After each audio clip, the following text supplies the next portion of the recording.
Chapter 1. In Peril. A colossal dragon soared through the sky, as if the very clouds were trampled beneath its might. Upon the dragon's back, 5 rows of seats accommodated 25 youthful souls.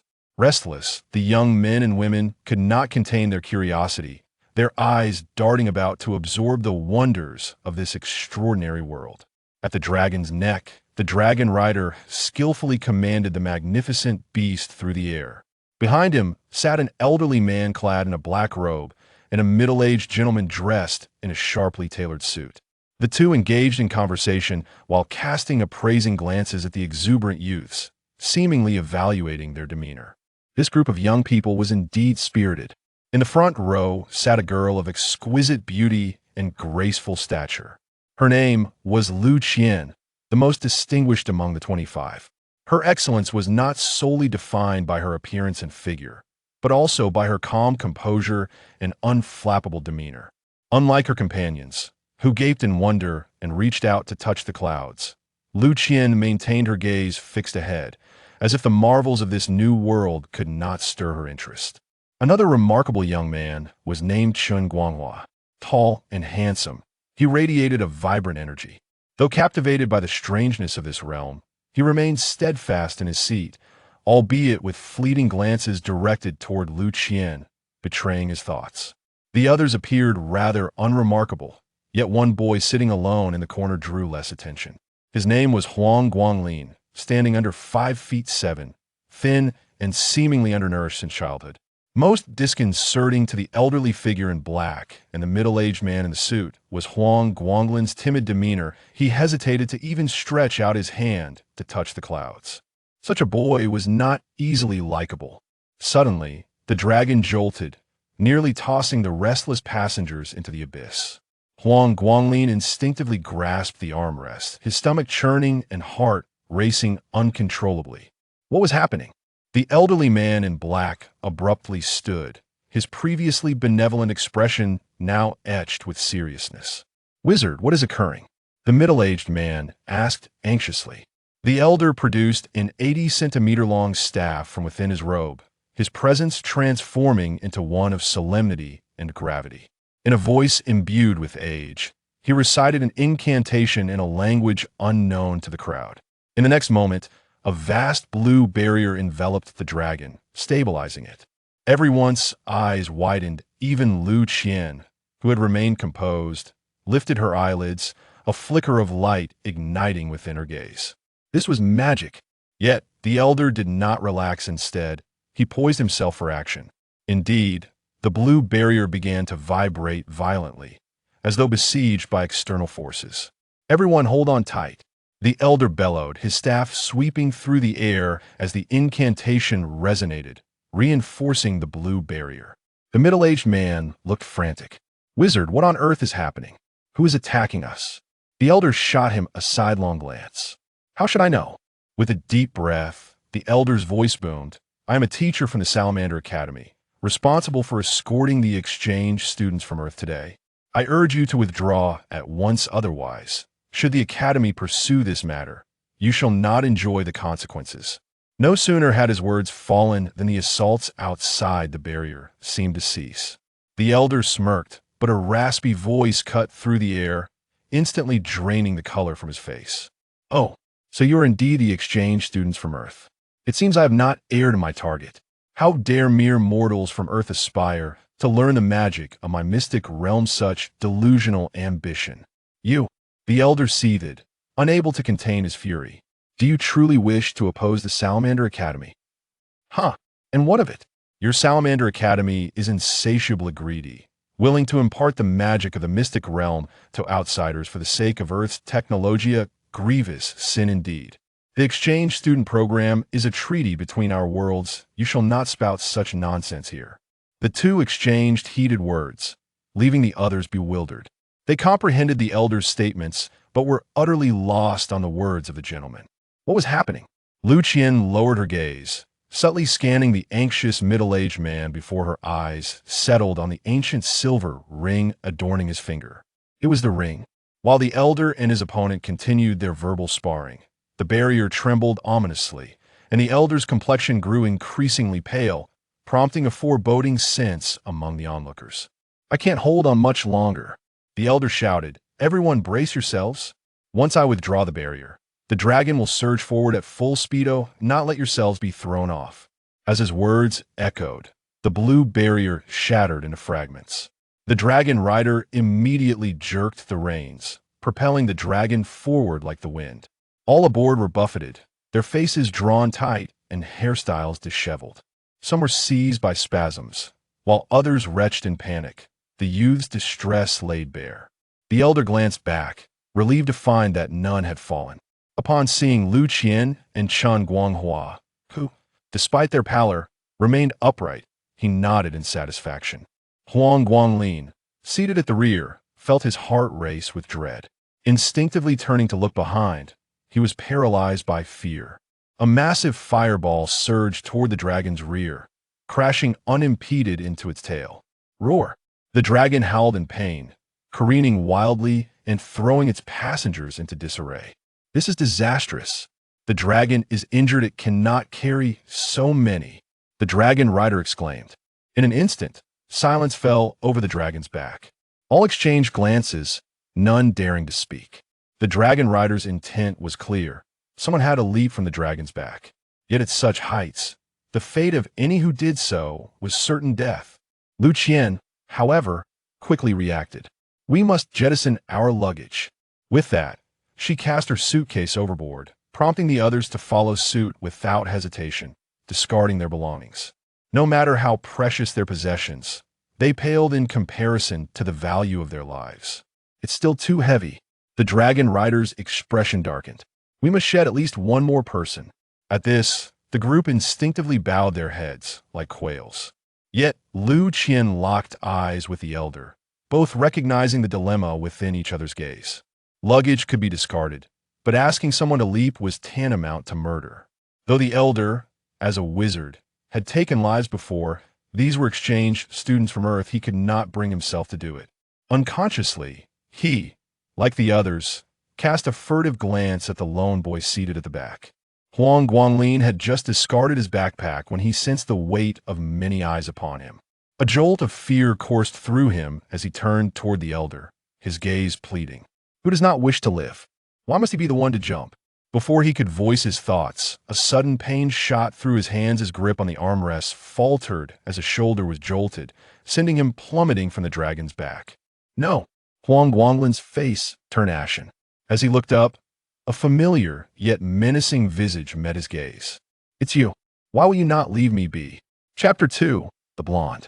10 years prior, humans discovered a passage to the magical realm within the infamous Bermuda Triangle. Conflict erupted between the two worlds, nearly igniting a war. Eventually, the leaders of both realms reached a temporary agreement of non-aggression. For various reasons, exchange students have been sent to each other's worlds every 2 years since. Huang Guanglin belonged to the 4th cohort of students. Yet, at this moment, it seemed irrelevant, for he was thrust from the dragon's back. The one who pushed him would never forget, even in death. Throughout his time on Earth, he had been relentlessly bullied by this very person, who now condemned him to a deathly fate. Lin Zhe, as long as I draw breath, I will not let you go unpunished. Huang Guanglin did not shout this aloud. Instead, he fixated on Lin Zhe's handsome yet twisted face, for the first time revealing his simmering rage and murderous intent. But it was futile despair awaited him. The occupants of the dragon's back gasped, their eyes widening in shock as they witnessed the frail boy being propelled off. For a moment, they were rendered speechless. The elder in black suddenly shouted, "What have you done? You've pushed him off. Do you realize you've committed murder? He is your classmate. How could you act so ruthlessly?" Others echoed his sentiments, their eyes filled with reproach. Yet Lin Zhe merely chuckled nonchalantly. "Oh, come now, wizard. If I hadn't pushed him, should we all perish together?" The elder was momentarily taken aback, his eyes widening in disbelief. "You're evading responsibility." Lin Zhe shrugged. "Well, it seems that doing the right thing has its downsides. Did you not wish for him to jump? I merely took the initiative, or would you prefer to handle it yourself?" "You." The elder seethed, his fury reaching a boiling point. Indeed, he had looked down upon the frail boy, and his previous glances had hinted at a desire to compel him to comply. However, how could such thoughts be laid bare? Lin Ze's gaze swept over the others, who quickly averted their eyes, unable to withstand his scrutiny. Yet Lu Qian regarded Lin Ze for a long moment, her gaze heavy before she silently shifted her focus back to Huang Guanglin's vacant seat. Though her expression remained stoic, her eyes betrayed a flicker of emotion. He is gone. The elder in the black robe, at this moment, could no longer afford to concern himself with a youth he deemed unworthy. With the enemy rapidly closing in, he hastily urged the dragon rider to accelerate. The adversary seemed to be concealed within the clouds, visible only as a shadowy figure. Yet fireballs rained down as if they were without cost, disturbing the very temperature of the atmosphere. Quickly, press on with greater speed. The black-robed elder wished to mount a defense, yet found himself utterly incapable. The dragon rider, commanding the great beast, was tasked not only with evading the fireballs, but also with preventing the enemy from gaining ground. Under the elder's insistence, he silently lamented his plight. In your desperate bid for survival, you have discarded your classmates. The rasping voice was jarring, leaving the assembled crowd flushed with embarrassment, unable to muster any retort. Since you are so fearful of death, I can no longer allow you to remain. With that declaration, the shadow suddenly halted amidst the clouds, and the surrounding air grew increasingly scorching. In the next instant, a fireball the size of a wheel ascended from the midst of the clouds. The searing heat waves caused the mist to evaporate, finally revealing the true visage of the enemy. It was a face marked by a mature charm, with a square jaw, green hair, and brown eyes, casting a gaze upon the crowd as if they were mere lifeless objects. He raised his right hand to the heavens, the massive fireball resting in his palm like a child's toy, obedient and docile. The expression on the black-robed elder's face shifted dramatically. This is dire. We are doomed. Huang Guanglin plummeted from the clouds, even though the silhouette of the dragon was long gone. He still glared with eyes full of murderous intent. Yet, he was facing death, and even the desire for vengeance could only be postponed until the next life. And was there truly a next life? The wind whistled past his ears as he turned his head to glimpse the distant earth. Gradually, his gaze transitioned from fury to tranquility. Indeed, what could he do, even in his unwillingness? Such was his nature, even when wronged. He would not cry out until the very moment of his demise. He had no means of salvation, and apart from accepting death, there were no other options. His sole task was to etch the pain of death into his memory. The ground drew ever closer, and his descent quickened. He could already scent the breath of death, instinctively shutting his eyes tight. Time seemed to stretch infinitely, yet also to pass in an instant, until he felt himself landing softly in a warm embrace. This embrace radiated warmth, akin to a mother's tender care, causing Huang Guanglin to shed tears involuntarily. "Mother," he murmured softly, only to be met with a melodious laugh in response. "Hee, I'm not your mother." Though the words were incomprehensible, the voice was clear and crisp, surpassing even the morning's magpies. Huang Guanglin abruptly opened his eyes, and before him appeared a visage as enchanting as that of a fairy, leaving him momentarily spellbound. The maiden's beauty was breathtaking, her delicate features mere inches away. Her large, emerald eyes sparkled with mischief and a playful spirit, and he found himself entranced, unable to blink. Her golden hair cascaded in the wind, reminiscent of an ethereal sprite. "Are you all right?" Though celestial music echoed in his ears, Huang Guanglin could not comprehend it. Nevertheless, lost in admiration, he dared not entertain any further thoughts and quickly lowered his head. Before him stood a being akin to a fairy. He was but a wretched creature from the mud, and having been saved was already a monumental stroke of fortune. Gradually, the maiden lowered him to the ground. Though he longed to remain in her embrace, he hastily distanced himself, bowing sincerely to her. "Thank you. Thank you for saving me." The maiden seemed not to understand his words, yet her expression shifted to one of realization. "Ah, you must be an exchange student from the academy." As she spoke, she promptly retrieved a silver, antique ring from her pocket and tossed it to him. Huang Guanglin caught it with haste, and under the urging of her gaze, he slipped the ring onto his index finger. Now you can understand, the girl smiled gently. Huang Guanglin looked at the ring in astonishment and said, Yes, I understand. Thank you for saving me. Thank you. The girl, seemingly unconcerned, inquired, Are you a new exchange student from Salamander Academy? How did you end up here? Did you fall from the sky? Upon hearing this, Huang Guanglin's expression darkened, nearly moved to tears. However, noticing the girl's inquisitive gaze, he hastily recounted what had just transpired. You mean someone attacked the dragon rider? The girl blinked in disbelief. Who would be so audacious as to strike at the reputation of Salamander Academy?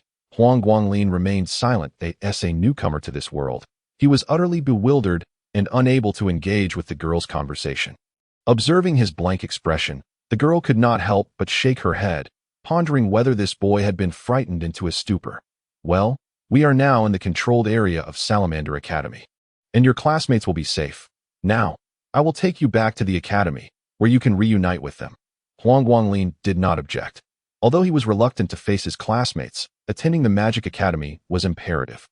If he wished to confront Lindsay, he needed to learn magic. The girl had already turned, her beautiful golden hair wafting a fragrant breeze that stirred the boy's heart. He took a deep breath and stammered, I am Huang Guanglin. May I ask your name? The girl, without glancing back, casually replied, You must remember it. I am Elixia Aurora Charles, a genius of Salamander Academy. Chapter 3. Enrollment. The Magic Law Continent refers to a world inhabited by elves and magic. Although Huang Guanglin had mentally prepared himself, he was still profoundly shocked by the bizarre world around him. Enormous trees of indescribable names towered into the sky. Exotic flowers and plants blanketed the ground. And a plethora of peculiar animals appeared incessantly, leaving the boy, accustomed to life on Earth, utterly spellbound. Why are you so dazed? Is it really that strange here? The golden-haired girl asked, frowning. Huang Guanglin nodded but then shook his head. It's not strange. It's just so vastly different from Earth. Oh, different. Elixia's eyes sparkled with curiosity. Do elaborate. The boy, shyly avoiding her sparkling blue gaze, cleared his throat and said, The flowers, plants, and trees are all different. Moreover, we don't have forests this large. It's all high-rise buildings where people live. The air is not so fresh. Instead, it is quite polluted. After listening to Huang Guanglin for a while, Elixia's lovely brow furrowed. From what you say, Earth does not seem like a very suitable place to live. Huang Guanglin smiled wryly. Perhaps for some, Earth was beautiful. However, for someone like him, who lived on the fringes of society, he could not appreciate the happiness that life on Earth afforded. The happiest days were when his mother was still around during his childhood. Afterward, he was left alone, feeling little sense of belonging to Earth. Indeed, the air on Earth is poor, the space is limited, and all the good things have been taken by the wealthy and powerful. And me? Even if I worked tirelessly for 100 years after graduation, it would be impossible to buy even a restroom in the city. Seeing Huang Guanglin's bitter expression, the golden-haired girl chose not to pursue the topic further. After a moment, she suddenly asked, Was the person who pushed you off the dragon not on good terms with you? A flicker of disdain and killing intent flashed across Huang Guanglin's eyes before he quickly lowered his gaze and replied in a low voice. Yes, his name is Lindsay. We attended the same elementary and middle school. He comes from a wealthy family. His parents are influential, and he has taken pleasure in bullying me since childhood. But this time he went too far. Actually pushing me into hell. Elixia's expression turned dangerous. I really detest such people. Would you like me to help you teach him a lesson? Huang Guanglin felt a surge of gratitude in his heart, but quickly declined. No, Charles, you saved me, and I am very grateful. But this is my personal matter. How could I involve you? Upon hearing this, Elixia said nothing more.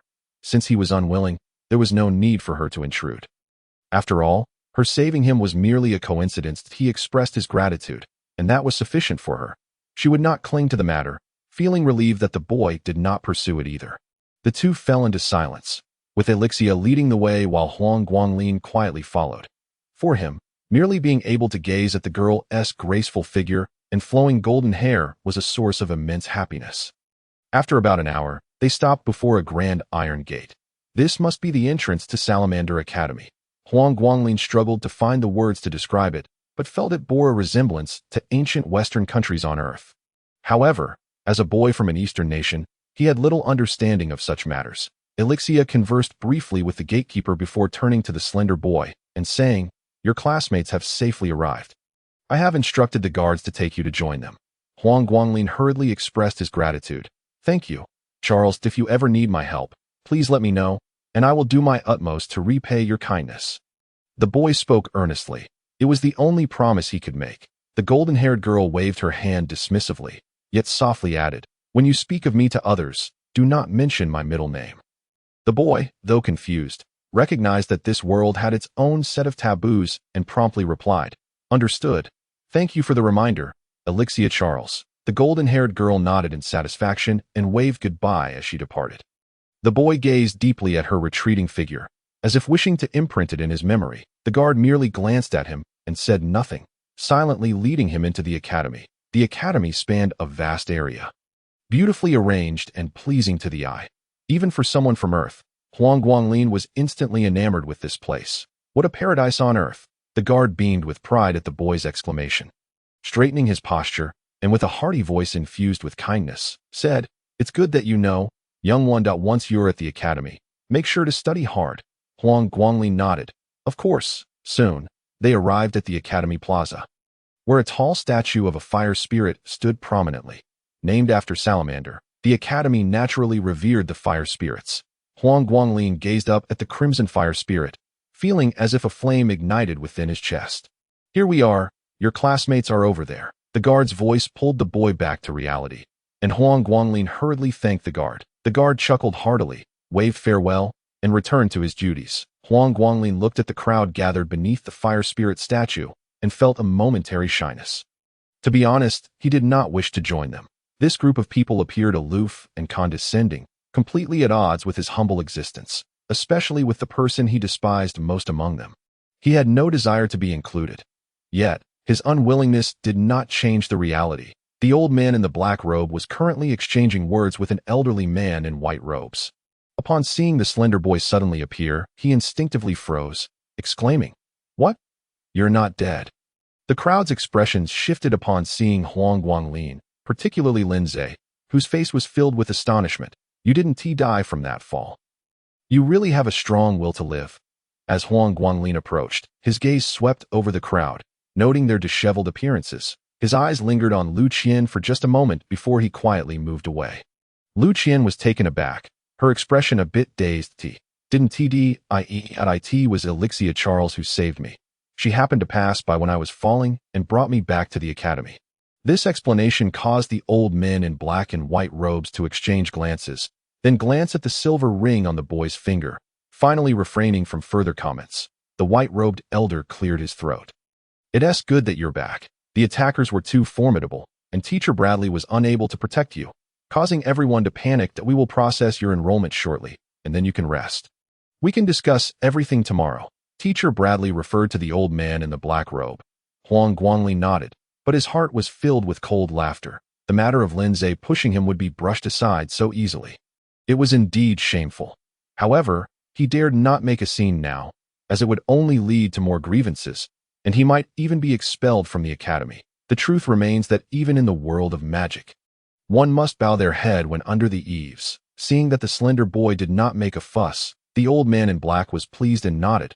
"All right, I will take you to the accommodation area. Since your luggage was lost, the academy will prepare a set for you."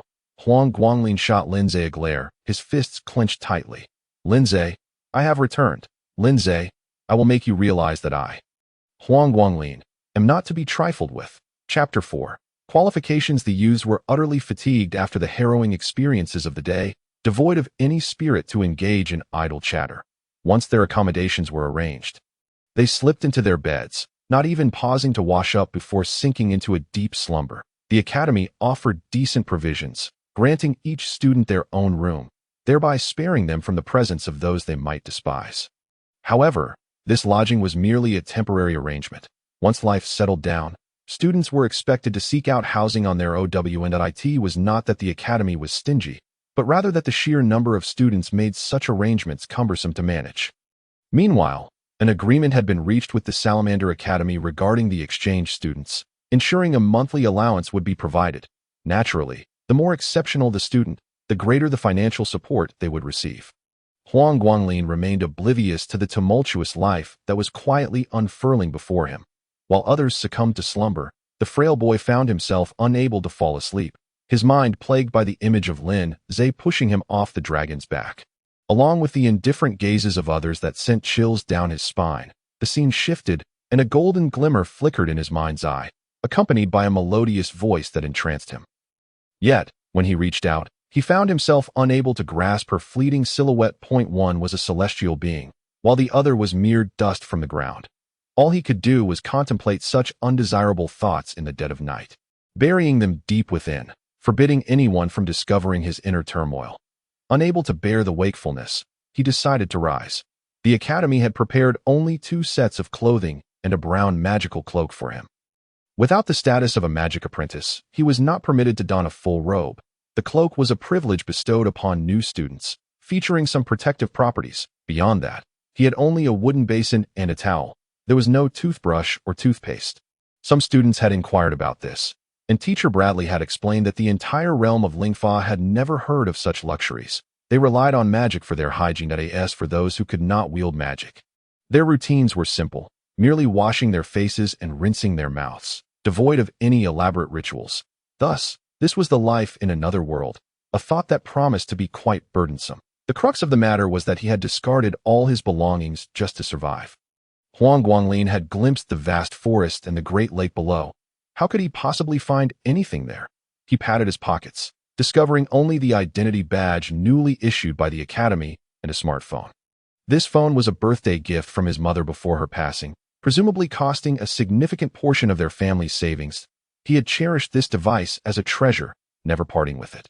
Yet now, in this unfamiliar place, it seemed of little use. The thought of his mother brought a wave of sadness, and before long, he curled up in bed and drifted into sleep. The next day marked the first morning for the exchange students on the Lingfa continent.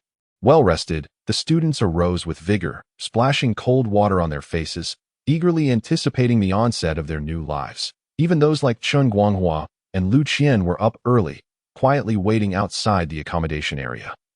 Huang Guanglin, however, was among the later risers. Although he felt a bit off without brushing his teeth, his humble background allowed him to adapt swiftly to. Lin Zhe leaned against the wall, casting a sidelong glance at the frail boy. Everyone else had risen early to make a good impression on the teachers, yet some were tardy, perhaps under the delusion that their rescue by someone remarkable had granted them immunity. The expressions of the others turned sour as they regarded Huang Guanglin. Accustomed to Lin Zhe's behavior, Huang Guanglin clenched his fists, fury flickering in his eyes. The academy had not stipulated a specific time, and besides, the teacher had yet to arrive. With a chuckle, Lin Zhe suddenly leaned closer as Huang Guanglin passed, his gaping maw whispering menacingly in the frail boy's ear. Huang Guanglin, you are destined for a wretched life. Do you truly believe that upon entering the magical realm, you can stand against me? Let me assure you, even if you wield magic, you will never surpass me. The lowly should know their place. Whether in the past or the future, you shall forever be beneath my heel. Huang Guanglin halted, gripping his fists tighter, his teeth grinding audibly. Lin Zhe, I will not grant you your wish. Absolutely not. The boy strode forward, only to be met by Lu Qian's cool, probing gaze, causing him to falter slightly before retreating to a corner. Lu Qian averted her gaze gently. His troubles were of no concern to her. Before long, Teacher Bradley, clad in a black robe, and the middle-aged official in a suit approached, exchanging knowing smiles upon seeing the students waiting eagerly. Hello, students, Teacher Bradley greeted warmly. Good morning, teacher. Good morning, Officer Li. Officer Li was responsible for overseeing the affairs of exchange students. The two stood before the students, and Teacher Bradley began to speak. Welcome, children of Earth, to our Salamander Academy on the Lingfa continent. Over the next 3 years, you shall immerse yourselves in the most precious culture of this world, magic. My name is Gilson Bradley, and I am your instructor for this exchange program. Should you have any inquiries, do not hesitate to approach me. Next, I will conduct a re-evaluation of your magical attributes and qualifications. As Teacher Bradley spoke, he discreetly retrieved a fist-sized crystal ball from within his robe. Noticing the students' puzzled expressions, He explained with a smile. The previous tests conducted on Earth merely verified your potential to learn magic. Now, we must ascertain your magical attributes and the extent of your qualifications. Attributes? Qualifications? The unfamiliar terminology stirred unease among the youths. They had not been informed of this upon arrival. While attributes were one thing, the assessment of qualifications was entirely new. Magic was indeed remarkable. Without further ado, Teacher Bradley began to call out names. Lu Qian, please come forward and place your hand on the crystal ball. Lu Qian hesitated, her palms sweating with nerves, yet her expression remained composed, prompting an approving nod from Teacher Bradley. He recognized her as the most exceptional among the 25 students and called her first. Hoping she would make a striking impression, the other students found themselves tense, as a glimmer of anticipation sparked in Lu Qian's calm gaze. Attributes? Qualifications? She was certain she would excel in both, with her delicate hand resting upon the crystal ball. Lu Qian felt her breath grow heavy. In the next moment, the colorless, transparent sphere erupted with a blazing red light. Fire attribute. Exceptional qualifications. Teacher Bradley's voice brimmed with excitement. It was evident to all without his further elaboration. Red signified the fire attribute, and the intensity of its hue indicated the level of qualification. Lu Qian's vibrant red was fervent and wild, seemingly at odds with her cool demeanor. Yet, there was no doubt. She was a genius. Excellent. Excellent. Teacher Bradley laughed heartily, exclaiming, in the parlance of the Eastern nations on Earth, this is what we call a good start. Lu Qian's qualifications undoubtedly rank among the top in our first-year cohort. The other students were equally exhilarated. Their gazes towards Lu Qian filled with envy. Huang Guanglin merely glanced at her before lowering his head once more. He had always known of her brilliance, with Lu Qian setting the precedent. The others were eager to follow suit. Chen Guanghua, it is your turn.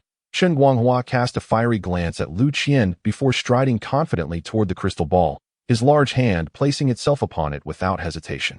Buzz, a heavy, glaring yellow emanated from the sphere, prompting Teacher Bradley to nod appreciatively. Earth attribute, exceptional qualifications. Although slightly inferior to Lu Qian, it is still impressive.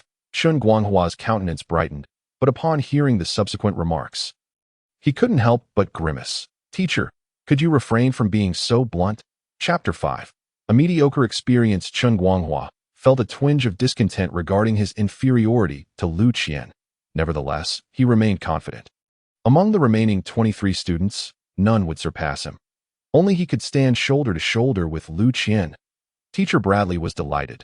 Two geniuses had emerged from the exchange students he was responsible for, which would undoubtedly enhance his reputation and status. Seizing the momentum, he hastened to continue testing.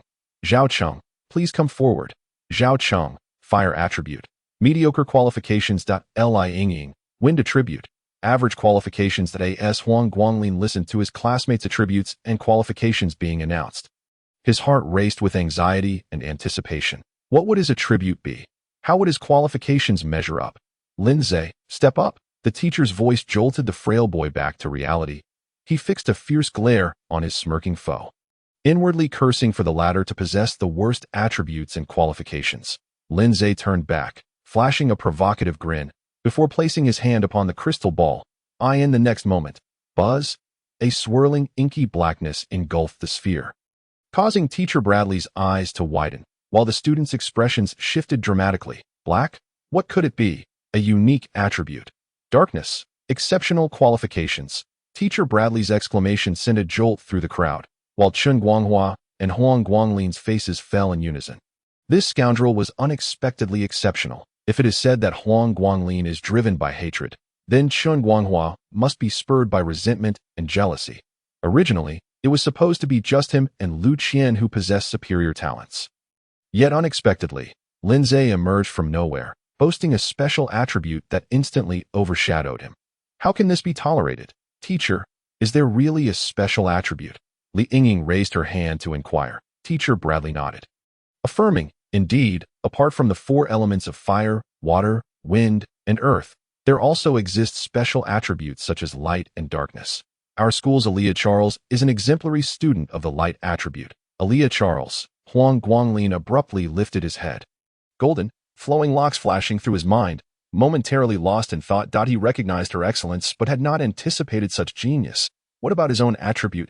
Would it be closer to hers? Huang Guanglin, come here.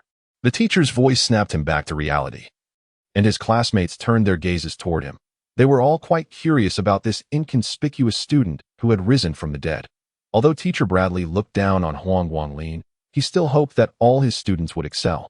Huang Guanglin suddenly felt a wave of anxiety, his timid demeanor further displeasing Teacher Bradley. After a long pause, his trembling right hand finally pressed against the crystal ball. The next moment, the crystal ball emitted a soft glow. So gentle and pure, in other words, it bore no color. Teacher Bradley's expression darkened.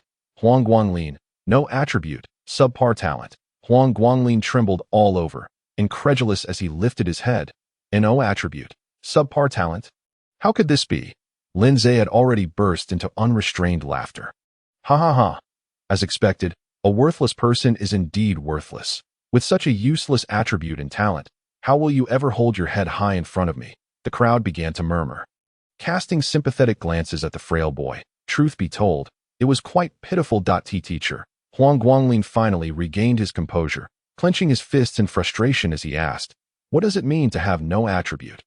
Can I not learn magic? Although Teacher Bradley's expression was grim, he kindly explained, with your talent, you can only learn basic magic, such as dusting, cleaning, and brushing your teeth. As for the magic of the 4 elements and special attributes, you are unable to learn. Upon receiving the answer, Huang Guanglin staggered back in disbelief. How could this happen? Even with poor talent, as long as he had an attribute, he could strive to catch up through hard work. Yet, it seemed heaven had played a cruel joke on him, allowing him to glimpse hope before mercilessly shattering it. Ha ha ha. Huang the useless. Just wait. Your days of suffering are far from over.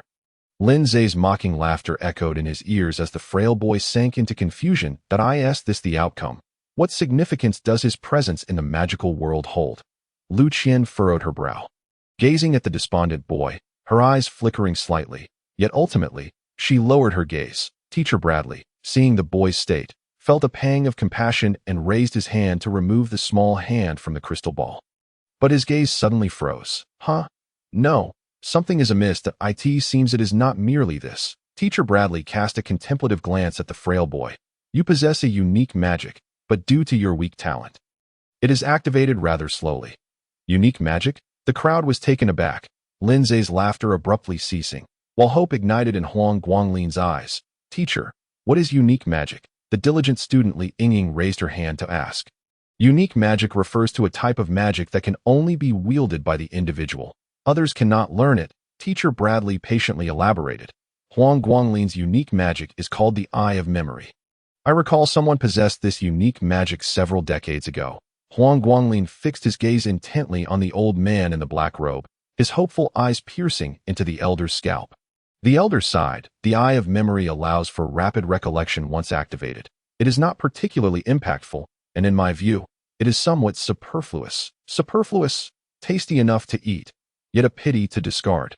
Finally, Huang Guanglin loosened his hand resting on the crystal ball, silently closing his eyes as Lin Zhe's taunts echoed in his ears. There was also the teacher's consolation, stating that the owner of the Eye of Memory from decades ago did not become a great archmage but became a renowned scholar. Huang Guanglin, your unique magic is not without value. The boy's heart had already endured intense ups and downs, and to be honest, he was utterly exhausted. However, having grown accustomed to setbacks, when he opened his eyes again, he had returned to his previous demeanor. Thank you for the reminder. Teacher, I shall strive towards becoming a scholar. Saying those words seemed to drain all his strength. He understood that even a scholar is respected, but they would never surpass a mage. He would forever be under Lin Zhe's oppression. Hearing the boy's declaration, Teacher Bradley nodded with satisfaction and began to summarize. Well, everyone's attributes and talents are now clear. Starting tomorrow, you will begin attending classes. As you have just arrived, you will need a day to acclimatize. Today is for free activities. However, I must remind you that the Academy's accommodation is only provided for a maximum of 7 days. Within that time, you must find a place to rent. Of course, if you encounter difficulties, the Academy will offer assistance. Without further ado, next, Officer Li will provide some explanations. I have matters to attend to. The old man in the black robe drifted away, leaving behind a group of excited children and a forlorn boy. Their fates seemed to have been decided that very day. Officer Lee adjusted his glasses and stepped forward to address the students. Ahem, students. From today onward, you will officially study and live at Salamander Academy as the fourth cohort of exchange students. You bear the mission bestowed by Earth. You must not slack off and strive to become a great archmage. As he spoke, Officer Lee produced a box and opened it, revealing 25 silver, antiquated rings. These rings are called Mind Link rings. Once worn, they will allow you to communicate normally with the residents of the Spirit Law continent. I will now distribute them to you. That he handed the box to Lin Zhe, who obediently began distributing the rings one by one. However, when it came to Huang Guanglin, he did not receive one. Lin Zhe, this is a unified distribution. On what grounds do you deny me? Huang Guanglin growled in anger. Lin Zhe merely glanced at his finger. You already have one. Do you wish for more? This ring is not mine. It was lent to me by Aaliyah Charles, and I must return it. Then why not learn the language here before returning it? Lin Zhe retorted before turning to leave. You.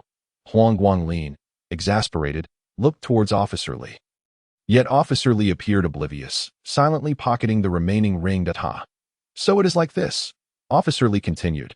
The rings have been distributed, and Earth has also secured a monthly allowance of 5 gold coins for you. You have 7 days to find a place to rent. If you face difficulties, you can seek help from me or the seniors from previous cohorts. Subsequently, Officer Lee produced another box and began distributing gold coins personally. Although this world has numerous nations, the currency is unified.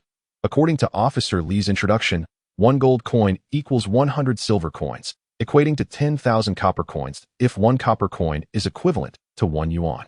Then the monthly allowance amounts to 50,000 yuan. How generous! However, the actual prices would only become apparent once the students began making purchases. The students excitedly handled the gold coins, seemingly fascinated by this currency. When the distribution reached Huang Guanglin, Officer Lee only gave him 1 gold coin. Officer Lee, Earth does not support the useless. Officer Lee retorted brusquely. Your talent holds little value for Earth. It is already quite generous to grant you a gold coin. You will not receive future monthly allowances. You must plan wisely. This. Huang Guanglin was stunned. On the second day in this foreign world, this officer had informed him that he had been abandoned by Earth. However, Huang Guanglin was clearly not a fool. He noticed Officer Lee exchanging glances with Lin Zhe, a cold smile creeping into his heart, claiming that Earth does not support the useless is merely your disdain for me. Lee, you pocketed my allowance, but what of it? His attributes and talents did not warrant Earth investing in his training. Moreover, he had no relatives or support here who would stand up for him if he clashed with Officer Lee. It would be he who ended up suffering. Very well. Huang Guanglin felt as if he could bleed from his palms, yet he felt no pain. They may withhold his allowance, but what of it? I, Huang Guanglin, shall live to show you. He carefully set the coin aside, turned to leave, but suddenly felt unsteady beneath him, causing him to fall heavily to the ground. Zhao Cheng, well done. Lin Zhe's voice boomed with abandon. His right foot already pressing down on Huang Guanglin's back. Kid, remember to bow to me when you see me in the future. Otherwise, I won't let you off easily. Huang Guanglin felt a sharp pain in his back. His contorted face pressed into the ground. Lin Zhe, to the death. We shall not rest until one of us is dead. Accompanied by raucous laughter, a group of people swaggered away, compared to his solitary figure lying on the ground. Lin Zhe was the center of attention, basking in the limelight. How quickly you've gathered a band of followers. After a long while, the frail boy finally managed to sit up, only to meet a pair of icy, probing eyes. Liu Qian's gaze flickered with emotion as she approached, producing 2 coins and extending them forward. Huang Guanglin felt a wave of confusion wash over him, as if memories from his childhood resurfaced. He shook his head violently, enduring the pain as he stood. Liu Qian, too, was momentarily lost in the echoes of her youth. It was 5 years ago when she saw the frail boy from next door eating grass. And in a moment of kindness, she offered him a piece of bread, but the boy had replied, I do not need charity. Now, that same boy stood before her, his voice hoarse and more defiant than ever. I do not need charity. The girl, dazed, retorted in the same childhood words, this is not charity, but to me, it is charity. The frail boy turned away, and she silently watched his stubborn figure fade into the distance. Yes, he could be humble to the point of being buried in the dirt, timid to his very core, but once he became obstinate, He would rather starve than accept unmerited generosity, for that was charity. A profound insult to his dignity. Beside her, Li Yingying and others shot a venomous glare at the boy's retreating form, muttering, "What a show-off. He deserves to starve." However, Lu Qian merely glanced at Li Yingying and the others. Her expression devoid of emotion as she turned to leave, yet her palm clenched tightly around the coins. He had rejected their kindness once again, for such a trivial reason. Huang Guanglin rushed back to his room. Burying his head in the blanket, tears soon soaking the sheets, he could only hide under the covers and weep silently. If he cried out loud, not only would he be ridiculed, but he would also despise himself.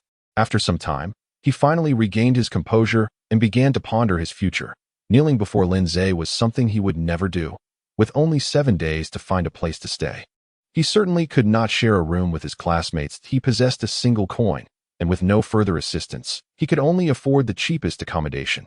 Moreover, he needed to find a stable job in this completely unfamiliar world. The boy chuckled bitterly. Where could one find stability in odd jobs? Yet, the thought of Lin Zhe's face, the indifference of his classmates, and the unyielding words of Officer Li made him feel suffocated. Fine. If you want me to die, then I shall live on. Even if I have to roll in the dirt, I will still be alive. Of course, resolving to do so was one thing. Actually accomplishing it was another. Today was his only day of rest, and he needed to familiarize himself with the royal city, hoping to find an affordable place to stay. With that thought in mind, he could no longer delay. He quickly washed his face, pocketed his solitary coin, and silently made his way to the royal city. The Salamander Academy, due to its vast expanse, was situated just outside the royal city, though not far from it. Huang Guanglin walked for about 15 minutes before arriving at the towering city gates. With the Academy's identity badge, he was allowed to enter the city for free, gaining insight into the Academy's influence within the royal city. Being exempt from the entrance fee indicated the Academy's considerable power. The boy could hardly think of anything else. The city of this otherworldly realm unfolded before his eyes for the first time. His initial impression was a coexistence of prosperity and backwardness. It was bustling with people, yet the market was poorly planned, and the goods were monotonous. However, that was of little importance. He needed to ascertain the prices first. Chapter 7. Renting a room. To understand the prices was quite simple. One only needed to walk along the streets and listen to the haggling between buyers and sellers to grasp a rough idea. In fact, prices were also displayed next to the goods. But Huang Guanglin was not yet familiar with the script of the Spirit Law continent, so he had to resort to this clumsy method. After walking for 20 minutes from the city gate, he finally had a basic understanding of the prices of commonly used goods. Rice was sold by the can, with 1 can costing 20 copper coins. Huang Guanglin estimated that 1 can was roughly equivalent to 1 pound of rice, and his total assets could only purchase 500 pounds. Cloth was priced by the length of the forearm, with coarse cloth costing 12 copper coins per forearm, while fine cloth was 30 copper coins. Silk fabric was even more exorbitant, at 55 copper coins. Outrageously expensive. Other items, such as pots and pans, were mostly made of pottery and relatively inexpensive. Copper or iron utensils were only sold in stores and were prohibitively costly. Then there was meat. A mature chicken or duck cost 80 copper coins, while a palm-sized piece of pork was 60 copper coins. Beef and mutton were even more unaffordable. As for vegetables, they were only slightly cheaper than rice. The boy walked to the corner of the street, a bitter smile on his face. He had initially thought that the 5 coins he had fought for from Earth were quite substantial. But now it seemed they were barely sufficient. For him, 1 coin could hardly sustain him for long. It was evident that aside from the advantages of magic, the Spirit Law continent was still far behind Earth. The scarcity of food was alarming, and the prices were absurdly high. Residents still traded using outdated measurements, and the boy began to doubt whether the entire Spirit Law continent had achieved a standardization of measurements. If the answer was no, then this place was even more primitive than the Qin and Han dynasties. Huang Guanglin shook his head, trying not to dwell on such thoughts. He still needed to discover the prices of dining establishments and the monthly rent for rooms. As for weapons, they were available for sale in the royal city, but with his single coin, even touching one was out of the question. Is that you, Huang Guanglin? A familiar, melodious voice rang out, causing Huang Guanglin's eyes to brighten as he could not help but follow the flowing strands of golden hair. When the stunning visage and graceful figure reappeared before him, the boy questioned whether he was still breathing. I've seen her again, and she's greeting me. Hello, esteemed classmate Charles. Huang Guanglin instinctively lowered his head. Unwilling to let his hidden thoughts surface, Liu Qian waved her hand dismissively. No need to be so formal, by the way. What are you doing here? Huang Guanglin hesitated momentarily, but eventually spoke honestly. I'm looking for a place to rent. The academy only provides accommodation for 7 days. The golden-haired girl nodded in understanding. I see. Then let me help you find one. You're new here, and I'm more familiar with the area. The frail boy trembled slightly, seemingly excited yet suppressing his enthusiasm. That would be great, but it might waste your time. Besides, I don't have much money, so I'm probably looking for something cheap. Liu Qian rolled her eyes in exasperation. Do you think I only know about expensive places? Humph. Hurry up and follow me. Huang Guanglin felt helpless, but was more grateful. This beautiful fairy, whom he had known for less than 2 days, had not only saved his life but was also looking out for him. He could hardly repay such kindness. For the first time, he felt moved to accept help from others. Liu Qian seemed genuinely familiar with the royal city, guiding Huang Guanglin through its winding streets until they eventually arrived at the western gate of the royal city. There, they found a pasture where a farmer and his daughter were tending to cattle and sheep. Without hesitation, the golden-haired girl pushed open the wooden gate of the pasture and stepped inside. Miss Liu Qian, you've come. The farmer and his daughter bowed respectfully. No need for such formality, Liu Qian replied. I'm here with a friend. The farmer paused, then began to size up the frail boy. And who might this be? He is an exchange student from Earth, my classmate, Liu Qian introduced. Due to certain circumstances, he is having some trouble with his finances, so I brought him here to see if he could rent a room. The farmer's expression changed, realizing that Miss Liu Qian had brought him. He said, in that case, I can make a room available for him and offer a lower rent. Huang Guanglin swallowed hard, raising his head to meet the farmer's and his daughter's scrutinizing gazes. Finally, he said, how could I impose on you to vacate a room? Just give me a storage room or a woodshed, and that will suffice. Liu Qian frowned slightly at his words, but ultimately remained silent. The farmer noticed this and could not help but exhibit a hint of kindness in his gaze. All right, I have an empty stable. You can stay there. I'll charge you 20 copper coins a month. How does that sound? The frail boy was overjoyed. Sir, you mustn't lower the price just because of Miss Charles. I would feel uneasy about that. The farmer laughed heartily. No. The stable had remained vacant for quite some time, and now I could lease it out, which would be a profitable venture for me. Huang Guanglin finally nodded in acknowledgement, expressing his gratitude to the elder. When I have some free time, I shall assist you with your work, he offered. The herdsman was taken aback but did not object, while his daughter cast a lingering glance at the slender youth. Though he appeared frail, he seemed quite amiable. Upon reaching an agreement, the herdsman led Huang Guanglin to inspect the stable. Indeed, it had been unoccupied for a considerable duration, the scent of horse manure having dissipated significantly. The space was quite ample, making it a suitable refuge for the now slender young man. The contract was swiftly established, with Huang Guanglin handing over a gold coin, while the elder returned him 99 silver coins and 40 copper coins, marking the beginning of a 3-month lease. Throughout the process, the herdsman's daughter scrutinized the frail boy, while Aaliyah observed coldly from the sidelines. That it wasn't until they were on their way back to the city that the young man finally sensed that the golden-haired maiden appeared to be upset. Charles, are you angry with me? Huang Guanglin inquired timidly. Aaliyah, noticing his timid demeanor, could not help but glare at him. Why did you refuse to take the room offered to you and instead choose to rent the stable? Are you resigning yourself to a life of degradation? Huang Guanglin was momentarily taken aback, falling into a contemplative silence. Why are you silent? After a long pause, the frail youth finally spoke. I simply did not wish to burden you. Aaliyah was taken aback. Burden? How could that be? Huang Guanglin shook his head, explaining, the elder would indeed consider your reputation and offer me a room, but I could not afford the corresponding rent, and it would only complicate his life. Though he may not voice it, he might harbor grievances against you, and our relationship could suffer as a result, ultimately reflecting poorly on you. Aaliyah furrowed her brow. Is that so? You are overthinking this, aren't you? Perhaps, Huang Guanglin replied, pressing his lips together. That I have lived this way on Earth, and I have always understood human nature in such a manner. Perhaps the elder is not as I perceive him. Yet I still trust my judgment, so I ask for your forgiveness. You saved my life and have assisted me so much, yet I do not know how to repay you at present. I simply wish not to trouble you. Aaliyah gazed deeply at the young man, remaining silent for a prolonged moment. Chapter 8. Humility. This was the first time Aaliyah truly regarded the young man, even though she had saved him yesterday and assisted him today.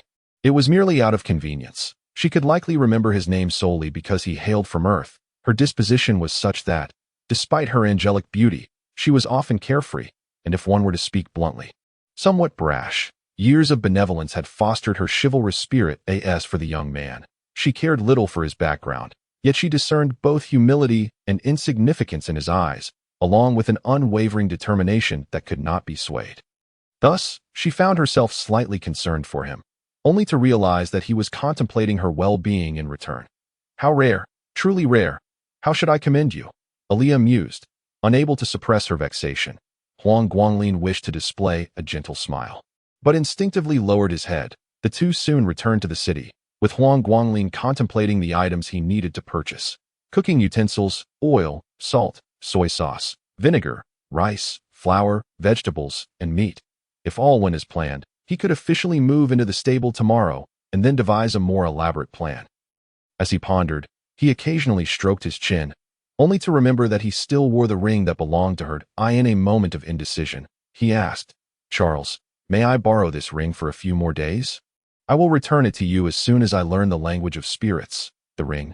Aaliyah was momentarily taken aback before shaking her head. "This item holds no value. I gift it to you." However, the slender youth's stubbornness emerged. "No. On Earth, rings may only be given to those dear to one. Borrowing it is already quite inappropriate. I must return it." Aaliyah began to understand the young man's temperament. Feeling somewhat exasperated, Fine. Take your time learning the language of spirits, and return it to me once you have mastered it." The language of spirits is the universal tongue of the land of magic. It is said that this language was learned by the elves from the deities and subsequently taught to humanity. The elves refer to it as the divine language, while humans call it the language of spirits. In Aaliyah's view, mastering a language one has never encountered is no simple task. Even a genius like her lacked confidence in acquiring it within a few months. Thus, her statement was merely a way to dismiss the obstinate youth.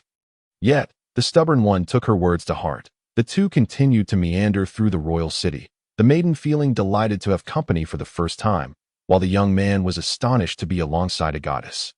It was not long before a middle-aged gentleman with golden hair and beard, accompanied by guards, made his appearance. "Aaliyah, my daughter, how fortunate you are to have the leisure to stroll today." The middle-aged gentleman, Aaliyah's father, spoke slowly, his voice booming yet filled with affection. However, his gaze fell upon the slender youth, laced with scrutiny and coldness. "Your Grace." The young man imitated the townsfolk, placing his right hand on his left chest and bowing respectfully, uttering not a word. Here, he was not permitted to speak. "Father, what brings you here?" Aaliyah said, her displeasure evident. The Duke chuckled. "I heard that my daughter was out and about with a young man, so I came to see for myself." Aaliyah nodded and introduced. "This is Huang Guanglin, an exchange student from Earth, and he is my friend Ado." "A friend." The Duke's gaze bore down on the youth, the implications in his eyes unmistakably frosty. Huang Guanglin felt a pang of bitterness within, yet maintained a facade of respect. "Your Grace, to be referred to as a friend by Charles truly overwhelms me. Just as the moon illuminates the earth, it brings light to the dust, which may appreciate the light, yet remains forever distant from the moon. Am I not correct, Your Grace?" The Duke paused, then burst into hearty laughter. "Ha! The young man possesses a sharp mind. He shall live long." The youth bowed once more, expressing his gratitude for the Duke's praise. Yet, Aaliyah's expression darkened. She perceived her father's scrutiny and the youth's humility. Ultimately, the boy was far too frail, his eyes easily betraying timidity, his posture easily bending. Even though she considered him her friend, he had relegated himself to the dust. "Humph." The maiden shot her father a disapproving look, while the Duke patted the youth's shoulder. "You should accompany my daughter closely, no matter how heavy her purchases. You must carry them." Huang Guanglin was taken aback. He felt that the Duke's values differed significantly from his own. Here, a man following a lady and carrying her belongings was regarded as a servant. Yet on Earth, it would be seen as the role of a boyfriend or husband. That he felt no shame in this. Rather, he would consider it an honor. Thus, he patted his chest and assured, "That is certain. Charles is indeed my benefactor. Carrying her belongings is but a trivial matter." The Duke departed with a hearty laugh, while Aaliyah glared at Huang Guanglin. Her expression darkened. Why? She questioned. Why do you accept such humility as if it were your birthright? I have declared you my friend. You need only to hold your head high and acknowledge it. The slender youth, now serious, replied, living is an art, and humility is but one form of this art. I am not from the land of magic. I do not comprehend your values, but I understand that this place is steeped in hierarchy, that I am merely a worthless individual with no attributes and subpar magical potential, destined for no great achievements. Your declaration of friendship is a sign of respect, yet I cannot allow myself to feel overly proud.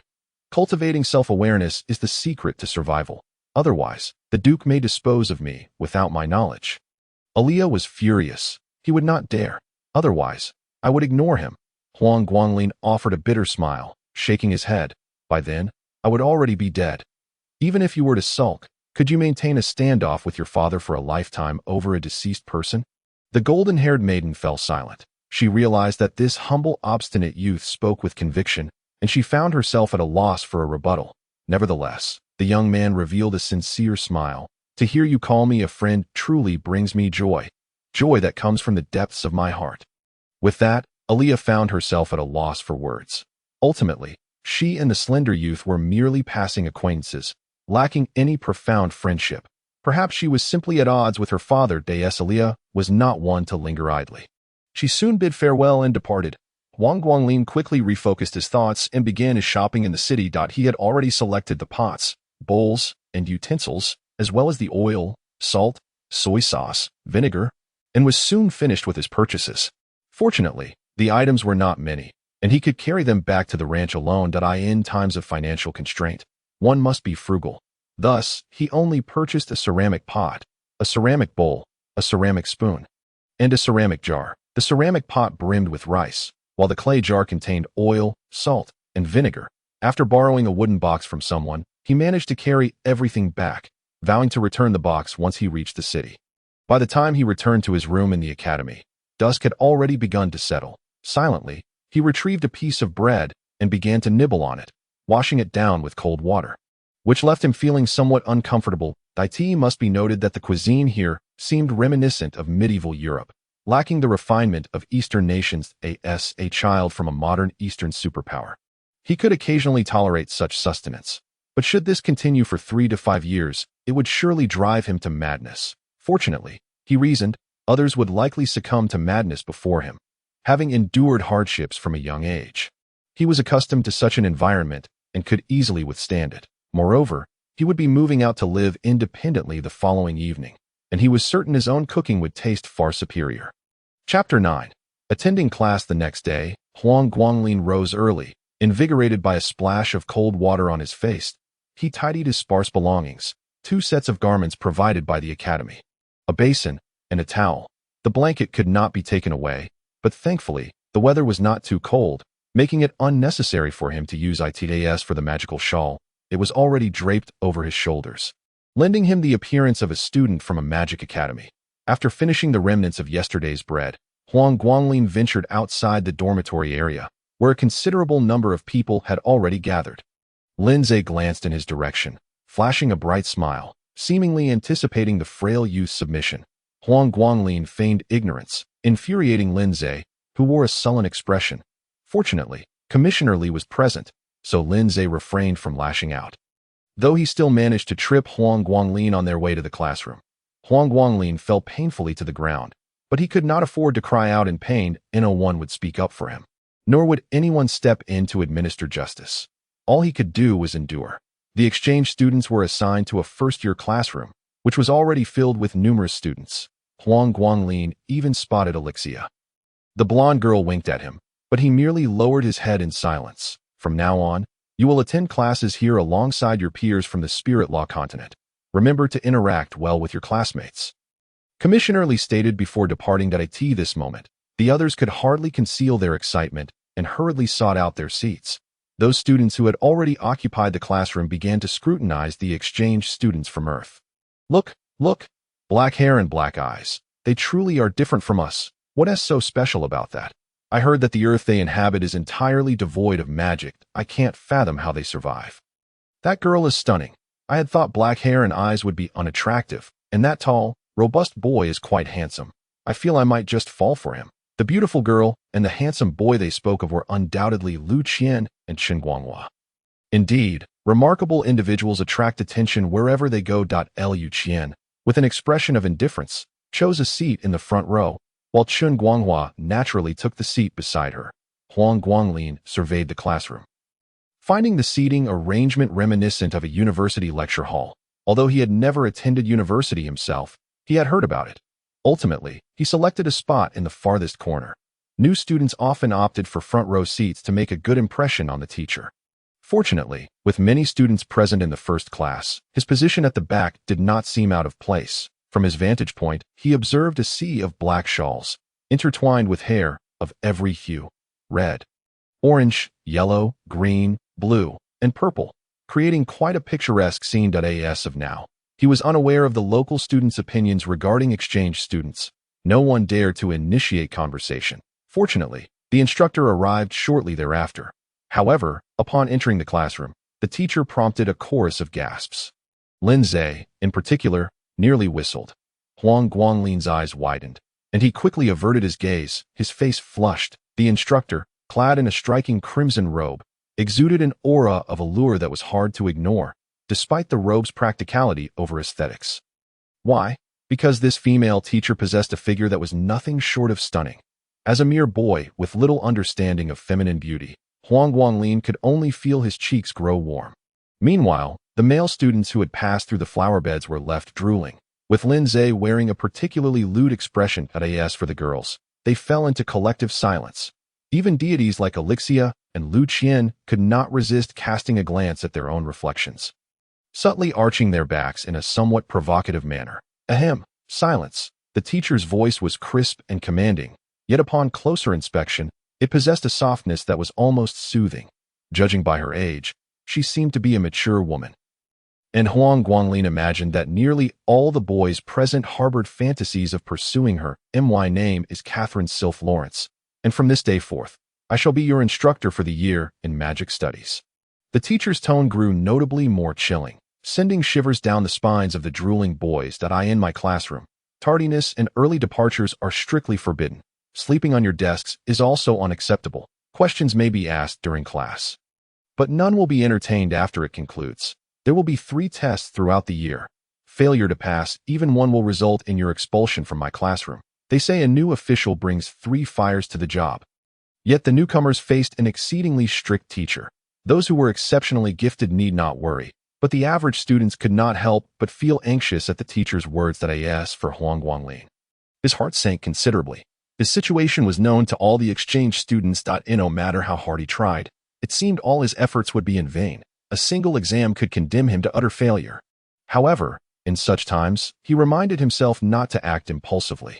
Lawrence had yet to learn of his circumstances. As long as he could find an opportunity to clarify his situation, there was a chance she might show leniency. In the worst-case scenario, he could still attend classes for a few months, which could be considered a small gain. The youth comforted himself in this manner. While Professor Lawrence commenced her lecture, we have exchange students from Earth in our class. I will begin with the fundamentals. Magic, according to the historical records of the Spirit Law continent, was developed by elves from the spells learned from deities. The use of magic involves communicating with the magical elements of the world and harnessing the power of incantation to achieve desired effects. While speaking, Professor Lawrence retrieved her wand from her robe and tapped the air, incanting with ease. Great fire god, noble fire spirit, let the fire element be my instrument.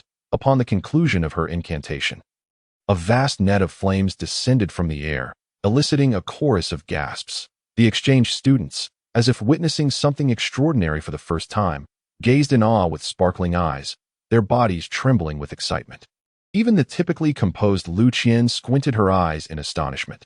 This is magic. Huang Guanglin was profoundly shaken. Although he had previously witnessed Professor Bradley's defensive barrier, it paled in comparison to Professor Lawrence's fiery net. As for the incantation, despite being an incomprehensible language, the silver ring rendered it somewhat awkward and overly dramatic. This is magic, Professor Lawrence continued. Of course, students with a fire affinity will grasp this spell swiftly, while those with other affinities, save for water, may take a bit longer to learn. Huang Guanglin contemplated asking about students without any magical affinity, but after struggling internally, he ultimately lacked the courage to voice his question. He believed he already knew the answer. Professor Lawrence did not elaborate further and swiftly transitioned to the day's lesson. Our first lesson today will be on daily magic. Simply put, daily magic encompasses the simple spells utilized in everyday life, which can be learned by anyone with magical potential, even if they lack a magical affinity. Upon hearing this, the exchange students instinctively turned to glance at the frail youth, who wore an expression of blankness.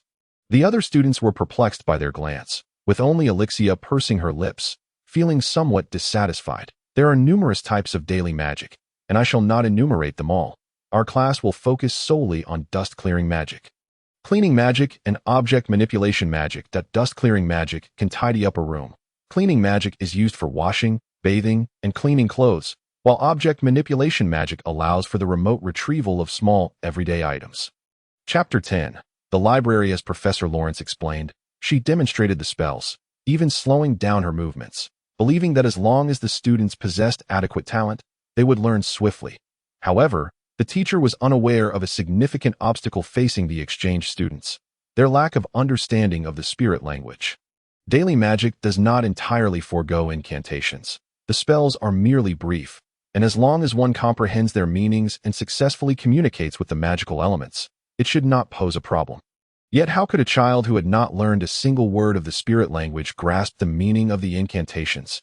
Moreover, even if they managed to understand the general meaning of the incantations through the silver ring, they still needed to recite the original text to activate the magic. For the current exchange students, it was akin to being plunged into darkness. After a considerable pause, Professor Lawrence, somewhat taken aback, laid down her wand. It was her inaugural experience teaching Earth students, and she had indeed not contemplated this particular issue. Admittedly, one could argue that it was a shortcoming on the part of Earth.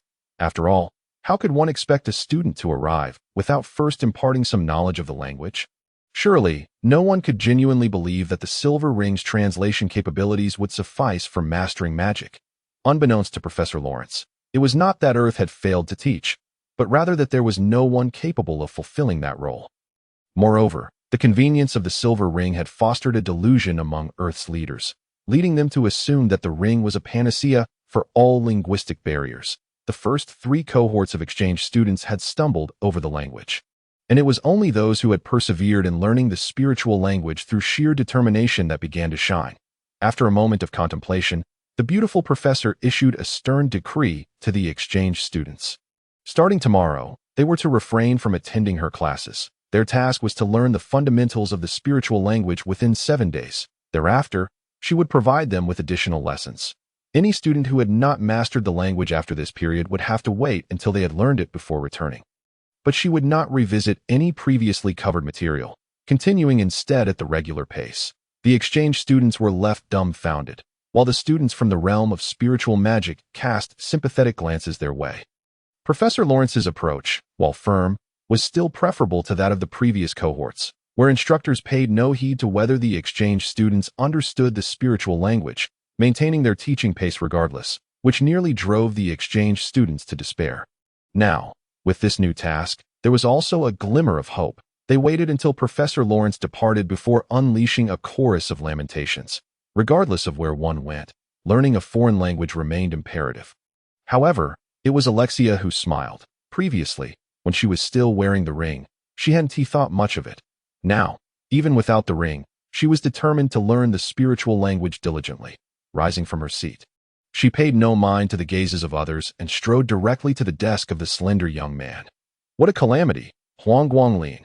Huang Guanglin's gaze couldn't help but follow the flowing golden hair. Yet he was quicker than anyone to regain his composure.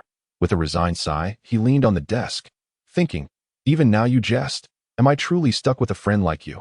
Ha ha. Would you like me to teach you the spiritual language?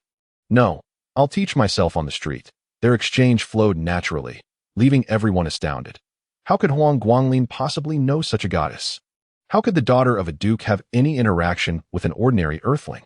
After experiencing the duke's scrutiny yesterday, Huang Guanglin was unfazed by the whispers of others. The opportunity to converse normally with the goddess he admired filled his heart with joy. Of course, he was even more pleased to see Lin Zai's sour expression. After pondering for a moment, he asked, "There are no classes today, right?" Alexia nodded. "You won't have classes until you learn the spiritual language." "That's great. I can focus entirely on learning the spiritual language then." The slender young man was not disheartened by this task. The golden-haired girl found it amusing and tossed him a parting remark. "First, go to the library and borrow a book on basic spiritual language. Learn the foundational pronunciation before you try self-study on the street." With that, she turned and left, and Huang Guanglin nodded gratefully. Unconcerned by the scrutinizing gazes of others, as he set out to inquire about the library's location, Zhe, "How does that guy know that stunning beauty?" Zhao Qing asked, his face a mix of envy and resentment. Lin Zhe shot him a glare. "You're asking me? How would I know?" With that, he stormed out of the classroom in a huff. Lin Zhe had not anticipated that Huang Guanglin, that scoundrel, would so quickly befriend a great beauty. And not just any beauty at that. How could he allow himself to be outdone by such a scoundrel in matters of the heart? Unbeknownst to Huang Guanglin, as he stood on the path, he intercepted someone to ask for directions. To his surprise, it was an adorable little girl. "Excuse me, could you tell me how to get to the library?" He had intended to call her little sister. But considering this was not Earth, and unsure of her status, he refrained from doing so. Moreover, he had heard that there were many legal Lolas in this other world, and judging by her young appearance, she could very well be an adult. The little girl blinked her bright, sparkling eyes and grinned widely. "Ha! I know you. You're from Earth, aren't you?" Huang Guanglin chuckled. "Indeed, I am an exchange student from Earth." "I knew it." The little girl beamed, recognizing the typical features of an Earthling: black hair, black eyes, and yellow skin. "Well, sort of," the slender young man nodded, acknowledging her observation, for while there were also Caucasians and Africans, it was prudent to affirm the little girl's perspective to avoid confusion. The little girl was evidently pleased. "Oh, you're quite nice. Are you going to the library? I'll take you there." Huang Guanglin rejoiced. "Thank you so much, little girl. Don't call me little girl. I'm 10 years old and not little anymore. My name is Brittany Fleur Lawrence. You can just call me Brittany." "Lawrence? Is she a relative of Professor Lawrence?" Huang Guanglin inquired, astonished, yet he refrained from probing further, opting instead to introduce himself. "I'm Huang Guanglin." "Huang Guanglin. What a short name. Is that typical for Earthlings?" "Not really. It's just that names in my country tend to be short. Also, Huang is my surname, and Guanglin is my given name, which is different from yours. I see." The little girl nodded, somewhat understanding, while diligently leading the way. Huang Guanglin was genuinely concerned that one misstep in conversation might lead to tears, which would be quite troublesome. Fortunately, the library was not far, but Huang Guanglin was taken aback by the grandeur of the building. This was no mere library. It was a veritable palace of books. The disparity in perspectives could be deadly. The little girl approached, and as she did, the grand entrance swung open unexpectedly, causing Huang Guanglin to jump in surprise. Goodness, an automatic door. He was certain this world lacked electricity, so the only explanation was that this automatic door was controlled by magic. The young man quickly followed, and as he passed through the entrance, he felt a peculiar sensation sweep over him, and the identity badge around his neck suddenly illuminated, startling him once more. However, he soon regained his composure, reasoning that this was perhaps an entrance authentication for the library. Magic truly set this world apart. Even entering a building required an automated badge check. This is the library, but as a new student, you can only borrow books from the first floor. The little girl assumed a miniature teacher's demeanor, prompting a smile from the young man. "Thank you, little teacher Brittany." Brittany pouted. "I'm not little. You're only 10 years old, and you still insist you're not little." A familiar voice interjected, and Huang Guanglin looked up to see the elegant teacher emerging from behind a bookshelf, causing him to blush and lower his gaze. Chapter 11. Language. At this moment, Professor Lawrence had shed the seriousness of her teaching demeanor, instead smiling as she affectionately ruffled the little girl's hair. A true beauty, and a mature woman who had been married. Every smile and frown exuded an unparalleled charm, far beyond what a youthful boy like Huang Guanglin could bear. However, Brittany was displeased and swatted Professor Lawrence's hand away. "What are you doing here?" Professor Lawrence chuckled, unable to resist pinching the little girl's chubby cheek as she said, "Oh, you won't even call me Annie anymore. Be careful, or I'll spank you." "Humph, I'm not afraid of you, you little widow." Childish words, though innocent, could sometimes cut the deepest. The slender young man clearly observed Professor Lawrence stiffen momentarily, prompting him to intervene. Ahem, so Brittany is Professor Lawrence's niece. What a coincidence. Professor Lawrence then turned her attention to Huang Guanglin, mildly touched by his kind attempt to defuse the situation. You are? Professor, I am this term's exchange student from Earth, named Huang Guanglin. Didn't you assign us a task in class earlier? Some classmates suggested I come to the library to learn the basic pronunciation of the spiritual language. Professor Lawrence nodded affirmatively. Yes, that suggestion is indeed correct. As she spoke, she pointed toward a row of bookshelves. The books on basic spiritual language are over there. Feel free to take a look. You may also borrow some to read at home. The young man beamed with joy. Great. Thank you, Professor. Huang Guanglin took a few steps forward, then turned back to wave at Brittany. Thank you for guiding me, Brittany. The little girl immediately struck a pose with her hands on her hips. Study hard. The young man and the teacher exchanged smiles, yet sensing their unfamiliarity, they awkwardly averted their gazes.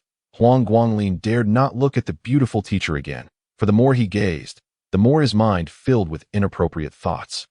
And he feared he could not concentrate on his studies. Soon enough, he reached the bookshelves, where thousands of books were meticulously arranged, and after a glance, he felt somewhat dazed, for he could not recognize the characters, let alone discern which book contained the basics of the spiritual language.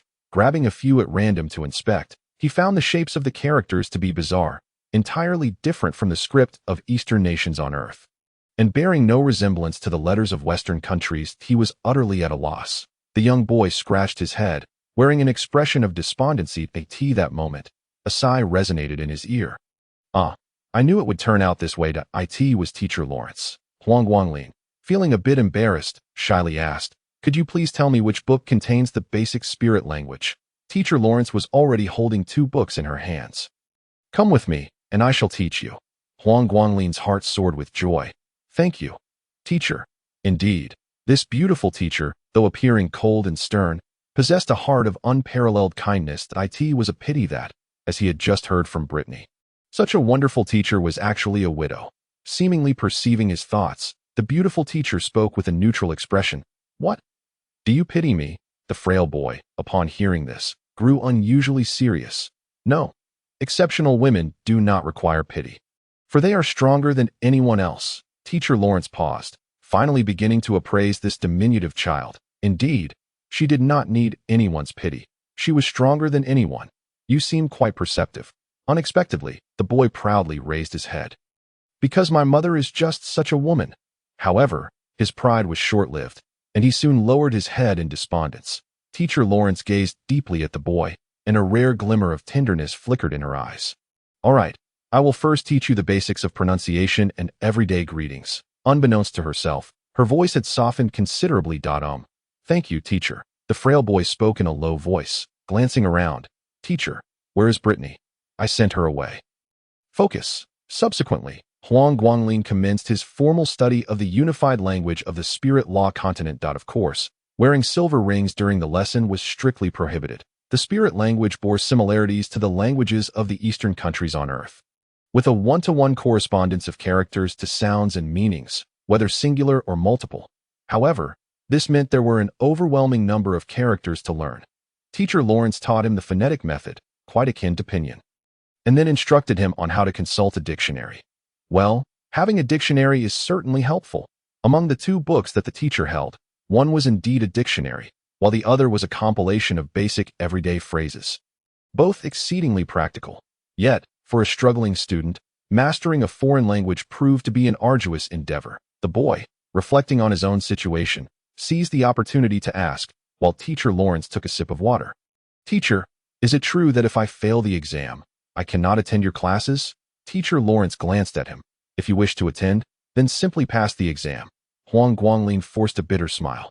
I wish I could pass, but as long as there is an exam, I am certain I will fail. Oh, what do you mean? Actually, I have been assessed as having no attributes, with mediocre aptitude.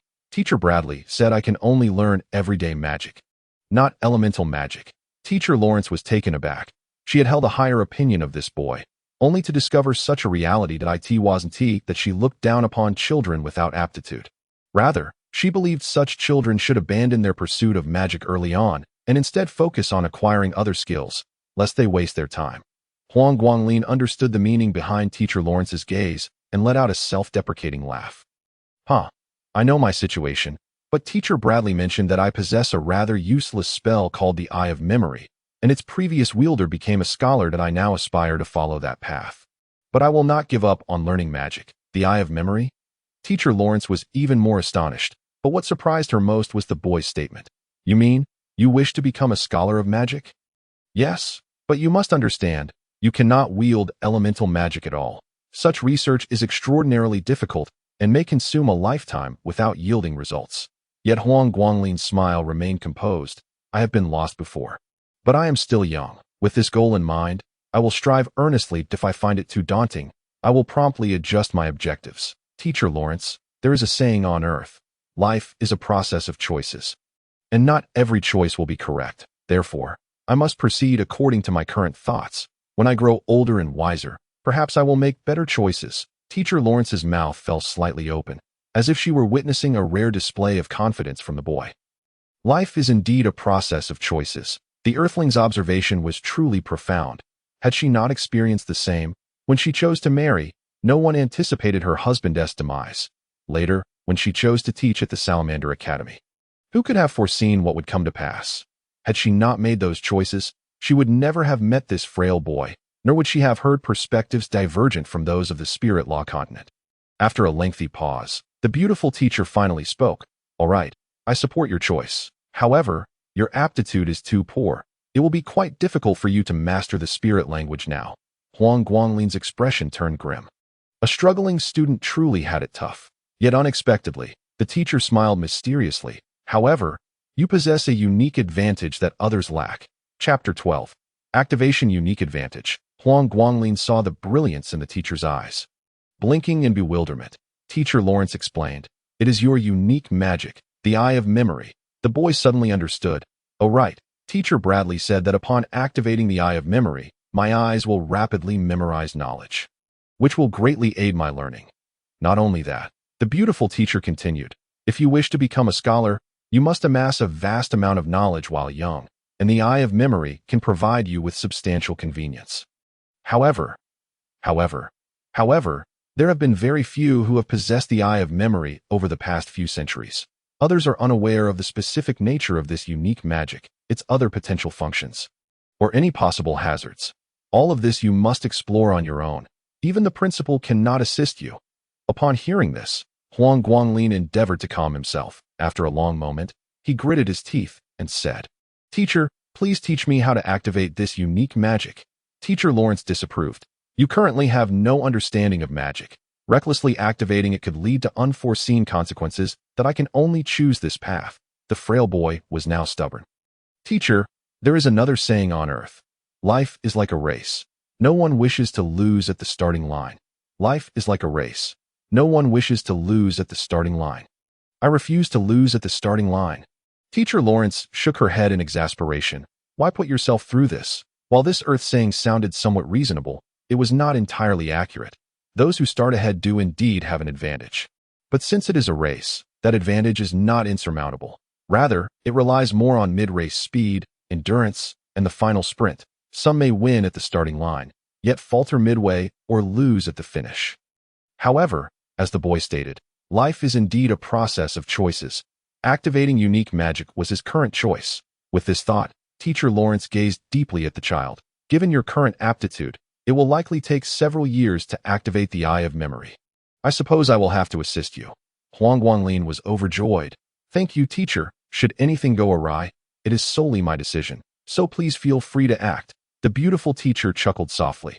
This child, even before beginning, had already attempted to absolve her of responsibility. He was indeed a good child. Very well. I shall assist you in activating the Eye of Memory now. Keep your eyes wide open and do not blink. As she spoke, her gentle fingertip pressed against the boy's brow. The boy felt the warmth of her fingertip and watched as the beautiful teacher's lips moved, his eyes widening in awe. Such beauty was so close that he couldn't bear to blink. Teacher Lawrence recited incantations in a language the boy could not comprehend, her fingertip glowing in tandem with the chant, the light seemingly penetrating his brow, causing his eyes to shimmer, buzz, deep within his gaze. It felt as though something was being awakened. The teacher suddenly shouted, Open. Huang Guanglin felt a sharp pain in his eyes as his pupils expanded to fill his vision, and the surrounding objects appeared to freeze beneath his eyelids. No, it was not stillness. Rather, everything had slowed down that he gazed deeply at the beautiful teacher before him, imprinting her graceful form firmly in his memory. After a while, his vision returned to normal. How do you feel? Is there anything amiss? Teacher Lawrence asked with concern. Huang Guanglin shook his head. I feel great that I have already memorized you. Teacher, I will never forget you for the rest of my life. The sudden declaration left Teacher Lawrence momentarily stunned, her face subtly flushing. However, she shot a glare at the frail boy. You little rascal, daring to jest with your teacher. It's not a jest. It's sincere. Teacher, I will never forget your kindness. The boy thought to himself as he lowered his head and flipped through the book of basic everyday phrases. Activating the eye of memory. With just a glance, the content of the 2 pages was indelibly etched in his mind. Incredible. Huang Guanglin's heart raced uncontrollably, and he flipped through several pages of the book in rapid succession, finishing an entire volume in less than 2 minutes. Yet, every word and concept had been firmly etched into his memory that he quickly closed his eyes, silently organizing the knowledge he had just absorbed. Perhaps due to his inaugural experience with the eye of memory, he felt a slight fatigue. When he finally opened his eyes, he noticed Professor Lawrence observing him with a curious gaze. The young man smiled faintly, removed his silver ring, and spoke with a hint of awkwardness. Professor Lawrence, does this mean I have learned the language of spirits? Professor Lawrence gasped, covering his mouth in astonishment. Just moments ago, this student had only grasped a few phonetics, and now he was capable of articulating a complete sentence. The eye of memory truly was remarkable. Had he memorized the entire contents of the book? Huang Guanglin furrowed his brow, replying, Professor, your speaking pace is too swift. I need to ponder a bit. Yes, I have retained all the knowledge from this book. Now I merely need to practice speaking. Professor Lawrence, brimming with excitement, exclaimed, This eye of memory is extraordinary. What are your plans now? Huang Guanglin responded, I previously mentioned to Charles that I intend to venture onto the streets and listen to others speak, to self-study. Charles, do you know Alexia, also known as Charles? Yes, he just arrived in the Spirit Law continent 2 days ago. Professor, I'm afraid I cannot continue. There are many terms I'm unsure how to express. At this, the beautiful teacher couldn't help but chuckle, her smile so enchanting that it nearly dazzled the young man. He regretted not being in the state of the eye of memory. Otherwise, he could have captured the essence of that smile in his memory. Professor Lawrence quickly regained her composure, returning to her usual stern demeanor, though her expression had softened considerably. Well, you have studied well. Now, I assign you a task. Go to the streets and observe others bargaining to improve your spoken language. Upon your return, make an effort to memorize this dictionary. I will test you in a few days. The young man straightened his posture, replying earnestly, Yes, thank you, Professor. Huang Guanglin exited the library, glancing back at the beautiful teacher who had accompanied him. After a moment's consideration, he asked, Professor, if I manage to learn the language of spirits by tomorrow, may I attend your class? Oh, how ambitious of you, Professor Lawrence replied, crossing her arms, her posture accentuating her alluring figure. The young man, feeling bashful, lowered his gaze, striving not to stare. Very well. Tomorrow you shall come to the classroom, and I will assess your skills. If you pass my examination, you may enter my class. Yes, Catherine. It wasn't until the frail youth had left that Professor Lawrence slowly processed the implications of what had just transpired. This mischievous boy had audaciously referred to her as Catherine instead of Professor Lawrence. That it was evident that addressing someone by their surname and calling them by their first name conveyed different levels of intimacy.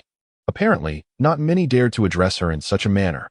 Unbeknownst to Huang Guanglin, Catherine was contemplating this as he made his way out of the academy, soon entering the bustling royal city. Observing the throngs of people in the streets, he inhaled deeply and silently removed his ring. In an instant, a plethora of unfamiliar vocabulary surged forth. Despite his earnest listening, the rapid pace of the bargaining exchanges eluded him. After some contemplation, he activated the eye of memory. His pupils dilated, and the surrounding sights and sounds slowed as he scanned the speakers, memorizing their lip movements and expressions, piecing together the meanings behind their words through conjecture. Remarkably, he managed to comprehend about 70 to 80% of the conversations. Chapter 13. Astonishment. This won't do. There are still many words I do not understand. Huang Guanglin retracted the eye of memory and glanced at the dictionary cradled in his arms. It seemed imperative to memorize the entire volume that evening. Otherwise, he would fail to pass Catherine's assessment the following day. Resolute, he headed westward, having rented a stable the day before and purchased some supplies. He was prepared to make do. He planned to retrieve his belongings from the accommodation area after school the next day. "Hello," a girl's voice called out, prompting Huang Guanglin to turn around and immediately recognize her as the daughter of the shepherd. "Hello," Huang Guanglin replied. Noticing she was carrying quite a load, he extended his hand to assist, saying, "Let me help you with that." It sounded effortless, but upon grasping the items, he realized they were quite heavy. The shepherd's daughter quickly reclaimed some of the burden, smiling as she remarked, "Although you are a boy, you are rather thin and lack the strength to carry so much." The frail youth chuckled awkwardly. There was little he could do. The girl, while of unremarkable appearance, was sturdy and strong, far beyond his capabilities. He awkwardly grasped the lighter items and said, "I apologize. I cannot be of much help." The young girl, however, blinked and assured him, "It's all right. By the way, my name is Monica. What is yours?" "I am Huang Guanglin." They exchanged introductions and chatted along the way until Monica inquired about Earth. Huang Guanglin suddenly realized he was at a loss for words. "Oh, I just realized I haven't been wearing the ring." This meant he could now engage in basic communication with the residents of the Spirit Law continent. "What's wrong?" Monica asked. "Is it that you cannot speak about Earth?" Huang Guanglin hastily shook his head. "No, it's just that I am currently learning the language of spirits. Since I'm not wearing the telepathic ring, there are many things I cannot articulate." Monica glanced at his fingers and confirmed he indeed lacked the ring. "So, you are learning the language of spirits. How impressive that you can converse with me normally." Huang Guanglin expressed his gratitude, saying, "That is because you deliberately speak slowly, allowing me to follow your words." The ranch was not far, and soon they reached the gate, where they spotted the shepherd alongside a beautiful woman herding sheep and cattle. Monica called out cheerfully, "Dad, Mom." Mom?" Huang Guanglin exclaimed, not out of surprise at Monica's mother's beauty, but rather at the language itself. It seemed that even in this otherworldly realm, Mother was still referred to as Mom. He had heard on Earth that all humans shared certain common linguistic traits. For instance, a smile conveys goodwill, laughter is expressed as ha-ha, and a scream is simply an ah. Thus, the term for mother was universally understood as Mom. No wonder when Alexia had saved him, she understood his murmured Mom. It turned out that here, Mother was also called Mom. The shepherd and his wife turned to look, and Monica announced their return along with Huang Guanglin. Huang Guanglin quickly greeted, "Hello, Uncle and Aunt. I am here to help." The shepherd waved his hand dismissively. No need.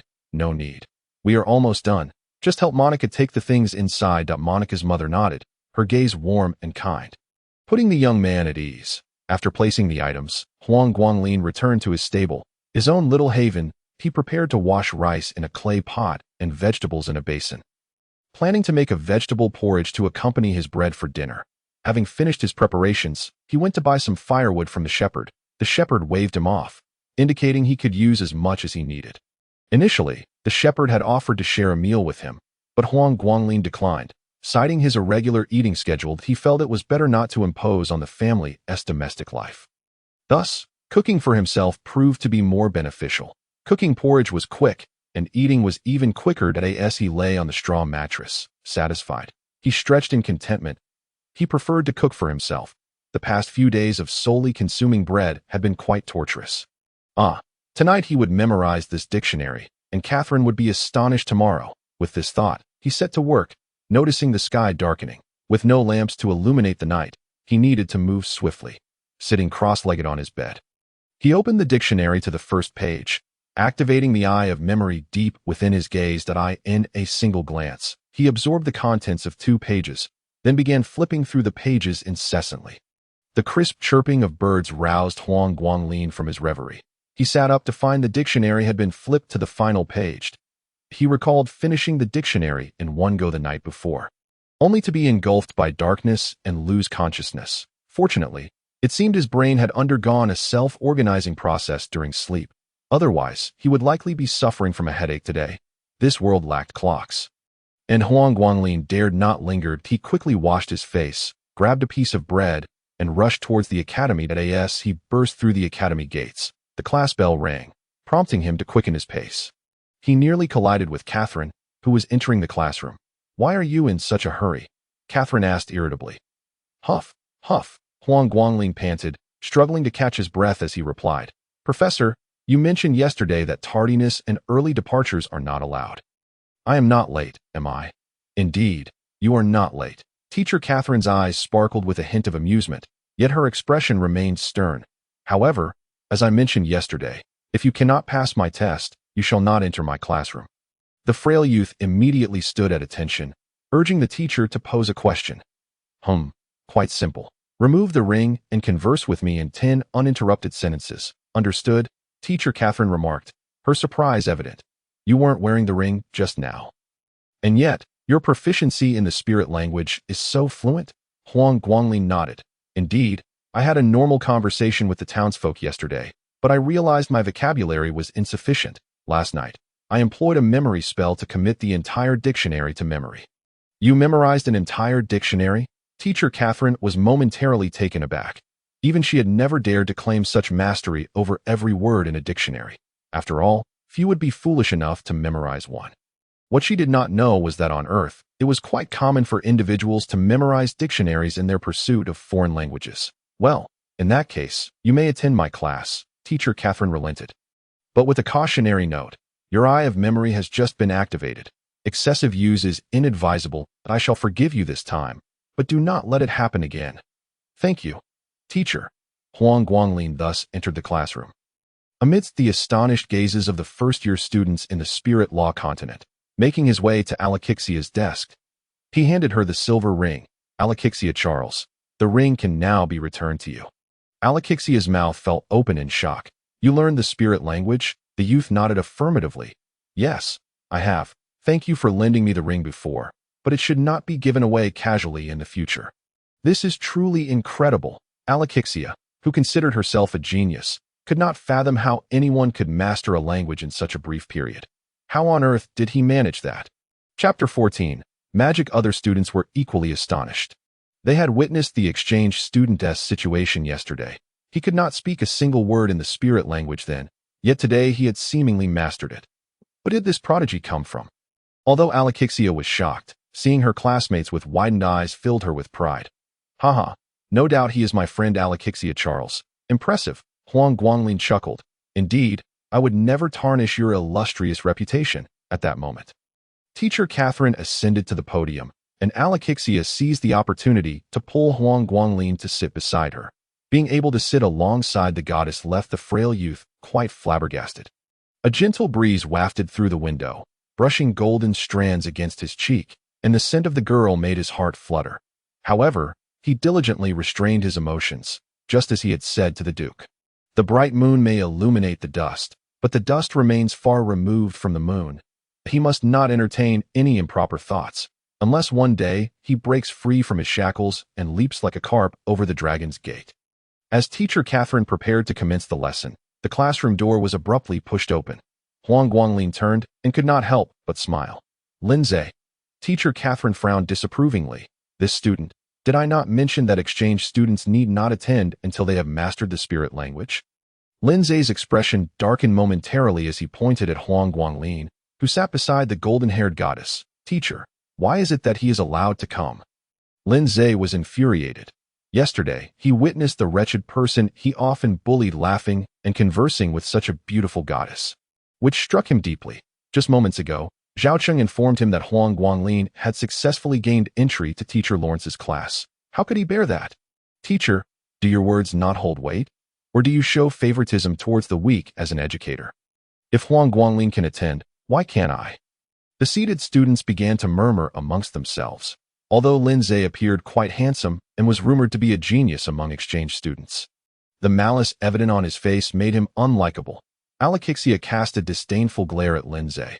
She had heard Huang Guanglin speak of him as a most wicked sort, someone she utterly detested. Teacher Catherine smirked inwardly but maintained her composure, turning her gaze to the frail youth. "Huang Guanglin, stand up." The youth complied, raising his hand with fingers splayed. Huang Guanglin did as instructed, meeting Lindsay's gaze with unwavering calmness. He understood that Teacher Catherine was a person of principle. Lindsay's previous remarks had evidently angered her, and she would not let him off easily. Douc. Teacher Catherine's voice was icy. He is not wearing a ring, yet he can comprehend my words. And you? Lin Zhe's eyes widened in disbelief.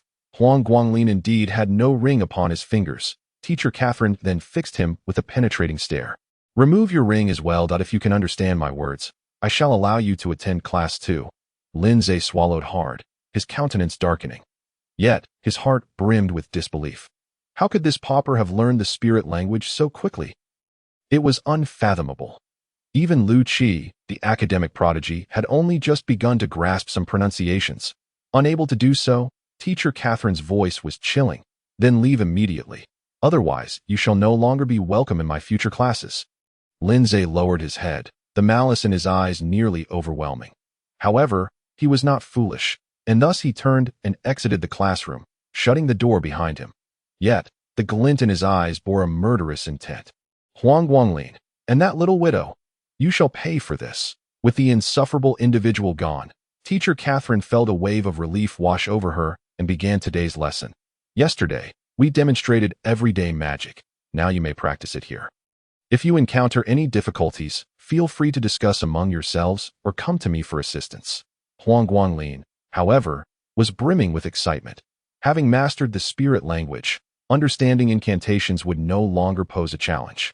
Even if his aptitude was lacking, he was already ahead of other exchange students. The starting line, he had won. At that moment, Alexia extended a wand toward him. This is the wand issued by the academy. I have no use for it, so take it. Huang Guanglin gratefully accepted it. But you? No need to worry. The wand my family made for me is 1,000 times better than this shabby wand. Indeed, the Duke's household was noble and would not concern itself with such a trivial wand. Huang Guanglin refrained from saying more and mimicked the actions of his fellow students, lightly tapping the wand in the air while reciting an incantation, cleanse. The incantations for everyday magic were simple, and Huang Guanglin could articulate the spell clearly, comprehending its meaning. However, his lack of aptitude ultimately hindered him. He could only see the wand flicker momentarily without producing any effect. Cleanse, cleanse, cleanse. After several attempts, he became more proficient, and it did yield some results. His shoes, soiled from the morning's run, were now spotless. Nevertheless, compared to his classmates, who could cleanse themselves entirely with a single incantation, he was still far too weak. Teacher Catherine approached him.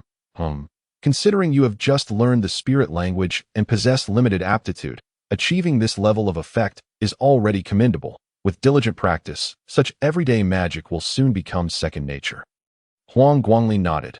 I understand. Thank you, Teacher Catherine. Upon hearing this, Alexia blinked, and other students turned their curious gazes toward him. Teacher Catherine? That form of address was quite commendable. Even they still referred to her as Teacher Lawrence. This exchange student from Earth appeared to share a closeness with the teacher. However, Huang Guanglin was oblivious to the attention of others at that moment. He was filled with exhilaration, for he had begun to wield magic. Though the effects were still subpar, he had indeed embarked on the journey of learning magic. He would practice tirelessly, for with inferior aptitude, he must exert 10 times the effort to succeed if 10 times was insufficient. Then 100 times. One day, the fruits of his labor would surely blossom. Meanwhile, on the bustling streets of the royal city, Zhao Cheng and others looked on in disbelief at the sullen Lin Zhe. Zhe, are you joking? How could that pauper possibly learn the spirit language in such a short time? Even you have only mastered 2 sentences. Silence. Lin Zhe roared in anger. Are you implying that I am inferior to him? What is he anyway? Who knows what underhanded means he used to secretly learn a few phrases of the spirit language, perhaps even bribe the teacher? Does it matter if he attends class before us? No matter how much he listens for 100 years, he cannot compare to me. Zhao Cheng and the others immediately chimed in. Exactly. With his kind of aptitude, he can at most learn some everyday magic. In the future, he will still be beneath our Zhe. Everyday magic? Not bad. We could have him polish our shoes. If they aren't clean, we'll give him a beating. Indeed, by following Zhe, we too can enjoy such treatment in the future. The cacophony of chatter from these individuals irked Lin Zhe to no end. The nearby residents, witnessing the commotion, hastily distanced themselves. Lin Zhe yearned to approach and engage in conversation to learn the language. Yet not a single person impeded his path. Chapter 15.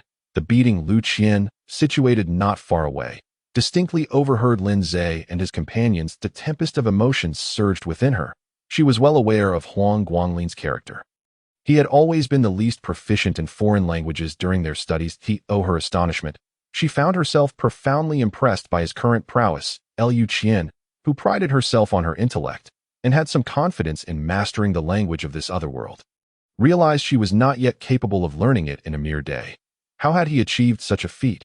Nevertheless, her resolute mindset allowed her to dismiss the achievements of others, placing her faith firmly in her own abilities.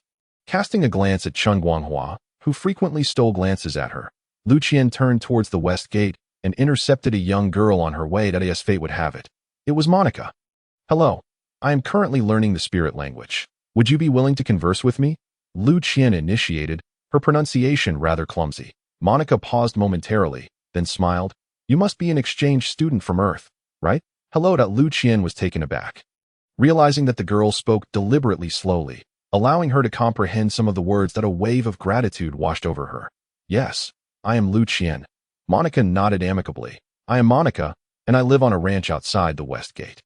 By the way, do you know Huang Guanglin? He is also from Earth and rents a room on my family's ranch." Liu Qian furrowed her brow, struggling to grasp the entirety of the conversation. Yet she caught three pivotal words. Huang Guanglin. This young girl knew Huang Guanglin. Instinctively, she donned her silver ring, feeling a sense of relief wash over her. "I apologize. I am still new to the spirit language and find it somewhat difficult to understand." "Did you just mention Huang Guanglin?" "Yes. Do you know him?" Lu Qian blinked. "Indeed, I know him. We were neighbors back on Earth." Upon hearing this, Monica's demeanor shifted to one of increased enthusiasm. "So you are his neighbor? If you don't mind, come visit my family's ranch. My parents are very welcoming, and you can practice speaking with us." Liu Qian felt a surge of excitement within her, her face lighting up. "That sounds wonderful. I was just lamenting my lack of a teacher." Unbeknownst to Huang Guanglin, he remained oblivious to the unfolding events on the street. In class, he familiarized himself with several everyday spells under the guidance of Professor Catherine and Alexis Charles, ensuring he was on the right track. With diligent practice, he felt confident in his ability to wield these spells effortlessly. Once class concluded, he bid farewell to Alexis and made his way to the dormitory to retrieve his belongings, subsequently returning to the library to return the dictionary. Naturally, he seized the opportunity to borrow 2 additional books. Though he had promised his instructor not to misuse the Eye of Memory, he figured moderate use would pose no issues. Feeling as though he had a promising future ahead, the slender youth walked with an air of confidence, a spring in his step. However, misfortune soon befell him. In his haste, he failed to notice a foot extending from around the corner, causing him to stumble and fall to the ground with a thud, nearly knocking out a tooth. His books, belongings, and wand tumbled to the ground. Well, Huang Guanglin, where are you rushing off to in such a hurry?"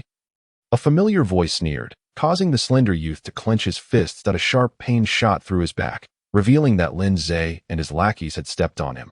"You certainly have some gall." Lin Zhe growled through gritted teeth. "You dare to stand before me without bowing?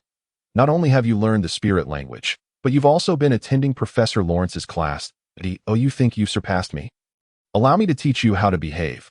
Numerous feet descended upon Huang Guanglin, each step feeling as if his very insides were being crushed. Lin Zhe's attention shifted to the items scattered about, and with a swift kick, he sent Huang Guanglin's belongings flying before picking up his wand and books. In a moment of desperation, Huang Guanglin shouted, "You can't touch those." "Oh," Lin Zhe replied, placing a foot upon his head. "What if I do?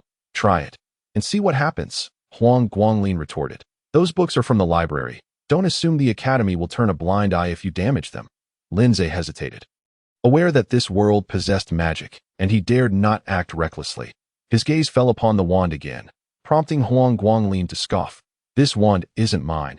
It belongs to Miss Alexis Charles from the Duke's family, who lent it to me. Go ahead and touch it."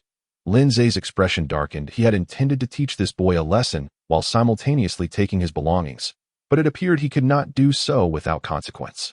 Carefully, he placed the books and wand back on the ground. Yet in a fit of rage, he kicked Huang Guanglin's face, causing it to swell. After a considerable time, the group departed, seemingly unsatisfied. Little did they know, the onlookers in the street had witnessed the entire spectacle, and in the future, Anyone wishing to learn the spirit language would likely find it difficult to approach others. Huang Guanglin took some time to recover before rising again. He had truly sustained significant injuries. Lin Zhe and his gang had shown no restraint, delivering blows with full force, nearly causing him to vomit blood. Now, he was left in agony, his entire body aching. With half of his face swollen like a bun. Quietly, he made a mental note of Lin Zhe and his companions, cautiously gathering his fallen belongings. With ample time remaining, he purchased some vegetables and a pig bone from a vendor before slowly making his way home. The culinary standards in this world were rather rudimentary, and no one had yet thought to make soup from pig bones. Huang Guanglin contemplated preparing a pig bone vegetable porridge, which might help nourish his frail body. However, as he pushed open the ranch gate, he failed to immediately register the graceful figure before him. Huang Guanglin, you're back. Monica greeted warmly. Is this your neighbor, Lu Qian? I met her in the city today and learned she knows you. So I invited her over as a guest. Only then did she notice the disheveled state of the slender youth. Gasping in surprise, what happened to you? Huang Guanglin forced a smile. It's nothing. I just had a little accident and bumped my face on a rock. How could you be so careless to fall so hard? Lu Qian observed, her gaze sharpening. She recognized that this was no mere accident. He had clearly been beaten at for the assailants. It was all too obvious. Are you all right? She inquired, her voice cool and composed, sending Huang Guanglin into a daze. Yet, he quickly regained his composure. I'm fine. Glancing at the ingredients in his hands, he instinctively asked, would you like to stay for dinner? The moment the words left his mouth, he regretted them. Although he had been Lu Qian's neighbor in childhood, their relationship had never been particularly close. Furthermore, he had previously rejected her kindness, perceiving it as charity. Now, extending an invitation for dinner felt inappropriate. However, Lu Qian's gaze fell upon the vegetables and bones, and miraculously, she nodded in agreement. Yes. Monica blinked, listening to their exchange in Earth language, uncertain of what to say. Throughout the process of washing rice and preparing water, Huang Guanglin remained in a state of bewilderment. He had not anticipated that Lu Qian would so readily agree. After all, she was a figure of almost divine status. While he was merely a penniless and useless individual, how could they possibly find common ground? Sensing his inner turmoil, Lu Qian spoke up. I've been eating nothing but bread and vegetable salad for the past few days. It has been quite difficult to adjust, the youth realized, with a sudden clarity, that even a goddess could struggle with such a diet at present. Even a simple bowl of porridge would be a delicacy. Chapter 16. Seeking guidance, Huang Guanglin expertly began to simmer the pig bone, then sought out some firewood from Monica. Taking a moment to relax, Lu Qian seemed to survey the entire stable. Although it had been vacant for quite some time, a lingering odor still pervaded the air, prompting her to wrinkle her nose in distaste. How did you come to rent this place? Lu Qian inquired instinctively. Huang Guanglin paused, responding matter-of-factly, because I have no money. Also, Alexis recommended this place, and living here is perfectly acceptable. Lu Qian's mind flashed to the golden-haired girl, and she found herself momentarily lost in thought. She wished to ask the youth how he knew the golden-haired girl, but the words caught in her throat, rendering her unable to speak. Observing his adeptness with the fire, she fell silent for a considerable time. Have you learned the spirit language? Lu Qian asked again. Huang Guanglin replied with a nonchalant seemingly unbothered by the revelation. Teach me. Huh? I said, teach me. Lu Qian emphasized, I am willing to pay for tuition. I wish to learn the spirit language quickly, but the methods from Earth do not seem to be effective here. Indeed, it is of little use. Although Huang Guanglin may not excel academically, he possesses an understanding of how to learn a foreign language. It merely requires frequent interaction with foreigners, coupled with memorization of vocabulary, phrases, and texts. With a modicum of talent, one can swiftly acquire the basics. Naturally, those less adept must exert greater effort in this foreign realm. Where everyone struggles to recognize even a single character, they can only stumble through language acquisition like infants learning to speak. For someone like Lu Qian, managing to converse with Monica several times a day is no small feat. However, time is not on their side, as their instructor, Miss Catherine, has allotted them little time. Even Lu Qian feels a tinge of urgency. Huang Guanglin, without reservation, admits to having taken a shortcut. Do you remember my rather useless magic? Lu Qian pauses, seemingly recalling something. It was Miss Catherine who helped activate my memory eye. allowing me to memorize the basics of the spirit language, and after wandering around the city, I managed to learn it. The boy's voice trails off with a hint of apology. I fear I cannot teach you. Yet Lu Qian shakes her head, insisting, you can teach. Just 3 words send a jolt through Huang Guanglin. This marks the first time he has received recognition from this girl. Instinctively, he asks, how do I teach? Lu Qian replies matter-of-factly, you are the only person I know who speaks both the spirit language and Chinese. Only you can teach me. Huang Guanglin is momentarily at a loss, feeling he cannot argue with this beautiful neighbor. After a moment of internal struggle, he finally nods. All right, from now on, I will say a phrase. And you will repeat it. Thus, the slender boy embarks on his first teaching experience, with the student being the goddess in the hearts of the exchange students. It must be said, a sense of vanity stirs within him. Eat, the boy states. Eat, the girl echoes. Bread, bread. Magic, I study magic at the academy. Magic, I study magic at the academy. You say one, I say one. With Lu Qian's extraordinary memory, she rapidly learns a considerable amount of the spirit language. Huang Guanglin is not surprised. After all, she is a prodigy, and her learning ability surpasses even his memory. Hence, he simply asks her to lend him the basics of the spirit language and the dictionary tomorrow. And he will teach her pronunciation and how to look up words, just like Miss Catherine does. Until the bone broth and vegetable porridge are served at the table, Huang Guanglin remains somewhat dazed. Lu Qian's abilities are astonishing, leaving him at a loss for words. It smells delightful. I haven't had earth cuisine in ages. Lu Qian speaks a phrase in the spirit language without a hint of hesitation, flowing smoothly. Were it not for their acquaintance, the boy might have believed she was a native of this world. After a round of teaching, Lu Qian begins to grasp the nuances. She contemplates the phrases she would likely use in everyday situations, articulating them in Chinese for Huang Guanglin to translate. This method accelerates her mastery. Huang Guanglin believes that within 3 days, Lu Qian will undoubtedly be able to converse normally with the inhabitants of the Spirit Law continent. After finishing their meal, Lu Qian stretches lazily, shedding her usual poise.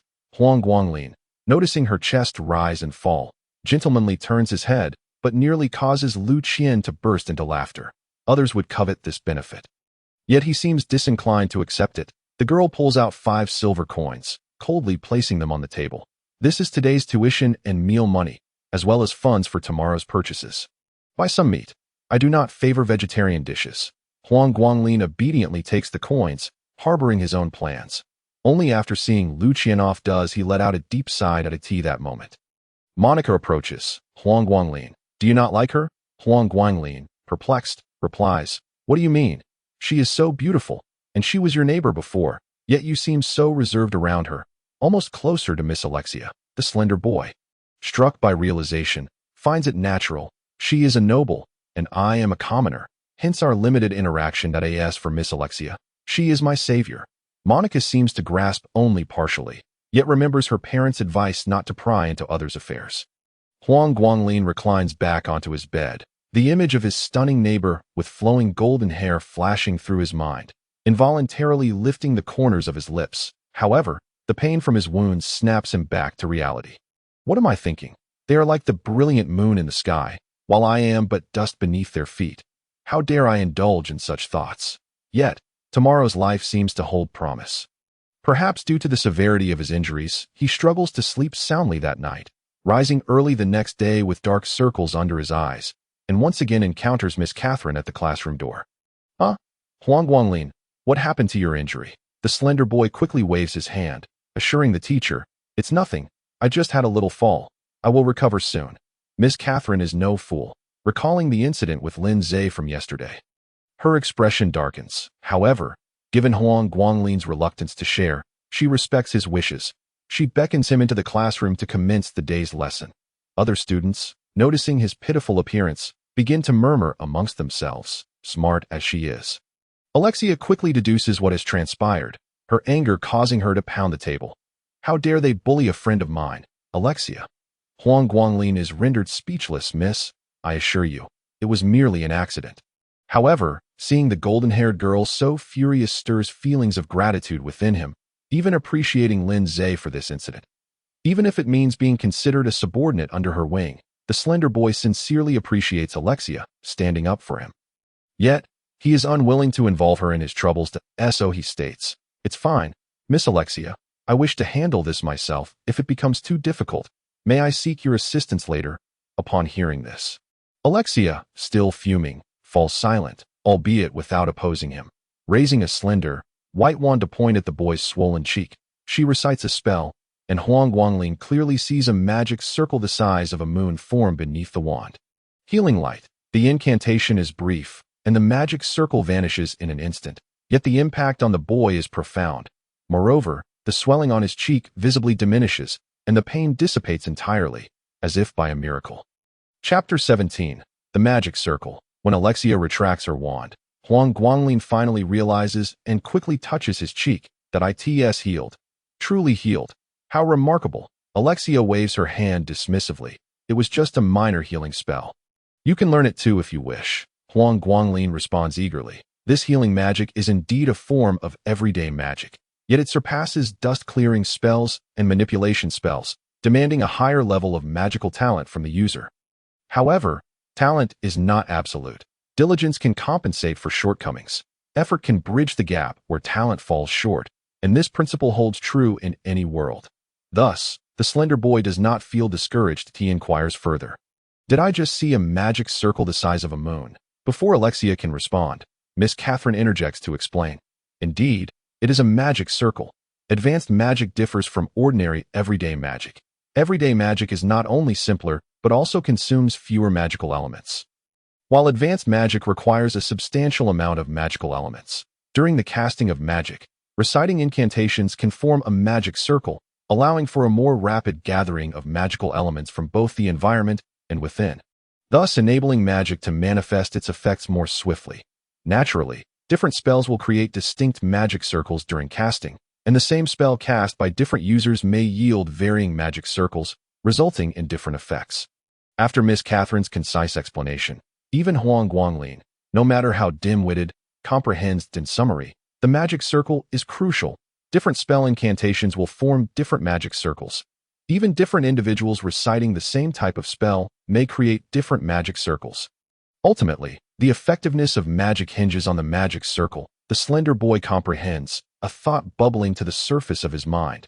Yet after much contemplation, he remains at a loss. Instead, he poses another question. I recall that during the first class, Miss Catherine used the flame net spell, yet I did not see any magic circle then. Moreover, when I first arrived at the Spirit Law continent, I was attacked. And Teacher Bradley also cast magic, yet there was no sign of a magic circle. Miss Catherine cannot help but chuckle, yet patiently explains, those who have yet to learn magic cannot see the magic circles.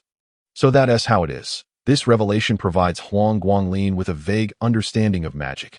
Overall, the experience remains rather vague, failing to establish a coherent framework of knowledge in one's mind. It appears that mastering the fundamentals of magic will require a considerable amount of time. In this particular lesson, Professor Catherine primarily guided the students in reinforcing their practice of everyday magic and provided a brief overview of the fire attribute magic that would be discussed the following day. Huang Guanglin felt utterly bewildered, sensing that the classroom was hardly a place suited for someone of his academic standing. Fortunately, the classes at Salamander Academy are not lengthy, typically lasting just half a morning, after which students are free to engage in independent activities. Such a high degree of freedom is fundamentally a test of the student's self-discipline. With so much time at their disposal, failure to utilize it for practicing magic would leave them with no one to blame but themselves for their lack of achievement. For Salamander Academy, a rote teaching method is not conducive to the student's growth. Once Professor Catherine departed, Huang Guanglin slumped over his desk, feeling as though his mind was in a fog. What's wrong, Huang Guanglin? Alexia inquired with concern. Waving his hand dismissively, he replied, It's nothing, just that I feel completely lost after this class. Is it really that difficult? Of course it is. Not everyone possesses your genius. Consider my own talents.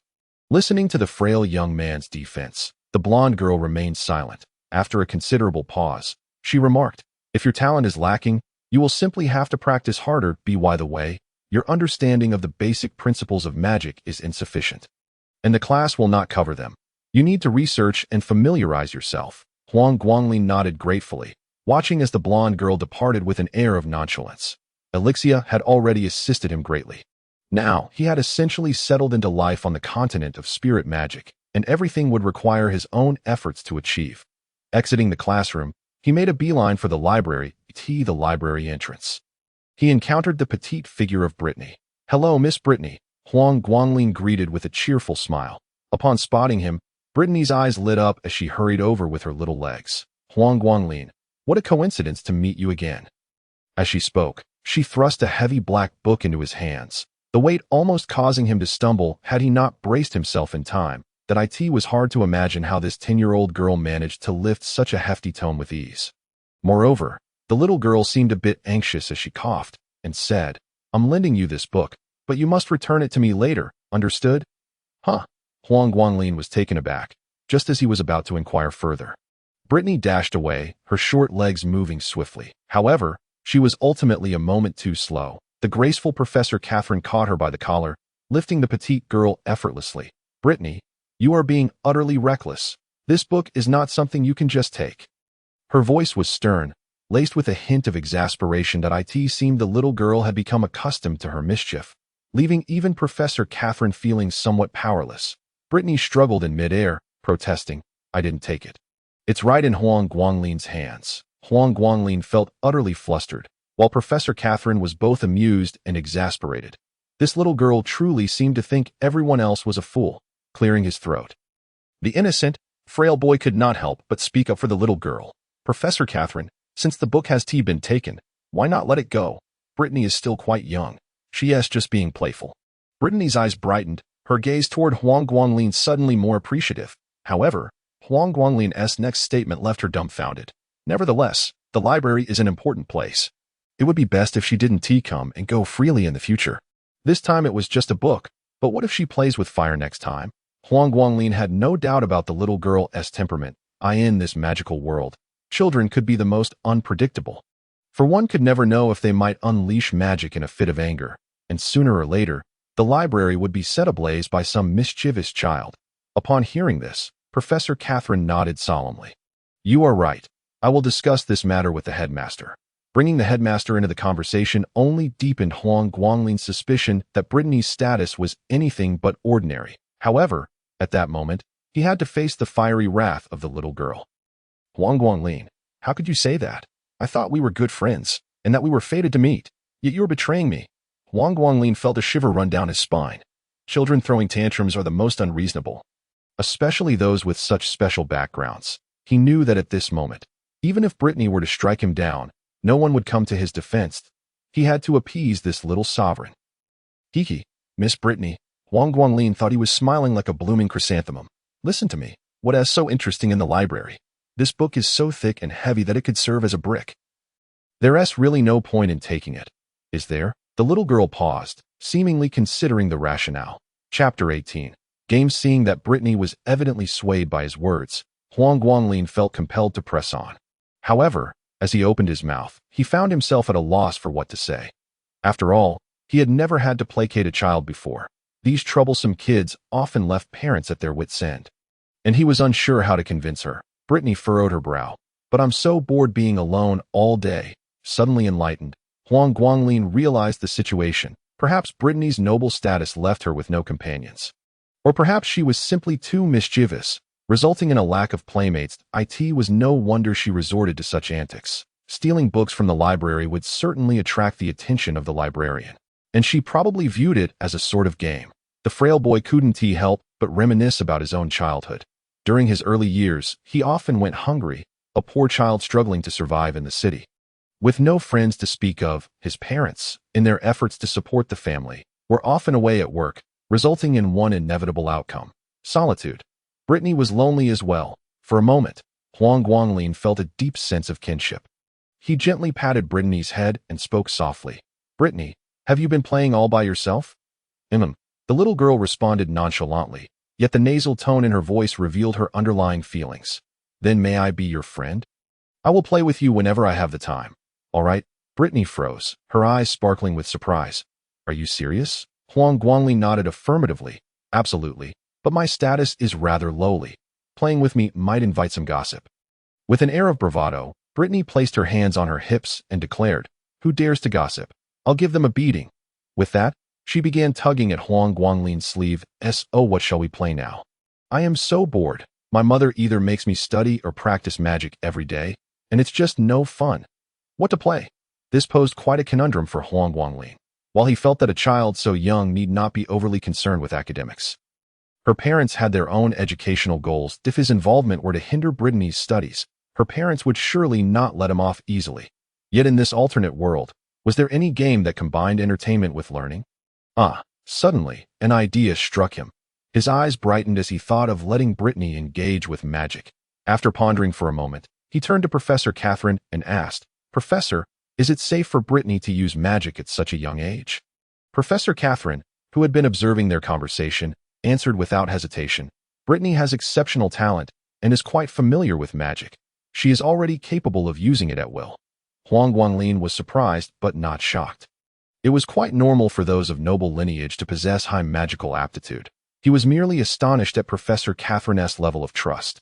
Was she really comfortable allowing Brittany to play with him? Since Professor Catherine did not object, Huang Guanglin took Brittany's small hand and led her to a more open area to commence their game. "Brittany, what type of magic can you use?" Upon hearing the topic of magic, Brittany pouted slightly. "I can use fire, wind, and earth magic. Water magic conflicts with my fire magic, so I cannot use it." Huang Guangli nodded. "Then can you draw a circle in the air with fire magic?" Brittany, though puzzled, felt less bored with someone to play with and silently raised her wand. An intricate and obscure incantation echoed as a crimson magic circle materialized at the tip of her wand. Puff! Suddenly, a fire circle the size of a grinding mill appeared 3 meters in front of them, the scorching heat waves causing Huang Guangling's skin to feel warm. "Now, can you draw a pair of cat ears on the circle?" he asked. Brittany frowned in contemplation, but with someone to play with, she no longer felt bored. She lifted her other hand and pointed at the air, uttering another incantation. Puff! Indeed, a pair of cat ears appeared atop the fire circle. Huang Guangling smiled broadly and said, "Now add a pair of cat eyes. Puff! Cat nose. Puff! Cat mouth and whiskers. Puff! Puff!" As Huang Guangling beheld the delightful visage of a cat gradually taking shape, he couldn't help but exclaim, "Branne, you are truly remarkable. Your artistry is exquisite." With beads of sweat adorning her forehead, Branne, pride swelling in her chest, lifted her chin defiantly and replied, "Of course. Have you forgotten who I am?" Noticing that the drawing was nearing completion, Huang Guangling hastily urged the young girl to cease her magical endeavor, fearing she might exhaust herself. However, the presence of teacher Catherine nearby, who remained silent, indicated that there was likely no cause for concern. Branne wiped the perspiration from her brow and cheerfully tugged at Huang Guangling's sleeve, asking, "What shall we create next?" Observing her animated demeanor, the young man couldn't help but reflect on the situation. In truth, engaging with this magic could be a solitary pursuit. It posed no challenge for Branne, who was simply elated to have someone to share it with. Yet, Huang Guangling, still unfamiliar with the intricacies of magic, dared not allow her to indulge for too long and quickly sought to redirect her attention. "Branne, did you enjoy yourself just now?" "Yes, I had a wonderful time," she replied. "That I am quite pleased too. But I must continue my studies. I have only recently arrived at the academy, and there is so much to learn. Failing my exams would be quite shameful." "Then you won't have time to play with me?" The little girl's voice carried a hint of disappointment. Huang Guanglin, chuckling, responded, "With your talents, why not consider being my teacher?" "Be your teacher?" Branne exclaimed, her eyes wide with excitement. "You want me to teach you?" "Indeed," Huang Guanglin affirmed. "With your impressive grasp of magic, you would undoubtedly excel as my instructor." Branne, puffing out her chest in mock bravado, yet sounding quite youthful, declared, "Of course, I shall be your teacher from now on. And you can ask me anything you don't understand." "That's precisely what I was hoping to hear." Huang Guanglin smiled, only to be met with teacher Catherine's amused gaze, causing his heart to skip a beat.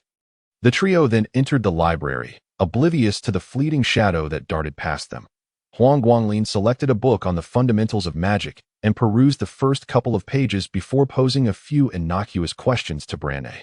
Despite her tender age, Branne possessed a wealth of magical knowledge surpassing that of many new students. Effortlessly addressing Huang Guangling's inquiries, his praises only served to elevate her pride further. However, This was not Huang Guanglin's ultimate goal. Casting a glance at Teacher Catherine, he was surprised to see her already understanding his intent. Shortly thereafter, she returned with another book, handing it to him. Upon glancing at its title, a headache began to form. It was evident that this was an intermediate magic tome, filled with incantations far beyond his novice capabilities. This, indeed, was his intention. Huang Guanglin presented the book to Branne, asking, "Branne, my esteemed teacher, I cannot comprehend this. Would you kindly read it aloud for me?" With confidence, Branne accepted the book, but upon seeing the text, her expression faltered. Despite her incredible talent, she was still just a child, having only mastered basic magic, and the intermediate spells perplexed her. Yet, Huang Guanglin was keenly aware of her struggle and feigned admiration, gazing at her with sparkling eyes and an encouraging tone. "Surely, my brilliant teacher Branne can decipher this. Right?" Chapter 19. A misunderstanding. Huang Guanglin's words were deliberately crafted. Branne, feeling proud from earlier praises, would certainly hesitate to admit her ignorance now. With his expectant gaze upon her, she was left with no choice but to muster the courage to explain. Even if she truly didn't understand, for a considerable time, Branne remained silent, her eyes fixed on the pages, while Huang Guanglin observed the beads of sweat forming on her forehead, instinctively glancing at Teacher Catherine. For reasons unknown, Teacher Catherine seemed to grasp his unspoken thoughts, promptly leaning closer to Branne and murmuring a few words. Instantly, Branne's eyes lit up. "Ahem, Huang Guanglin, I have an idea," she stated, straightening her posture. "This is an intermediate spell. It might be a bit challenging to grasp, but follow my lead." Though she received assistance from Teacher Catherine, Branne's youth still rendered her explanations somewhat halting, yet they were coherent enough. Teacher Catherine nodded in approval. Recognizing the girl's exceptional talent, the disparity between intermediate and basic magic was akin to a chasm, with many individuals stalling at the beginner level. Yet, Branne, with just a single prompt from her teacher, managed to convey a general understanding, a testament to her genius. Meanwhile, Huang Guanglin found himself overwhelmed with information. Nevertheless, he acknowledged his objective had been achieved and remarked, "Indeed, intermediate magic is still too challenging for me. Yet, my little teacher Branne is truly remarkable, grasping even intermediate spells that it seems I shall need to seek your guidance more often." The little girl giggled, discreetly wiping her brow. Fortunately, Huang Guanglin refrained from further inquiries, which brought her a sigh of relief that it appeared she would need to read more diligently in the future. Otherwise, her friend Huang Guanglin might pose questions she could not answer, leading to embarrassment. At that moment, Huang Guanglin immersed himself in the fundamentals of magic, inadvertently neglecting the young girl beside him. Branne, feeling somewhat fatigued, quietly settled beside the slender youth and soon fell asleep against his shoulder. Teacher Catherine cast a deeply appreciative glance at Huang Guanglin and softly expressed her gratitude. "Thank you." Puzzled, Huang Guanglin replied, "For what?" "Teacher," she continued, "I will rely on you to take good care of her." Huang Guanglin smiled. "Teacher, Branne and I are already friends." Catherine returned his smile. Indeed, the little girl has finally made her first friend, and a splendid one at that. Ultimately, Branne was carried away by Teacher Catherine, while Huang Guanglin, having perused the introductory magic book, only realized he had skipped lunch when his stomach growled. Rising to return the book to the shelf, he unexpectedly locked eyes with a pair of deep, scrutinizing one's dada. "What brings you here?" Huang Guanglin asked, feeling slightly uneasy under Lu Qian's assessing gaze. "You mentioned borrowing a book yesterday," Lu Qian casually explained as she observed the slender youth placing the book back on the shelf. Seemingly nonchalant, she inquired, "Are you quite familiar with Teacher Lawrence?" Huang Guanglin nodded. "We get along well enough. Teacher Catherine is quite warm-hearted beneath her cool exterior. She taught me about spirit language, and it was she who activated my memory eye." Lu Qian acknowledged his words with a nod but remained silent. Yet, Huang Guanglin could clearly perceive the skepticism in her eyes. "Teacher Catherine, you seem to speak quite intimately. I suspect your relationship is more than mere acquaintanceship, especially considering you were just with her and the little girl." For reasons unbeknownst to her, Lu Qian followed Huang Guanglin as he exited the library. Before long, her stomach grumbled in protest that "I need to eat." Huang Guanglin paused. "I was just about to buy some bread. Would you like some?" Lu Qian shot him an exasperated glare, one that was both captivating and fierce. "I gave you money yesterday. Were you not going to buy meat to cook for me?" "Bread? I'm tired of bread." Huang Guanglin blinked in surprise. This was the first time he had heard Lu Qian speak at such length. Even when he had taught her spirit language yesterday, she had favored brevity. What was happening today? Nevertheless, Huang Guanglin clarified, that won't be until evening. I need to eat quickly now as I have things to attend to this afternoon. What could possibly be more important than cooking for me? Reading, of course. You could borrow the book to read at home while cooking and teaching me spirit language. No can do. Dinner is only for later. The two bantered back and forth on the bustling streets of the royal city. Drawing the attention of an observant onlooker, Lin Zhe, from a distance, watched with a smile, turning to Chen Guanghua with a teasing remark. Oh, look at Lu Qian. She would rather walk with a waist than acknowledge you. Chen Guanghua gritted his teeth. Lin Zhe, stop spreading nonsense. The royal city is vast. They are simply walking in the same direction. Lin Zhe's laughter dripped with sarcasm. Indeed, not only are they going the same way, but they are also at the same stall buying bread, chatting away the entire time. Ultimately, Chen Guanghua's anger was ignited by Lin Zhe's provocation. In his eyes, Lu Qian belonged to him. Among this exchange student cohort, he and Lu Qian were the most exceptional, aside from that scoundrel Lin Zhe, and they were a perfect match. No one could intrude upon their bond. Huang Guanglin was merely a worthless wretch devoid of attributes. Once Chen Guanghua mastered magic, Huang Guanglin would be no more significant than an ant. Ants ought to recognize their place and not covet what does not belong to them, lest they meet a dire fate.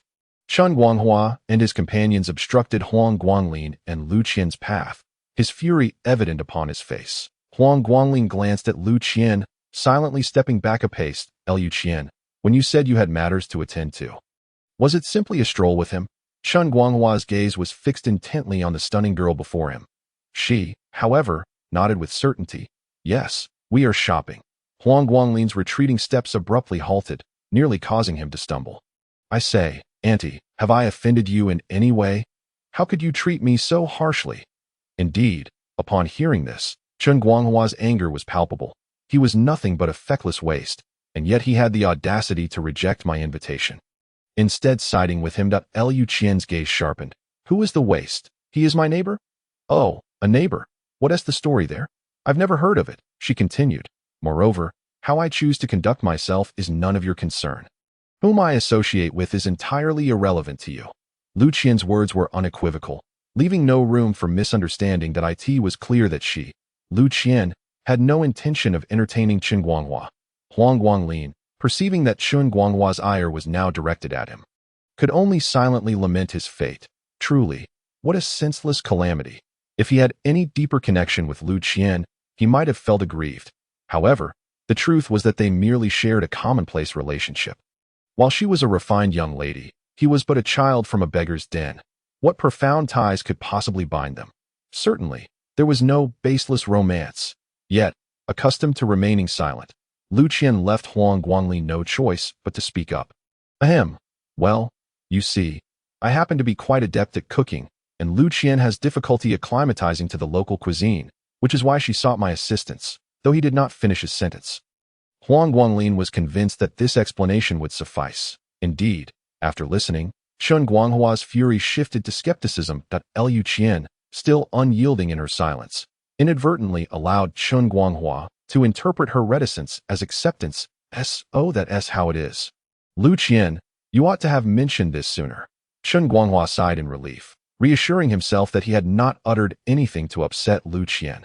Meanwhile, Lu Qian cast a sidelong glance at Huang Guanglin before coldly instructing Chen Guanghua.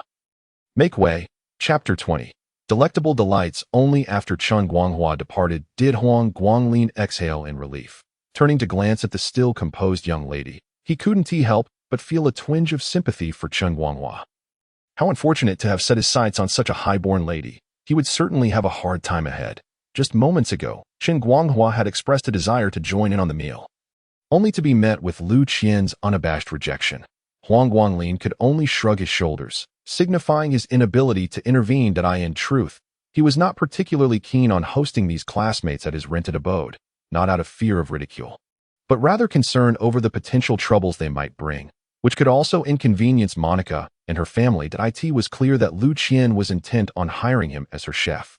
Her commanding presence left him no room for refusal. Thus, he had braced himself for a prolonged engagement. As he strolled through the market, munching on bread, he seized the opportunity to procure some leafy greens and aromatics, along with a couple of pounds of meat from the butcher. With meat but lacking ingredients, Huang Guanglin had no choice but to purchase a jar of wine. Having endured a life of hardship, he was well versed in the art of cooking. Even if his dishes weren't gourmet, they were at least palatable. Additionally, he had developed a habit of being frugal, ensuring that every coin was wisely spent without a trace of waste. Upon returning with their bounty, they were unexpectedly greeted by visitors at the ranch. Huang Guanglin spotted a golden-haired girl astride a horse, her flowing locks captivating his attention. "Alexia, what brings you here?" he inquired. Alexia turned to appraise the slender youth before her, her gaze soon landing on the dark-haired girl beside him. The black-haired maiden's eyes, seemingly indifferent, concealed a glimmer of brilliance, her aura undeniable. Liu Qian, in turn, scrutinized the golden-haired girl, her otherwise tranquil demeanor betraying a hint of awe. Both were exquisitely beautiful, rare prodigies of the academy, and as they encountered one another, their gazes sparked an undeniable chemistry. Alexia dismounted with a beaming smile. Addressing the slender youth, "Huang Guanglin, are you not going to introduce me?" Noticing the curiosity and fondness in Alexia's eyes, Huang Guanglin hastily introduced, "This is Liu Qian, my fellow exchange student from the same term. She was previously my neighbor." Liu Qian shot Huang Guanglin a look of surprise that it was the first time she had heard him introduce her to someone else. Yet the phrase "previously my neighbor" seemed laden with implication, suggesting that their current association was merely a product of that proximity. But it was strictly that, just neighbors. Was he perhaps concerned that Alexia might misconstrue their relationship? Alexia, however, found herself quite taken with the striking and poised girl before her, extending her hand warmly. "Hello, I am Alexia Charles." We've met in class. Liu Qian reciprocated the gesture with equal grace. They were both exceptional individuals, sharing many similarities that fostered a sense of mutual admiration. Yet, they were also distinctly different. Liu Qian was serene, while Alexia exuded exuberance. For Huang Guanglin, he dutifully began washing vegetables and cutting meat. Though Liu Qian grimaced as she consumed a piece of bread, she knew that if dinner did not go well, the young man would likely face dire consequences. Alexia, brimming with enthusiasm, engaged Liu Qian in conversation. Both were stunning, with their graceful figures and flowing hair, golden and black, creating a picturesque scene against the backdrop of the ranch. Huang Guanglin occasionally glanced up, momentarily lost in their beauty. "How enchanting they are," Monica mused, captivated by the two figures. Huang Guanglin shook his head in self-deprecation, ruminating on his own thoughts, while he could revel in the beauty that evoked envy among the boys. He knew it was a fleeting vision, ultimately unattainable. Indeed, they were beautiful, so beautiful that they felt worlds apart. Monica, though somewhat puzzled, noticed the subtle self-doubt reflected in the slender youth's demeanor that a speck of dust, even when bathed in the moonlight, could not harbor a greedy heart. Alexia and Liu Qian conversed for quite some time, and Huang Guanglin distinctly noticed that Liu Qian was not wearing her silver ring. She was engaging in fluent dialogue with Alexia. Waves of emotion surged within him.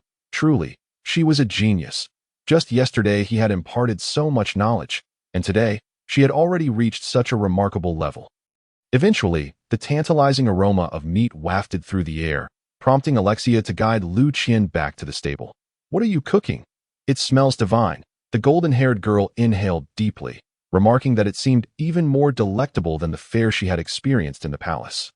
Huang Guanglin lifted the pot lid, and the scent enveloped the entire ranch, causing Monica to drool. Liu Qian, recognizing the familiar aroma, could not help but inquire, "Is this flavor similar to what your mother used to make?" The slender youth paused, lost in his memories. The word mother had always evoked happiness, and the annual tradition of his mother preparing boiled meat during the new year remained etched in his mind. He had brought his mother's culinary skills to this foreign world. Without hesitation, Alexia scooped a spoonful of soup and savored it, her eyes fluttering shut in bliss. "This is simply exquisite. How could such a flavor exist? It feels almost magical." Truth be told, the culinary landscape of the current magical realm bore a striking resemblance to that of medieval Europe, characterized by its monotony. Even in modern times, foreigners would marvel at a simple bowl of soup from the eastern lands. Such was the allure of the cuisine from the great eastern nation. Huang Guanglin glanced at Liu Qian, knowing that she had covered the cost of the meat, though he had prepared the meal. It felt inappropriate to impose upon her hospitality. Fortunately, Lu Qian, having come from a distinguished background, was well versed in such social nuances and warmly invited Alexia to join them for dinner.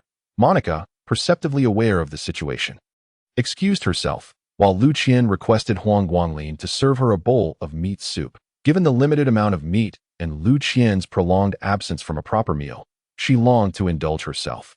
However, since Huang Guanglin was the chef and Alexia held a noble status, it was only fitting that all three dine together. Although Huang Guanglin's culinary skills were not particularly remarkable, for Alexia, it was an entirely new and delightful experience.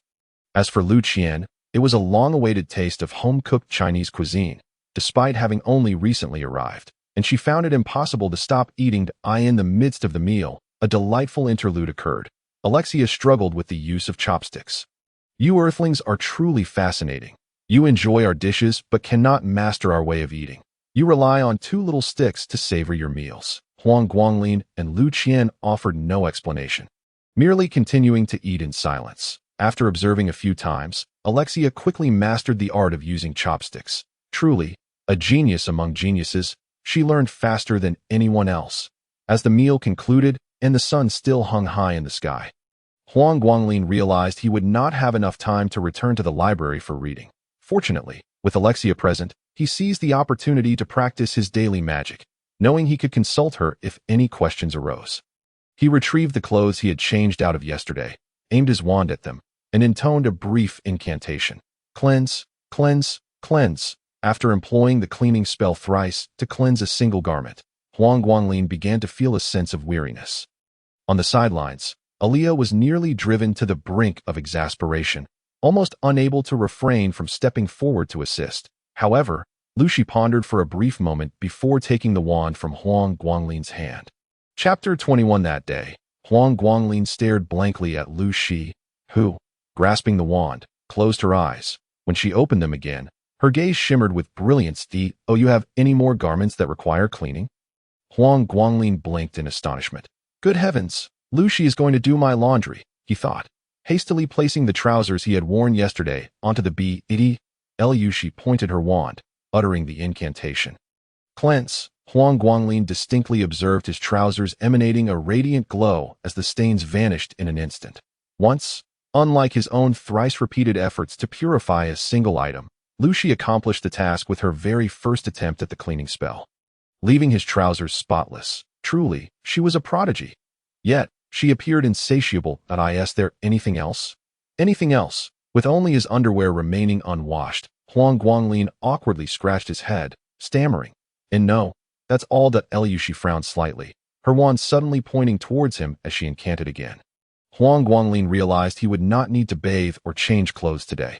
Nevertheless, Lu Shi seemed eager to continue. "What other spells have you learned? Teach me." Lu Shi had always maintained a composed demeanor, yet only the allure of mysterious magic could ignite a spark in her eyes. Initially believing she could commence her studies upon arriving at the academy, she soon discovered that language posed a significant barrier. Now, with this opportunity, she was unable to contain her enthusiasm. Huang Guanglin, wishing to avoid further discouragement, pointed towards Aliyah. Aliyah knows far more than I do." Indeed, Lu Shi promptly turned her attention to Aliyah.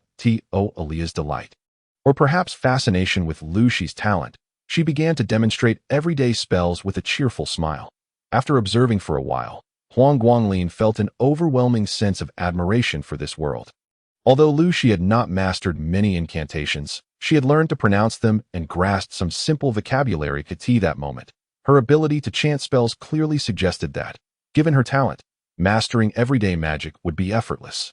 In less than an hour, Lu Shi effortlessly acquired dozens of commonly used spells such as object manipulation, temperature adjustment, and healing magic. Aliyah, recalling her own initial experiences with magic in childhood, realized that Lu Shi's talent was not inferior to her own. As a result, her admiration for Lu Shi deepened. Huang Guanglin, feeling overwhelmed, slowly began to prepare dinner as the sun began to set.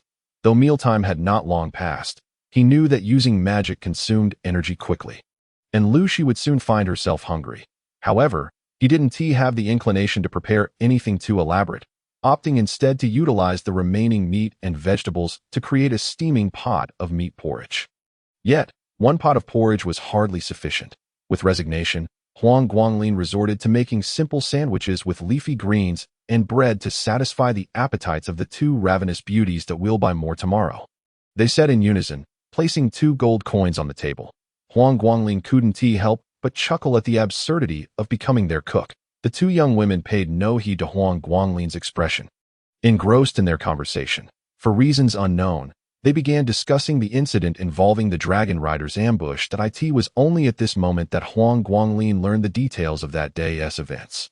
After he was pushed from the dragon rider's back, the dragon master had accelerated, yet was still pursued by their adversary. The attacker was a stout man with green hair and brown eyes, whose massive fireball had vaporized the clouds. When the fireball descended upon them, everyone believed their demise was imminent. Fortunately, an elderly man in white robes appeared just in time to intercept the colossal, searing projectile. Witnessing such perilous magic for the first time surely left an indelible psychological scar on countless exchange students. If the magnitude of such trauma could be quantified, it would undoubtedly be significant. Huang Guanglin bore the brunt of this psychological impact, having been literally thrust from such great heights. The elderly man in white proved formidable, engaging in a fierce battle against the enemy amidst the clouds until they ultimately fled. Concerned for the safety of the exchange students, he chose not to pursue. Yet, the group found themselves in quite a predicament. Aaliyah expressed her dissatisfaction with Lu Shi. Since you are Huang Guanglin's neighbor, why did you remain indifferent at that moment? Lu Shi offered no explanation, while Huang Guanglin sighed. Although we are neighbors, Lu Shi was sitting at the front, far from me. What could I possibly do? At these words, Lu Shi cast a profound glance at Huang Guanglin, her expression momentarily lost in thought. She recalled the scene from her childhood when she had offered bread to a frail boy. Here, have some, the little girl had said imperiously. Yet the frail boy shook his head. I don't need charity. This is not charity, Tio-me. It is charity. This scenario had repeated itself days ago, and he had once again rejected her goodwill, perceiving it as an insult. Although their relationship appeared to have softened now, she understood that the boy harbored lingering resentment. His willingness to prepare meals for her was not out of any other motive, but rather stemmed from his sense of inferiority and inexplicable stubbornness. He would refuse outright gifts but would accept a shared meal. It was absurd, yet she found no humor in it. Aaliyah glanced between Huang Guanglin and Lu Shi, sensing a complex dynamic and deciding not to delve further. However, she harbored significant reservations regarding Lin Zhe. That Lin Zhe, I've heard he is one of the top 3 exchange students this term. Huang Guanglin nodded. Yes, he possesses a unique, dark attribute. Aaliyah's expression shifted. No wonder I dislike him. It all comes down to our opposing attributes. A special light attribute wielder. Aaliyah naturally found herself at odds with the dark attribute. Nevertheless, with her chivalrous spirit, she would not harbor enmity towards someone merely due to their attribute. It was Lin Zhe the person she loathed, though she had only encountered Lin Zhe in class twice. His demeanor had elicited a genuine distaste within the narrow-minded Aaliyah, who felt a strong urge to gouge out his sinister eyes. Lu Shi cast another glance at Huang Guanglin. Huang Guanglin had always found himself in conflict with Lin Zhe since childhood. Perhaps it was due to the frail boy's impoverished background that made him an easy target. Regardless, he endured daily beatings at Lin Zhe's hands. He had managed to bear the brunt of it, concealing it from his mother, lest the consequences be dire. Initially, upon discovering his magical aptitude, he had hoped for an easier life, only to find that Lin Zhe also possessed magical abilities far exceeding his own. This relentless adversary had haunted him like a nightmare throughout his life, as if they were bound in an unending struggle. Yet, Huang Guanglin had never feared him. As dusk fell, Aaliyah and Lu Shi finally prepared to take their leave. Although Huang Guanglin intended to teach Lu Shi the pronunciation of the spirit language, she declined, stating that she had already consulted Professor Bradley that morning. Moreover, she intended to begin memorizing the basics of the spirit language and the dictionary, confident that she would soon speak it fluently.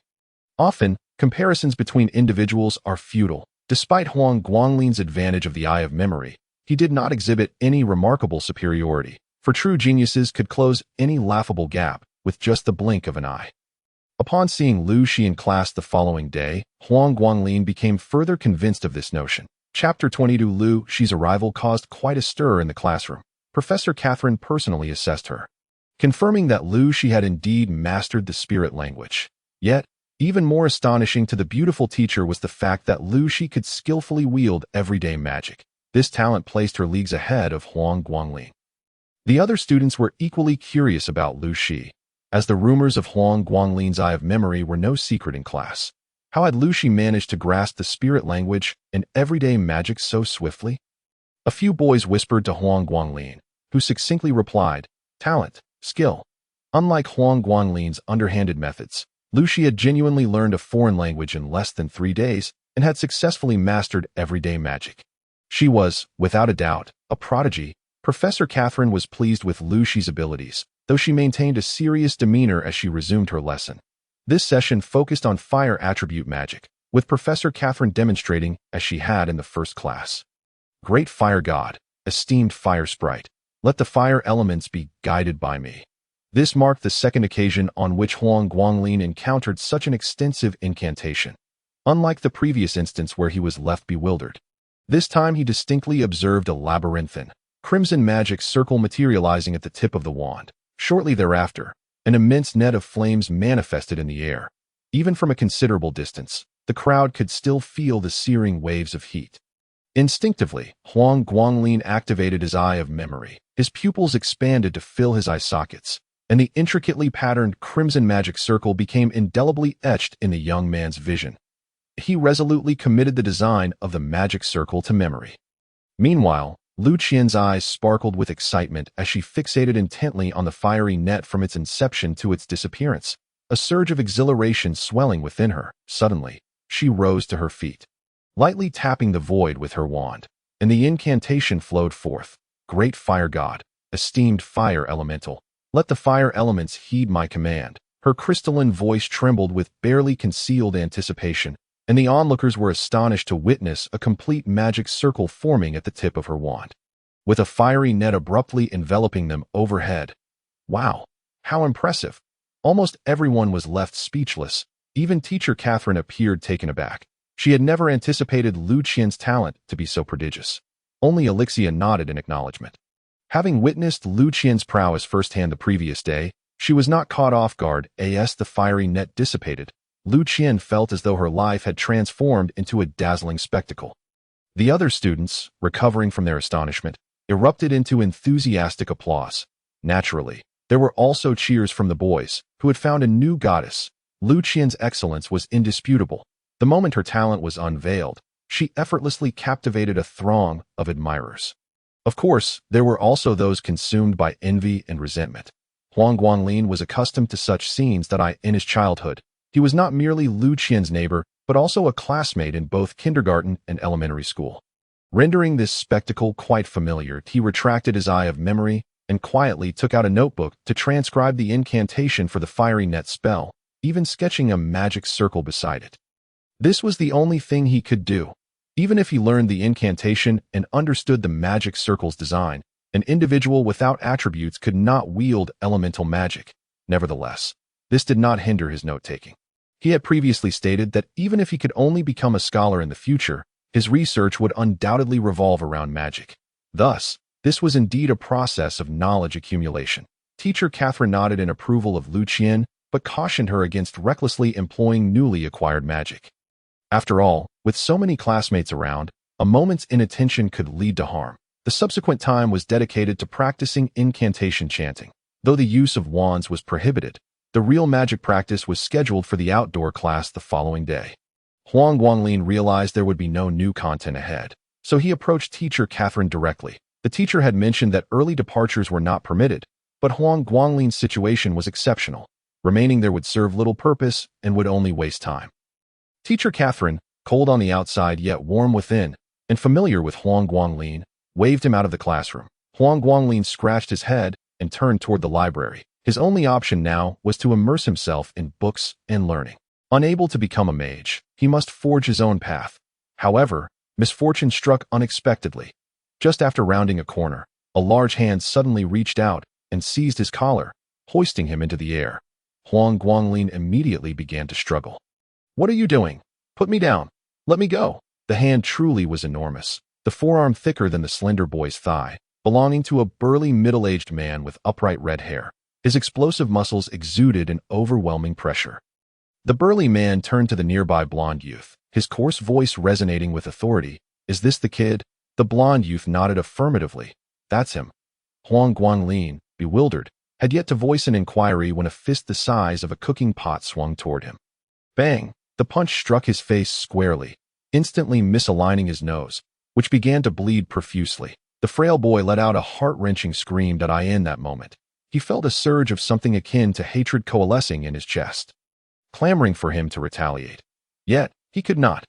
Having endured relentless bullying since childhood, he understood all too well that resistance would only incite greater excitement and brutality from his assailants. Thus, silently enduring was the swiftest means to conclude the ordeal. He felt humiliated and oppressed, but he bore it all for the sake of survival. The burly man delivered just one punch, and the feeble boy was already on the brink of collapse. He disdainfully tossed the boy to the ground, seemingly still unsatisfied. "Is this pathetic weakling really the one she has taken a liking to?" The blonde youth quickly interjected. "Yesterday, I did indeed see him with Miss Catherine, laughing and joking with Miss Brittany, as if they were family." The term family seemed to provoke the burly man, who slapped the blonde youth on the head, causing tears to stream down the youth's face. However, his ire was directed more towards the nearly unconscious frail boy on the ground. He extended his hand once more, lifting the boy again. "Am I going to die? Am I going to die?" Huang Guanglin's heart sank. He had hoped that enduring would lead his assailant to relent, but it seemed that the man had never entertained the notion of letting him go. He overheard the blonde youth's words and was astounded by the motive behind this aggression. "How utterly ridiculous! Kid, if you must blame someone, blame yourself for daring to covet what does not belong to you." The burly man's coarse voice echoed, revealing his complete indifference to extinguishing such a fragile life. His fist rose once more, and Huang Guanglin felt as though death itself beckoned him. "Stop!" Teacher Catherine's furious roar pierced the air. "Bells Francie Frame, what do you intend to do to my student?"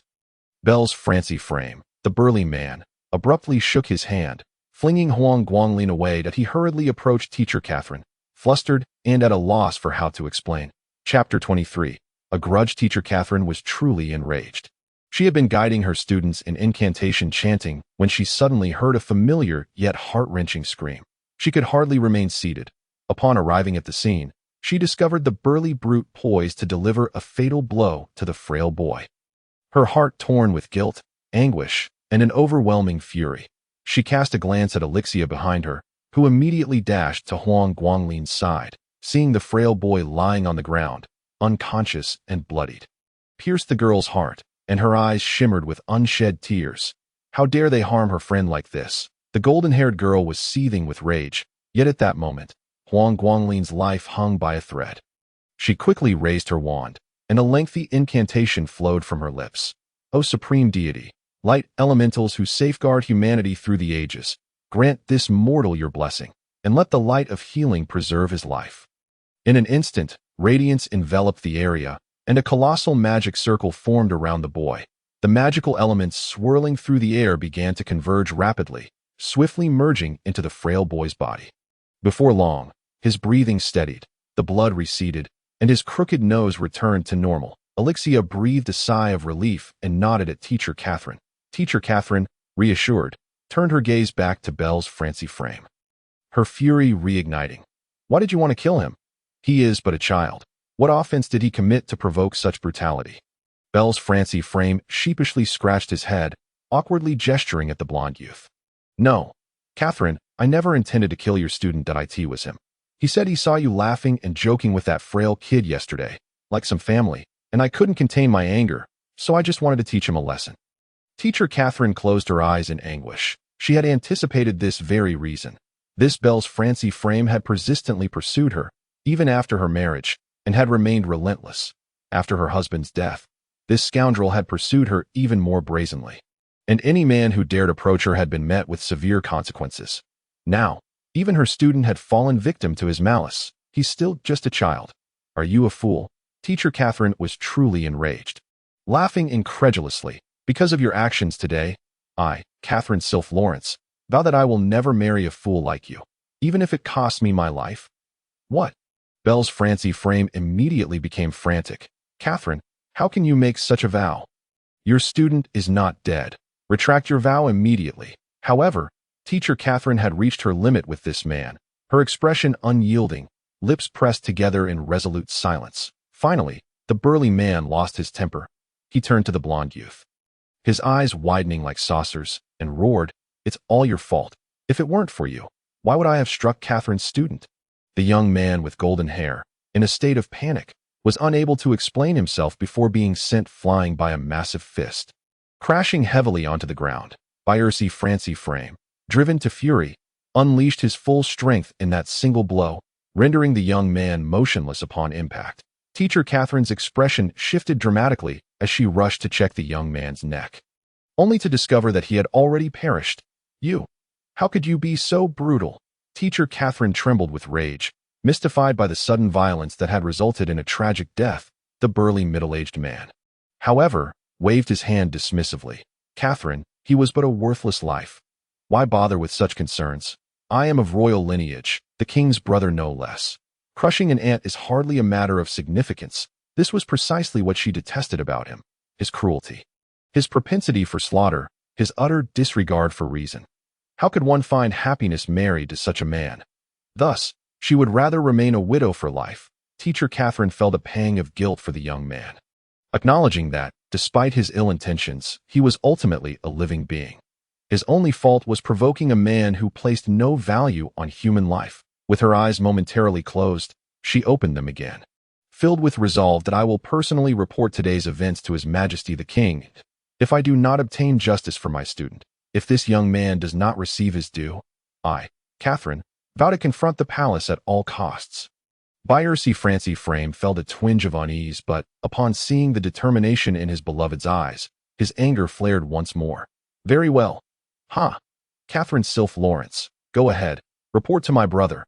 I refuse to believe he would hold me accountable for 2 worthless lives. I shall also visit the palace today, petitioning my brother to bestow you upon me. Prepare to receive my affection." With that, Birsey Francie Frame turned on his heel, his demeanor brash and even arrogant. Teacher Catherine sighed deeply, her face shifting from fury to helpless sorrow. She knelt before Huang Guanglin, her delicate hand brushing against the boy's forehead, her voice laden with profound remorse. "I am so very sorry for involving you in this." Huang Guanglin had already regained consciousness, feeling the chill of his teacher's palm, which pierced his heart with pain. However, he was not the infinitely tender protagonist. He was merely a magical failure, unable to utter grandiose promises of sharing her burdens. He forced a wry smile, realizing that the blame could not lie with his teacher. It was that man who acted unreasonably. Indeed, it was not merely unreasonable. He was a ruthless killer. Huang Guanglin believed he could endure humiliation, but he would never forgive anyone who sought his life.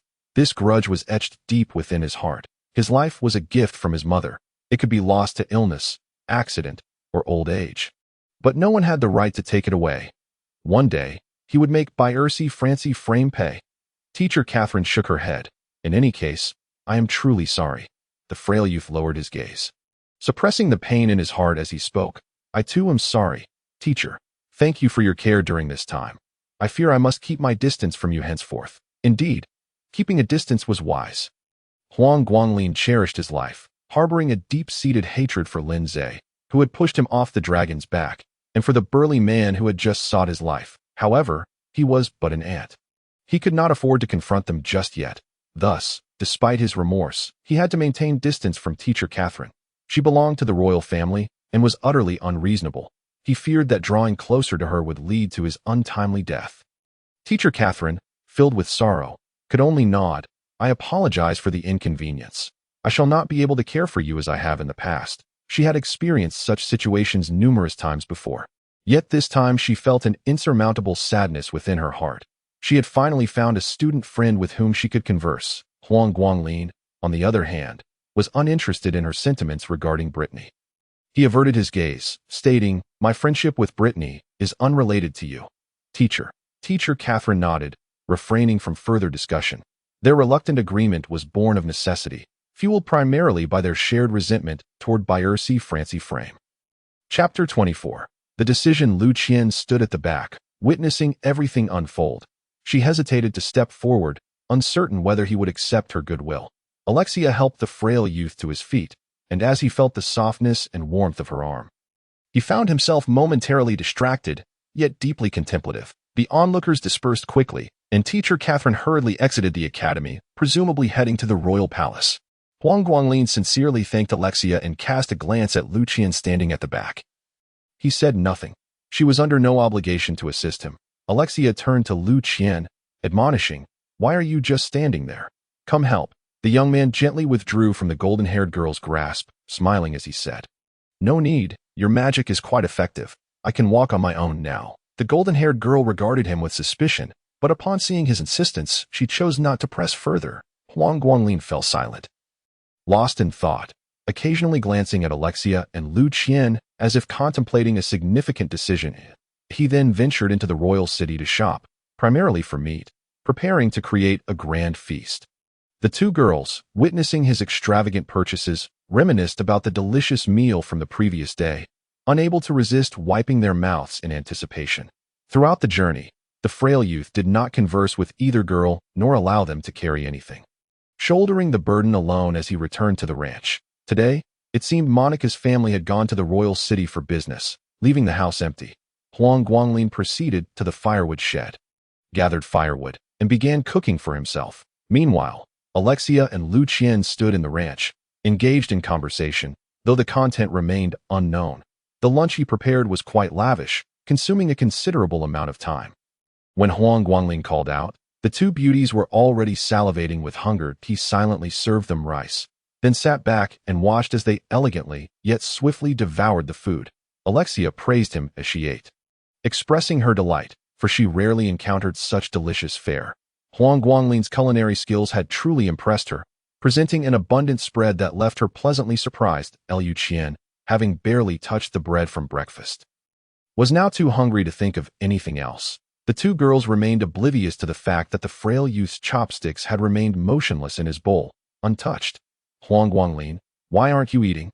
Alexia inquired, tilting her head. The frail youth quietly set down his chopsticks. Lu Qian, momentarily taken aback, suddenly lifted her head, only to see the unwavering determination in his eyes. In that fleeting moment, she seemed to grasp something, prompting her to lower her gaze. "This will be the last meal I prepare for you." Indeed, as soon as the boy's words left his lips, Alexia's eyes widened in shock, while Lu Qian reverted to her previous impassivity. "Why must you be this way?" The youth appeared dazed, simply being himself. What else could he be? He retrieved the leftover money from his purchases and placed it on the table. "This is what remains from the shopping. You can take it back." Lu Qian cast a fleeting glance at the money on the table, uttering not a single word. Instead, she swiftly seized the cash and strode out of the stable. Aliyah shot him a glare laced with frustration, yet the determination and glimmer in his eyes left her with an inexplicable sense of melancholy. Silently, she too picked up the money from the table and turned to chase after Lu Qian. At last, they had both departed. It was unlikely they would return. Huang Guanglin inhaled deeply, a self-deprecating smile gracing his face as he mocked his own recent sense of complacency. He then resumed his previous demeanor, quietly beginning to wash the dishes. Outside the ranch, Aliyah caught up with Lu Qian. "Lu Qian, he is right." Lu Qian shook her head. "This is not Earth. Your social strata are clearly defined if he does not sever ties with you. One day he will meet a tragic end." Aliyah was no fool. In fact, she had long understood, yet her heart felt unsettled. "But what about you? He was once your neighbor, and you both are exchange students now. There is no need for this." Lu Qian remained silent, taking a long moment before responding. "We were neighbors, but we were never close." "Indeed, not close," Aliyah thought, for she was a young lady raised with a silver spoon. While he had grown up without even the nourishment of milk, their status is as disparate as heaven and earth. Even now, she was a magical prodigy, while he was a talentless waste, their only intersection being today's culinary endeavor. Thus, she declared they were not close. Aliyah fell silent, and the two returned to school, parting ways thereafter. The golden-haired maiden seethed with indignation, returning home with her cheeks puffed out, much to the amusement of the Duke, who had been watching her intently. "Ha, Aliyah, my dear daughter, has no one told you how charming you look when you sulk?" Aliyah retorted in frustration. "Father, I am quite vexed. Please do not disturb me." The Duke, intrigued, inquired, "Oh, What could possibly be troubling our little darling? Is it that you have developed affections for someone? Father, Aaliyah nearly shouted, prompting the Duke to soothe her repeatedly until she calmed down. He soon learned the backstory. Ah, this Huang Guanglin is the one who accompanied you on your shopping trip last time. He seems quite self-aware. Aaliyah, upon hearing this, grew even more exasperated. Father, how can you say that? The Duke shrugged.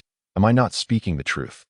Surely you are aware in your heart. The golden-haired maiden was momentarily speechless, her cheeks puffing up once more in annoyance. Chapter 25. The king at this moment. Huang Guanglin lay in his bed, attempting to empty his mind, yet his thoughts remained tumultuous. Both teacher Catherine and Aaliyah were exceptionally remarkable women that he dared not harbor any hopes regarding them, yet he genuinely treated them as friends. Now, however, he found himself forced to sever ties with them, which saddened him greatly. As for Lu Qian, she had never been of his ilk, and he had never considered her a friend. Thus, her departure provided him with a sense of relief. He wondered if Brittany would also cut ties because of this. He truly did not wish to lose any more friends. Nevertheless, sorrow could only linger for a moment. He needed to swiftly redirect his focus and contemplate his future. With no friends to rely on, he must not expect anyone to assist him, and the urgency of earning money weighed heavily on him, for he sensed his wallet growing increasingly lean. Within a fortnight, he would undoubtedly find himself hungry. Unbeknownst to him, deep within the majestic palace at the heart of the royal city, teacher Catherine stood upright, gazing intently at the king seated high upon his throne. Your Majesty, this matter requires a reasonable explanation from Belle's Francie Flem. She asserted my student was unjustly beaten to the brink of death, and that golden-haired lad was killed without cause. That was a precious life. The king, with a troubled expression, rubbed his forehead and shot a disapproving glance at his indifferent brother, attempting to mediate. Teacher Catherine, indeed, Belle's acted impulsively. How about this? We compensate your student and the family of that young man with some gold and silver. And let us consider the matter settled. Compensation in gold and silver? Teacher Catherine felt a deep sense of desolation. Indeed, those of royal blood regarded lives with such disregard. Your Majesty, does this imply that if I were to accidentally kill your brother, I could simply offer you some gold and silver to absolve myself? The king could not help but feel enraged. This widow truly dared to say anything. Belle's is of royal lineage. How could he be compared to those commoners? Yet, teacher Catherine remained steadfast in her argument. Your Majesty, there are laws of the land. Our laws dictate that a life must be repaid with a life. That I do not object to nobles killing slaves. But killing a commoner goes unpunished. You perhaps doubt the laws established by our ancestors. The king clenched his teeth, unable to counter the sharp-tongued widow. Belle's Francie Flem, however, interjected with a grin. The laws laid down by our ancestors are not without their oversights. For instance, how is it that the royal family killing a commoner could be deemed a crime? The king nodded in agreement. Indeed, nobles are inherently superior. How could commoners be their equals? The killing of a commoner by a noble should not be considered a crime. At this point, teacher Catherine felt a profound sorrow for the state of the nation, uncertain whether her decision to remain at the academy had been right or wrong. Nevertheless, she resolved to fight for what was necessary. Your Majesty, Huang Guanglin is not only my student, but also a friend of Brittany's. Yesterday, Brittany had a delightful time with him. If that little girl were to learn that her friend was being bullied. Before she could finish her sentence, the king shot her a fierce glare. There was little he could do. As a king, he had a father who had abdicated, and that father held a fondness for the little tyrant. Brittany, after all, she was the king's granddaughter, and at times he had to indulge her, lest his father show him displeasure. He looked at teacher Catherine with a troubled expression. Then tell me, what do you propose? Teacher Catherine was cautious not to make excessive demands for fear of provoking the king's wrath, so she settled for a compromise. She requested that Belle's Francie Flem be prohibited from targeting Huang Guanglin in the future, and that compensation be provided for this incident. Furthermore, the golden-haired lad deserved a grand burial, and his family should receive ample compensation, with no deliberate targeting allowed. Lastly, Belle's Francie Flem was to be confined within the palace for reflection and could only be released after 3 months. What? Belle's Francie Flem exclaimed. 3 months of confinement. How ruthless you are, woman! Yet the king found this reasonable. After all, this brother of his did not share the same mother. If it were not for their father's favoritism, he would have long since imprisoned him. Given that this matter involved Brittany, It was an opportune moment to curb his arrogance and prevent him from causing trouble. Very well. This matter is settled. Brother, Belle's Francie Flem widened his eyes in shock, but upon meeting the king's authoritative gaze, he could only fall silent. He might be unruly, but he could discern the resolve in his brother's eyes. This was a decision made. Once teacher Catherine departed, Bells could no longer contain himself. Brother, why must you heed Catherine's words? I merely killed a commoner by accident. The king shot him a glare. And how many times have I had to clean up your messes? Though Catherine is a widow, her family and in-laws are powerful nobility. If she stirs up trouble, you won't be able to escape unscathed. The king concluded, this decision stands. I will arrange for compensation. You stay put in the palace and spend time with our father. With that, Belle's Francie Flem could say no more, though he was silently plotting to so. I am not allowed to target him. Very well, I shall refrain, but someone else will certainly do so. With this thought, a smile crept across his face as he cheerfully made his way to the palace courtyard to visit his elderly father. Huang Guanglin, unaware of these developments, spent the night restless, pondering how to earn money but finding no clear direction. He contemplated wandering around the royal city the following day, hoping to find some odd jobs in various shops. If possible, he might even sell his cooking methods to restaurants, though he suspected he would be cheated. Life in this other world was not as simple as it seemed. The next day, Huang Guanglin entered the classroom as the bell rang. Neither greeting teacher Catherine nor sitting beside Liu Qian did not spare him even a glance. The events of the previous day had caused quite a stir, and nearly everyone was aware of it. Though sympathy welled for the frail youth, everyone instinctively avoided him, fearful of potential repercussions. Huang Guanglin appeared accustomed to this treatment, silently seeking a spot in the corner to sit down. Today marked an outdoor class, where Ms. Catherine first instructed the students to review their incantations before leading them directly to the academy's expansive lawn. Elemental magic emphasizes practical application, whether in combat or hunting. Only through actual use can one truly appreciate its nuances. In this lesson, we began with the fire net spell, and the open space allowed for unrestrained practice. Should anyone have questions, they were encouraged to ask me directly, Ms. Catherine stated, stepping aside as the students, once granted freedom, eagerly began to weave their spells. Wands flicked at the void, incantations resonated, and various fiery nets began to take shape.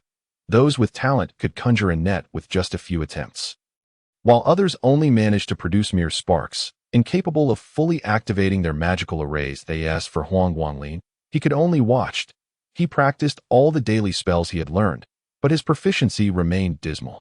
Subsequently, he activated his memory eye, seemingly intent on familiarizing himself with this rather lackluster magic unique to him.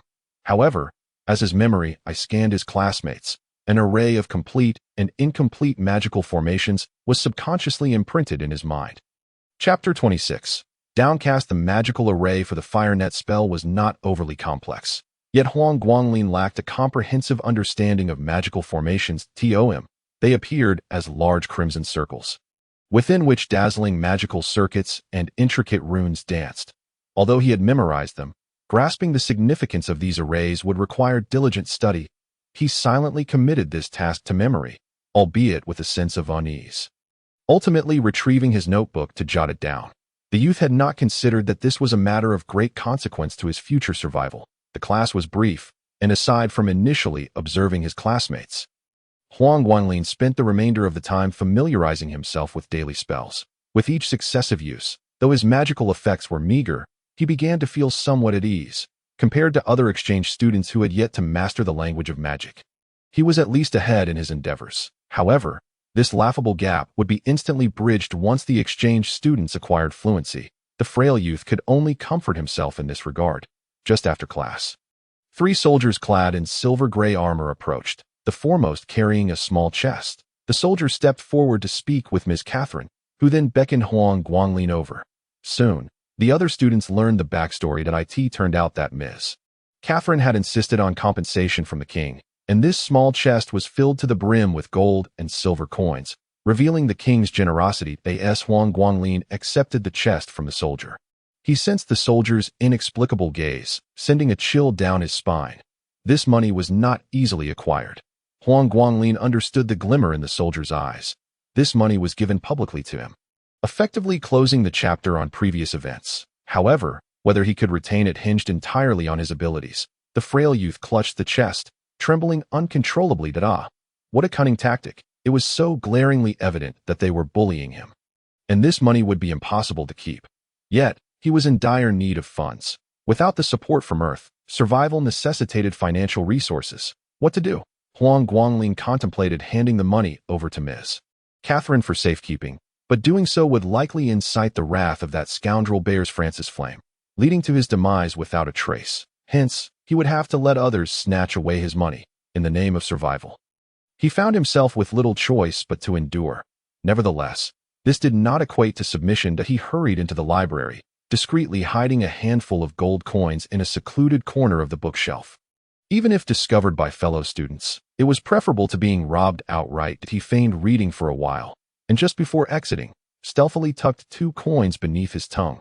However, as he stepped into the royal city, he was immediately targeted, swiftly dragged into a corner, and beaten mercilessly. He clenched his jaw, bracing against the physical pain while the humiliation gnawed at him even more.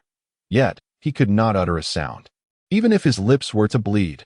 Subsequently, he helplessly watched as the small chest was ruthlessly snatched away, leaving him battered and utterly drained.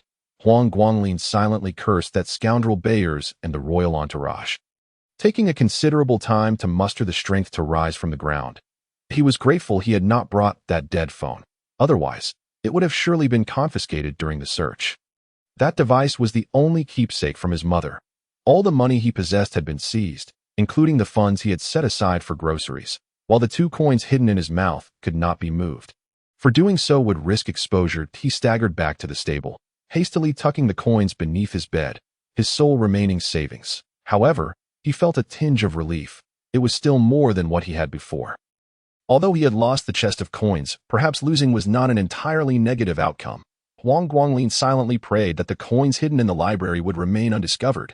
Yet, as fate would have it, he was unaware that Lin Zhe had whimsically ventured into the library that day, inadvertently unearthing the hidden coins. How tragic! How lamentable! Sometimes, misfortune stalks a person, causing even the simplest of actions to go awry. Huang Guanglin epitomized the notion that trouble seldom comes alone. As it relentlessly pursued him, he had already prepared himself for a meager meal of bread. Yet when the shepherd uncle arrived, he felt as if all hope had vanished from his life. You mean to say, the stable can no longer be rented to me? The shepherd uncle expressed his regrets. I am truly sorry, Huang Guanglin. I am powerless to assist you. Although Huang Guanglin had not interacted much with the uncle, he understood his character to be straightforward and incapable of kicking someone when they were down. This was clearly a result of threats. That scoundrel Bears Francis Flame was utterly ruthless, capable of destroying you in plain sight or driving you to despair behind the scenes.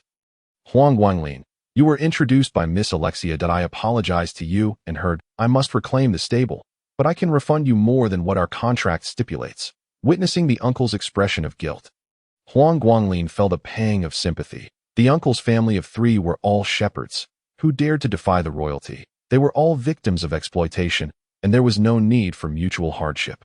Huang Guanglin shook his head, saying, Uncle, there's no need for further apologies. I understand that I have brought trouble to your family. I ask for the refund. Let it be as per our contract. You needn't give me more. I simply have nowhere to go at the moment. Would it be possible for you to look after my furniture? If anyone asks, just say I no longer need it. I doubt they'll hold you accountable. Should they attempt to vandalize, please do not intervene. Once I have found a place to stay, I will return to retrieve my belongings. They were all of a similar standing, and the uncle, being kind-hearted, readily agreed. The 2 promptly dissolved the rental agreement, and the uncle returned the copper coins. From that moment forth, the stable reverted to the uncle's possession. Huang Guanglin made one final request. Uncle, I have some rice flour. Could I exchange it for some bread? The uncle readily acquiesced, immediately turning to his kitchen.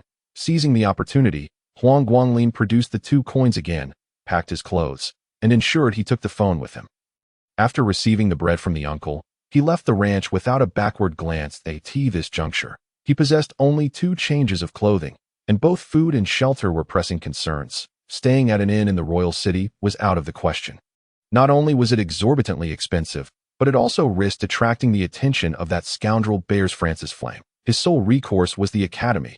He harbored his own intentions as he entered the academy. promptly slipping into the library. Upon failing to locate the hidden coins in the bookshelf's corner, the youth cursed his luck. Resigning himself to misfortune, he began perusing books within the library, focusing primarily on those related to magic. Relentlessly activating his memory magic, by the time dusk fell, he had read through an extensive array of texts. Exhausted from overexerting his magical abilities, he collapsed onto the table at that moment. Footsteps echoed through the library, accompanied by the distinct sound of a cane striking the floor, resonating clearly in the evening's stillness. Huang Guanglin struggled to open his eyes, only to find a benevolent elderly man in a white robe. Seemingly the same individual who had met with Bradley on that fateful day. The old man scrutinized the youth closely, his ancient voice imbued with warmth. "Young one, you must practice magic in moderation. Overexerting yourself could be detrimental to your health." He spoke, his weathered hand gently pressed upon the boy's shoulder. Chapter 27. Direction. The elder's hand bore a surprising strength, and as soon as it rested upon him, Huang Guanglin felt a surge of vitality.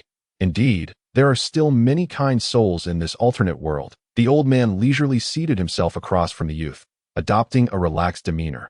"Young one, you must be a new exchange student from Earth. Why are you still here so late? Shouldn't you be resting?" Huang Guanglin felt a pang of sorrow in his heart, and tears of grievance nearly welled up in his eyes. However, he managed to suppress them. He feigned composure and said, "I wish to return, but I have nowhere to go today." "Nowhere to go?" the elderly man exclaimed in surprise. "What do you mean? Haven't you found a place to stay? I recall that the new exchange students are given 7 days to find accommodation. As long as it's not the full week, you can still reside at the academy." It seemed he was unaware of the situation. Huang Guanglin felt compelled to confide in the elder and quietly recounted his misadventures: renting a stable, being inexplicably assaulted, having his compensation stolen, and ultimately being forced out of the stable. Of course, he omitted the fact that he was hiding 2 gold coins and had left his furniture at the home of a kind herdsman. The elder listened in silence throughout. When the youth concluded his tale, a glimmer of pity appeared in the elder's gaze. "Oh, you feel wronged." Huang Guanglin looked up at him and replied, "I feel wronged. And what of it? Feeling wronged only spurs one to strive harder." The old man stated decisively, "You realize that no one here can assist you. Everything must be achieved through your own efforts, which is why you are so eager to acquire knowledge. However, it is imperative to ensure that your direction is correct." "Direction?" The elder nodded. "I just reviewed your circumstances. You lack magical attributes and can only utilize basic spells. So pursuing the path of a mage is certainly futile. However, you possess a unique magic known as the Eye of Memory. While others may perceive it as trivial, there is no magic without purpose. Only people who fail to harness it. If you find the right direction, magic can reveal its true potential. There is no magic without purpose. Only people who fail to utilize it. Magic must be directed correctly." Huang Guanglin suddenly stood up. Bowing deeply to the elder, "I implore you, Master, teach me." "Ha!" The elder laughed heartily. Appearing to take a liking to the frail youth, he extended his hand to assist him. "Rise, my child. I find you agreeable, otherwise I would not bother to guide others." Huang Guanglin felt a sense of encountering a great sage. The elder pointed to a bookshelf and said, "Fetch me a book on basic magical training, and we shall converse." The youth dashed off and soon returned with a book. The elder gazed at him in astonishment, his eyes falling on the youth's bare fingers, and he instinctively nodded. "You have not donned a telepathic ring. In just a few days, you have already learned the language of spirits and can read. Although your aptitude may be lacking, you are not devoid of merit," he continued. "You possess poor qualifications. To achieve anything, you must accumulate knowledge diligently, and your seemingly trivial magic is the best aid. However, both one's mental strength and the magical elements within are finite. Overexertion can lead to exhaustion or even fainting. To remedy this, training is essential. This book contains methods for enhancing mental strength and accumulating magical elements within. You must follow the prescribed techniques. For your future direction. I believe that after you have read through this level of books, you will find the answers you seek." "Read through this level of books?" Huang Guanglin's eyes widened as he met the elder's scrutinizing gaze, and he felt a newfound sense of purpose within. "Indeed, though my life appears devoid of hope, I have not yet reached a state of despair. The 2 gold coins can sustain me for a time. I will immerse myself in reading, and once I have finished this level of books, I am confident I will discover my path." The elder observed the youth's enlightenment and stroked his beard, laughing heartily. "Ha, young one, it seems you have grasped it. The library does not remain open at night. But do not worry about food or shelter. I suggest you find temporary refuge by the river outside the royal city. The sky can serve as a roof, the ground as a bed, and the fish in the water can provide sustenance. Every hardship is a trial. One day, when you have grown, you may even find yourself grateful for today's tribulations."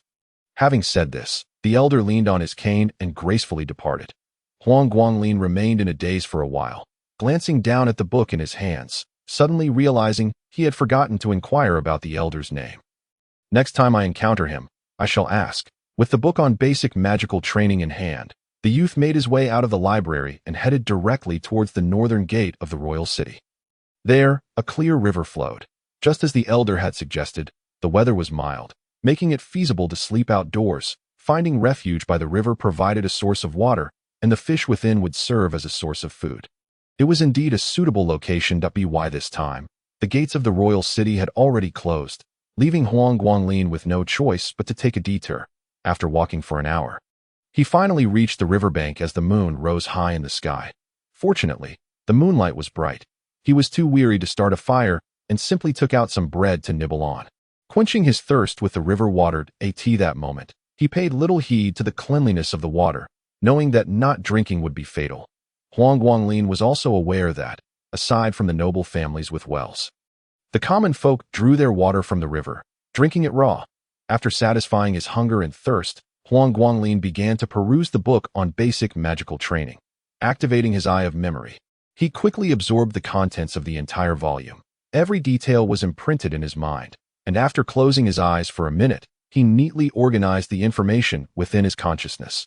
This foundational training primarily introduced the methods for cultivating the four basic elements: wind, fire, water, and earth, which seemed of little use to him. As for the training without attributes, the book suggested absorbing relatively mild water magic elements. Huang Guanglin was utterly perplexed by this, since the elder had advised him to train according to the book's instructions. He had no other choice. He promptly stripped off his clothes and immersed himself in the river, adopting the hand seals described in the book while softly chanting the incantations. Due to the coolness of the river water at night, he soon calmed his mind, and his eyelids involuntarily closed. Unbeknownst to him, a faint light began to gather quietly around him in the water. The light seeped into his body through his pores, and the youth shivered with delight, feeling his spirit rejuvenate significantly. It turned out that this so-called training was quite similar to what he had read in novels. By using hand seals and chanting incantations, one could absorb magical elements. As for mental strength, it would increase with the accumulation of elements. The youth relished the sweetness of success and continued to diligently chant the incantations. When he opened his eyes again, he could see the first light of dawn breaking in the east. Has the day already dawned? I have been training all night. Huang Guanglin felt a bit dazed, but his predominant emotion was joy. He realized he felt invigorated, and the night's training had not left him fatigued in the slightest. Rising to dress, he noticed that his clothes were damp with dew. Instinctively, he raised his staff and began to chant an incantation, "Dry." A flash of light flickered from the staff, and he immediately felt warmth enveloping him, the dew on his clothes completely vanishing. This discovery momentarily stunned him. Chapter 28. Friends. Huang Guanglin recalled that his basic magic was rather rudimentary. Previously, he had to cast the cleaning spell 3 times just to achieve a barely acceptable result, yet the effect of the spell just now had exceeded his expectations. Such progress in just 2 days of practice was improbable. The only explanation was the night of training. Truly, he felt elated. It seems I must express gratitude for this unexpected turn of events. Otherwise, I might still be wandering in confusion. That I am fortunate to have encountered the white-robed mage. Had I not, I might have blindly charged forward, making no progress and potentially ending up battered and bruised. Having discovered the benefits of training, Huang Guanglin decided to temporarily settle by the river. Like a vagabond without a home, he believed that Bai Ersi Phalanxi Fulemu would not be overly relentless. As for the pots, pans, and other furniture he had left at the herdsman's house, he could manage with a modest diet for now. As long as there is hope, everything else can be overlooked. Huang Guanglin tried out other basic spells, and indeed, they were much easier to execute than before, with remarkable results. Of course, he also attempted the fire net spell. But it yielded no response at all. That it seemed that the teachers were right. The inability to use attribute magic without the corresponding attributes was not unfounded. Furrowing his brow, he set aside the matters of no hope and concentrated on what was within his reach. The white-robed elder had stated that he should finish the books on the first level of the library, after which he would likely find his direction. I can survive on just bread for every meal. And a few vegetables, salt, and oil will suffice. Time is of the essence. During the day, I immerse myself in books at the library, and at night, I return to the riverside to hone my skills. By the time I exhaust my 2 gold coins, I trust that I will have completed the first level of books in the library. Quietly contemplating his plans, Huang Guanglin secured his clothing tightly around himself and, with his head bowed, entered the royal city through the north gate, only to exit through the south gate. In no time, he arrived at the academy. He continued to occupy the far corner of the classroom, where he had greeted Alexia just days prior. Now, he kept his head down, pretending not to notice anyone. Alexia, pouting, hesitated to call out to him, ultimately resorting to banging her fists on the table, causing those around her to jump in alarm. It was surprising for someone like Alexia, known for her boldness in the royal city, to exhibit such trepidation. How frustrating it was. She truly wanted to give Huang Guanglin a good thrashing. With this thought, she sprang into action. Rising suddenly, she strode over to the slender youth, grasped his collar, and began dragging him toward the door. Huang Guanglin was taken aback by the blonde girl's sudden action, his body stiffening as he was pulled onto the expansive lawn. Then, her delicate fists came crashing down upon his head, nearly sending him tumbling to the ground. What on earth are you doing? Alexia genuinely gave him a beating, knowing well that as long as he didn't die, she could heal him with magic, and her sole purpose was to vent her frustration at that moment. The class bell had yet to ring, and many students preparing for class witnessed the scene. Both horrified and captivated. Recognizing the blonde girl, they were astonished to see her bully a frail boy, and even more so when she pummeled him only to heal him with magic before continuing her assault. When did this beauty turn into a demon? It was only when the bell finally rang that the crowd began to disperse, and Alexia ceased her assault, pouting as she lowly exclaimed, "Do you know why I hit you?" Huang Guanglin tugged at the corner of his mouth, fully aware that he certainly understood. Although he had little interaction with Alexia, he had gleaned some insight into her character. In simple terms, the blonde girl was quite displeased with his current state, and even more so with his spineless attitude toward life. She desired a friend who was a gallant man, one who would stand tall against external oppression and not sever ties with her over trivial matters. Alexia, upon hearing this, was both infuriated and amused. "You actually know? You think your mother can be protected by my full name, Alexia Aurora Charles?" Upon hearing her full name, Huang Guanglin realized that this was not the time for jest. With a solemn expression, he replied, "While you are here, I am indeed protected, but once you leave, my fate is unimaginable." Alexia could not help but feel defeated. She could not deny the truth of his words to grow into a high-ranking mage or even a magic tutor. She could not remain stagnant, otherwise she would merely stagnate.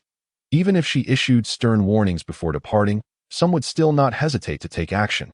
Huang Guanglin had not accurately stated one point. Alexia had never underestimated her beauty and excellence. It was precisely because she understood this that she felt stifled. She wanted friends yet feared for their safety. Those who coveted her beauty, those nobles eager to ally with the Charles family, would never believe that a poor boy could simply be her friend. Everything needed to be nipped in the bud. This was a lesson Huang Guanglin had learned from previous beatings. Grasping his collar, the blonde girl felt her hands tremble, and with a sudden force, she pushed the slender boy to the ground. It was truly rare for her to make a male friend, only to sever ties over unrelated incidents. It was infuriating. After a long moment, Alexia suppressed her anger, leaving the boy with only her back and a soft murmur, "No matter what, Huang Guanglin, you are my friend. One day, when I grow strong, I will loudly proclaim it to everyone in the Spirit Law continent. By then, no one will dare to bully you."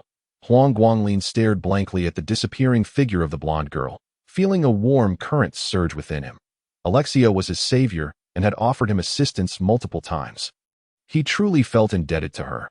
Who would have thought she had silently regarded him as her friend? This bond of friendship was one he genuinely wished to preserve. "When you become strong, I, Huang Guanglin, shall no longer be an inconspicuous nobody. At that time, I too will make it known throughout the spirit law continent that I am worthy to stand beside you, he whispered softly. Unaware that Alexia, with her keen senses, heard his words even after she had vanished from sight, the blonde girl could not help but break into a radiant smile, causing the entire academy to blossom like a garden in spring. Had this been before, Huang Guanglin would likely not have uttered such words. However, after the guidance of the white-robed mage and a night of cultivation, his confidence had been restored. What if my aptitude is poor? What if I lack attributes? I have always been at the forefront of this exchange program. Regardless of how many challenges lie ahead, I will strive to ascend to that peak, resolute in this decision. Huang Guanglin rose and returned to the classroom, grabbing his clothing bundle and departing. Indifferent to the curious gazes of his classmates, Teacher Catherine watched his retreating figure for a long while, ultimately letting out a sigh. They all believed the slender boy had abandoned his studies.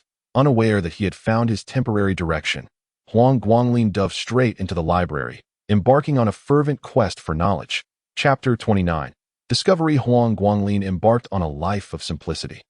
Oscillating between the library and the riverside for training by day, he secluded himself in a corner of the library, and by night, he practiced by the river outside the north gate of the royal city.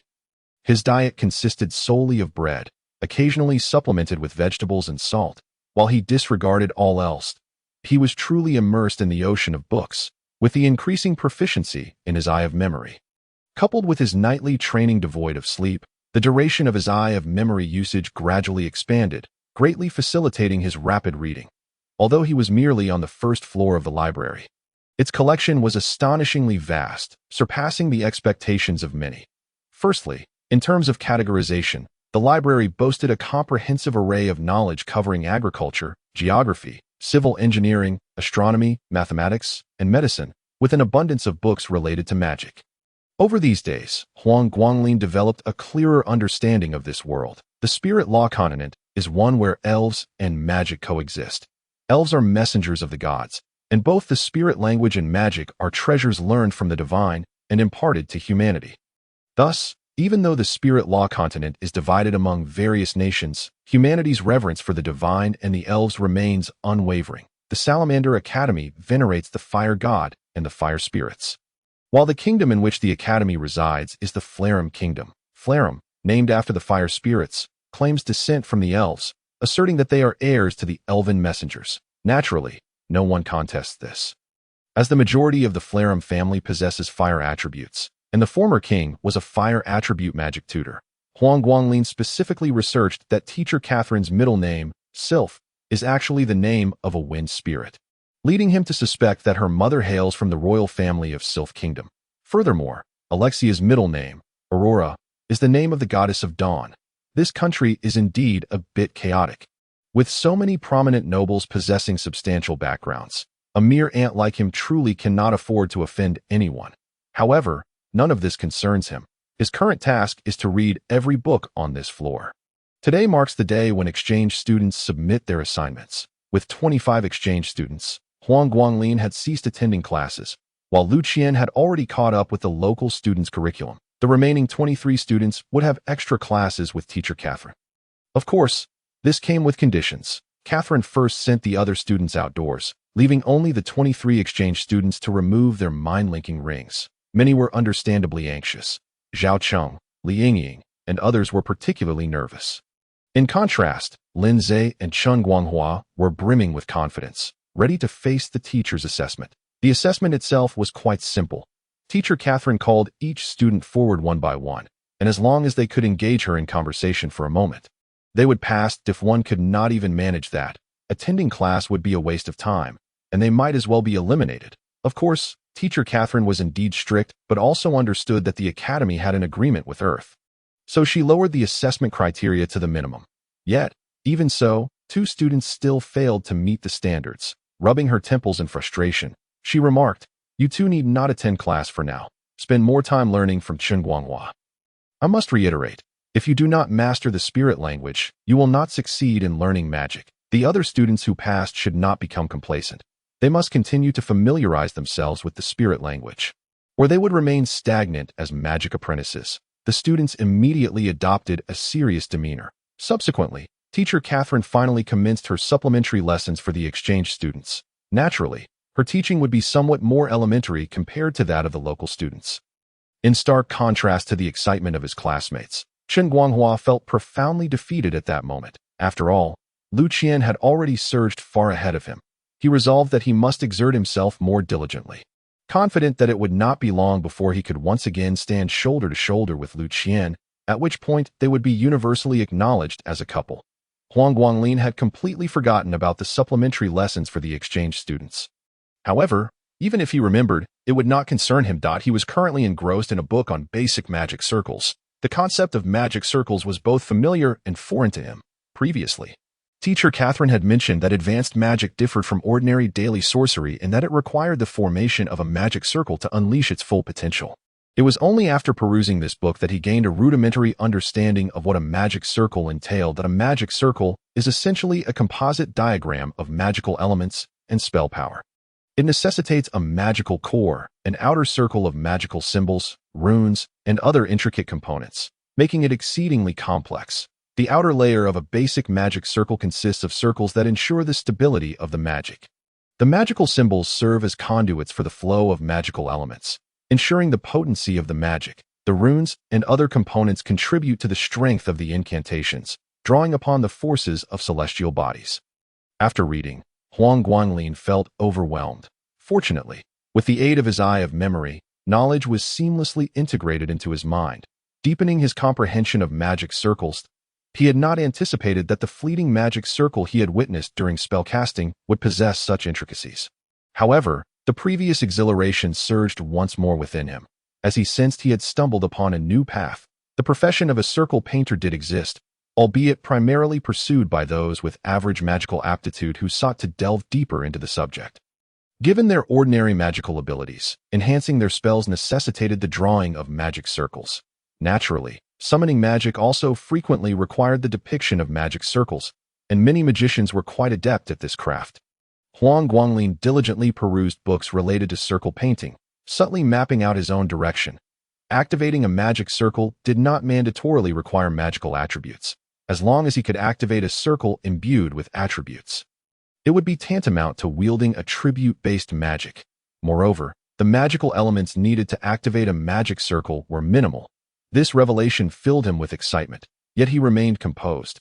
Magic circles were not simple constructs. To conduct in-depth research, one needed a wealth of knowledge. For instance, the magical symbols within the circles were manifold, and the runes were as numerous as the stars, each serving distinct purposes, given his current knowledge. He was hardly even at the threshold of understanding. He still had to thoroughly examine all the books on the library's floor and, after that, he must find ways to acquire more texts. Otherwise, he would stagnate. It seemed that the white-robed mage had perhaps foreseen his potential to walk this path. Despite his mediocre aptitude, the eye of memory served as a powerful cheat, and as long as he amassed knowledge, there was no telling what achievements he might attain.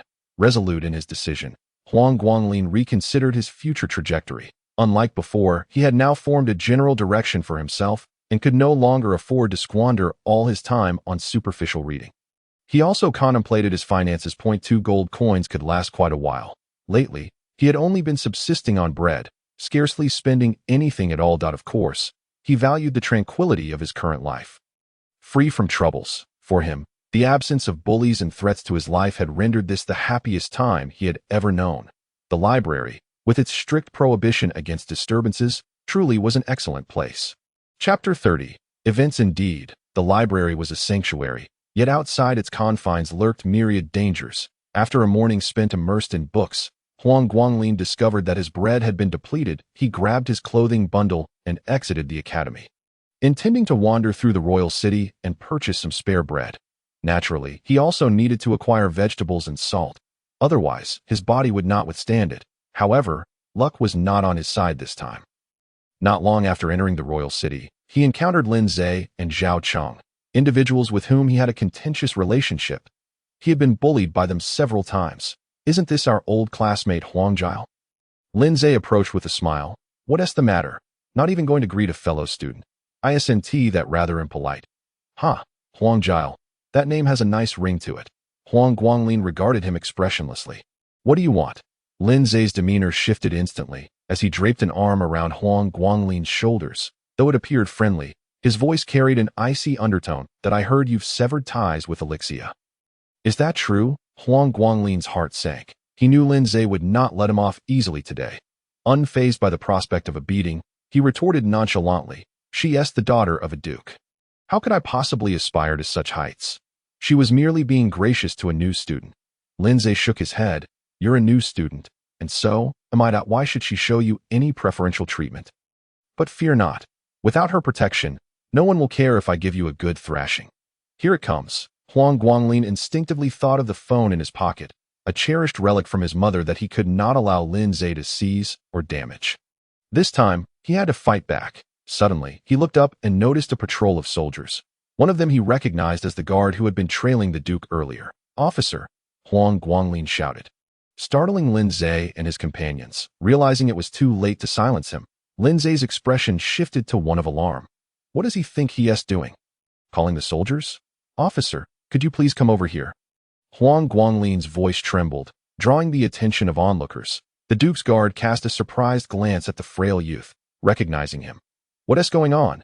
The guard inquired, his voice stern as he approached the encircled youth. Lin Zhe and his group quickly waved their hands in denial, insisting, it's nothing, we're just friends. However, Huang Guangling seized the opportunity, pointing at Lin Zhe. Officer, this person was just gossiping about Miss Charles behind her back. You! Lin Zhe nearly raised his fist to strike Huang Guangling, but the Duke's guard had already stepped forward. He scrutinized Huang Guangling. I recognize you. You were the one who carried things for Miss Elixia.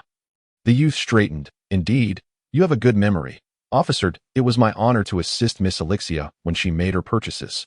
However, this person has been spreading baseless rumors, claiming that it's unfair for the Duke's daughter to care for me while neglecting him. Such scoundrels deserve a beating. Miss Elixia is a prodigy of Salamander Academy. She need not have her motives questioned by others. The guard nodded in agreement. Glancing at Lin Zhe, he spoke with authority. Considering you are a student of the academy, I shall refrain from arresting you. However, you must refrain from speaking ill of nobility behind their backs. Lin Zhe stood frozen, reluctant but cowed by the guard's fierce gaze. He raised his hand and delivered a resounding slap to his own face. Let us go. He shot a venomous glare at Huang Guangling before retreating with his companions in disgrace. Huang Guangling understood that Lin Zhe was likely seething with rage, wishing to exact vengeance. After all, such a proud individual, who had always taken pleasure in bullying Huang Guangling, had now suffered a humiliating setback. How could he not harbor animosity? The guard then turned to Huang Guangling. His tone slightly frosty. You may have merely carried items for the young lady, but do not use her name for your own gain. Should I learn of such actions, beware. Huang Guangling nodded repeatedly. Of course, that is only natural that I am but a commoner. How could I dare to take pride in any fleeting favor from the nobility? Thank you, officer, the guard added. Be cautious. Do not wander aimlessly. Recent events in the royal city have raised concerns, and vigilance has been heightened. Wandering recklessly may lead to arrest. Huang Guangling shivered. Events? Recently, there have been reports of missing children in the royal city. It is rumored that some daring gang has set their sights on this place. Some in higher circles suspect that Earthlings are involved in the trafficking of individuals from the realm of magic. You would do well to be careful. Earthlings trafficking people. The youth was utterly stunned, and even as the soldiers departed, he remained in shock.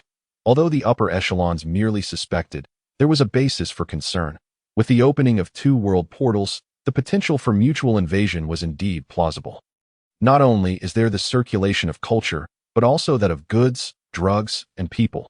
During his time on Earth, he had heard rumors from the magical world about the abduction of Earth children, and he never expected to encounter similar tales in the continent of Lingfa. The collision of these 2 realms was too abrupt, and the ensuing issues would likely be challenging to resolve in the immediate future. However, this was not a matter he should concern himself with. He hurriedly purchased more bread, and to nourish his body, he reluctantly bought some jerky. Of course, he could not neglect to prepare vegetables, fruits, salt, and oil. As he watched his wallet grow thinner, a wave of melancholy washed over him. With so many books still left in the library, he anticipated that once he finished reading them, he would likely find himself hungry. What to do? It was not the time for contemplation. Having secured his purchases, he rushed back to the library to continue his reading endeavors. Before darkness fell, He swiftly traversed the royal city and arrived at the riverbank where he had temporarily settled. In the evening, the patrolling soldiers were plentiful, indicating that the nobles took this matter very seriously. Huang Guanglin could hardly afford to dwell on such thoughts. First, he practiced some basic magic, noticing that the sky had not yet darkened. He took a branch and drew a fire net magical array on the ground. He remembered this array vividly. Although intricate, he had not misremembered a single rune. However, having rarely drawn such things, his strokes felt quite awkward. By the time he discarded the branch, his hand was sore. Clearly, he needed to practice more in the future. He took out his wand, pointed its tip at the magical array, and began to chant incantations. Great fire god, noble fire spirit, let the fire elements be at my command. Upon completing the incantation, the magical array remained unresponsive, and even the wand showed no reaction. The youth was momentarily taken aback and attempted to recite the incantation several more times, ultimately throwing down the wand and lying back on the grass. How naive of me to assume this would work. Drawing the array this way was certainly futile. The book had stated that drawing magical arrays requires meticulous preparation of materials. Quality materials must contain elemental components. Otherwise, even if the magical array could be activated, it might not achieve the desired effect. This was his first serious attempt at research, and he was utterly ignorant of many aspects. Naturally, he lacked the necessary materials, as he had no money. Chapter 31. Midnight. As Huang Guanglin sat in the river practicing, the once quiet royal city suddenly erupted into chaos, with magic orbs ascending into the sky, illuminating the darkened world. Footsteps, hurried and frantic, and the sounds of children weeping. Huang Guanglin abruptly opened his eyes and, through the dim moonlight, saw a shadow rushing toward him, cradling a whimpering child.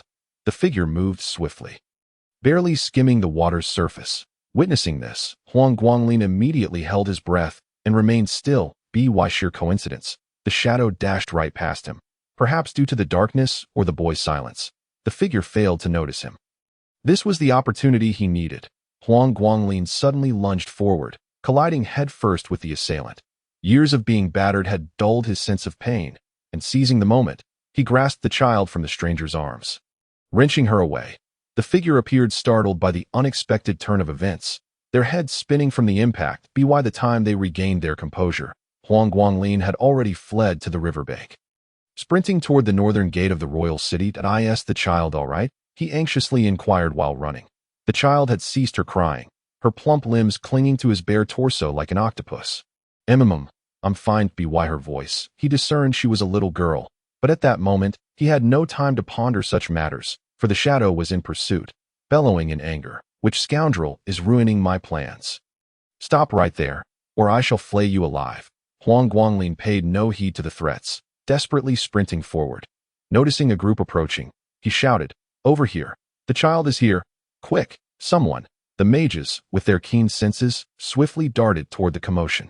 Their speed akin to lightning, the shadowy figure faltered, considering retreat, yet a middle-aged man in a white robe had already sped past Huang Guanglin, pursuing the assailant.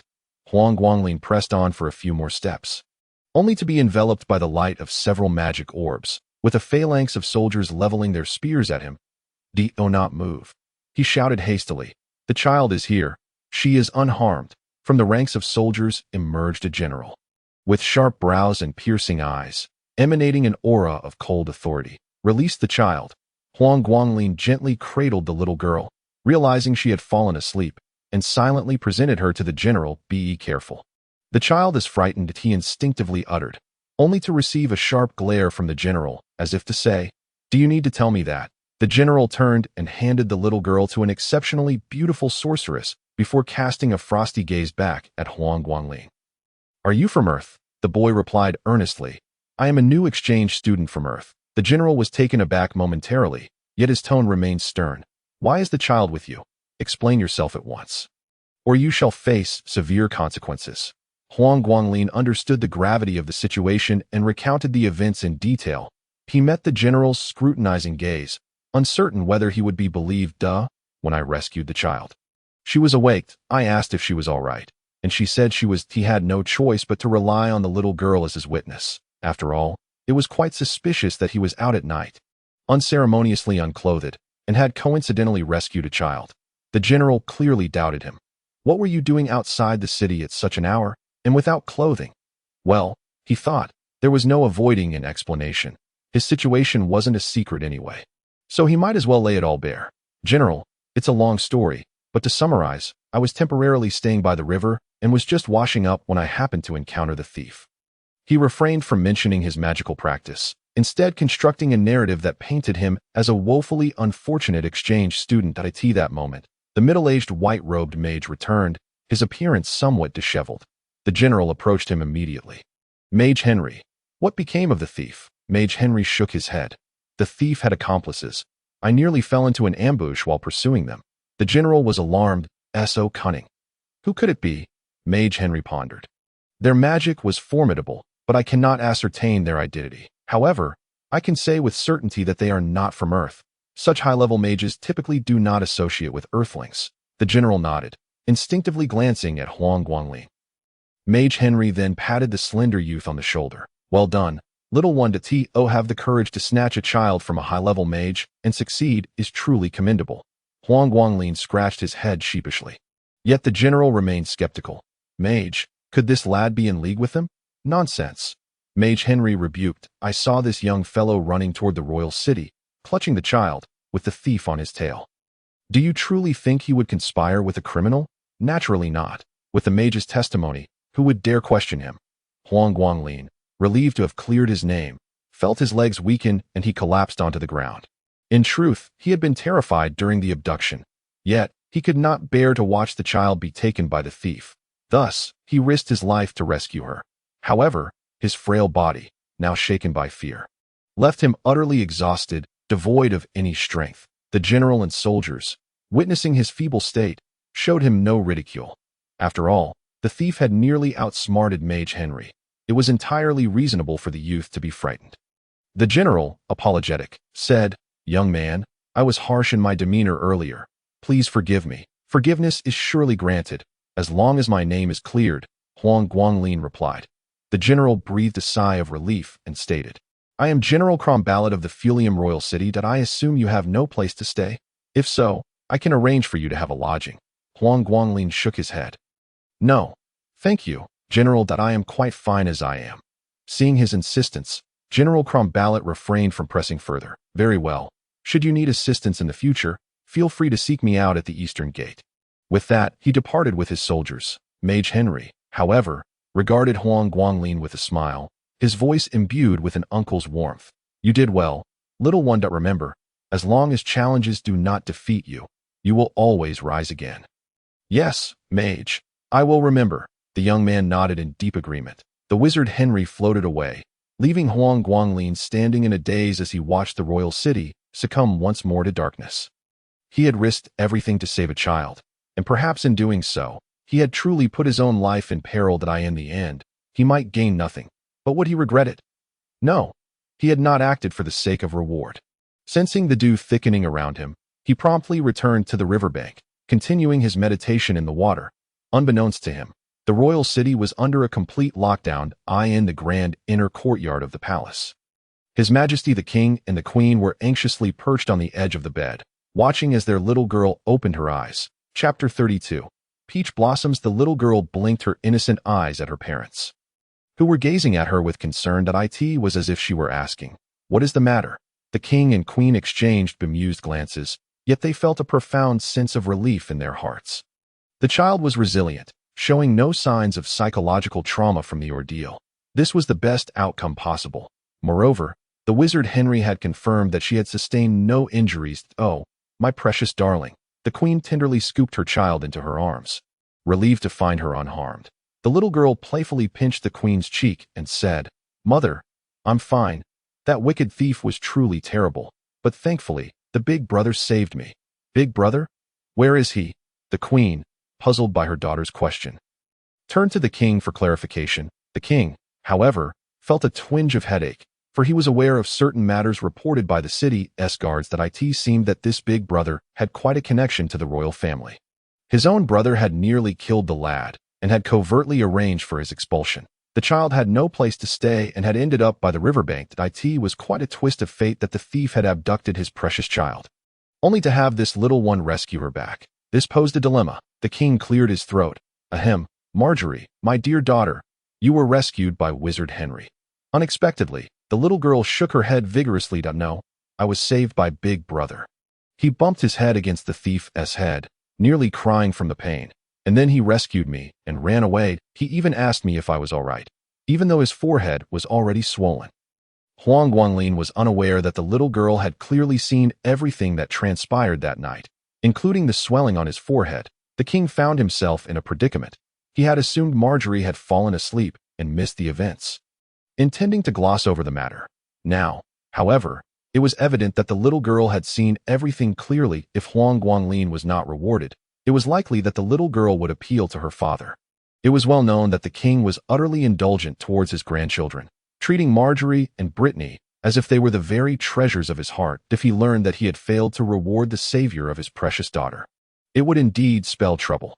However, it also presented an opportunity to curb the arrogance of that scoundrel Bells. Very well, Marjorie says that Big Brother is indeed Big Brother. Once your father finds him, we shall surely reward him for saving our beloved daughter. Upon hearing this, Marjorie nodded eagerly. Thank you, father. If we find Big Brother, may I meet him?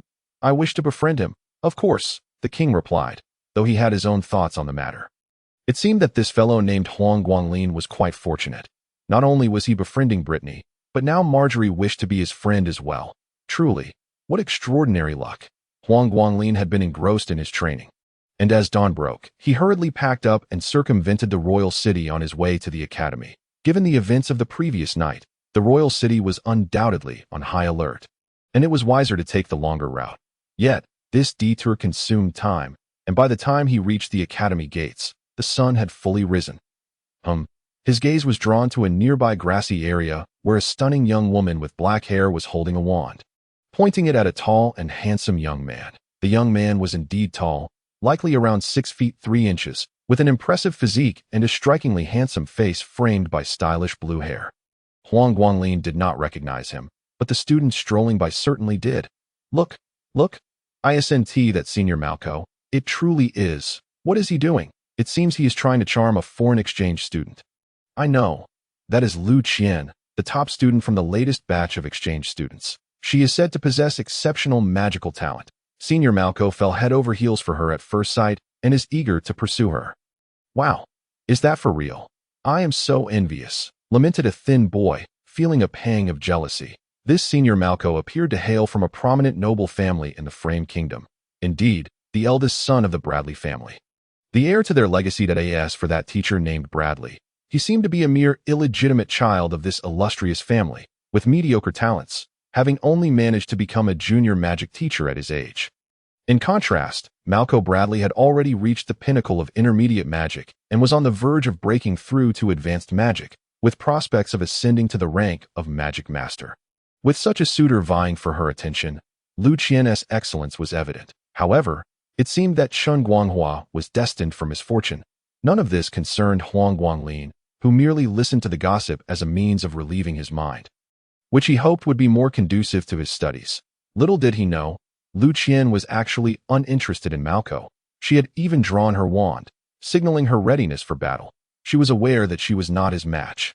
But ever since yesterday, he had been relentlessly pursuing her, severely disrupting her studies in magic, which she found utterly intolerable.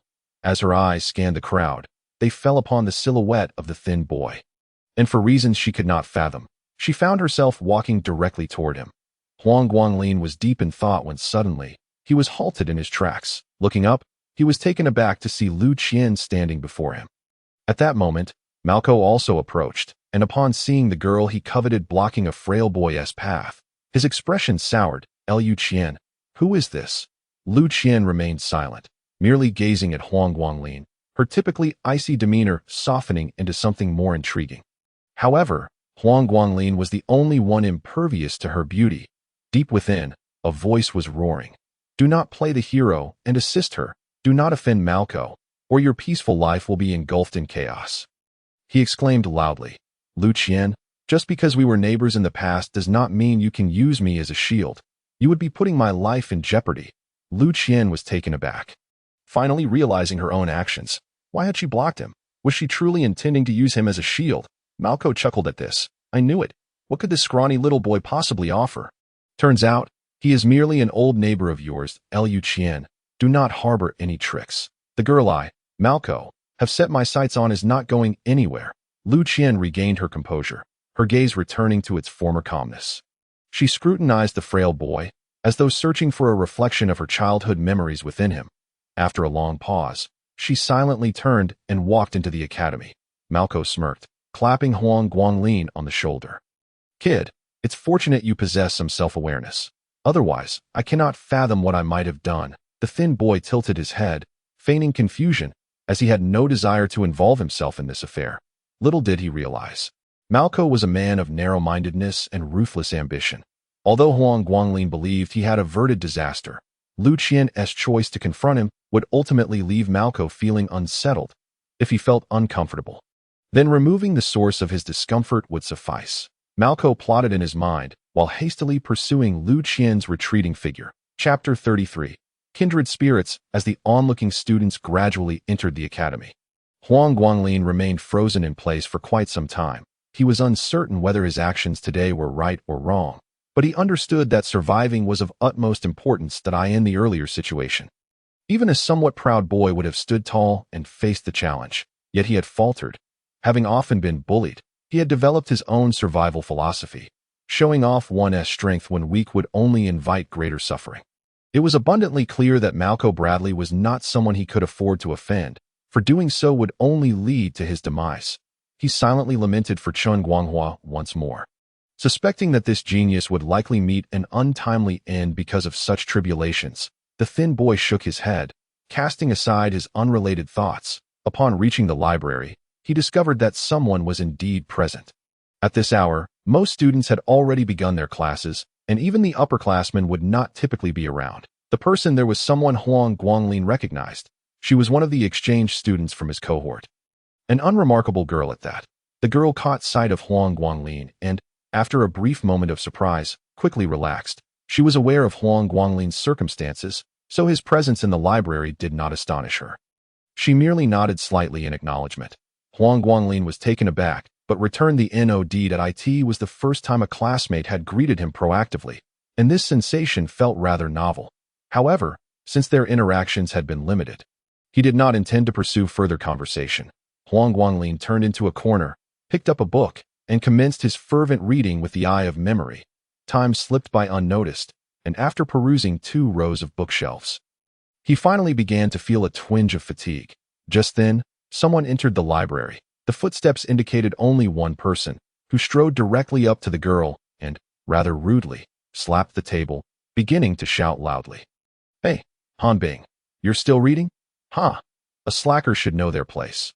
Come with me to find Zhe Good, he will look out for us. The girl, albeit reluctantly, shook her head. I want to go that I want to read and study on my own. What?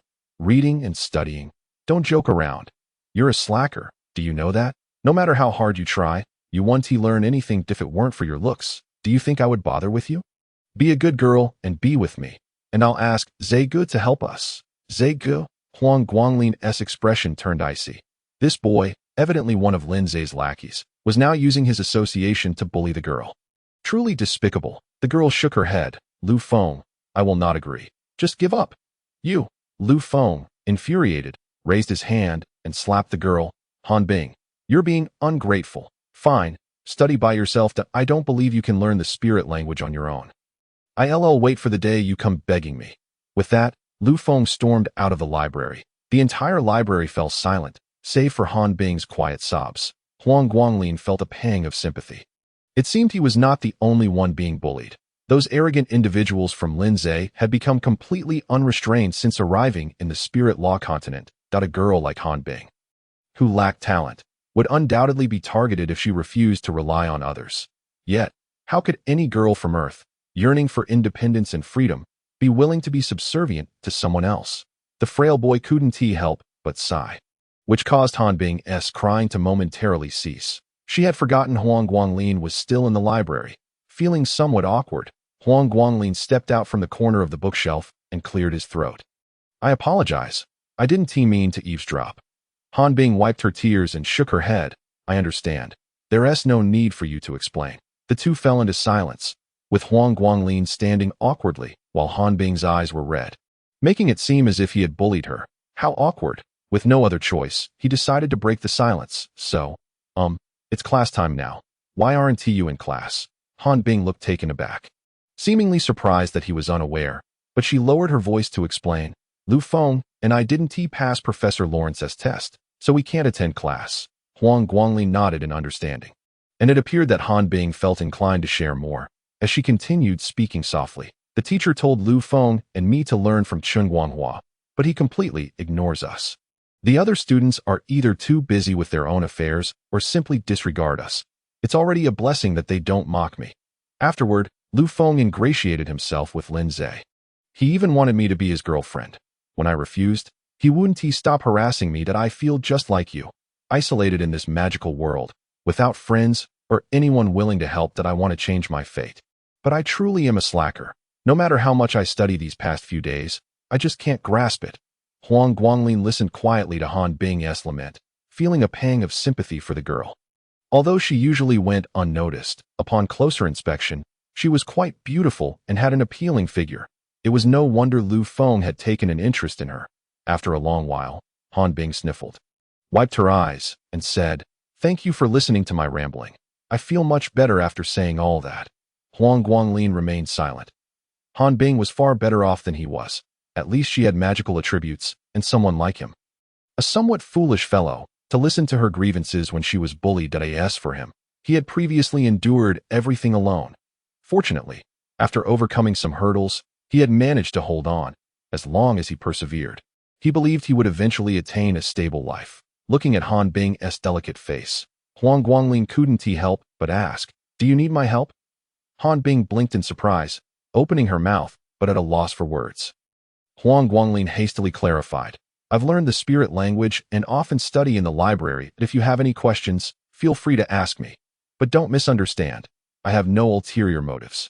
I just find it a bit dull having no one to talk to." Han Bing couldn't help but chuckle at his awkwardness, her laughter illuminating her features. This made Huang Guanglin pause in surprise. Though she couldn't compare to the likes of Elixia and Lu Xia, Han Bing's beauty was indeed exquisite in its own right. She looked delightful when she smiled.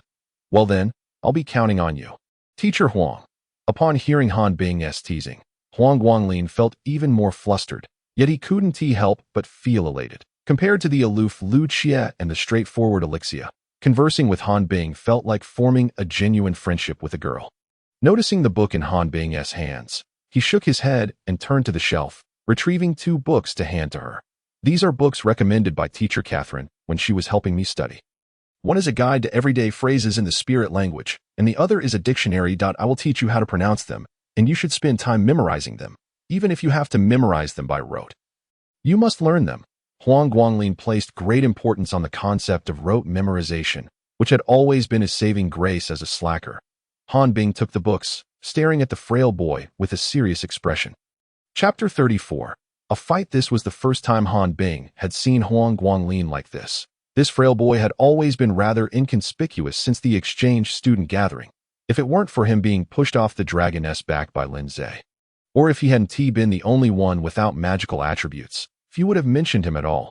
However, this boy was somewhat different from her expectations. She was also the type of person with a low presence, and she understood the state of life for people like them, which could be summed up in a few words: dull, depressed, insecure, and lacking in communication.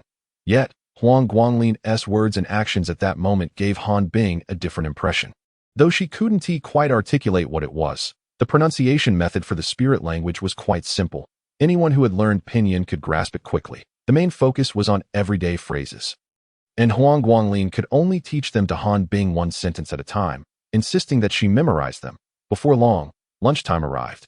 Huang Guanglin habitually took out a piece of bread, but then said to Han Bing, "I'll eat in the corner." To his surprise, Han Bing also pulled out a piece of bread and stood up. "I'll join you." This was an instinctive reaction after being bullied that day. Although Huang Guanglin hadn't stood up for her, he had provided her with significant support. Thus, she subconsciously wanted to be together. After speaking, she realized it might not be appropriate and blushed, yet she did not retract her words. Huang Guanglin felt awkward. He was used to hiding away in a corner to eat during lunch. ensuring he wouldn't feel embarrassed when someone entered the library. However, sharing a meal with a girl felt different. He pondered for a moment before suggesting, "If we're eating together, it might not be good to stay in the corner. How about we go outside?" Han Bing didn't disagree and nodded. Her cheeks flushed. If Huang Guanglin hadn't known that he wasn't handsome, he might have thought this girl had feelings for him. The two exited the library, one after the other, and eventually found a spot near the large lawn to sit down. Just in time, some students were practicing magic on the lawn, providing Huang Guanglin an opportunity to observe the magic circles. As the boy and girl ate their bread, they occasionally exchanged glances, only to awkwardly avert their eyes. Their hearts racing. As individuals of little significance, they had always been solitary. This was their first experience eating together with someone of the opposite sex. Of course, Huang Guanglin had shared meals with Lu Xie and Alexia before, but the circumstances were different. He had never harbored any aspirations for those two. Han Bing gave him the sense of interacting with an ordinary girl, clearing his throat to break the awkwardness. Huang Guanglin asked, "Don't you receive a monthly allowance from Earth? Why are you only eating bread?" Han Bing's face flushed as she spoke in a low voice. I've gotten used to saving money. And there's not much good food in this world." Then, once again, silence enveloped them. The unknowing observer, it would surely appear as though a pair of lovers had just embarked on their romantic journey. Shy and sweet, evoking a veritable feast of dog food for onlookers. Just then, a dog happened to pass by. Lu Feng was practically seething with rage as he watched Han Bing and the useless Ji Lei awkwardly share a meal. He felt an overwhelming urge to lash out, wishing fervently to strike them both down. Without a moment's hesitation, he strode forward, raising his arm to deliver a blow to Han Bing's face. The two sensed a shadow looming. And as the hand was about to descend, Han Bing gasped in alarm, while Huang Guanglin instinctively raised his hand to defend her. How could one strike a girl so casually? With a resounding thud, Lu Feng's powerful arm was blocked by the scrawny youth. Yet Lu Feng's imposing stature and strength nearly sent Huang Guanglin reeling. "Han Bing, you wretched girl!" Lu Feng roared, drawing the attention of numerous onlookers. In his fury, he could scarcely care about the crowd. He was consumed by jealousy, having witnessed Han Bing, who had previously exhibited such virtuous demeanor, now exchanging glances with this good-for-nothing. "Are you blind? He is worthless. Do you not understand?" With tears brimming in her eyes, Han Bing retorted, "What nonsense are you spouting? I merely sought his guidance on learning the Lingyu language." Lu Feng, however, scoffed coldly, "Seeking guidance on the Lingyu language while dining together? You two exchange blushing glances, and you think me a fool?" Furious, Han Bing's tears began to flow, while Huang Guanglin, shaking off Lu Feng's grasp, found his courage. "Lu Feng, a girl's reputation is paramount. Do not speak such baseless accusations. What Han Bing says is true. She sought my assistance with the Lingyu language, and our meal was merely to escape the harassment of a certain mad dog." The term mad dog was clearly directed at Lu Feng, who was not oblivious to this fact. He alone recognized the unassuming beauty of the girl and was the one relentlessly pursuing Han Bing. "You dare to call me a mad dog? Huang Guanglin, you have some audacity, trying to steal my woman and dare insult me. You must be tired of living." Huang Guanglin merely chuckled disdainfully. "You are nothing but Lin Zhe's lapdog, that I may not be able to contend with Lin Zhe. But do not think to flaunt your power before me. You seek death." Lu Feng was beyond enraged. Not only did he feel betrayed by Han Bing, but Huang Guanglin's taunts ignited a murderous intent within him. How dare this unremarkable fool vie for a woman with him and speak to him in such a manner? If he did not teach this wretch a lesson today, how could he? Lu Feng continue to survive in the future? With that thought, he seized the scrawny youth by the collar and swung his fist with all his might. Huang Guanglin was caught off guard as Lu Feng struck without warning, landing a punch squarely on his cheek. The impact made him taste iron in his mouth, and Lu Feng's considerable strength sent him hurtling a meter away, crashing to the ground. The onlookers, reveling in the spectacle, were unperturbed by the unfolding drama. Though they may not have fully understood the situation, it was clear to anyone with half a brain that this was a tale of two men vying for one woman. Where there's excitement, there's no place for foolishness. Han Bing, regaining her senses, stepped forward to grasp Lu Feng's sleeve, pleading, "Stop this." However, her attempt to intervene only served to infuriate Lu Feng further. "What? Are you feeling sorry for him? You wretched girl, once I finish with this good-for-nothing, I shall deal with you." With that, he flung Han Bing aside, causing her to tumble to the ground. The women in the crowd glared at Lu Feng in outrage. How could he show such a lack of chivalry? Yet Lu Feng paid no heed to their judgment, striding towards the fallen youth, intent on demonstrating why flowers bloom so vividly. Do not strike him. Please, do not harm him. Huang Guanglin, hearing Han Bing's desperate pleas, felt a warm surge of emotion that as he lay there, battered and unable to rise. He thought, so you wish to play the hero now? You can cower before the powerful. Choosing to sever ties with Alexia and ignore your neighbors when they need you, but today is different. What right did Lu Feng have to bully Han Bing? What gave him the audacity to look down upon him? This was a battle of the weak. He could temporarily bow to the strong but would not grovel before Lu Feng, who was equally powerless.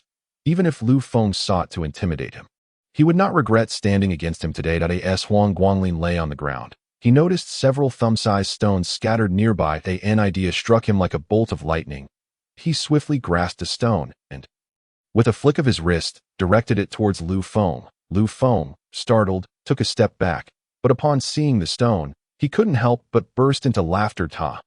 You, a worthless fool without attributes, think to attack me with magic? Come then, I stand here unmoving. Unleash your magic upon me.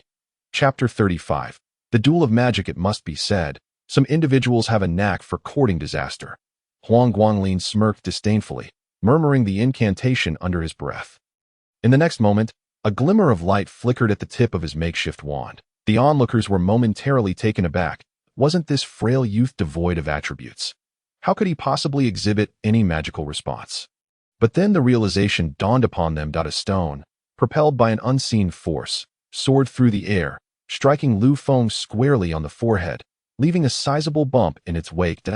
Lu Feng howled in agony, only to feel a sudden jolt of pain in his knee, causing him to crumple to the ground, clutching his forehead in distress. It's object manipulation magic. The crowd understood. Perhaps the frail youth lacked elemental magic, but he could still wield everyday magic.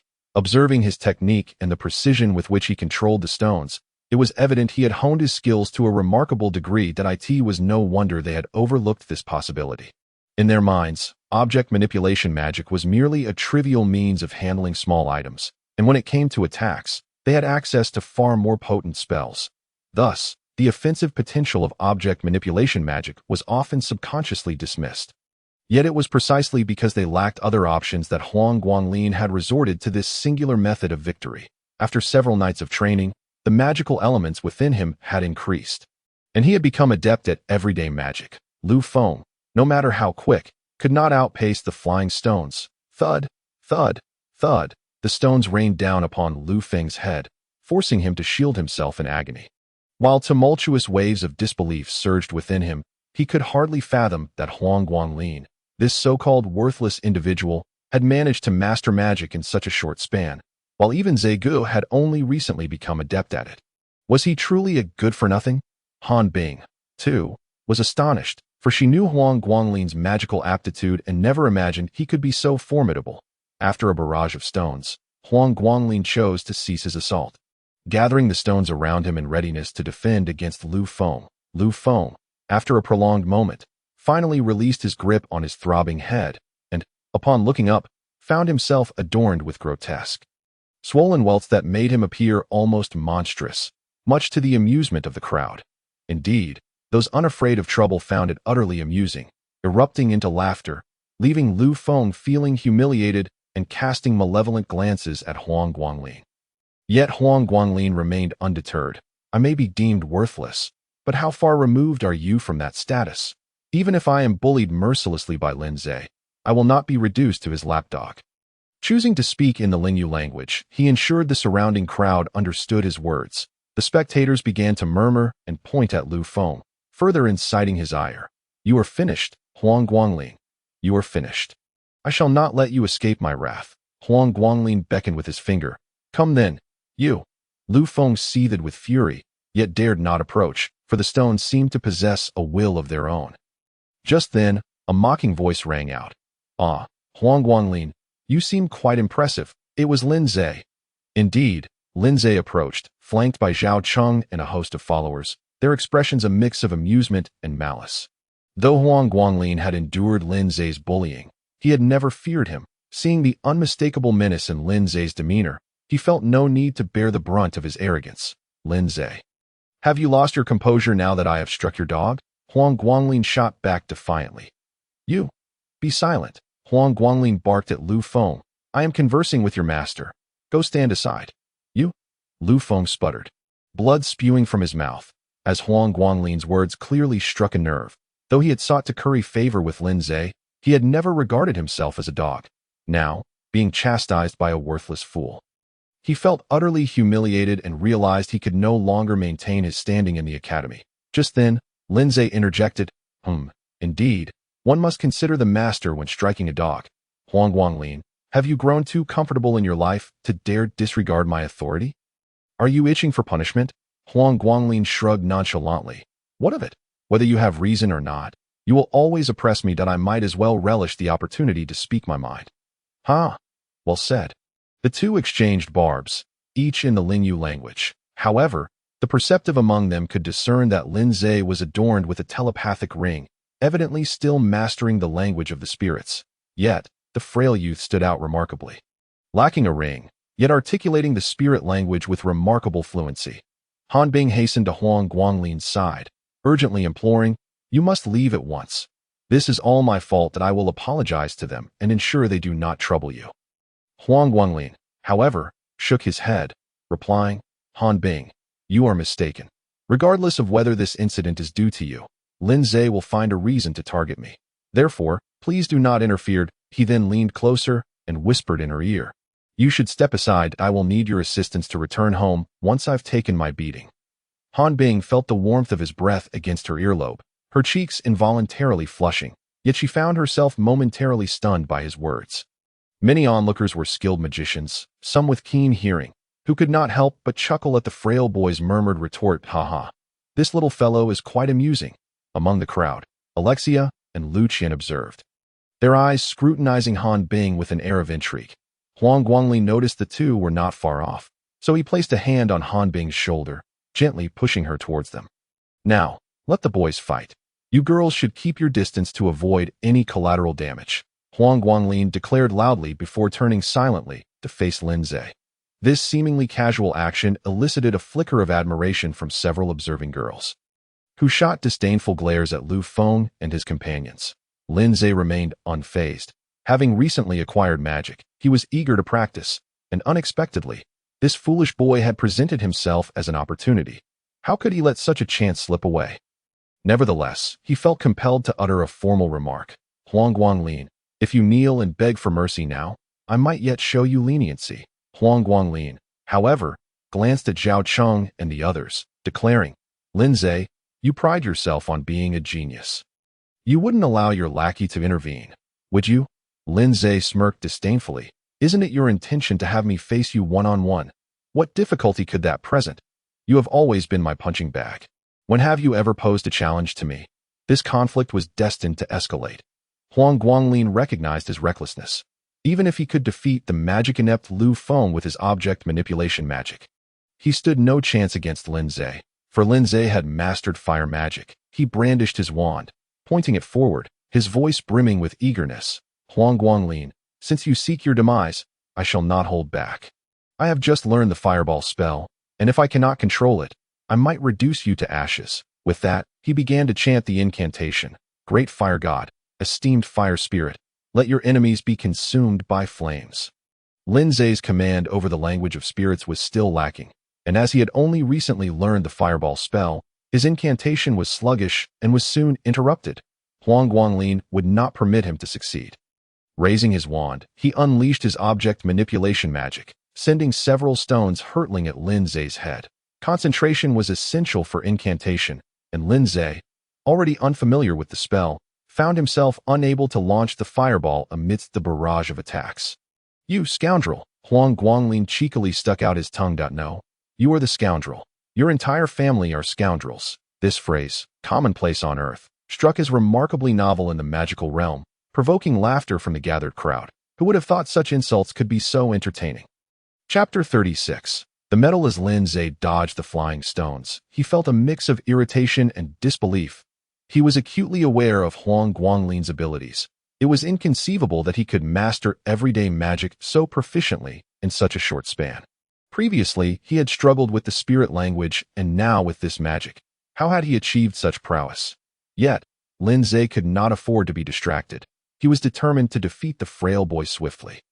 Should he fail to secure victory, it would tarnish his reputation as a genius. With this thought, Lin Zhe directed his wand towards the stones on the ground, employing object manipulation magic to create a chaotic collision of stones in midair. Although Lin Zhe was somewhat inexperienced with object manipulation, his innate understanding allowed him to become quite adept after a few attempts. In contrast, Huang Guangling showed no signs of improvement. The spectators were captivated. Having never before witnessed a duel of everyday magic, gradually, Huang Guangling's disadvantage became apparent. Despite having trained, his innate limitations became evident as Lin Zhe's skill outpaced him. Several stones struck his arms, causing him to grimace in pain, eliciting anxious gasps from the onlookers. Yet he persisted, stepping forward with surprising determination, which astonished the audience. Lin Zhe instinctively became more cautious. While Huang Guangling had never fought back in the past, a dog that does not bark may still bite. A venomous snake does not flee, and when it strikes, the consequences can be dire. This boy was evidently scheming. Indeed, after a stone collided, Huang Guangling flicked his wand, altering his incantation, wet surface water, as the spell was uttered.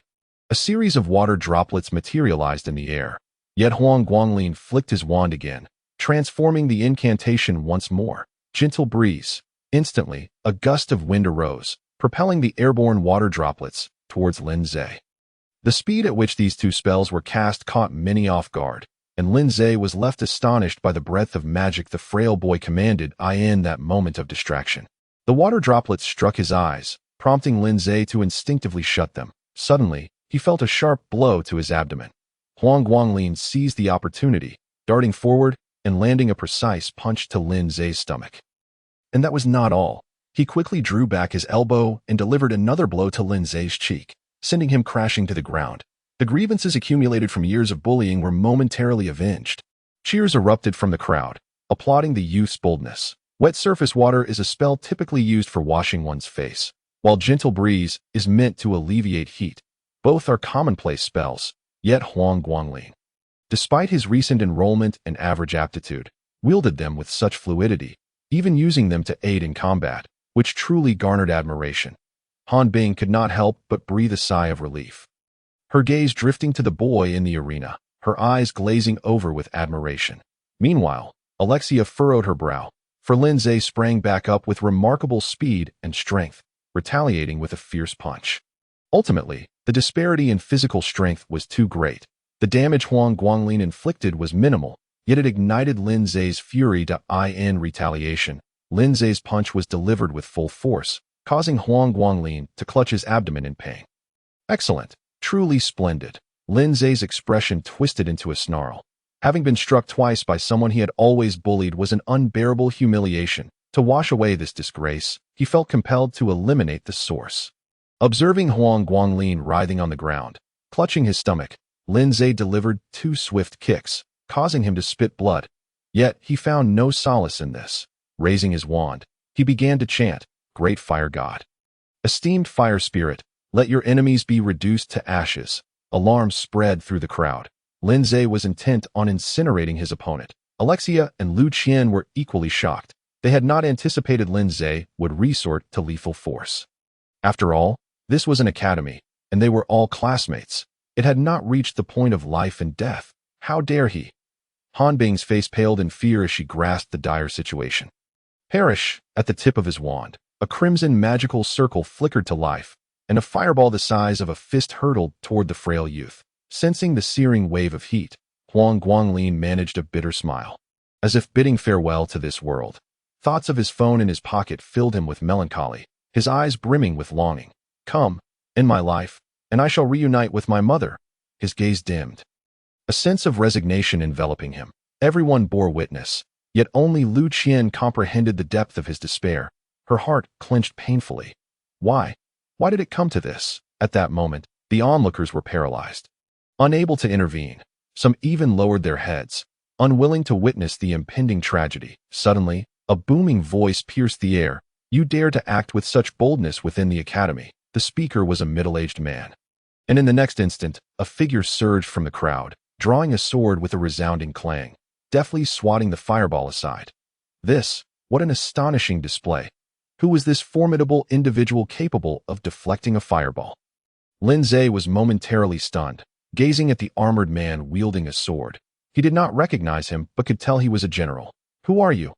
Please do not interfere with our duel." The general, however, dismissed him, replying, "I am indeed interfering. What will you do about it?"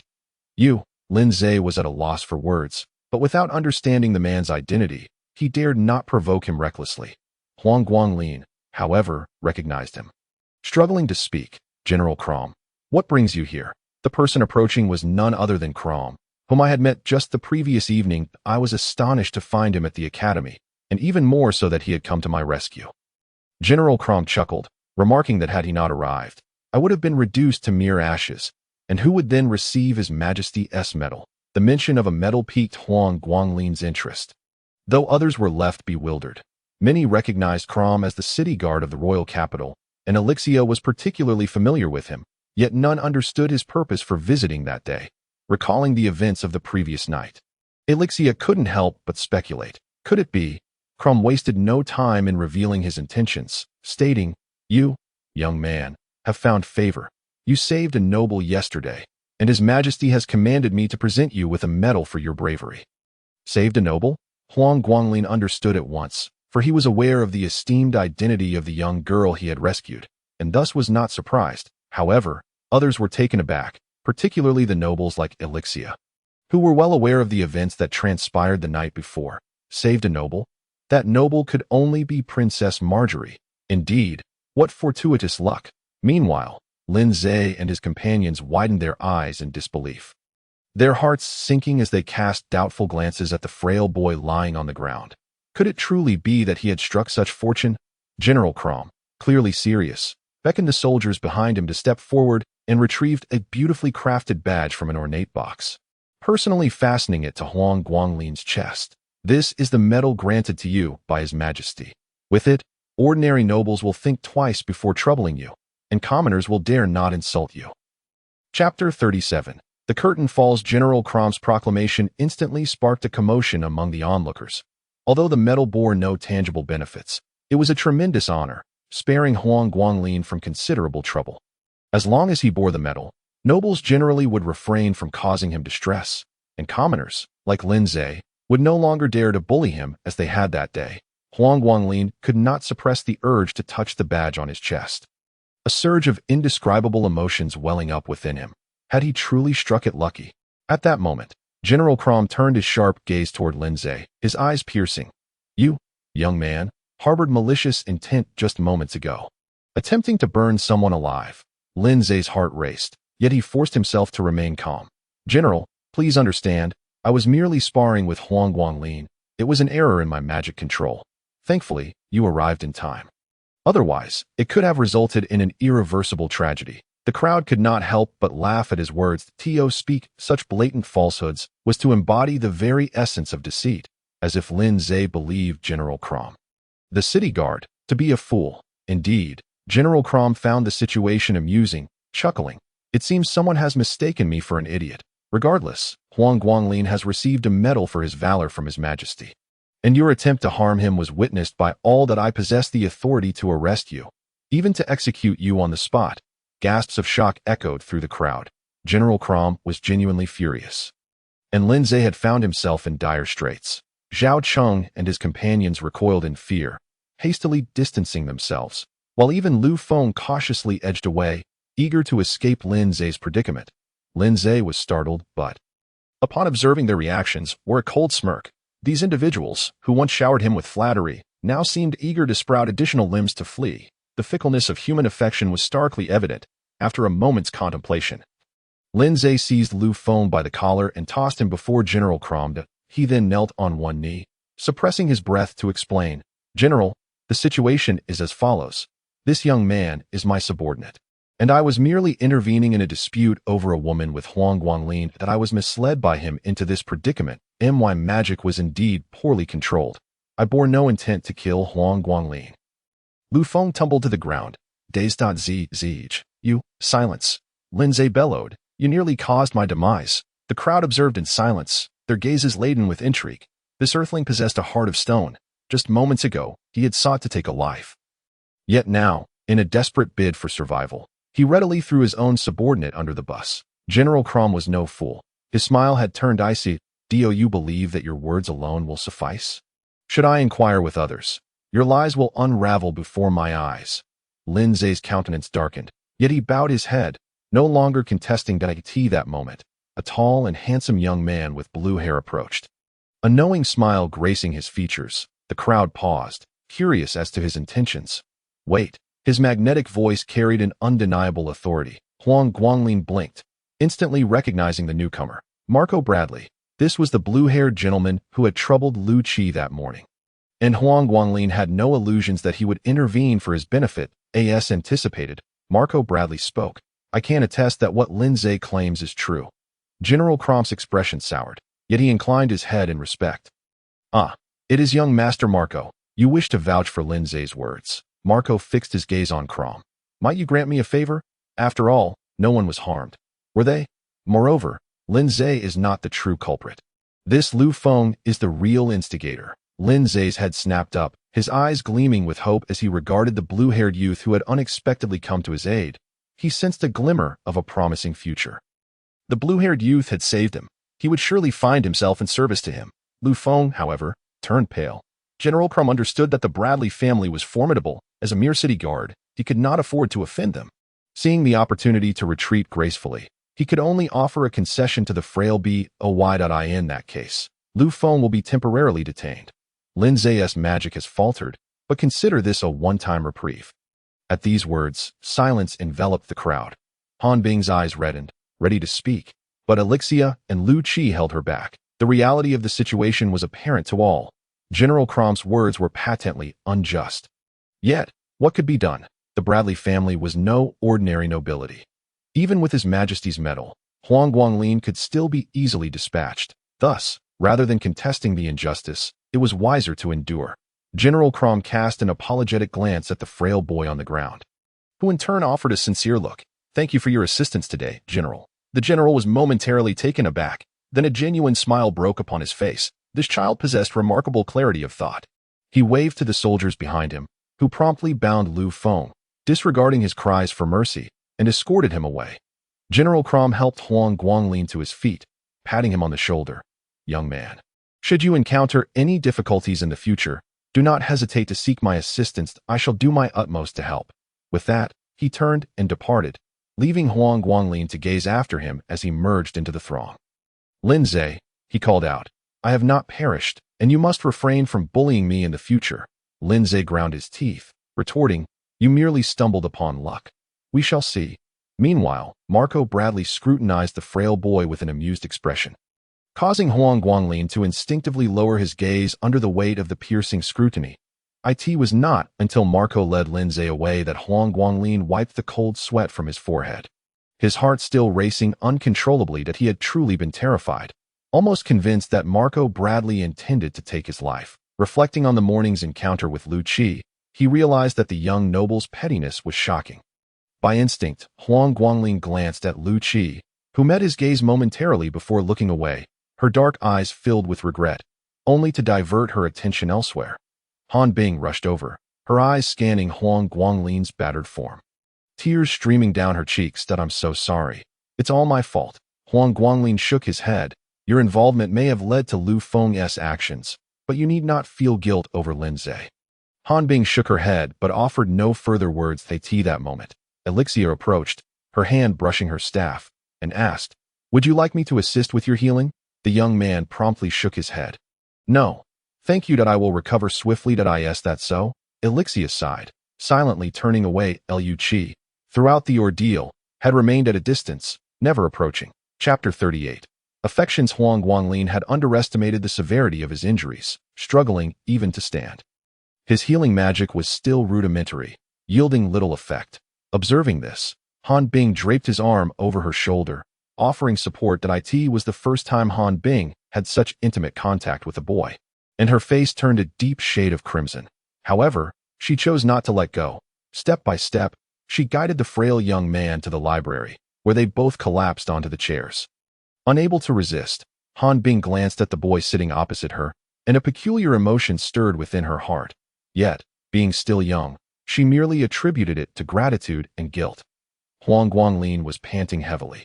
Taking a while to catch his breath, "It seems I won't be able to read today, Han Bing. Since I'm here, let me teach you a few phrases in the spirit language." Han Bing nodded appreciatively, taking out her spirit language book and began to inquire about each phrase. For some unknown reason, she found her afternoon studies becoming increasingly effortless as the sun began to set. Huang Guanglin suggested it was time to part ways. "Where do you live? Let me escort you," Han Bing said to Huang Guanglin, noting his injuries. Huang Guanglin initially intended to refuse, but after a brief struggle, the pain in his body forced him to nod in agreement. Otherwise, he feared he wouldn't make it to the riverside by the time darkness enveloped the surroundings. Han Bing had managed to help Huang Guanglin reach the riverbank. "You live here?" "Yes," the frail boy affirmed. "I have been instructed to practice by the river at night and study in the library during the day." Instructed? Han Bing felt a sense of disorientation, as if she were in a martial arts drama. Curiously, she asked, "Did you apprentice under a mysterious master, or were you bestowed with a martial arts manual?" At her words, Huang Guanglin chuckled. "No, it's simply guidance towards my future path." He then recounted his encounter with the white-robed mage in the library to Han Bing, explaining that such training typically follows the student's learning of some basic magic, which the academy would teach collectively. He felt he was getting a head start, and it was quite enjoyable that daily magic has become so fluid. Thanks to several nights of practice, Han Bing became somewhat excited. "Huang Guanglin, could you teach me how to practice?" Guanglin, the frail boy, was at a loss for words, taken aback that she had started calling him brother. "Haste makes waste. You should first master the spirit language that I won't be able to teach you every incantation, so you must learn to study independently." Upon hearing this, the academically challenged Han Bing immediately drooped her head. "Self-study, isn't that the nemesis of all underachievers?" Huang Guanglin, himself an underachiever, understood her feelings but could not indulge her. "You should head back quickly. Otherwise, the city gates will close soon. By the way, where do you live?" Han Bing replied, "I reside in the residential area on the eastern side of the city, where many exchange students from Earth rent houses to care for one another." This was a rhythm of camaraderie. However, without the subsidy from Officer Li, he couldn't afford to join such a community. Moreover, having offended the nobility, no one would take him in. That's fortunate. You should hurry back. Be cautious of Lindsay. Han Bing knew she couldn't linger there. Though she wished to stay, reality reminded her it was unwise. What would it look like for a lone boy and girl to spend the night together, and should danger arise, she would merely become a liability. Once Han Bing left, Huang Guanglin quickly shed his clothing and dived into the river to begin his training. The events of the day had truly caught him off guard, making him acutely aware of his own vulnerabilities. Though he was inherently weak, this incident highlighted it even more. "Lindsay, Marco Bradley, you could not kill me. Just wait for my revenge, even if it ends with merely biting off a piece of your flesh.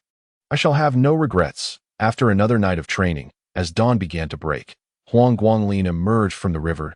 He first cast a healing spell on himself, then practiced other daily spells. This was part of his daily routine. As long as there were no unforeseen circumstances, he would not fall behind. Of course, after his practice, he began to draw magic circles on the ground with a stick, preparing for future endeavors. When he arrived at the library, Han Bing was already engrossed in her studies. Her learning method was rather clumsy, akin to memorizing English vocabulary and sentences daily. However, Huang Guanglin found this method quite suitable for both himself and Han Bing.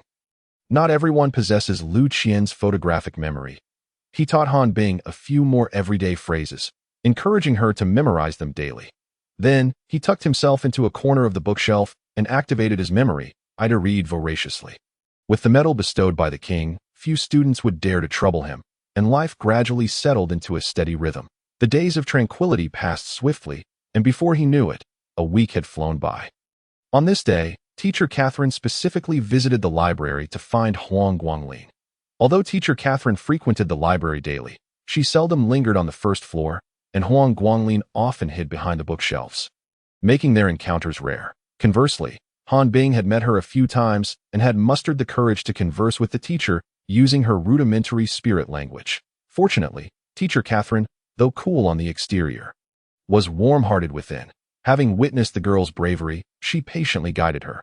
After several such interactions, Han Bing's command of the spirit language improved significantly. "Teacher, is there something you need?" Huang Guanglin inquired, puzzled.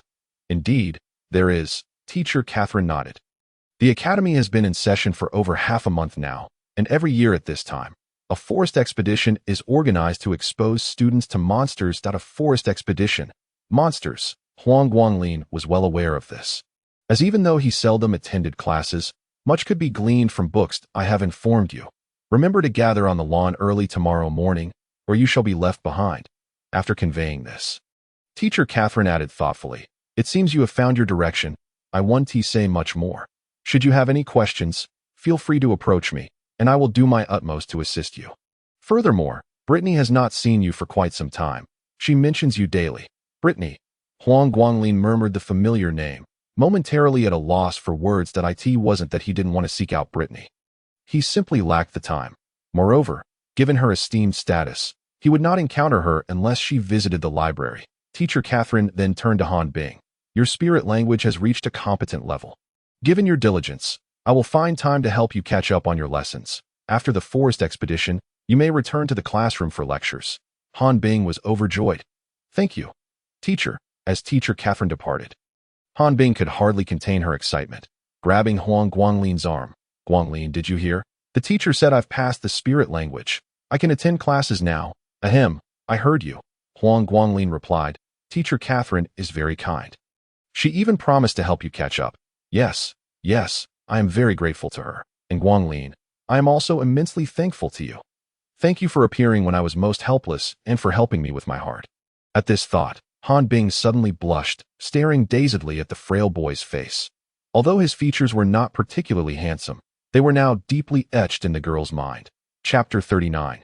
The expedition. Early the next morning, the excited students, unable to sleep, gathered early on the vast lawn. When Huang Guanglin arrived, he couldn't help but gasp in astonishment that it was his first time seeing so many students at the academy, particularly in the first year, and he estimated there to be around 500. Do not underestimate the number. The population of the Magic Continent is inherently low, and the Fulium Kingdom is not a superpower. Not only is the population small, but those with magical aptitude are even fewer. Over 500 students in the first year is already the limit for this country. Naturally, most of those who could attend were the offspring of nobility from the royal city and nearby large cities. Commoners were only admitted if they possessed exceptional aptitude, thereby changing their fortunes. The exchange students from Earth were a rather unique group, as they hailed from different worlds. Huang Guanglin quickly located his class's team, and upon seeing him, Lin Zhe's eyes narrowed menacingly. However, he dared not openly bully him now. Both Elixia and Lu Qian instinctively glanced at him, leaving him feeling perplexed. "2 beautiful ladies, I have only cooked for you twice. Is it necessary to bestow me with such attention? Even if I don't misunderstand, others might." Han Bing spotted him and eagerly took hold of his arm. Now, only she and the frail boy displayed such open intimacy. Meanwhile, the 2 beautiful girls seemed to unconsciously glance at the hand gripping the boy's arm, their expressions inexplicably curious. Before long, several teachers appeared on the elevated platform of the lawn, accompanied by a few students clad in black robes. There were 6 teachers leading this expedition, with 5 of them assigned to their respective 10 classes, 1 teacher overseeing 2 classes, each consisting of approximately 50 students. Another individual present is Teacher Bradley, who is in charge of the miscellaneous tasks for this expedition. None of the 5 teachers donned black robes. Instead, their robes were a dazzling array of colors. For instance, Teacher Catherine wore a striking crimson robe that accentuated her enchanting figure, igniting a warmth in the hearts of onlookers. However, when confronted with her icy gaze, many found their fervor extinguished. The remaining 4 teachers comprised 2 men and 2 women, the former handsome and the latter stunning. Seemingly devoid of any ordinary traits. In contrast, Teacher Bradley appeared rather unremarkable. He was not young, and his black robe indicated that he remained merely a junior magician, likely having reached the end of his potential, which explained his assignment to such menial tasks. The 5 black-robed students behind him had also attained the level of junior magicians, accompanying the class for protective duties. seemingly a means of accruing credits. A male teacher clad in a blue robe stepped forward and proclaimed, "Students, the annual forest expedition has commenced. Without further ado, let us set forth." Indeed, he wasted no time. Unlike many teachers who often deliver tedious opening speeches, this blue-robed instructor was efficient and direct. The throng of 500 students surged out of the school gates, following the teacher's lead towards the east of the academy. Huang Guanglin's memory, I had recorded maps of various cities in the Fulham Kingdom and their surroundings. And he knew that to the east of Salamander Academy lay the vast Emir Forest. Legend has it that Emir refers to giants, and upon their death, elves emerged from their corpses. However, such tales were deemed taboo by the Fulham Kingdom, with only the library of Salamander Academy daring to archive this legend. Coincidentally, Huang Guanglin had perused relevant literature tucked away in a corner of the library. Of course, the official narrative from the Fulham Kingdom suggested that the elves vanquished the tyrannical giants, whose remains nurtured this forest, a theory that held some merit. Nevertheless, such matters were trivial. What truly mattered was the multitude of monsters inhabiting the forest. Creatures like slimes and goblins resided primarily in the forest caverns, while moon leopards and wyverns lurked deeper within. Generally, these beasts would not venture out to attack humans. Moreover, it was said that Salamander Academy was strategically positioned at the forest's exit, effectively blocking the monsters' escape routes. The Academy's instructors were predominantly senior magicians, and even wyverns refrained from provoking them. The annual forest expedition served to familiarize students with the forest environment and its creatures, preparing them to become competent magicians in the future. Huang Guanglin wholeheartedly supported this pedagogical approach. Witnessing monsters firsthand was far more memorable than studying lifeless illustrations. Furthermore, the teachers would impart knowledge regarding monsters' weaknesses and methods for dealing with them. The forest was not in close proximity to the academy, and the group trekked for an entire morning before catching sight of the towering, lush trees. Unfortunately, the less physically capable students suffered as a consequence. Huang Guanglin felt some fatigue himself, though accustomed to hardship. He persevered, lending support to Han Bing, who struggled to keep pace. Female students generally exhibited less stamina, which was an unavoidable reality. However, compared to those who lagged behind throughout the journey, Han Bing did not appear overly delicate. By noon, the group reached the entrance of Emir Forest. The blue-robed teacher seemed dissatisfied with this year's cohort, remarking, "You are all too weak." While being a magician does not demand exceptional physical prowess, being utterly inept is unacceptable. That he then addressed the other four instructors, stating, "From now on, we will incorporate physical training into our daily schedule. Otherwise, how can you expect to excel as magicians?" Huang Guanglin understood this principle well, and any student of reasonable intelligence could grasp the blue-robed teacher's intent. Consequently, the complaints diminished significantly. As for those who continued to grumble, they risked being placed on the teacher's blacklist or receiving special attention. After a lunch break and a brief rest, the instructors summoned the students to continue their journey, officially crossing the boundary into the forest. The trees within were tall and majestic, with many species differing from those on Earth. Reaching skyward and instilling a sense of this point, the teachers began to divide the group. 3 instructors led the way while 3 remained at the rear, with 5 black-robed students stationed on either side, safeguarding the 500 students in the center. However, the sheer number of students and the limited number of protectors made Huang Guanglin feel a twinge of anxiety. What if they encountered a formidable monster? Fortunately, the students were too intrigued by the forest to feel fear, their excitement palpable as they surveyed their surroundings, eager to apply the magic they had learned. Stay within the protective circle and do not wander off. Teacher Catherine warned, "The forest is rife with monsters. Straying only invites danger, and should anything happen, we will not be responsible." This admonition prompted many students to behave more cautiously.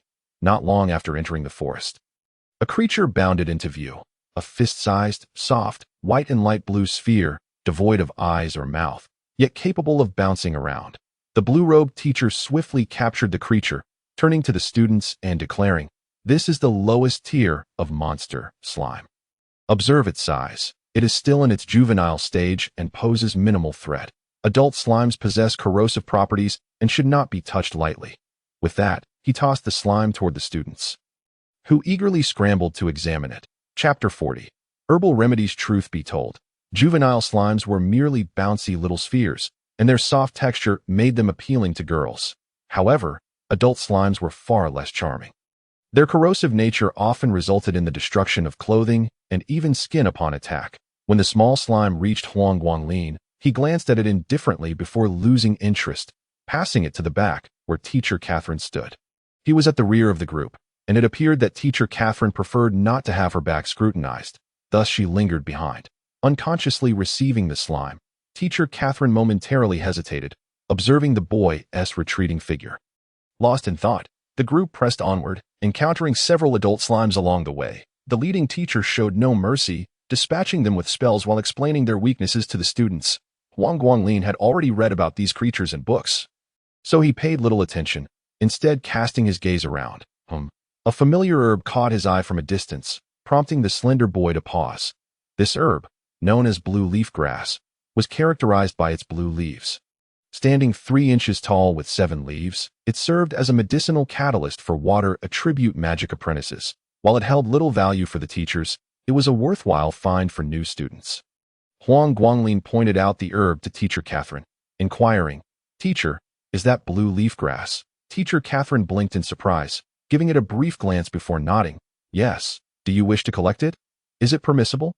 The boy asked, feeling a surge of motivation. Of course, it is allowed.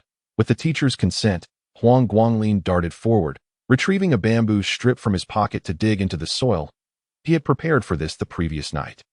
Anticipating the possibility of encountering medicinal herbs in the forest, lacking funds for a proper hoe, he had to make do with the sturdy bamboo strip. Fortunately, the soil in the forest was soft, and he quickly unearthed the blue leaf grass, carefully placing it into a small cloth bag he had prepared. This would provide him with a portion of income. The 2 teachers at the rear could not help but chuckle at the sight. Catherine's student is quite remarkable. He even recognizes herbs now. Teacher Catherine humbly responded, "Oh, it's nothing. This student lacks magical aptitude, but has a penchant for reading miscellaneous texts, hence his knowledge of certain herbs." The black-robed students stationed for vigilance were equally surprised, having also recognized the blue leaf grass. They had not expected this student to display such audacity. In truth, Huang Guanglin was left with no choice. He currently had no source of income, and with only 2 gold coins remaining, he had to find a means to make money. Upon hearing about the forest expedition, he had prepared to gather herbs for sale. Teacher Catherine had permitted him to leave the group, assuring him that she would intervene if any danger arose. Lindsay, observing Huang Guanglin's attention-grabbing actions, could not help but grit his teeth in frustration. However, having stirred up trouble recently, he was wary of provoking any further issues, opting instead for a sullen expression. Other students recognized the slender boy, finding his initiative quite surprising. Yet, to them, it was merely the most basic of herbs. And they, as nobles, hardly regarded it with any significance. They continued along the path. Huang Guanglin gradually unearthed more basic herbs, all of which were deemed unworthy by the teachers and black-robed students, yet still held some value. A few financially struggling students looked on enviously, but what of it? They were unfamiliar with herbs and lacked the necessary tools for foraging, leaving them helplessly watching others profit. At that moment, Huang Guanglin suddenly noticed a flickering red light in the distance, resembling a spark leaping from the ground. His eyes widened as he turned to the vigilant senior beside him. "Senior, could that be fire phosphor grass over there?" Fire phosphor grass, a primary fire attribute herb, favored by novice fire mages. The senior was momentarily taken aback and instinctively followed the direction of the boy's finger. A spark of excitement flashing in her eyes. "Indeed, it is fire phosphor grass." Everyone halted in their tracks, and the leading teacher in a blue robe immediately spoke up. "Let us investigate." The blue-robed teacher moved swiftly, taking several steps toward the fire phosphor grass. Suddenly, a fiery 4-legged lizard darted from the bushes, positioning itself protectively around the herb, emitting a threatening sound towards the blue-robed teacher. However, the teacher merely turned to the students and smiled. "This is just a fire lizard, still in its juvenile stage, often found guarding fire phosphor grass. Once the grass matures, it will consume it and grow into adulthood. The adult fire lizards can grow quite large, with some reaching the size of 3 arms. The students listened intently while observing the fire lizard, which was currently only the size of a hand, its fiery red body appearing rather adorable in its anger. Yet, the thought of a fully grown fire lizard was quite daunting. The blue-robed teacher exchanged a glance with the senior beside Huang Guanglin. Yelena, you take care of it. Yelena nodded, pointing her wand at the fire lizard's head. Her incantation flowing forth, Great fire god and fire spirits, let the wandering fire elements serve my will. As the incantation was uttered, a fiery magic circle manifested at the tip of her wand, ensnaring the fire lizard in a flaming prison. The cage contracted as if alive, and soon, the anguished cries of the fire lizard filled the air. Huang Guanglin had activated his memory at the moment Yelena produced her wand, etching the incantation and the magic circle deeply into his memory. He was planning for the future. The fire lizard was incinerated, while the fire phosphor grass remained unscathed. The blue-robed teacher then addressed the frail boy, saying, "This student, according to protocol, the monster defeated belongs to the one who vanquished it. So the fire lizard is Yelena's. However, since you discovered the fire phosphor grass, and in consideration of new students, it will belong to you." Huang Guanglin did not object. Even if the herb were to be confiscated, he would have no complaints. After a moment of contemplation, he inquired, "Yelena, do you want this fire phosphor grass?" Yelena was momentarily taken aback. "Are you offering it to me?" "Yes, it would be of no use to me now, nor could I protect it." Yelena swallowed hard, straightforwardly replying, "All right, I shall accept it, but I won't let you suffer a loss. I will give you 1 gold coin as a token for this purchase." Huang Guanglin beamed with joy. "Thank you, senior." Yelena smiled back. "No, I should be thanking you." The boy gleefully tucked the gold coin into his pocket, while Yelena retrieved the fire phosphor grass amidst the envious gazes of the other black-robed students. Though fire phosphor grass was a relatively low-grade herb, it was not commonly found in the market, and herbs within the Mage Guild often commanded high prices. Typically, fire phosphor grass could fetch 2 gold coins, so Yelena's acquisition at 1 gold coin was indeed a bargain. What truly piqued their envy was the fire lizard, which could be valued at no less than 10 gold coins. The combination of the fire lizard's carcass and fire phosphor grass could yield excellent fire attribute potions. Yelena had struck gold. Despite their envy, they had no intention of stealing. Instead, they focused their attention on Huang Guanglin. This frail boy seemed knowledgeable about herbs and had keen eyes. Chapter 41. Camping. The group continued onward, encountering only a few low-level monsters, while Huang Guanglin managed to unearth several low-grade herbs. Naturally, Yelena, having benefited, took extra care of him, often standing guard while he foraged for herbs. As evening approached, there were no new discoveries. The blue-robed teacher glanced at the sky and solemnly announced, "As mages, being able to spend the night in the forest is fundamental. Therefore, we shall camp here tonight." Upon hearing this, several students could not suppress their complaints. After a long day of walking, they felt exhausted, sweaty, and uncomfortable. Not just the female students, but many of the male students were also feeling quite uneasy. Huang Guanglin, however, was unfazed. He was accustomed to camping in the wild. Yet, under the current circumstances, it seemed inconvenient for practicing. Teacher Catherine couldn't help but scold. "Is this all it takes for you to complain? How do you expect to become excellent mages?" With their beautiful teacher's anger, everyone promptly fell silent. Huang Guanglin couldn't help but chuckle, choosing not to concern himself with others. Upon seeing Han Bing wearily wiping the sweat from her forehead, he promptly raised his wand and pointed it at her. Cleanse, gentle breeze. With the 2 simple spells cast in succession, Han Bing immediately felt the sweat evaporate from her body, and the refreshing breeze that followed was quite soothing. "Thank you, Guanglin." Huang Guanglin smiled. "You've learned the spirit language. Why not give it a try?" He then handed her the wand. Han Bing hesitated before accepting it, attempting to chant as Huang Guanglin had done. However, perhaps due to her inferior talent, the initial results were not very pronounced. After 3 attempts, Han Bing was finally able to cast the cleansing spell. Huang Guanglin couldn't help but sigh. Indeed, even with poor aptitude, possessing magical attributes made a significant difference. She was learning at a much faster pace than he had. Watching Han Bing revel in her newfound ability, Huang Guanglin took the opportunity to teach her several more everyday spells, encouraging her to practice further away. The other students were much more adept than Huang Guanglin. Given their high talents, they effortlessly executed everyday spells. They merely complained about the lack of bathing, sumptuous meals, and comfortable beds. However, nobles had their pride. They could not afford to be delicate at such times. They were destined to become mages. Huang Guanglin found a spot to sit down, preparing to make do for the night. When he took out his bread, he noticed that Teacher Catherine had only produced a simple sandwich. He couldn't help but frown at a beautiful woman and bread simply do not match. In the frail boy's mind, a stunning teacher like Catherine should have a lavish dining table, exquisite utensils, fine wine, and perfectly roasted meat. Clearly, such conditions were impossible at the moment. Just then, he noticed movement in the nearby bushes, and a long-eared rabbit leaped out. The teachers paid it no mind, assuming it was just a harmless rabbit. However, Huang Guanglin pondered for a moment and stepped closer to Teacher Catherine. Teacher, could you catch that rabbit? Although he had previously been advised to maintain a distance, the frail boy instinctively wished to spare the beautiful teacher from discomfort. Eating bread was indeed quite a deprivation. Teacher Catherine was taken aback, but nodded. Sure. She raised her hand, murmuring an incantation, and a fleeting green magic circle appeared, followed by the rabbit's startled squeals. Binding roots. This spell captures prey by controlling the growth of tree roots, making it exceedingly practical in the forest. Huang Guanglin regretted not activating his memory eye in time. However, now that they had caught the rabbit, he decided to prepare a roasted meal for the teacher. He called Han Bing over to gather some firewood and began to process the rabbit.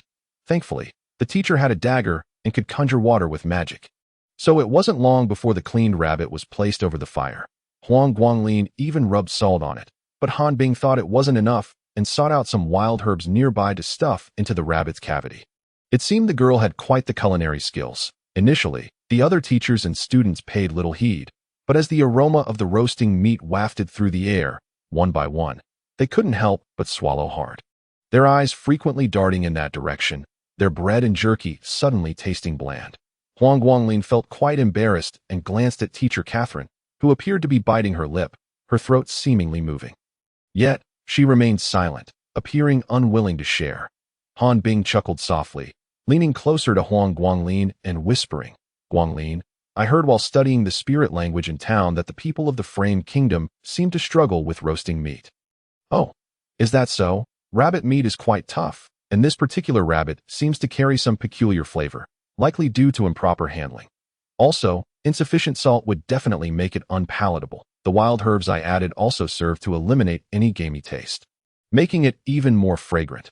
Without further ado, both individuals hailed from impoverished backgrounds and possessed some culinary knowledge. As soon as the words left their lips, they felt the proximity too intimate, almost as if they could sense each other's breath. Their faces flushed crimson, and they hurriedly averted their gazes. Their hearts raced uncontrollably. Teacher Catherine remained silent, while Huang Guanglin hesitated to take the initiative, quietly tending to the rabbit alongside Han Bing. Before long, it appeared that Lin Zhe had also prepared a rabbit. He enthusiastically invited the teachers and senior students to partake, garnering a chorus of praise. However, it seemed that the flavor of his roasted rabbit paled in comparison. The mingling scents of the two roasted rabbits could only be discerned by those with a sensitive palate. Huang Guanglin noticed the blue-robed teacher and a beautiful female instructor casting their gazes in this direction once more. Nevertheless, he chose to remain silent. Observing that the rabbit meat was nearly ready, he sliced a few pieces with his dagger, placed them in bread, and then offered them to Teacher Catherine and Han Bing. It smells delightful, Teacher Catherine exclaimed after taking a bite, unable to contain her praise. This commendation was undoubtedly heartfelt. Though she had tasted roasted meat before, the exquisite flavor she encountered today was a first. Huang Guanglin also sampled a piece, nodding to Han Bing, affirming, quite skillful. Han Bing will undoubtedly make a devoted wife in the future. Han Bing's cheeks flushed with embarrassment. This is all thanks to Brother Guanglin's expertise. Unwittingly, the two were exchanging affectionate banter, which made Teacher Catherine feel somewhat uncomfortable. However, the one who would soon feel uneasy was Huang Guanglin. At that moment, Elixia and Lu Qian approached, silently observing the blushing Han Bing, yet saying nothing as they offered bread. Huang Guanglin did not dare refuse, quietly slicing meat to place within the bread for the two stunning women. Having tasted the meat-filled bread, the two ceased their cold stares at the slender youth. Unexpectedly, Huang Guanglin found himself confronted by yet another visitor, Chen Guanghua, accompanied by an unfamiliar green-haired young man. Fortunately, they were not there to cause trouble. Seeing that Teacher Catherine did not object, Huang Guanglin silently sliced 2 pieces of meat, sending them on their way while discreetly acknowledging the green-haired youth with a nod. Handsome lad, have you been greened? Finally, as the rabbit meat on their side was nearly consumed, Lindsay's roasted rabbit was ready as well. All right, esteemed teachers and senior students, our planet's roasted meat is truly unparalleled. I assure you, it will leave you praising it with raised thumbs. Chapter 42. A turn of events. Lindsay cheerfully divided the rabbit meat, allocating only a small portion to himself as a diligent student. Observing this, the teachers could not help but nod in approval. This lad is commendable. However, as the rabbit meat entered their mouths, the expressions of everyone present froze in disbelief. The darkness of the night obscured Lindsay's awareness of the situation. Instead, he smiled broadly at the blue-robed teacher. Teacher David, how does it taste? I'm not boasting. My family once ran a barbecue restaurant, and I've never heard a complaint. Huang Guanglin, overhearing this, could not suppress a cold chuckle. What a bold claim. Lindsay, a third-generation wealthy heir, had his grandfather run the barbecue joint, but that was long before Lindsay's time. By the time it reached Lindsay, no flavor could be retained. Indeed, Teacher David showed no hesitation in throwing the rabbit leg to the ground, rising gracefully. I'm not quite accustomed to this flavor. Without acknowledging Lindsay's stiffened expression, he approached Huang Guanglin's fire with a smile and said, "Would you mind sharing some of the remaining roasted meat, my fellow student?" Huang Guanglin glanced at Teacher Catherine, then nodded. If the teacher wished to partake, it was only natural. Teacher David did not hold back, seizing the remaining rabbit meat, tearing off a piece to savor, and a smile crept upon his lips.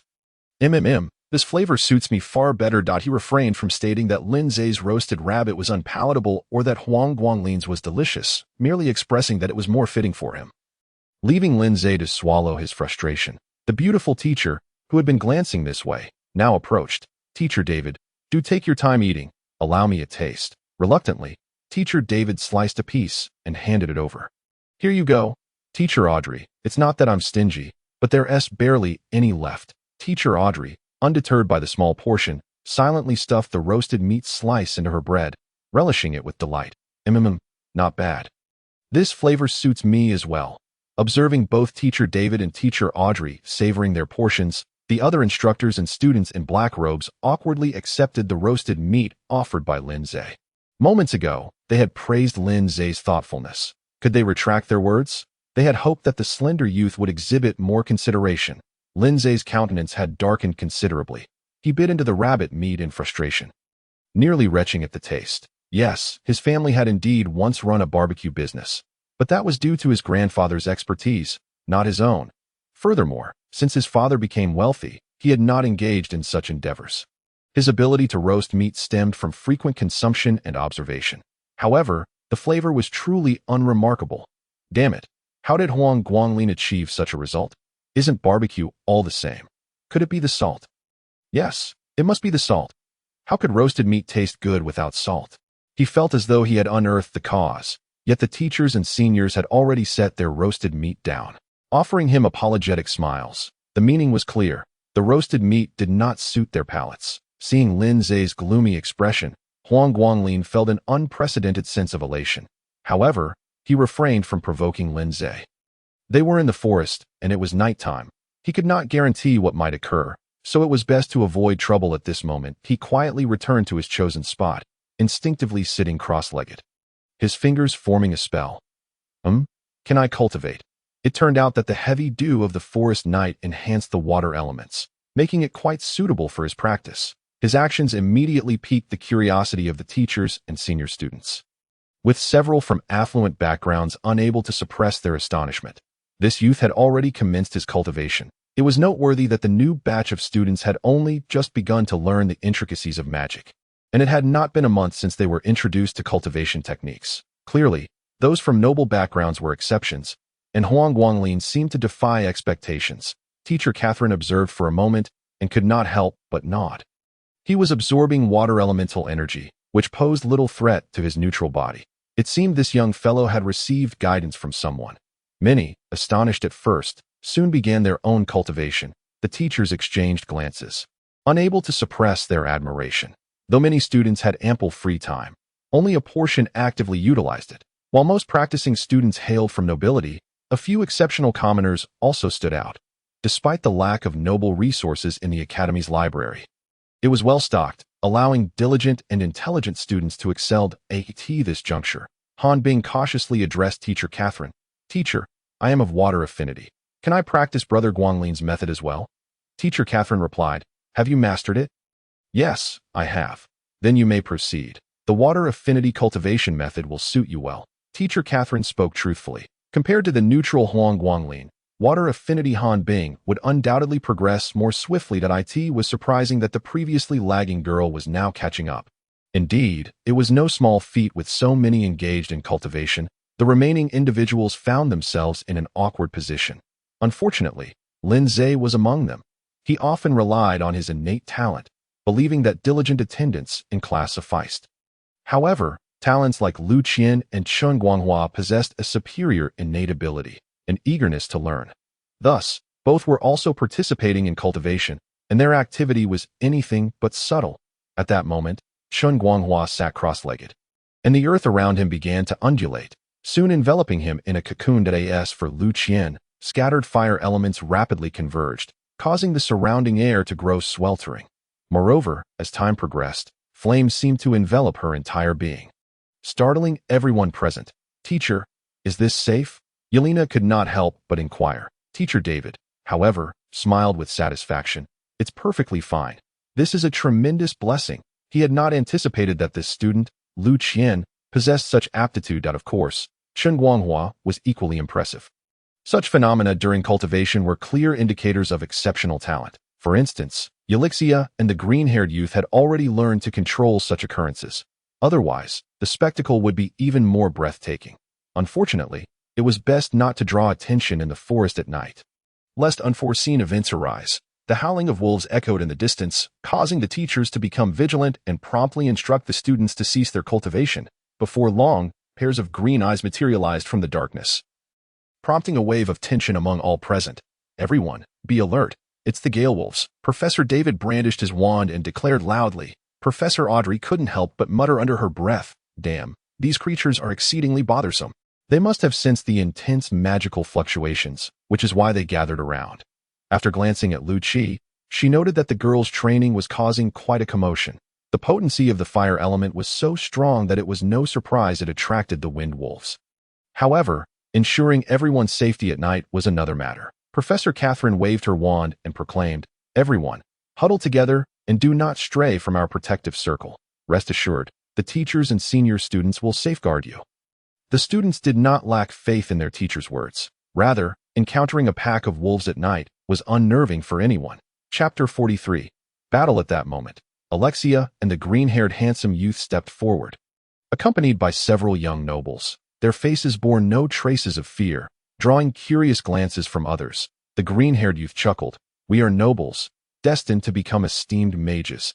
Our pride does not permit us to cower in the shadows. Alexia added, Professor, we are here to assist. Please direct us in the battle. Seeing this, Professor David wasted no time and quickly organized them into combat formations. He soon noticed Lu Qi and Chen Guanghua prominently among them. He nodded at the two but said nothing further. Meanwhile, Lin Zhe directed his ire at Huang Guanglin, exclaiming, It's all your fault. Why did you choose to train at this hour instead of sleeping soundly? What nonsense is this? Huang Guanglin did not refute him, but Lu Qi cast a glance at Lin Zhe and remarked, It is quite normal for those studying magic to practice during their spare time. Besides, it was my presence that attracted these wind wolves. Why blame others? Lin Zhe was left speechless. Miss, why are you adding fuel to the fire? Do you enjoy seeing everyone else blame me? At that moment, the green-haired youth interjected with a sensible comment. No one is at fault here. Let us focus on driving away these wind wolves first. Professor Catherine, not one to mince words, replied, Lin Zhe, now is not the time to create strife. Aren't you quite gifted? Step up to the front lines. Lin Zhe found himself in a predicament.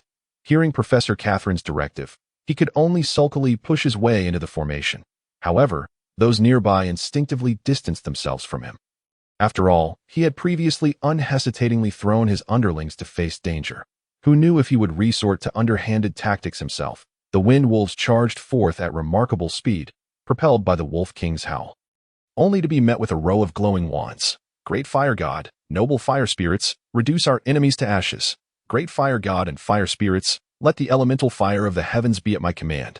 The invocation of the supreme god of light and the mighty Gaia echoed through the forest. In the next moment, fireballs, fire nets, light spears, and earth spikes surged forward, colliding with the oncoming pack of wind wolves. The sounds of explosions, screams, and the astonished cries of students filled the air. Huang Guanglin witnessed this magnificent spectacle for the first time, as various offensive and defensive spells activated, bathing the forest in dazzling light. It was a sight to behold, yet beneath the beauty lay an ocean of blood. Instinctively, he activated his memory eye, capturing the intricate magic circles in his mind, deeply imprinting them within. He sensed that the scene from tonight would linger in his memory for many years to come. While the students' magic was not particularly potent, their numbers compensated for it. Yet, they paled in comparison to their teachers. Professor David, with his wand pointed in the air as if conducting a symphony, conjured magic circles that appeared and vanished. Water blades and columns wreaked havoc among the wolves. Han Bing trembled as he grasped Huang Guanglin's arm, exclaiming, "Brother Guanglin, the water attribute magic is astonishing." Huang Guanglin nodded in agreement, affirming, "Indeed, the white-robed mage once told me. There is no useless magic, only useless people. If you get the chance, you must find a way to apprentice under Professor David." Huang Guanglin held a favorable impression of Professor David as the leader. His skills were undoubtedly exceptional, and he seemed straightforward, unafraid to confront Lin Zhe directly, certainly not a villain. Han Bing and those around him, however, were profoundly affected by Huang Guanglin's words. There is no useless magic, only useless people. Such a statement was indeed enlightening. With the teachers taking action, the battle swiftly reached its conclusion. The Wind Wolf King, witnessing the significant losses among its ranks, had no choice but to issue a retreat. Once they departed, many students collapsed onto the ground, while those on the front lines were filled with exhilaration, as if they had not yet had their fill of the excitement. It was only when Professor David jokingly scolded them that they snapped back to reality. "You little rascals, you have quite the audacity. How does it feel to battle with magic? Quite a fresh and thrilling experience, isn't it? But remember, moderation is key. Continuing to fight could lead to exhaustion, and no need to rush. There will be plenty of opportunities for you to showcase your skills tomorrow." Though the teachers reassured them, the excitement coursing through their veins was far from quelled, with only a few unable to handle the wolf's blood. Meanwhile, many students who had not participated in the battle felt a twinge of regret. What a splendid opportunity it had been, not only to prove themselves to the teachers and peers, but also to gain valuable experience. Such a waste. Professor David, accompanied by several students in black robes, circled the area to ensure no dangers lingered before approaching the fallen wind wolves. Their pelts were tough and made for excellent crafting materials, while the blood contained wind elements, useful for potion making and drawing magic circles, among other applications. That, of course, he added, "You are not yet skilled in these arts. You can sell them for money." Upon hearing of the numerous uses, particularly the prospect of selling them, the students could not help but gulp. Huang Guanglin pondered the significance of drawing magic circles aloud. Professor David continued, "However, I must reiterate, whoever slays the creature claims its spoils. The students who engaged in battle will divide the bounty equally. Those who accompanied us need not quarrel over this. The Academy will reward you upon our return. Thus, those who exerted effort would reap benefits, while those who did not could only watch." How fair. The world indeed requires such fairness. Huang Guanglin observed as Alexia received 2 wolf pelts, one intact, the other damaged. After a moment's contemplation, he approached her. Han Bing, puzzled, followed suit. "Alexia, may I purchase some materials from that damaged wolf?" Alexia paused, then casually waved her hand that if you want it, take it. Consider it a token of gratitude for last night's dinner. That dinner was quite expensive. Huang Guanglin responded, unable to remain polite, that I only need some wolf blood and fur. How about this? I'll help you process the pelts. With that, he borrowed a dagger from Professor Catherine and began meticulously preparing the 2 wolves. Before long, he had organized the wolf blood and pelts, taking only a palm-sized piece of fur, a jar of blood, and a wolf fang, leaving everything else before Alexia. The golden-haired young lady seemed somewhat disdainful. As a noblewoman, she had never lacked for such items. The slender youth quickly interjected, "Of course, you do not lack for these, but they are meaningful as you personally used magic to defeat them." "Ah, that seems true." Reluctantly, Alexia accepted the items, while Han Bing approached at that moment. "Brother Guanglin, I noticed that wolf meat. It seems like a fine delicacy. Huang Guanglin, surprised, recalled the information from his studies and couldn't help but chuckle. Indeed, the wind wolves are intelligent creatures, adept in cultivation, and their blood has accumulated numerous elements over the years, nourishing their bodies. Thus, they make for excellent ingredients. But how do we prepare it? Han Bing leaned in conspiratorially. Brother Guanglin, my culinary skills surpass yours. Let us do this. Indeed, Han Bing had a plan. While other students began to assist the nobles in processing the wolf pelts, the two swiftly set about roasting the freshly butchered wolf meat over the fire. Chapter 44. Poisoning at Dawn. Professor David was roused by an enticing aroma. Remembering the delectable wolf meat from the previous night, he couldn't help but swallow hard. Not just him, but the other teachers and black-robed students felt the same. Following the scent, he observed a boy and girl digging out several clay eggs from the fire pit. Upon cracking them open and peeling away the large leaves enveloping them, the tantalizing scent of wolf meat wafted through the air. Breakfast. Huang Guanglin and Han Bing exchanged exasperated glances. Originally, the roasted wolf meat had been prepared for the morning, but these gluttons had swooped in without hesitation, devouring an entire 2 wolves. Fortunately, most other students lacked the courage to approach. Save for Lu Qi, Alexia, the green-haired youth, Chen Guanghua, and a handful of other young nobles. Otherwise, there would have been insufficient food for everyone. As they caught sight of the group of voracious eaters eyeing them with gluttonous gazes, Huang Guanglin couldn't help but facepalm. The scene felt utterly bizarre. Ahem. Well then, there isn't much meat left. Everyone, please bring the bread, and I shall slice the meat to put between the loaves. Indeed, our breakfast on Earth is quite similar. Reluctantly, I had to add a reason for the Earth breakfast. If they were to discover that in the east of the Earth lies a great nation where breakfast varies in myriad ways, I wonder if they might lose their minds. The stark contrast between a small group savoring their fragrant breakfast and the overwhelming majority experiencing a tasteless meal is truly striking. The gazes of the teachers and seniors towards Huang Guanglin softened considerably, while most of the other students looked on with resentment and accusation. That can't you make a little more? In response, Huang Guanglin could only turn a blind eye and silently stow a piece of wolf meat into his small bag. This was to be his lunch for the day. The group continued onward, but unlike yesterday's introduction-focused approach, today, Teacher David instructed the students to take turns leading the way, while he and several other teachers followed behind to provide support. They encountered a few waves of monsters along the way, and the students at the front clumsily engaged in battle, gradually becoming accustomed to the presence of these creatures. Moreover, outstanding students began to stand out. For instance, Lu Qian, who had only recently begun her studies in magic, displayed remarkable mastery over her abilities, effortlessly leaving behind the corpses of the monsters. Practical experience has always proven to be the most effective learning method. And even Huang Guanglin had his share of adventure. They came across 2 small wild boars, and he utilized his object manipulation magic to hurl stones at them, successfully driving them away. Teacher David had intended to keep the wild boars for lunch. But after Han Bing's persuasion, pointing out their strong gamey odor and the difficulties in handling them, he ultimately abandoned that plan. It seems this teacher is quite the foodie, and Huang Guanglin felt that Han Bing's journey to becoming a disciple would be quite smooth. By noon, Teacher David began to assign the final task. The group would now separate, allowing for free exploration. The teachers would observe from 6 different positions to ensure their safety if they encountered small monsters. They were to handle them alone, as medium or large monsters would not appear in this vicinity, so they need not worry. This was indeed a commendable strategy. With the teachers present, the area felt relatively safe. Of course, they still had to be wary of certain small creatures, such as venomous snakes, but as long as they teamed up with classmates possessing decent magical aptitude, they should be fine. At this point, Huang Guanglin felt quite awkward. He had severed ties with Alexia, making it difficult for him to approach her for a team-up. Previously, he had shamelessly sought wolf blood and pelts, but now he felt too timid. As for Lu Qian, well, she hardly spoke to him, let alone the possibility of teaming up. Just then, Han Bing approached, saying, "Brother Guanglin, I."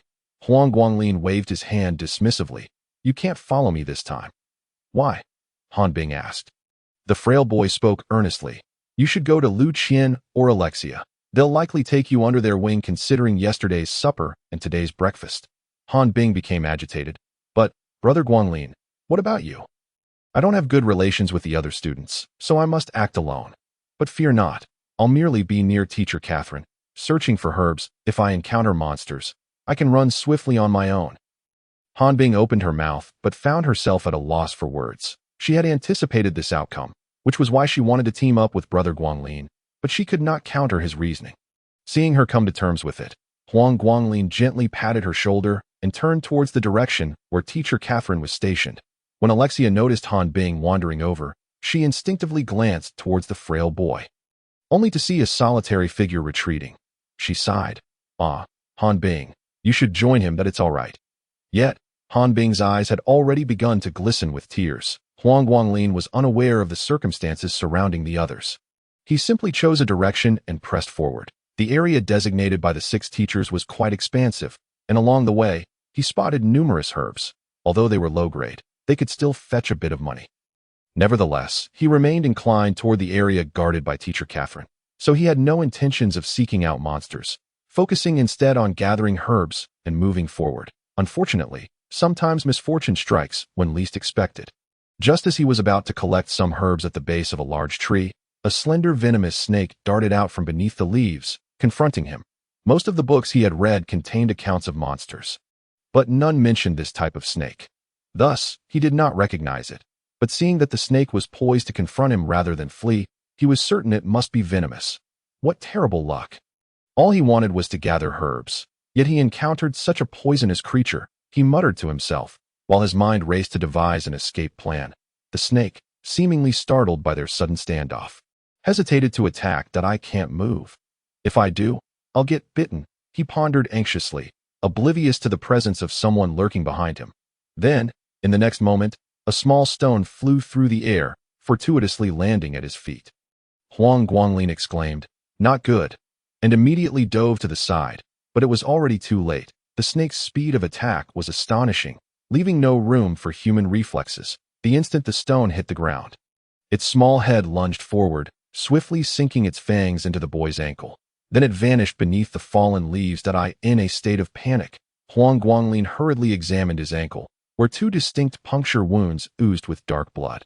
He had indeed been bitten by the venomous snake. Regardless of the potency of the venom, he had to administer first aid without delay. Without hesitation, he tore open his shirt and fashioned a band to tie just above the bite. Then he took out a bamboo shard and began to carve a cross over the wound. Lacking a dagger, the dull blade cut into flesh more painfully than he had imagined, causing tears to spring to the boy's eyes. Yet he dared not hesitate. That moment, he heard footsteps behind him, followed by a familiar voice. "Zhao Cheng, it might not be wise to go over there now. The snake could still be present." The voice belonged to Lin Zhe. Lin Zhe scoffed. "I'm not worried. Venomous snakes tend to leave after biting. And besides, we can scout the area first, can't we?" Huang Guanglin gritted his teeth, wishing he could engage in a deadly confrontation with Lin Zhe right then and there. However, he knew that until the venom was expelled, he could not afford to move recklessly, for that would spell certain death. Suddenly, he had an idea and quietly pulled out the gold coin that senior sister Yelena had given him, unhesitatingly placing it beneath his tongue. Then, he fell silent. Chapter 45. A brush with death. Lin Zhe had not anticipated such fortuitous circumstances. Previously, he had been pestered by Zhao Cheng and his gang to form a team. And upon seeing the frail boy heading this way, he instinctively followed. Along the way, he only observed Huang Guanglin gathering herbs, contemplating how to deal with him.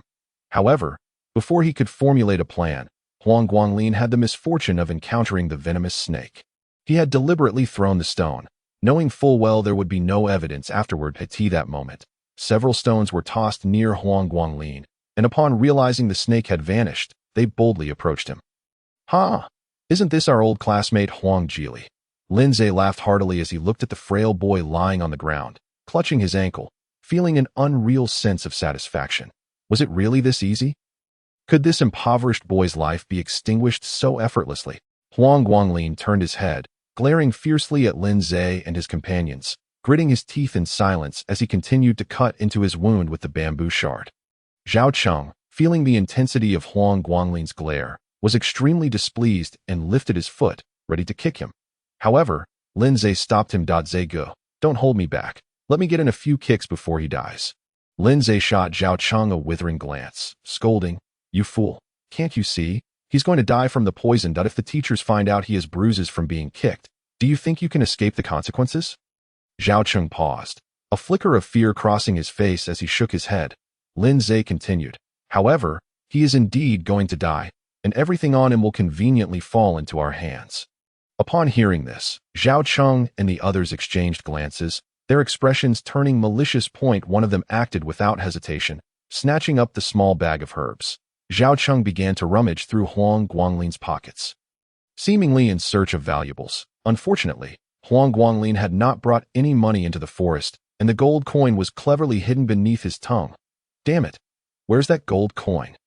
Zhao Cheng fumed.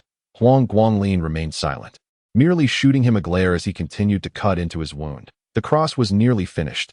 He had to hurry and expel the venom. Lin Zhe, seeing Zhao Cheng's delay, cursed, enough! This place isn't safe. We need to leave quickly and remember to wipe our footprints.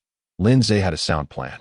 Huang Guanglin clearly had no antidote, and even if he managed to expel the venom, without timely assistance, he would still perish. What he needed to do now was to quickly erase any traces of his presence to avoid suspicion. Lin Zhe acted swiftly, and before long, he and his companions vanished from sight. Huang Guanglin sighed in relief, focusing intently on squeezing the wound, striving to extract the black venom. However, he was not a professional, and despite his efforts, he saw no results. Instead, he began to feel lightheaded. This is bad. As soon as this thought emerged, he felt a sudden darkness envelop him, causing him to collapse onto the ground. Is death finally upon me? Huang Guanglin's heart sank into despair, yet he felt utterly helpless. He had not yet avenged himself upon Lin Zhe and his companions, nor had he dealt a blow to that scoundrel. Bells that he never imagined he would fade away so quietly. Han Bing, that little girl, would surely weep inconsolably, but what reactions would the two stunning beauties, Alexia and Lu Qian, exhibit? And what of Brittany? Would she mourn the loss of her friend? Huang Guanglin struggled to lift his hand to feel his pocket, remembering that he had hidden his phone yesterday, and he could not help but feel a sense of relief mixed with melancholy, relieved that he had not carried it with him, for otherwise it would have been seized by Lin Zhe and his cohort. Yet he felt despondent, lamenting the fact that even his mother's keepsakes could not accompany him in his final moments. But he did not fear, for he would soon reunite with his mother. Any grievances could be expressed in her embrace. In the next moment, he truly fell into a soft embrace. Perhaps he had indeed passed away. Or perhaps it was merely a hallucination brought on by the brink of death. Yet this embrace felt remarkably warm and comforting, igniting a long-forgotten sense of care. Mama, he murmured softly, causing the person holding him to stiffen momentarily. However, he had already succumbed to unconsciousness, oblivious to everything around him. Teacher Catherine gazed at the frail youth in her arms, her heart involuntarily tightening. The sight of this seemingly humble, yet resolute young man calling out for his loved ones in his final moments brought tears to her eyes. Oh God, why can't you grant this boy a little more compassion? She gently stroked the boy's hair, her palm resting over his wound, and softly whispered a magical incantation. Great gods and spirits, please bestow blessings upon this unfortunate youth. When Huang Guanglin awoke, the sky had begun to darken. He rubbed his bleary eyes and suddenly recalled something, quickly checking his ankle, only to discover that all traces of his injury had vanished. How is this possible? He clearly remembered being bitten by a venomous snake and losing consciousness. So what was happening now? Soon, he received an answer. The delicate hand offered him a water pouch, and he looked up abruptly to behold an extraordinarily beautiful face. Teacher, Catherine placed the water pouch into his arms and spoke without hesitation. I discovered you were poisoned and used magic to treat it. However, I have been assigned to guard this area and cannot leave my post. So, I could only bring you here for now. You were supposed to be taken to the designated meeting place, but since the gathering is tomorrow morning, it would be pointless to bring you there now without anyone to care for you. Huang Guanglin comprehended. Teacher Catherine had saved him and had been tending to him. This kindness he would never forget, even unto death. Thank you, Teacher Catherine. If there is anything I can assist you with in the future, please do not hesitate to ask. I would brave any danger without a moment's hesitation. Catherine, feeling somewhat exasperated, lightly patted his head, realizing that such an action was too intimate, causing her cheeks to flush slightly before she quickly withdrew her hand. It's not as serious as you make it out to be. I'm a teacher, you're a student. It is my duty to save you. However, Huang Guanglin pondered for a moment before resolutely stating, "Teacher, I mean it. Furthermore, I previously mentioned keeping my distance from you, but I have changed my mind. Even if that scoundrel Bells were to kill me, I would not leave your side." Catherine trembled slightly, her expression one of disbelief, as if she had not anticipated such a declaration from him. She quickly replied, "Are you out of your mind? That man is exceedingly cruel. Your words will only lead you to a senseless demise. This life was destined to be lost. Teacher has saved me twice." The frail youth's gaze grew unwavering. "Thus, this life also belongs to you. Teacher, from now on, I shall regard you as my sister. I cannot bear to see you suffer. Even in confrontation with that man, I shall not falter." Perhaps having faced death once, the youth had come to understand many things more clearly. To live in fear is merely to survive, but when have those people ever valued his life? Rather than that, he would rather live according to his heart's desires, embracing life fully. Even if he encountered countless dangers or faced near-death experiences, he would ultimately remain true to himself. Catherine seemed to be moved by his conviction, her eyes unwittingly brimming with tears. Instinctively, she reached out to stroke the boy's hair, feeling no shame as she enveloped him in her embrace. Thinking of Bells, Francie, and Freya, who had constantly forced her friends to abandon her. She too had been compelled to distance herself from her friends, even marrying and losing her husband without peace. Who knew of her grievances? Tears streamed down her face, yet a smile crept onto her lips as she recalled. "This is what you said, my dear little brother. If you dare to avoid me in the future, I shall personally take your life." Chapter 46. Siblings. Until Huang Guanglin finally extricated himself from Catherine's embrace. His face was as red as a beet, which in turn amused Catherine. He bashfully turned his head away, murmuring, "Teacher Catherine, sister, please refrain from hugging me so casually in the future. You are so beautiful. And with such an appealing figure, I fear I might entertain inappropriate thoughts." After the events that transpired, their relationship had grown considerably closer. Catherine playfully tapped his forehead. "Aren't you just a little kid? How do you even know to feel shy?" "Very well. I shall be more mindful from now on." In truth, Catherine felt a twinge of shyness herself. Aside from her late husband, it was the first time she had grown so close to a man. But understanding that Huang Guanglin was still a child, she felt at ease. As night fell, Catherine conjured a chicken nearby using magic and handed it over to Huang Guanglin to prepare, drawing from Han Bing's culinary experience. He managed to concoct a dish of beggar's chicken. Although the breed of chicken differed somewhat from those on Earth, its flavor seemed superior. Indeed, it was a purebred wild chicken, which certainly contrasted with the farmed chickens of Earth. After their meal, Catherine finally learned the general circumstances from Huang Guanglin. A wave of fury washed over her. These wretches were truly malicious. It was one thing to bully him regularly, but to poison him was utterly vile. Had I not arrived in time, he might have truly perished. This won't do. I must teach them a proper lesson. Seeing Catherine's anger, the boy felt a warm sensation in his heart. However, he recognized that this was ultimately his own matter, and he did not wish to overly rely on this newly recognized sister. "Sister Catherine, I hope you won't intervene." "Why not? Don't they deserve to be punished?" Catherine was genuinely furious. Had it not been for her role as a teacher, she might have unleashed her magic to obliterate those miscreants. Yet Huang Guanglin replied earnestly, "Sister, my feud with Lin Zhe began when I was 3 years old. It runs deep. Your intervention would leave me with regrets. I wish to take vengeance myself.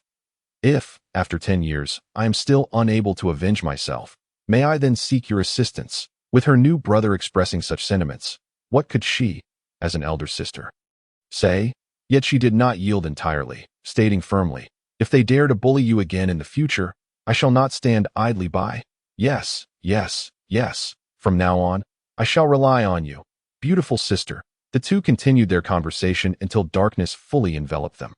Catherine finally grasped the frail youth's background, filling her expression with compassion as she disregarded his shyness and embraced him once more. "Stay still," Catherine instructed as she patted his head. "Just think of me as your elder sister. Do not entertain any other thoughts. Sleep here tonight in my embrace. Consider it my way of caring for you in place of your mother." Initially bashful, the youth's eyes reddened as he choked back tears. Remaining silent, Catherine, being a married woman, exuded the aura of a mature woman, which stirred a tumult of emotions within the boy. Yet upon hearing her words, he found himself devoid of any inappropriate thoughts. his eyes gently closing as he swiftly drifted into slumber. Huang Guanglin remained unaware of Catherine's circumstances, for she was reluctant to discuss her past. He did not pry, only knowing that henceforth, even if it meant sacrificing his life, he would stand before his sister. Meanwhile, Han Bing, having distractedly prepared a delicious meal, paid no heed to her teammates devouring their food with abandon, as she herself had no appetite. Alexia approached with a piece of meat in her mouth. Han Bing, are you still worried about him? Han Bing sighed. How can I not worry? Brother Guanglin only knows basic magic and is alone. What will he do if he encounters a monster? And what if he runs into Lin Zhe? Lin Zhe? Alexia pursed her lips. She truly despised that individual. Their attributes were fundamentally incompatible. She was of the light attribute, while Lin Zhe belonged to the dark, each countering the other, fostering mutual disdain. What irked her most was Lin Zhe's sinister demeanor. He always carried himself with an air of superiority and coldness that made her deeply uncomfortable. From the moment she learned that Lin Zhe had pushed Huang Guanglin off the dragon steed, her aversion towards him had only intensified. If, during tomorrow's gathering, anything were to befall Huang Guanglin, she would confront Lin Zhe directly. Han Bing grasped Alexia's hand with gratitude, exclaiming, "Thank you. Truly, thank you. I will frequently prepare delicious meals for you." Alexia beamed with delight, responding, "That's splendid." Ever since she had savored 2 meals in the stable at Monica's house, she had been unable to forget the culinary delights of Earth. Although she had enjoyed delectable roasted meat during this forest expedition, she dreaded the prospect of returning to bland and tasteless fare afterward. This was fortuitous. Despite Han Bing being a commoner, her status as a girl meant that no one would gossip about their closeness. More importantly, Han Bing's culinary skills appeared to surpass those of Huang Guanglin. Nearby, teammates who were indulging in meat cast envious glances at Alexia. Their ability to team up with her was not only due to their remarkable strength, but also their noble status. Yet it remained a challenge to partake in such delightful cuisine. They had readily welcomed Han Bing into their ranks precisely because of her exceptional culinary talents. However, they dared not contend for Han Bing's attention. Instead, they chose to cultivate good relations, hoping to enjoy a meal or two in the future. Meanwhile, Lu Qian sat alone by the campfire, with a deer leg roasting above the flames, though the leg was thoroughly cooked. She could tell from merely inhaling its aroma that it constituted a dish of dubious quality. Resigned, she retrieved some bread and began to eat quietly. Coming from an illustrious background, she was talented in various aspects. Yet she harbored no confidence in her culinary abilities. The same ingredients might yield commendable results in another's hands, but in hers, they would likely transform into poison. Her decision to act independently stemmed from her confidence in her magical prowess, a sentiment validated by her ease in dispatching monsters encountered along the way. Yet, as mealtime approached, she found herself frowning with concern. Had she known, she would have teamed up with Alexia. At least Han Bing was a capable cook. With a soft murmur, a slender youth's figure flashed through her mind, and she gently shook her head. He would no longer prepare meals for her. Hearing a commotion, Lu Qian cast a cold glance toward the campfire not far away. That was Chen Guanghua's group. He had approached her at noon to propose a partnership, which she had unhesitatingly declined. However, she had not anticipated that he would persistently follow her with his team. How could she be oblivious to his intentions? Yet, her focus was solely on her studies. She had no desire for romantic entanglements. Besides, even the loathsome Marco Bradley was far more talented than Chen Guanghua. As for Huang Guanglin, the girl with dark eyes shook her head, her hair flowing gracefully with the motion. Huang Guanglin was merely a childhood neighbor. Why had he crossed her mind? Lu Qian found herself somewhat perplexed. However, seeing the dubious dish over the fire, she provided herself with a rationale. Indeed, it was because he had once cooked for her that he surfaced in her thoughts now that I in the tranquil night. Countless individuals struggled to find slumber, while many drifted in a daze. Meanwhile, the slender youth once again succumbed into a deep slumber. When had that last occurred? Yes, when Mother was still present. Chapter 47. Assembly. When the slender youth awoke, his head nestled between 2 soft pillows. As he opened his eyes, he was met by the gaze of Catherine, who regarded him with her beautiful eyes that you're awake. Huang Guanglin, still disoriented, thought he was dreaming. Just imagine, waking up in the early morning with a stunning beauty embracing you, her melodious voice wafting a fragrant breath across your face. What a delightful sensation. He hastily covered himself and sat up, bashfully turning his head to avoid looking at the beautiful teacher. "Good morning, sister." Though he had not been indulging in any fantasies when he fell asleep, he was 17, and his body reacted quite honestly. Catherine, having been married, was not oblivious to what transpired.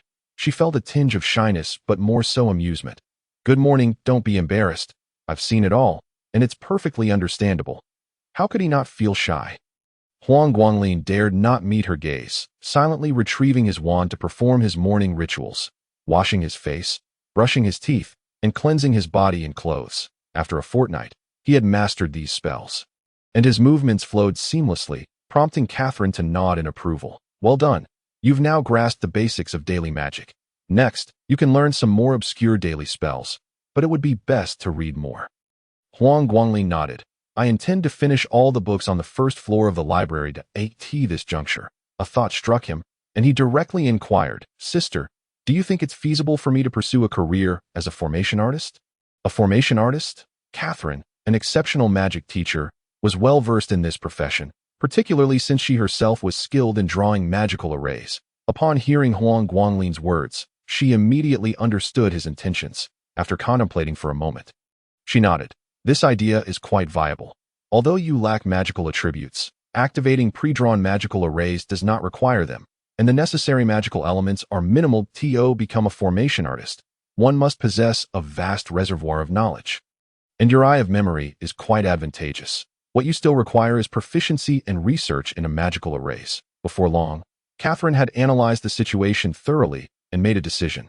"Thus, I will allocate some time to teach you how to draw magical arrays. Be prepared. I can be quite strict." Upon hearing this, Huang Guanglin felt a surge of gratitude and excitement. "Sister, you support me so wholeheartedly?" Catherine chuckled softly. "Silly boy, having acknowledged you as my brother, I naturally consider your future. Moreover, becoming a mage is ultimately a step above being a scholar. This is a path that suits you, more suitable than anyone," Huang Guanglin affirmed. Even the genius Lu Qian could pursue this path, but her talent would merely be squandered. As for the others, they were not as capable as Huang Guanglin. Having settled this matter, Catherine began leading Huang Guanglin toward the assembly point, the very location where they had dispersed at noon the previous day. By now, several students had returned. Alakizia's team had long since arrived and was assisting Han Bing in preparing breakfast. However, Han Bing remained distracted, occasionally scanning the area, but upon failing to spot the slender figure she yearned for, she could only wait anxiously. Yet, she noticed a familiar small pouch. At that moment, the pouch was in Zhao Cheng's possession. "Zhao Cheng," Han Bing called out, "that pouch belongs to Guanglin. Where did you get it?" The girl's exclamation instantly captured everyone's attention, particularly Alakizia and her companions, who now focused intently on the small pouch in Zhao Cheng's hands. Indeed, Huang Guanglin had gathered herbs in front of so many people yesterday, and this pouch was undoubtedly his. Zhao Cheng inwardly cursed his bad luck. He had not extracted money from Huang Guanglin and had only obtained the pouch of herbs from Lin Zhe. Little did he expect that Han Bing's keen eyes would recognize it. Nevertheless, he feigned innocence. Who said this belongs to Huang Guanglin? I also carry a pouch. I just kept it in my pocket until today when I needed it to store something." Han Bing, however, was unconvinced. "You're lying without a script. Do you think I'm blind? Guanglin's belongings, even if turned to ash, I would recognize. Moreover, that pouch Isent sold on the street. I made it for Guanglin out of rag cloth. How could I not recognize something I crafted myself?" Zhao Cheng was left speechless. Faced with the suspicious and accusatory gazes of the crowd, he felt a wave of anxiety and restlessness, instinctively glancing at Lin Zhe, who turned away to avoid eye contact. Great, he had been abandoned. At that moment, a green-haired youth stepped forward, flanked by several noble offspring, his serious demeanor reflecting the unique air of nobility. "Are you Zhao Cheng?" "Ah, to think that I, Mo Barbarous, a scion of nobility, would study at the same academy as someone like you is an immense insult. Speak, did you steal or rob this pouch? Where is Huang Guanglin?" The green-haired youth, Mo, along with his companions, driven by their aristocratic pride, stood up for Han Bing, directly confronting Zhao Cheng. In a panic, Zhao Cheng knew he could no longer conceal the truth. Yet he still refrained from revealing it. I found it on the road yesterday. I didn't know it belonged to Huang Guanglin, nor have I seen him." "You're lying." Han Bing's eyes turned red with anger. You must have stolen Guanlin's herbs. Tell me, where is he? Alakizia and Mo Ermode pressed forward, causing Zhao Cheng to nearly wet himself in fear at that moment. Students began to gather, and the teachers returned to the scene, quickly realizing something was amiss. Teacher David frowned and inquired, what has happened? Han Bing immediately recounted, Teacher David, Zhao Cheng doesn't he know where he got the pouch that belongs to Guanlin, and Guanlin hasn't he returned yet? Oh, Teacher David, known for his amicable demeanor, harbored a deep-seated aversion to wrongdoing. Upon hearing this, his icy gaze turned to Zhao Cheng. Zhao Cheng, speak. I have thought it through before speaking.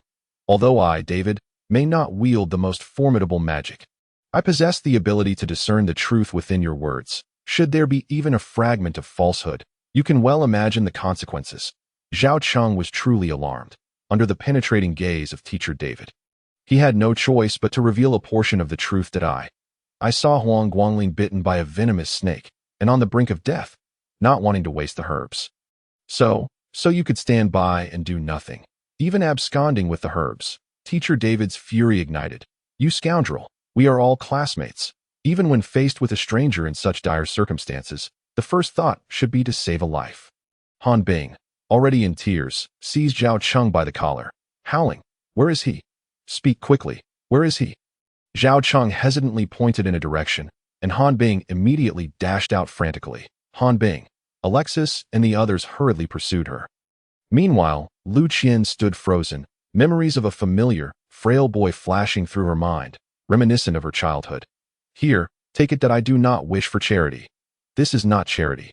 Indeed, it is charity. A sudden, inexplicable pang of pain pierced her heart. Lu Qian felt a warmth in her eyes, momentarily at a loss for how to react. He is dead. Chapter 48. The enemy. In light of such an incident, the expressions of the teachers were exceedingly grim. Teacher David cast a glance at everyone, suddenly inquiring, where is Teacher Lawrence? I am here. A melodious voice rang out as the breathtaking woman clad in a red robe descended gracefully from the air, cradling the frail boy. The woman, both in form and beauty, resembled a celestial being, captivating all who beheld her. However, only a few noticed the boy in her arms. Lu Qian was momentarily stunned, tears welling in her eyes. She hastily covered them, yet the smile on her lips was irrepressible. He is alive. Han Bing, Alexis, and the others were equally overjoyed, especially Han Bing, who rushed forward and collided into Huang Guanglin's embrace at the moment Catherine landed. Whoa, Guanglin, you're all right. How wonderful. Whoa, I was so worried sick. Huang Guanglin felt a soft warmth in his heart. He gently stroked the girl's hair and spoke softly. I apologize for making you worried at that moment. All eyes finally converged on the frail boy. Lin Zhe and the others widened their eyes in astonishment, only to quickly avert their gazes. He is truly alive. Teacher David and the others approached. Teacher Lawrence, how is it that you and Huang Guanglin are together? I happened upon him, Catherine explained. While patrolling the area, I found him poisoned and unconscious. Thankfully, I discovered him in time. Otherwise, he would have perished. The teachers sighed in relief. During this outing, their utmost desire was for everyone to return to the academy unscathed. Any mishap would tarnish their reputations. Of course, they genuinely cared for their students at that moment. Huang Guanglin cast a glance at Lin Zhe, realizing that this fellow was indifferent, knowing he had erased any evidence against him. Zhao Qing's testimony could not incriminate Lin Zhe. The key was that Marco Bradley, that rascal, was backing him. Thus, Huang Guanglin turned his gaze toward Zhao Cheng. Zhao Cheng, did you ever imagine? While I was poisoned, not only did you not save me, but you also took my herbs and the gold coins given to me by Senior Yelena. Do you feel not even a twinge of guilt? If it weren't for Teacher Catherine's fortuitous patrol, I would have become a vengeful spirit. Zhao Cheng hung his head, gritting his teeth, but unable to retort. Meanwhile, Senior Yelena chimed in with a smile that carried a chill. Oh, someone truly has remarkable audacity, daring to steal even the gold coins I traded. In truth, once the coins were traded, they were no longer her concern. She merely sought an excuse to speak. Zhao Cheng became the target of everyone's ire. Now was the time to strike while the iron was hot. Teacher David spoke. The matter is clear. I will report Zhao Cheng's actions to the academy leadership. It is up to the academy to decide on the punishment. Zhao Cheng, return the herbs and gold coins to Huang Guangling. Zhao Cheng tightened his grip on the bag's opening, rendered speechless. Yes, Huang Guangling's herbs were in his possession, but he had not taken the gold coins. However, would anyone believe him? The answer was evident. No one stood by his side. Yet, he could not expose Lin Zhe, as he still hoped Lin Zhe would leverage connections to save him upon their return to the academy. With this thought, he placed the herbs on the ground, silently withdrew his wallet, and set a gold coin down. Huang Guangling squinted. Lin Zhe, this is a slap for you. I wonder if your face stings? This gold coin was deliberately requested by Huang Guangling. After awakening, the coins in his mouth had long been collected by Catherine. However, he considered allowing Catherine to return to the academy before handing it over.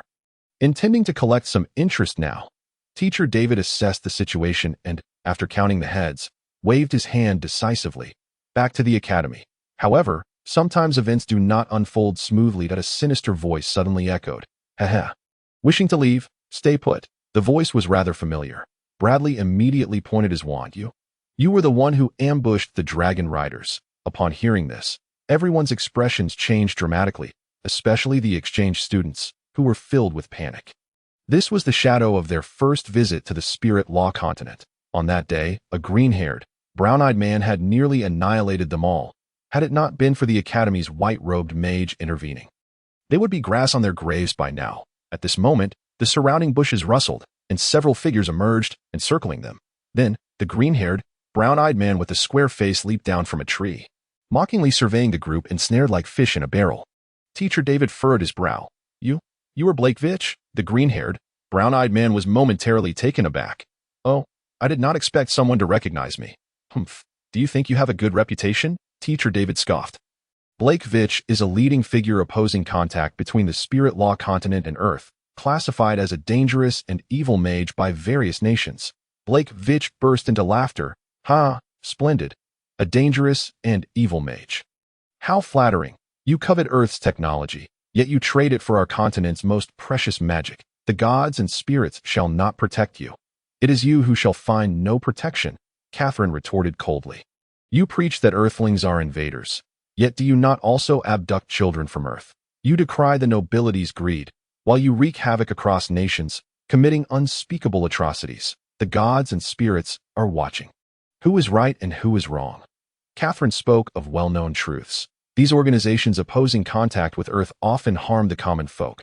They had long been blacklisted by various nations. Blake Vitch laughed heartily. Indeed, the gods and spirits are watching.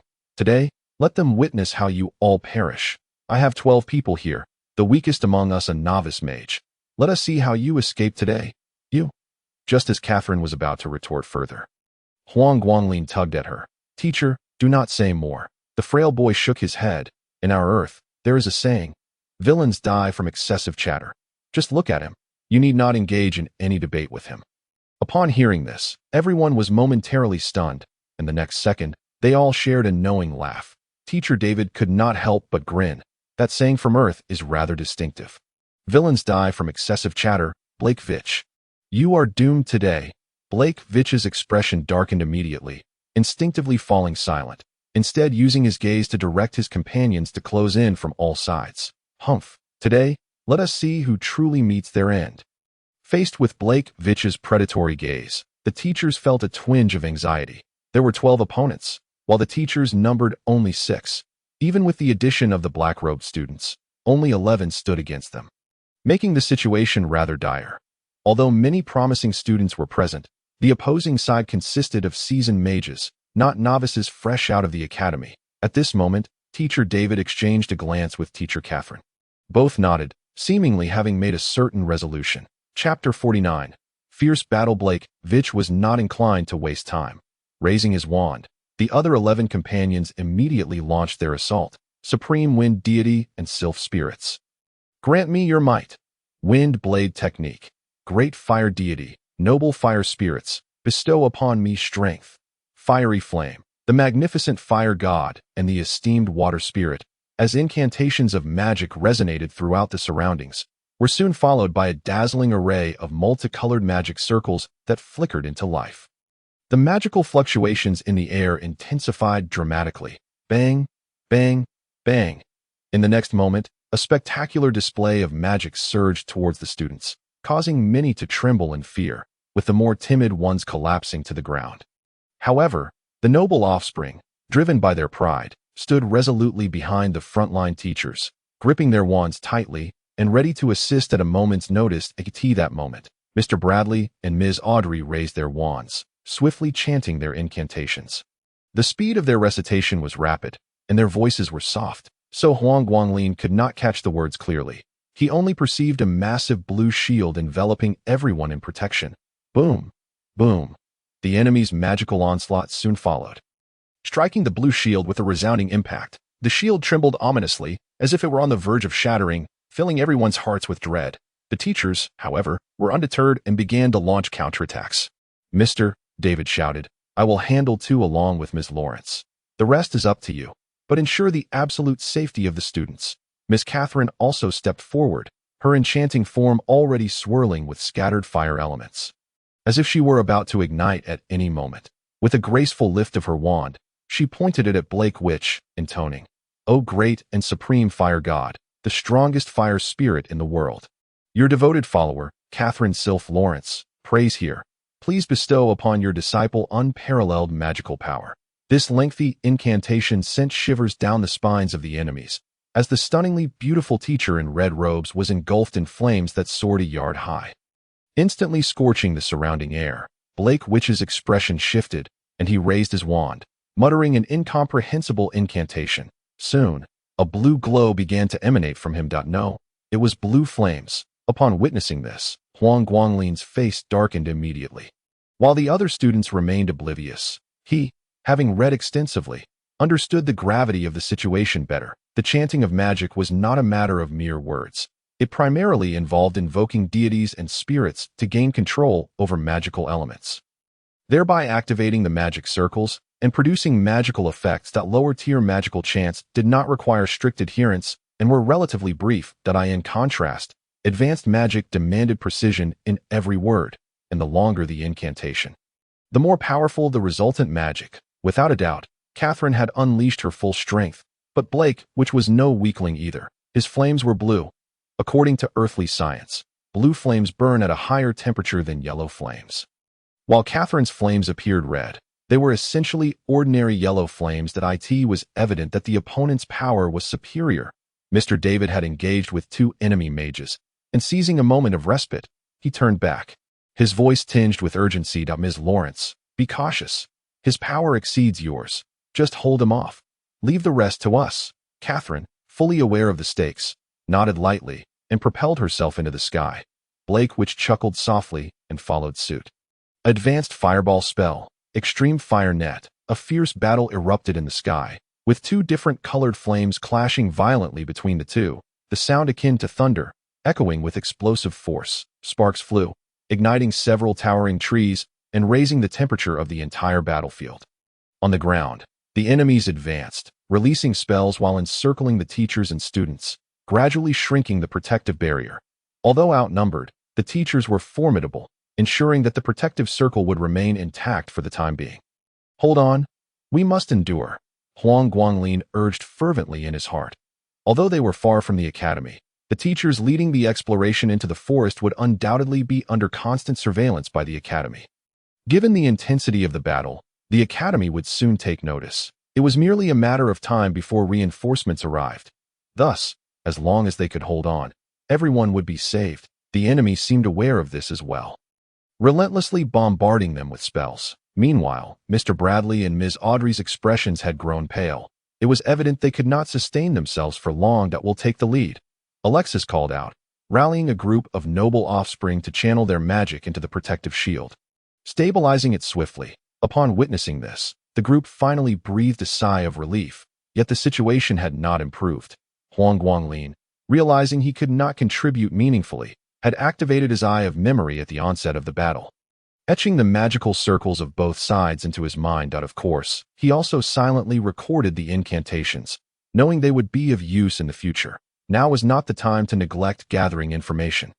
However, his primary focus remained on the aerial battle. Catherine was his newly recognized sister, and he did not wish for her to come to harm. Yet, the fight was deadlocked, with no clear victor emerging. As time ticked by, both sides grew increasingly anxious. The enemy feared that prolonged engagement might allow the Academy's reinforcements to arrive, while the Allies grew restless at the delay of their own backup. Consequently, the dynamics of the battle began to shift. The enemy launched a full-scale assault, while the teachers, seeking to conserve their strength to delay, began to show vulnerabilities in their defenses. Seizing this opportunity, one enemy, Mage, waved his wand, and a magic circle materialized beneath the students' feet. The teachers' faces paled in alarm. "This is bad. It's a summoning spell. Quickly, take cover." No sooner had the words left their lips than a horde of skeletal warriors brandishing swords and shields emerged from the ground, charging towards the panic-stricken students. Damn it! The teachers cursed internally, powerless to intervene. Meanwhile, the capable students were engaged at the front lines, leaving a multitude of weaker, unarmed students within the protective circle. What were they to do? The students were genuinely terrified, and the skeletal warriors showed no mercy, attacking anyone in sight and injuring several students in an instant. One skeletal warrior lunged forward, causing Han Bing to cower behind Huang Guanglin. Huang Guanglin was also gripped by fear, yet he was different from the others. Perhaps due to frequent beatings, he found himself paralyzed by fear, but not incapacitated. Seizing the moment, as the skeletal warrior raised its weapon, he lunged forward, tackling the creature to the ground. "Ouch! This bone hurts like hell," he muttered internally, but he dared not slacken his efforts. With determination, he wrested the warrior's sword from its grasp and swiftly decapitated it. The skeletal warrior's bones were remarkably hard, sending shockwaves through the slender boy's hands, and he was certain he had drawn blood. Fortunately, the skeletal warrior was an inanimate object and did not bleed. Otherwise, Huang Guanglin believed he would have been sickened. Chapter 50. Cleverness. Huang Guanglin groggily stood up, surveying his surroundings, and spotting a silver-haired classmate knocked to the ground that a skeletal warrior was poised to strike down with its sword. Without hesitation, he snatched a nearby shield and hurled it towards the classmate. "Catch it!" The silver-haired student snapped back to reality from his panic, deftly catching the shield with one hand and meeting the skeletal warrior's sword with it. Clang! The sound of metal clashing was ear-piercing, but it jolted several stunned students back to their senses. The silver-haired student grew emboldened, charging forward with the shield, knocking the skeletal warrior to the ground. And swiftly seizing its sword to slay it, he nodded at Huang Guanglin, then raised his sword high, exclaiming, "Everyone, do not fear. These undead creatures lack intelligence and move mechanically. We can overpower them." With that, he charged towards another skeletal warrior. Engaging in fierce combat, Huang Guanglin did not hesitate either. As a skeletal warrior approached, he raised his sword and clashed with it. However, the creature felt no pain, and its immense strength nearly caused him to lose his grip on the sword multiple times. Damn it! He found himself at a disadvantage, continuously being pushed back by the skeletal warrior, sustaining several cuts on his arms and thighs. "Guanglin!" Han Bing cried anxiously from behind, fearful of being a burden. Huang Guanglin's eyes brightened. "Han Bing, quickly learn Mr. David's Waterblade spell. Be swift." Han Bing bit her lip, realizing she had no other option but to give it a try. She raised her wand and began to chant the Waterblade incantation slowly. However, after 2 attempts, she could only cause her wand to emit a glow, failing to unleash any attack. "Believe in yourself. You can do it. My life depends on you," Huang Guanglin urged, but her mounting panic only hindered her efforts. Desperate, Huang Guanglin braced himself against the skeletal warrior's sword. At that moment, a beam of light flashed by from the side, sending a shiver down Huang Guanglin's spine. He quickly fell backward, then rolled on the ground. When he raised his head again, he noticed that one of the skeletal soldiers had lost an arm, and a Waterblade spell was slowly dissipating in the air. Following the direction, he spotted a beautiful blonde girl awkwardly scratching her head. Her clear voice tinged with apology. "I'm so sorry. I just heard your words and tried to mimic Teacher David's magic, and I didn't expect it to actually work." What the hell? Huang Guanglin was speechless. "Classmate, control your aim. You almost took my head off." The blonde girl became even more embarrassed upon hearing this. Meanwhile, the skeletal soldier, still very much alive despite its lost arm, seized the opportunity while Huang Guanglin was distracted and advanced again. Its large blade raised high. "Whoa! This is bad. Brother Guanglin, watch out!" Han Bing exclaimed anxiously, unleashing all her magical power. "Waterblade, come forth!" Whoosh! This time, the Waterblade spell truly emerged, and by sheer coincidence, It severed the skeletal soldier's head clean off. Until the water blade dissipated, the surrounding classmates were momentarily stunned, but the next second, they couldn't help but cheer. Teacher David observed this scene and couldn't resist shouting, "Listen up, everyone. This is your best learning opportunity. Take this moment to utilize what you've learned in class, the experiences from these past few days, or even what you've just acquired on the spot. Your sole task is to eliminate this horde of undead. Only by vanquishing them will you truly grow. Do not hesitate. Unleash your full power." "Oh!" the students shouted in unison, raising their wands as various spells bombarded the skeletal soldiers. Regardless of strength, sheer numbers were advantageous. And these skeletal soldiers were not particularly strong. Before long, they were completely eradicated. "Wonderful. I've mastered the fireball spell.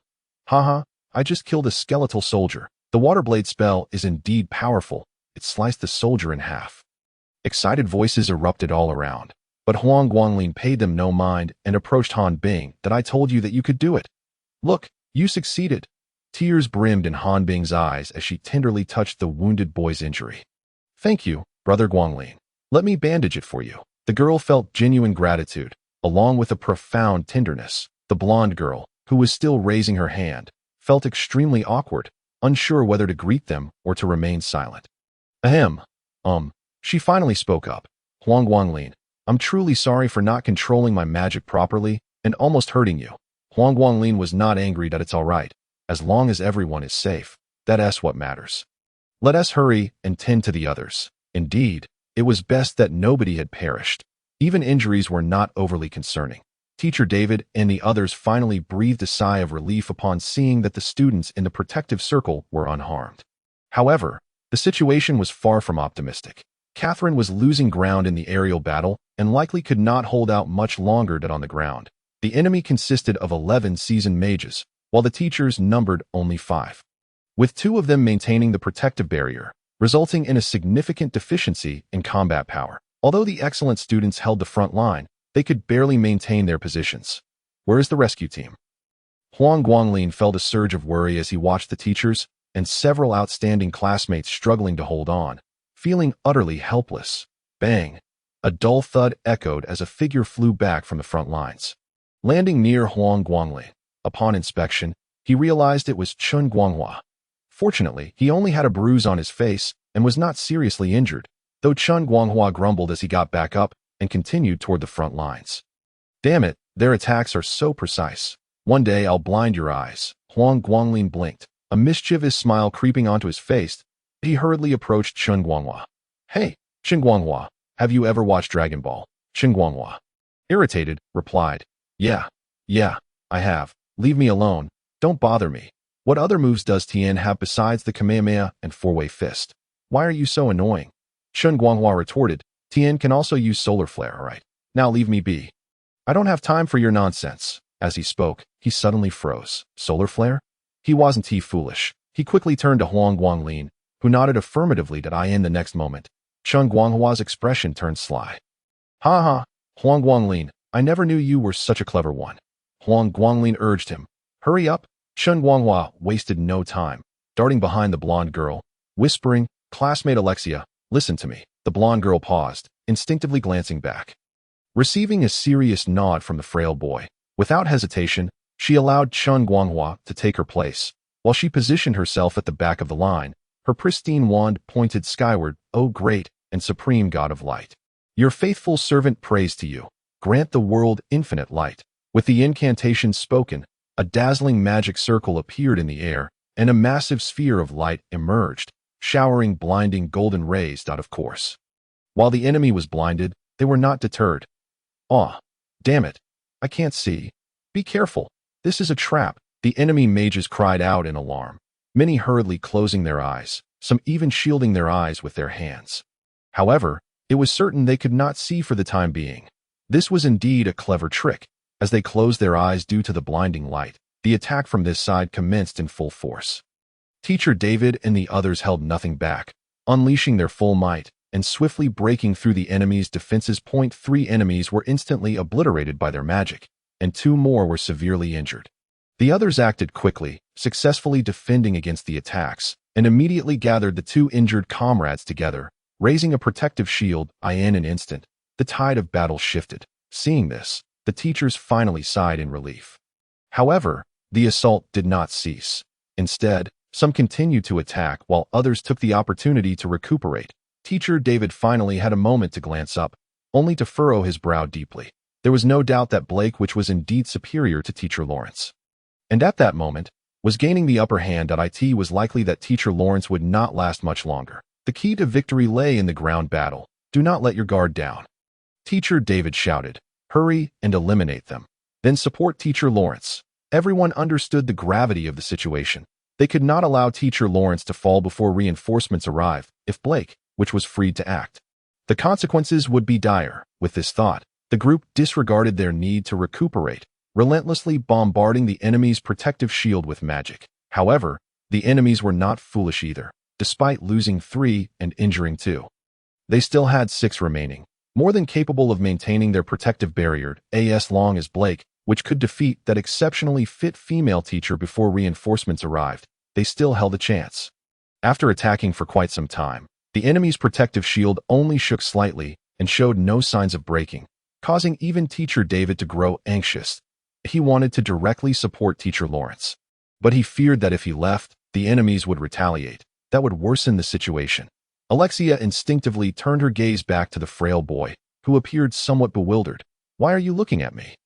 "I just had a sudden idea. I don't have that many tricks up my sleeve." Meanwhile, Lu Qian's eyes flickered, softly murmuring, "Light attribute magic? If light can be focused, then that's it." Huang Guanglin and Chun Guanghua exclaimed simultaneously. "Exactly. Focus light using ice magic to create a convex lens." The exchange students nodded instinctively, while the other classmates looked utterly confused. The teachers, on the other hand, appeared contemplative. These Earth students seemed to possess considerable knowledge. Light focusing. This is knowledge only accessible to intermediate mages and above, and it took the scientists and mages of the magic continent a long time to study. Teacher David remarked that I can use ice magic. What do I need to do? However, Huang Guanglin turned to Lu Qian. This is your area of expertise. Academic prodigy. Lu Qian did not hesitate, standing beside Alexia. She quickly gauged the distance to the protective shield and mentally calculated it in under 3 seconds. "Teacher David," she said, drawing the shape of the convex lens on the ground with her wand. "This convex lens should have a diameter of 180 centimeters and a thickness of 50 centimeters. With the center being thicker and tapering outward, Teacher David immediately comprehended the situation and dared not to delay any further. With his staff pointed at Alexia, incantations resonated, and in a flash of light, a standing convex lens materialized before her. She whispered sharply. "Alexia, unleash the light magic with all your might." "Yes, great god of light, your daughter beseeches you. Bestow upon me the most potent power of light." Light magic, colossal light spear. Whoosh, the dazzling, massive light spear hovered in the air as Alexia swung her staff, directing the spear to strike the convex lens, instantly focusing it into a minuscule point of light that precisely landed upon the enemy's shield. The adversaries sensed trouble the moment Teacher David conjured the lens. As the point of light descended, they felt a savage force tearing through their defenses. In the blink of an eye, the shield erupted into a cacophony of destruction. "This is bad. Run." But could they escape? The chilling voices of Teacher David and others rang out, promptly followed by a barrage of ferocious attack spells, overwhelming the 8 enemies beneath a blinding radiance. "You scoundrels!" Black Witch seethed with fury, wishing nothing more than to rend Teacher David and his companions to shreds. Their initial plan had been meticulously crafted. Despite encountering staunch resistance, they believed that persistence would ensure the capture of these teachers and students. Little did they expect such formidable opponents. Not only had they failed to annihilate them, but they were also countered, left unaware of their comrades' fates. "I cannot linger here any longer, while the enemy reinforcements have yet to arrive. Fleeing is the only truth." With this thought, Black Witch hurled a massive fireball at Catherine and then turned to flee. Yet, he forgot that the battle on the ground had already concluded. Awaiting him was Teacher David's ice spear. However, Black Witch, resolute in his escape, endured several ice spears, bloodied yet remarkably swift in his retreat. By the time the others regained their senses, his figure had vanished without a trace. "Curse him!" Teacher Bradley, pale-faced, pounded against a tree, exclaiming, "That rascal is incredibly fast. Should I ever catch you?" You shall meet a fate worse than death. The remaining enemies did not escape, fearing unforeseen circumstances. Thus, the teachers unleashed their final attacks with full force, obliterating nearly all foes. Fortunately, one remained alive, albeit with limbs shattered beyond recognition. Teacher Audrey swiftly employed binding magic to ensnare all enemies, preventing any from feigning death. Yet, such concern proved unnecessary, as the foes had already been rendered limbless and incapacitated. Teachers David and Catherine descended from the air, their faces somewhat pale as they surveyed the gathered students and faculty, relieved to find everyone accounted for, with only a few sustaining injuries, after the other teachers conducted a thorough search. They finally breathed a sigh of relief. Thankfully, none had perished in this battle, whether due to luck or miracle remained uncertain. Nevertheless, this outcome brought them comfort, providing the school with a commendable report. Teacher David could not help but smile, proclaiming, "Students, you have shown remarkable bravery. Do you see? The enemies were vanquished through our united efforts. I, David, can assure you that you will undoubtedly become exceptional mages in the future." With the teacher's affirmation, the students erupted in jubilant cheers. However, Catherine instinctively glanced at the frail boy. Meeting his worried gaze, she chuckled lightly, her smile akin to a blooming garden, momentarily dazzling many around her. How beautiful Teacher Lawrence appeared when she smiled. Teacher Audrey unabashedly draped her arm around Catherine's shoulder, grinning as she remarked, "Oh my, Teacher Catherine, your smile is truly enchanting. I might just fall in love with you. Do smile more often. It will surely captivate everyone around you." Chapter 52. The silver-robed Catherine rolled her eyes at Teacher Audrey. Speechless, little did she realize that her eye roll, unlike others, made her already lovely face even more adorable, exuding an entirely different charm. Even Teacher David found himself blushing. Fortunately, a commotion in the sky interrupted the awkwardness among the male teachers, as an elderly man clad in white robes descended gracefully among the crowd. Huang Guanglin stared at the familiar visage of the old man, his eyes welling with tears. "It's him, the white-robed mage." The frail boy felt a surge of joy, never expecting to encounter the white-robed mage who had once guided him. At that moment, he found himself at a loss for words. Teacher David and the others had already bowed in respect. Vice Dean, Vice Dean. Huang Guanglin felt dizzy. This white-robed mage was indeed the Vice Dean of their academy. Haha, caught off guard. Huh. The green-haired handsome youth, Mormode Babarus, had appeared behind him, grinning as he explained. "Our Vice Dean is one of the most powerful mages at Shalemand Academy. Having reached the pinnacle of advanced mage status that it is said, he is just a step away from ascending to the ranks of a Mage Lord." Mage Lord, the ultimate mage. However, you were mistaken earlier. The Vice Dean is not a white-robe mage, but a silver-robe mage. The hierarchy of mages is quite strict. Apprentices wear magical cloaks. Apprentices don gray-black robes. Initiates wear black robes. Intermediates don white robes. Advanced mages wear silver robes, and mage lords don purple robes. However, after reaching the intermediate level, things become more flexible. For instance, teachers Lawrence and others wear robes of different colors. Huang Guanglin nodded in understanding that he had not encountered this information in books, likely due to insufficient reading or the library's lack of such material. Of course, the former was more plausible. The Vice Dean glanced at the crowd, and a subtle smile graced his stern face. "Apologies for my tardiness. Some matters arose at the academy. Thankfully, you are all safe. I shall personally escort you back." His words were nonchalant, yet they caused a stir of apprehension among Teacher David and his colleagues. What kind of incident could delay a Vice Dean of such caliber, hinting that matters were far more complicated than anticipated? Moreover, they had not publicly disclosed their expedition into the forest, and today's enemies clearly appeared prepared. Could it be that some force had intervened? At this moment, lacking any evidence, speculation yielded no conclusions. The Vice Dean shook his head gently, waving his sleeve, and unexpectedly led over 500 individuals to float through the air. Huang Guanglin had previously ridden a dragon steed, yet this experience was entirely different. He felt as though his feet were resting upon a gentle breeze. Had it not been for his strong mental fortitude, he might have screamed in terror. Naturally, some students did indeed scream in fright, particularly those with acrophobia, nearly frightened to death by their sudden elevation. Teacher David found it both amusing and exasperating, remarking, "Look at your cowardice. In 6 months, there will be a flying class. How will you pass it then?" The mention of a flying class brightened everyone's eyes. Flying class, after all, was a fundamental and vital course at the Magic Academy, and new students who had studied magic for 6 months would be sufficiently qualified to learn.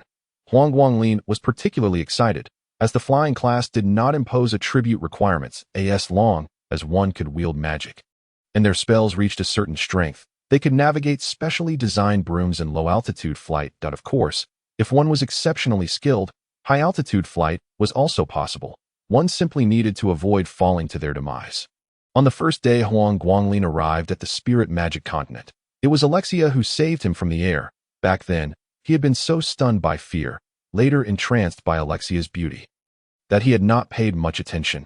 Reflecting on it now, he could hardly contain his excitement. The silver-robed vice dean observed the enthusiastic children, shaking his head in bemusement, having just emerged from a perilous situation.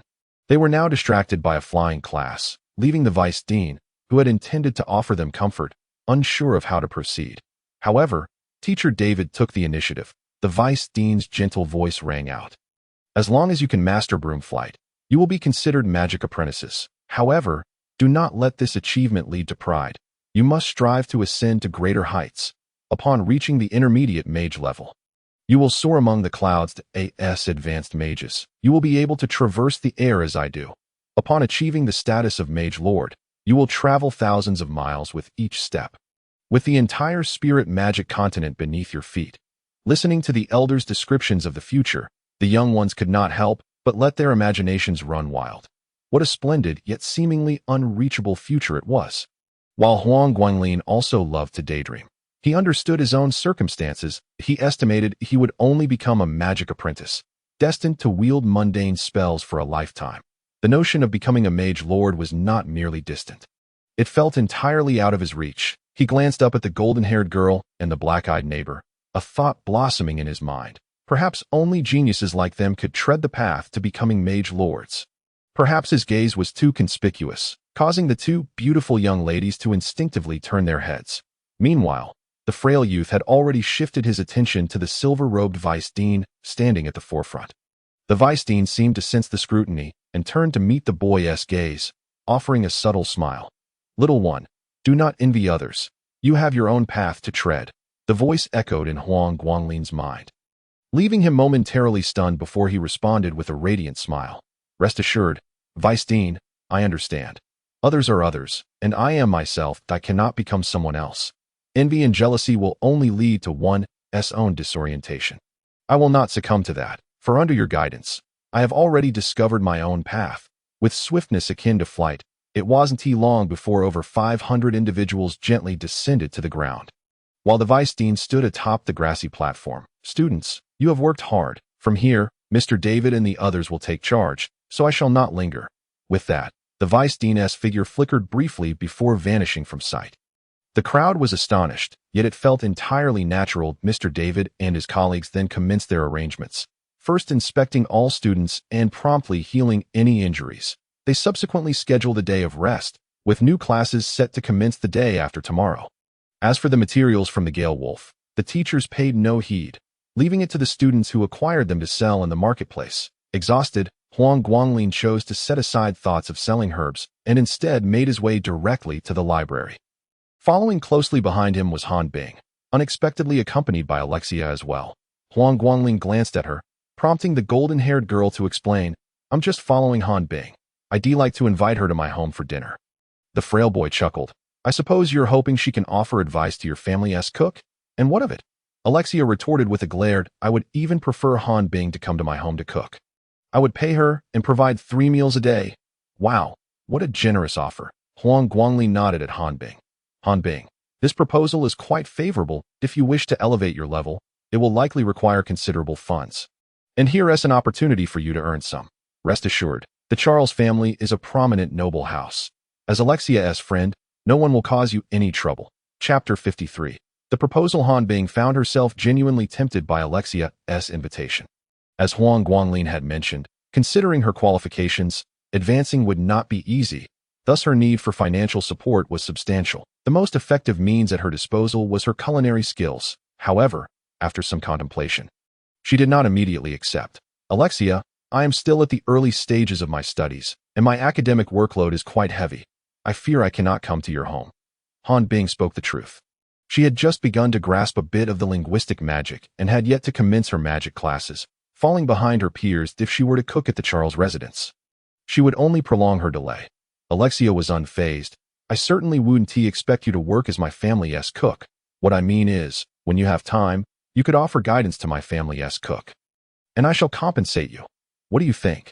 This caught Han Bing off guard, and she instinctively looked to Huang Guanglin for affirmation, receiving a nod in response. Very well, thank you, Alexia. The golden-haired girl laughed heartily, her bright demeanor unfaltering. What are you thanking me for? I should be the one expressing gratitude. Otherwise, I wouldn't get to enjoy such delicious food. With the arrangement settled, Alexia cast a glance at the frail youth before bidding farewell. Huang Guanglin shook his head helplessly yet spoke earnestly to Han Bing.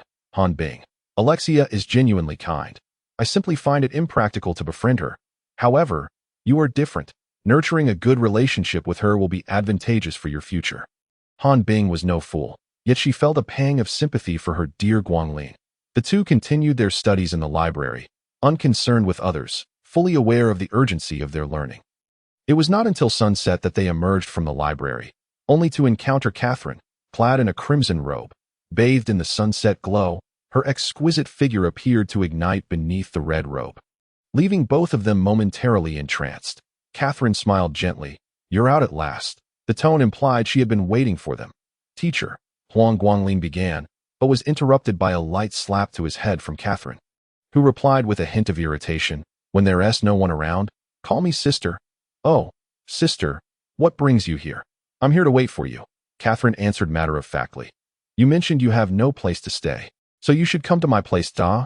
Huang Guanglin was taken aback, as was Han Bing. Ever since Catherine had asked Huang Guanglin to call her sister, Han Bing's mind had been in a daze. Their closeness was evident, and now the beautiful teacher was inviting Huang Guanglin to her home. What was going on? Catherine observed Han Bing's bewilderment and explained with a chuckle, Little one, don't overthink it. Huang Guanglin and I have recognized each other as siblings that he mentioned living by the river, so I thought to offer him a place to stay. Hee, perhaps you'll be calling me sister in the future as well. Upon hearing this, Han Bing felt relieved, yet her cheeks flushed with warmth. Catherine then turned to Huang Guanglin. So, what do you say? Will you stay at my place for the time being? I usually return to my family home anyway. Plus, it would be more convenient for me to teach you. What she meant by teaching was clear to both of them. Catherine's boldness was evident, should this arrangement come to the attention of Beers Frank's frame. Huang Guanglin could face peril. Nevertheless, she seemed to be testing the frail boy's sincerity. Huang Guanglin hesitated, even considering a refusal, but upon hearing the words more convenient for teaching, he immediately nodded in agreement. All right, I'll temporarily stay at Sister's place. It's just what I need. A teacher. Seeing this, Han Bing opened her mouth, wanting to say something but unable to find the words. Yet Catherine interjected. Han Bing, why not join us for dinner tonight? We can all eat together. Sure. Han Bing readily agreed. But then her face turned even redder as another thought crossed her mind. The three of them made their way toward the accommodation area of the academy. Although the academy did not provide housing for students, it did offer dormitories for each teacher, which were reportedly quite spacious. For instance, Catherine's dormitory was a standalone villa with its own yard. The villa spanned 2 stories and was expansive, containing numerous rooms, including a kitchen and a study. Huang Guanglin and Han Bing were rendered speechless upon entering. Overwhelmed by the luxurious accommodations, they couldn't help but think how splendid it would be to become teachers here in the future. Catherine, noticing their astonished expressions, couldn't help but laugh. What are you thinking? This is the treatment of a high-level mage. Mid-level mages only get a large room, and beginners get a small one. Huang Guanglin and Han Bing nodded in agreement. Even a small room would suffice. Back on Earth, many people would struggle to acquire even a modest space. Seeing the gleam of excitement in their eyes, Catherine took them on a tour of the house. Of course, Huang Guanglin did not encounter any scenes of scattered lingerie or disarray, as such luck was reserved for the fortunate male protagonists in novels and comics. As a high-level mage, it was inconceivable for her to do laundry. A simple cleaning spell would suffice. The rooms were immaculate, and with a flick of her wand, everything was in order. The only challenge she faced was concerning the food, even for high-level mages or magic instructors. Consuming nothing but sandwiches could become tiresome, and even occasional grilled meats could not alleviate the monotony of culinary offerings in the realm of magic. When Huang Guanglin was led into the kitchen, he questioned Catherine's intentions, suspecting that after tasting his grilled meat once, she could no longer bear anything else. As night fell, Huang Guanglin and Han Bing quietly began preparing dinner, unaware of the triumphant smile on Catherine's beautiful face. Unlike the simplicity of the forest, the kitchen was stocked with a variety of vegetables and meats, with oil, salt, and vinegar readily available. Most importantly, with a pot, cooking became far more convenient that as 8 dishes and a soup filled the table. Catherine's eyes sparkled with delight, feeling as though her good fortune had arrived. Huang Guanglin and Han Bing wiped their hands with aprons, shaking their heads in mild exasperation. Catherine's intentions were unmistakable. She had prepared so many ingredients, insisting they must be used. After all, what need was there for such an abundance for a single dinner? What are you dawdling for? Sit down quickly, if the dish is cool. They one tea taste as good, Catherine urged, already eagerly clutching her fork and knife to dig in. Unlike the dishes of the realm of magic or the flavors of the Frame Kingdom, Catherine had no other thoughts in her mind. All she knew was that it was time to indulge in a feast. If any of her colleagues or students were to witness the typically stern Professor Lawrence in such a state, they would surely be left astounded. This is delicious. This one is even better. I must make this again tomorrow. And this, and that. What should I do? I feel like I want to eat it all over again tomorrow. Listening to Catherine's words, Huang Guanglin couldn't help but chuckle. Sister, your aspirations are rather modest. In my homeland, the culinary arts are considered to be of the highest caliber. Tio put it differently.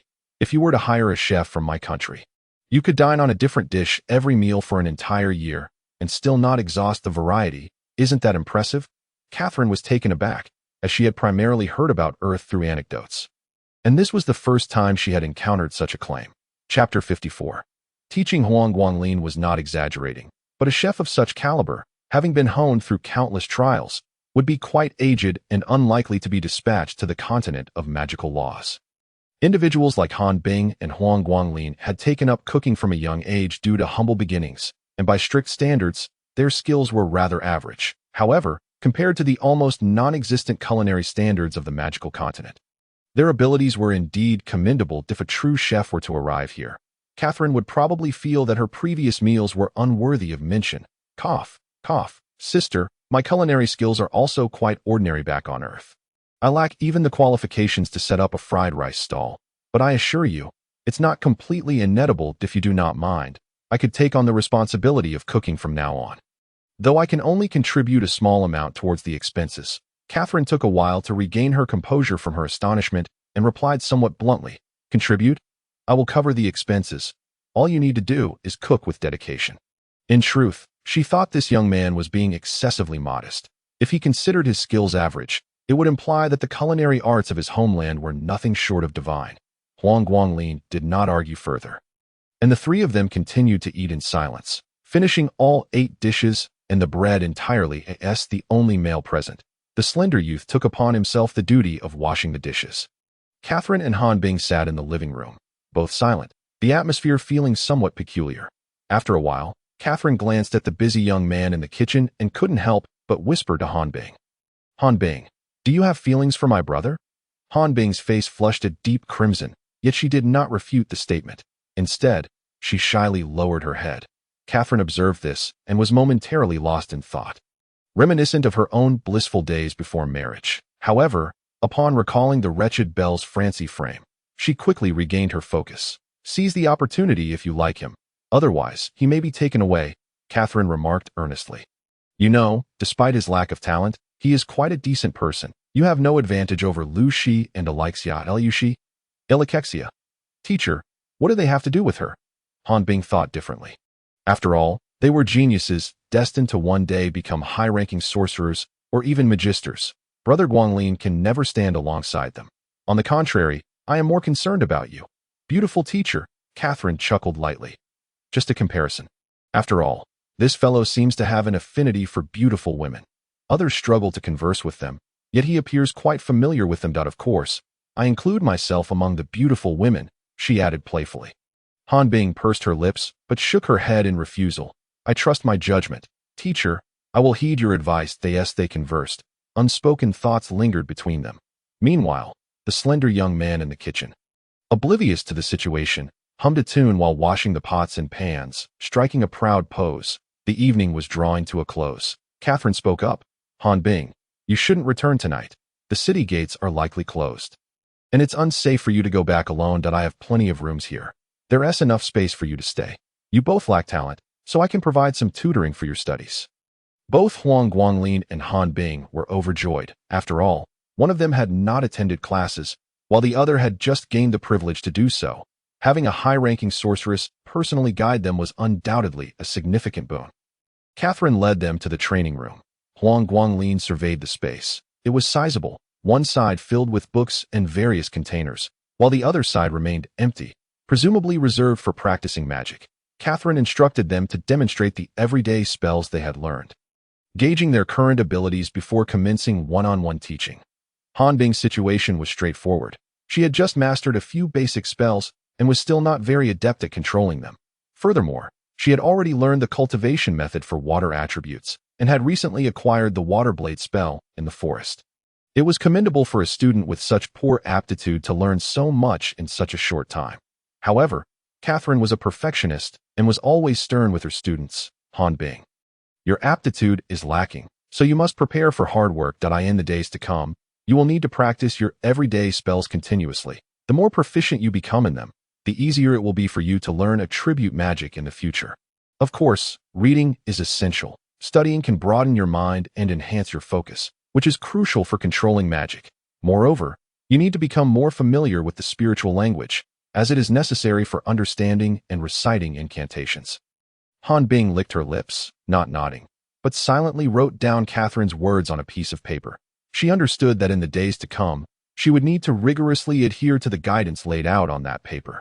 As a high-ranking sorceress, Catherine's words would undoubtedly be beneficial to her, and Han Bing felt compelled to execute them to the best of her ability. After addressing Han Bing's matters, Catherine pulled Huang Guanglin to the other side of the training room.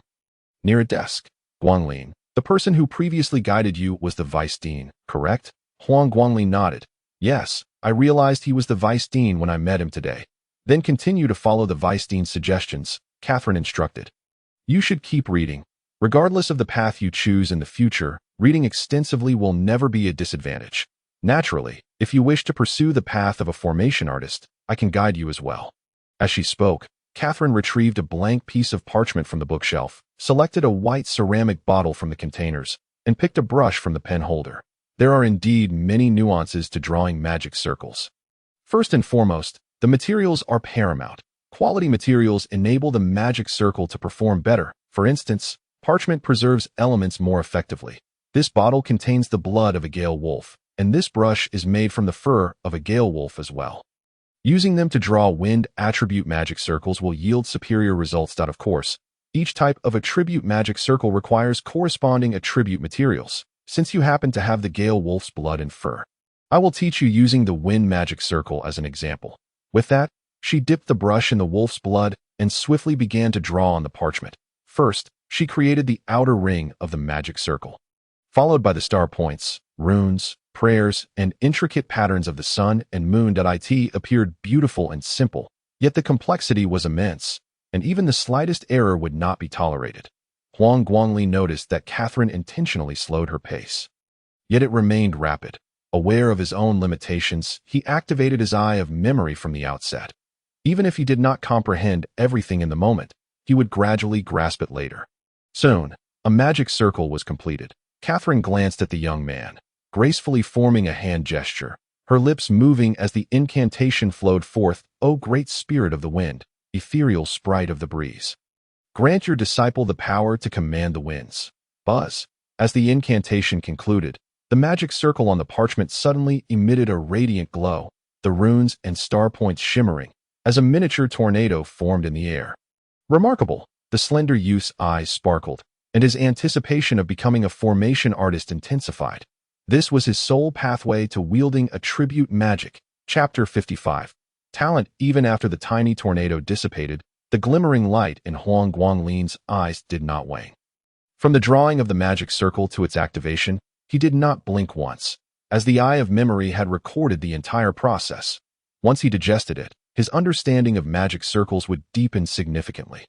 He gently closed his eyes, and after a while, reopened them, his gaze filled with eagerness. Catherine gestured for him to give it a try. This Gale Wolf blood is not precious. Feel free to use it as a gift from your sister. The slender youth smiled slightly. Then I shall not hold back. With that, he seized the brush, dipped it in the wolf's blood, hesitated for only a moment, and then confidently began to draw. Catherine was somewhat surprised. But her astonishment grew as she watched. Although Huang Guanglin drew slowly, his movements were not clumsy. Rather, they resembled someone who had practiced before. Moreover, from the outer ring of the magic circle to the magic runes, every stroke was precise, as if he were replicating her previous actions. This was the power of the Eye of Memory. While the magic ring was not perfectly circular and the runes were not aesthetically pleasing, these were all aspects that could be improved through practice. The most crucial aspect is that Huang Guanglin is not aimlessly drawing. Rather, it resembles an attempt to comprehend a magical array. After completing the final stroke, the frail boy shyly set down his brush and, addressing his finger, remarked, the drawing is done, but it looks rather unappealing that I'm uncertain if it will be of any use. However, Catherine remained silent, her gaze urging him to activate the magical array. Encouraged, Huang Guanglin clenched his teeth and formed a hand sign, reciting the incantation. O great spirit of the wind, ethereal wind sprite, grant your disciple the power to control the wind elements. Buzz, whoosh, the magical array shimmered with brilliance, and a miniature tornado formed, but in an instant, it dissipated into a wisp of green smoke. Has this failed? Huang Guanglin scratched his head, embarrassment coloring his cheeks. Sister, have I been a tad too presumptuous? Catherine furrowed her brow, her heart turbulent. She was astonished by Huang Guanglin's talent. Indeed, talent, a magic null, devoid of attributes. And yet she, a high-ranking sorceress, was contemplating talent. To her, learning the magical array was far more arduous than mastering magic itself. Not to mention, the wind magical array. Its spikes and runes were not to be drawn haphazardly. Size, placement, and the pressure of the stroke all required precision. Even the slightest deviation could result in failure. Although Huang Guanglin's attempt had indeed failed, it was his first formal drawing, and unexpectedly, the magical array activated, forming a tornado. This alone indicated significant talent. Nevertheless, prudently, she encouraged him to try once more. Whoever learns to draw magical arrays perfectly on the first try. Continue drawing. If you succeed with this vial of wolf blood, it will prove your aptitude in this domain. Is that so? Huang Guanglin harbored no doubts about Catherine's words and proceeded to retrieve a fresh sheet of parchment. He mentally replayed Catherine's depiction of the magical array before setting his brush to paper. For the second attempt, the magical array activated successfully, the tornado forming for a breath. The third attempt resulted in failure. The fourth saw the magical array successfully activate, with the tornado maintaining form for 3 breaths. The fifth attempt, a vial of wolf blood, was ample. With careful usage, it could be used for 20 drawings. However, after multiple attempts, Huang Guanglin quickly gleaned some insights. For instance, one must not be stingy with wolf blood, for that would lead to insufficient wind elements, preventing activation of the magical array. Yet, one must also avoid excessive use, as too much would distort the magical array. Activation might succeed, but the tornado would swiftly extinguish. Finally, after the 15th drawing, a miniature tornado sustained itself for a quarter of an hour. This duration was comparable to Catherine's. It represented the wind element's maximum consumption time from the wolf blood. In other words, Huang Guanglin had succeeded. I never imagined your talent to be so remarkable. Catherine could not help but praise, though internally she mused. This lad seemed to possess even greater aptitude in array drawing than I do. I recall it took me 2 vials of wolf blood for my first success. Nonetheless, she was genuinely pleased for Huang Guanglin. Unable to resist ruffling his hair, it appears you are well suited for this path. Guanglin, lacking magical attributes, is unfortunate, yet at this moment, you are indeed fortunate. Deities and spirits will not obliterate one's potential. Huang Guanglin's eyes glistened with unshed tears. Having arrived in the spirit law continent not long ago, he had always felt he could not survive in this unfamiliar world. Being devoid of attributes rendered him little more than a pawn, forced to endure bullying in silence. Today, he had finally discovered a glimmer of hope for survival. However faint it may be, it would not deter him from pursuing it. Han Bing, watching from the side, felt genuinely happy for Huang Guanglin. It is said that when God shuts one door, he leaves a window open. Huang Guanglin was just such a case. However, as for him, even if it were merely a dog hole, he would still crawl through.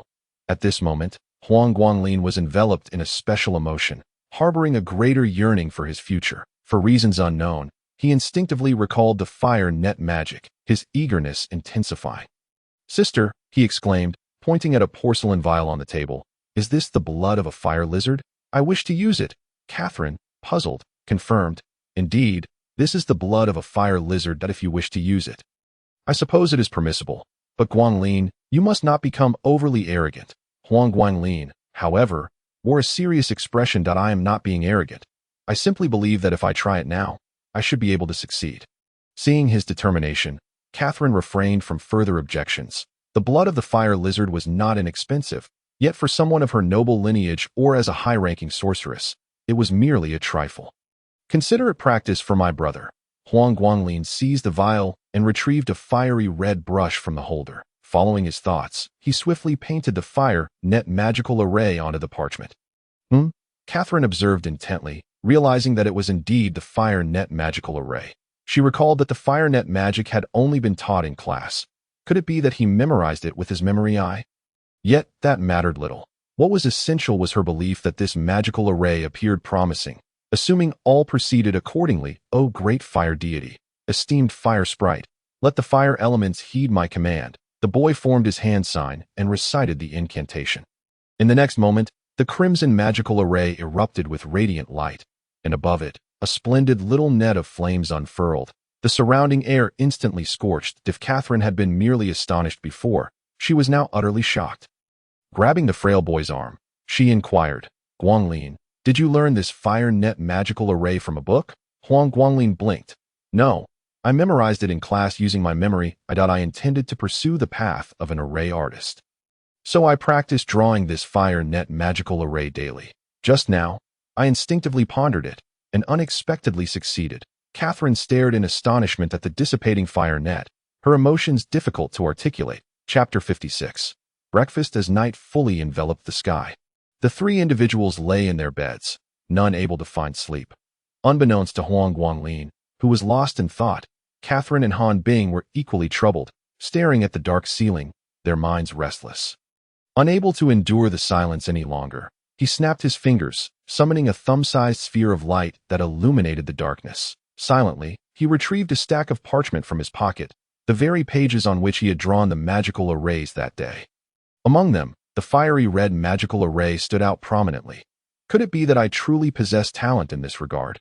Huang Guanglin mused, pondering whether daily magic and mediocre spells could indeed pave a path for him in drawing magical arrays. However, Catherine had expressed such unwavering certainty. She would not deceive him, nor would she have any reason to do so. It appeared that perhaps he had chosen the right direction. The following day, Huang Guanglin and Han Bing both donned dark circles under their eyes as they prepared breakfast. Catherine appeared unfazed, yet her occasional yawn suggested that she too had not enjoyed a peaceful night's sleep. Just then, a knock resounded at the door, and without inquiring who it was, Catherine raised her staff, causing the door to swing open. "Catherine, are you awake?" The familiar voice belonged to Professor Audrey. This Professor Audrey seemed quite familiar with Catherine, entering without hesitation and promptly taking a seat.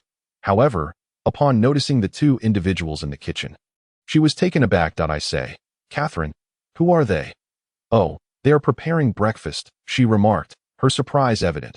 Catherine replied nonchalantly, "That boy has offended someone because of me and has nowhere else to stay, so I allowed him to reside here.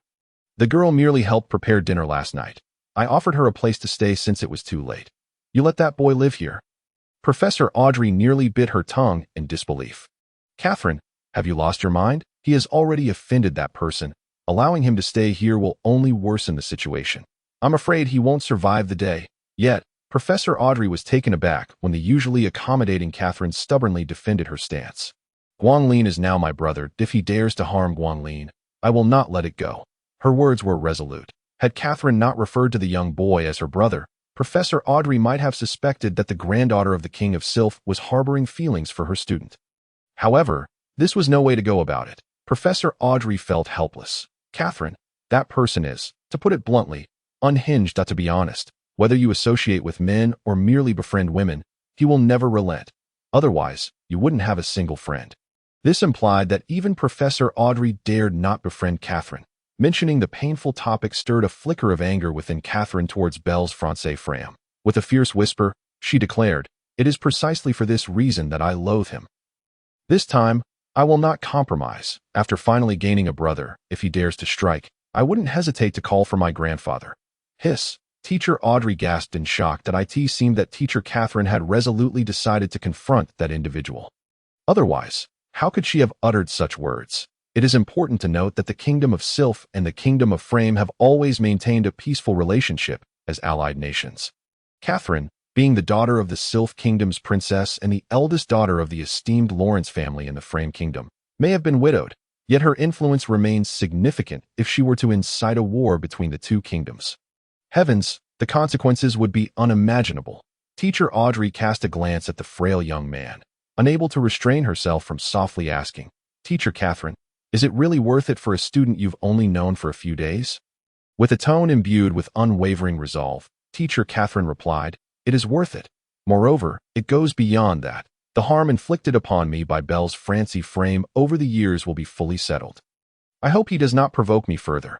It appeared that Belle's had truly pushed the kind-hearted Teacher Catherine to her limits. One could imagine that Belle's had been pestering Catherine since childhood, even causing a disturbance at her wedding and publicly proposing to her at her husband's funeral. Over the years, any man who approached her either faced severe consequences or was left severely injured, and even her female friends had been sternly warned, leading to a situation where Catherine found herself isolated, devoid of companionship. Just previously, Huang Guanglin had nearly suffered a fatal beating, which had stirred Catherine's wrath to the point of demanding an audience with the palace. Now, all her emotions were suppressed, with Huang Guanglin serving as the catalyst. Any spark could lead to an explosion.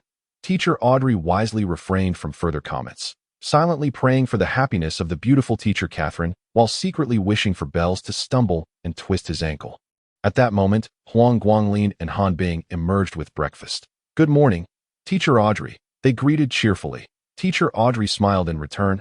"Good morning. It smells delightful. What have you prepared?" Observing the fluttering eyelashes of Teacher Audrey, Catherine couldn't help but chuckle. "Stop blinking. If you wish to eat, then indulge yourself. I instructed them to prepare plenty." "All right, it seems today is a day of indulgence." After savoring the delicious meal in the forest, Teacher Audrey had truly struggled to eat the previous night. Her arrival this morning had been prompted by the delightful aroma, and upon seeing Huang Guanglin and Han Bing, she felt ecstatic. She trusted their culinary skills implicitly.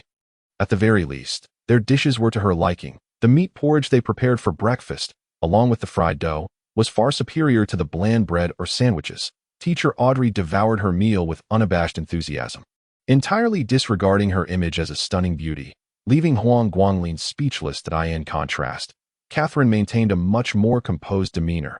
Compared to her near-ravenous state from the previous day, she exhibited an elegance likely due to the presence of others. She showcased the etiquette befitting a woman of her beauty flawlessly. "Teacher Audrey, please do not eat so hastily.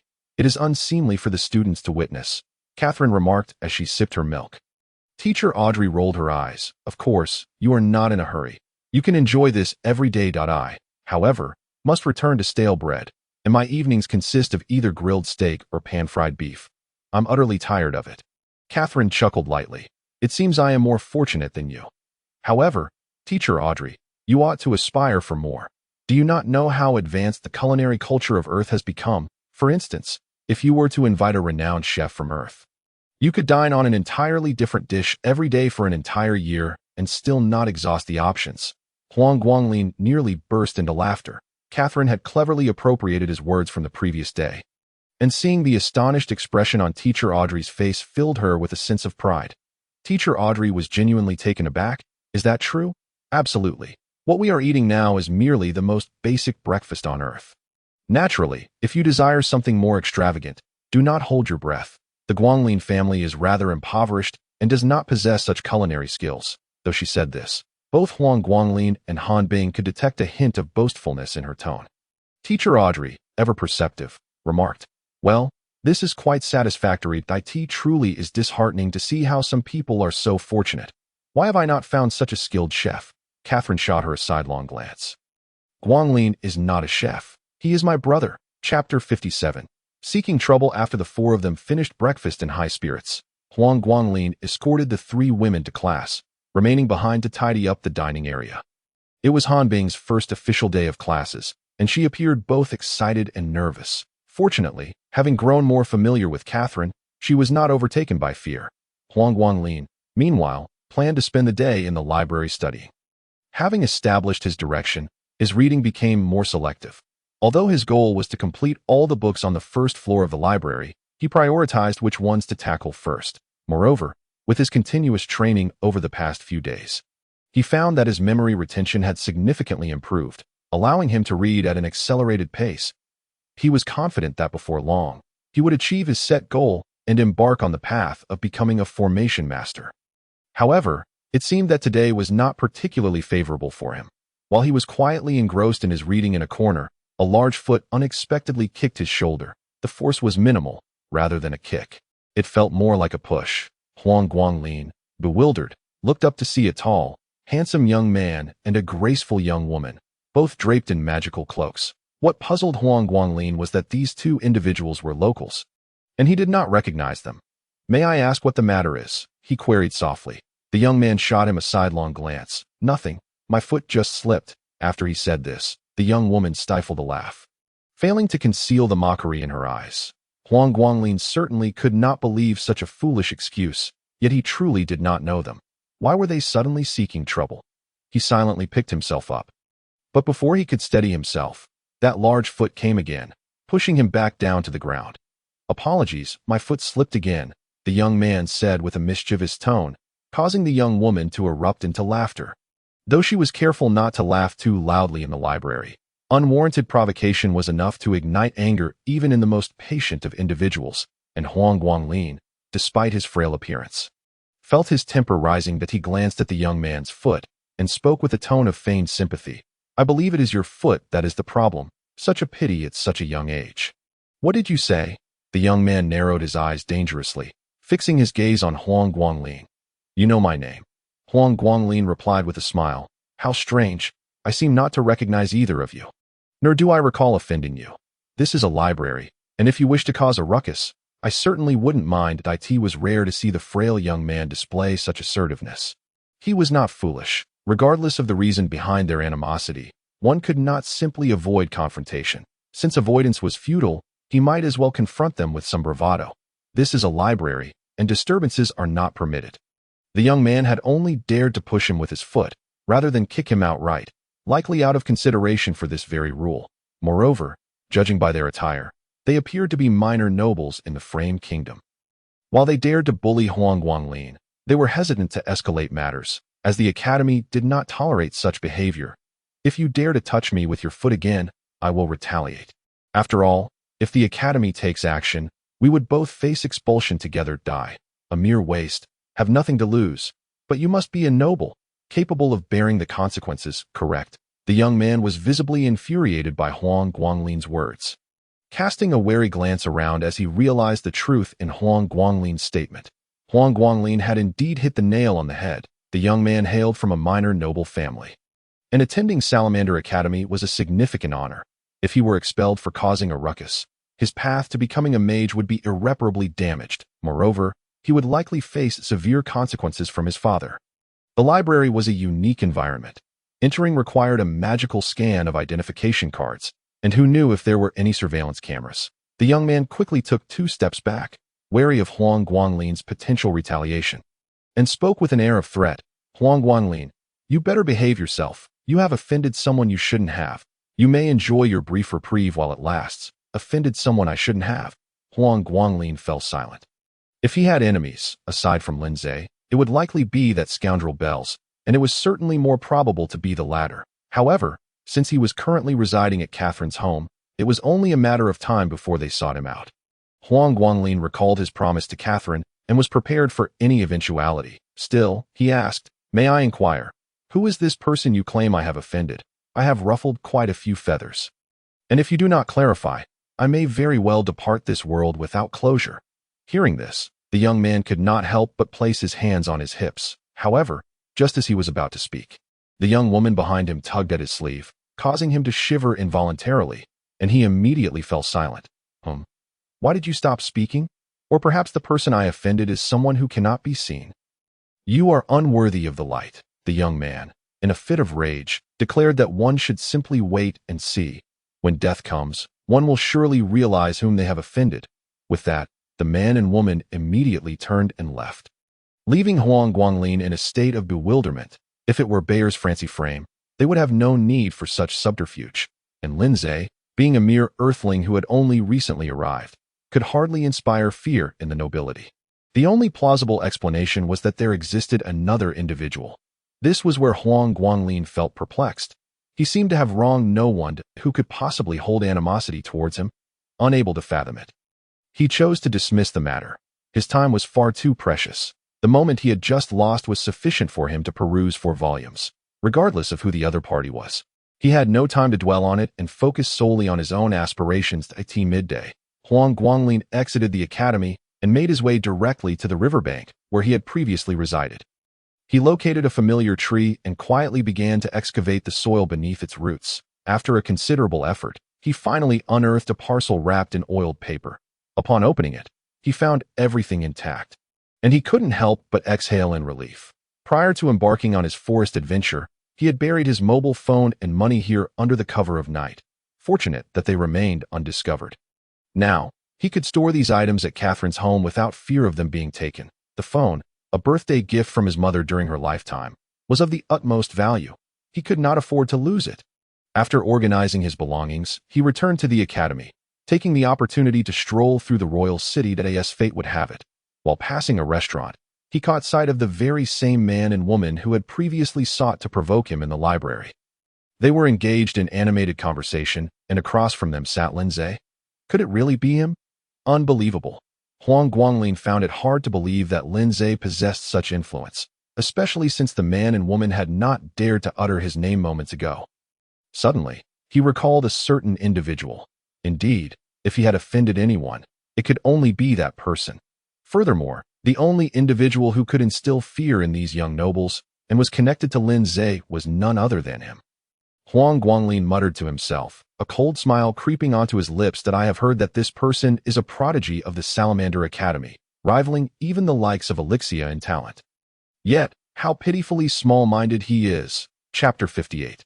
The mobile phone at this moment, Lindsay, along with the young man and woman, was engrossed in lively discussion, entirely oblivious to Huang Guanglin's presence. Let me tell you. The young man spoke with a hint of irritation, that Huang Guanglin is truly despicable. He is nothing but a waste, yet dares to speak to me in such a manner. Lindsay nodded in agreement. You've hit the nail on the head, Leon. That guy is insufferable. I have never gotten along with him since childhood. Upon hearing this, the young man named Leon seemed to find a kindred spirit in Lindsay. So you feel the same way, Lindsay? Ha!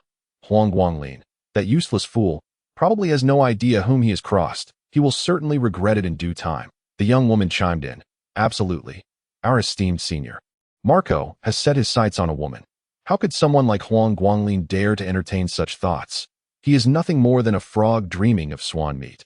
Our senior could crush him with a mere finger. Marco Bradley was indeed the one who had previously pursued Lu Shi. Lindsay turned to appraise the young woman, unable to suppress a nod of approval. Indeed, she possessed both beauty and grace. A true noblewoman that it had been quite some time since he had indulged himself. A charming smile spread across his face as he recalled what his sister, Fina, had said. There is always a senior to rely on. Let us not dwell on him.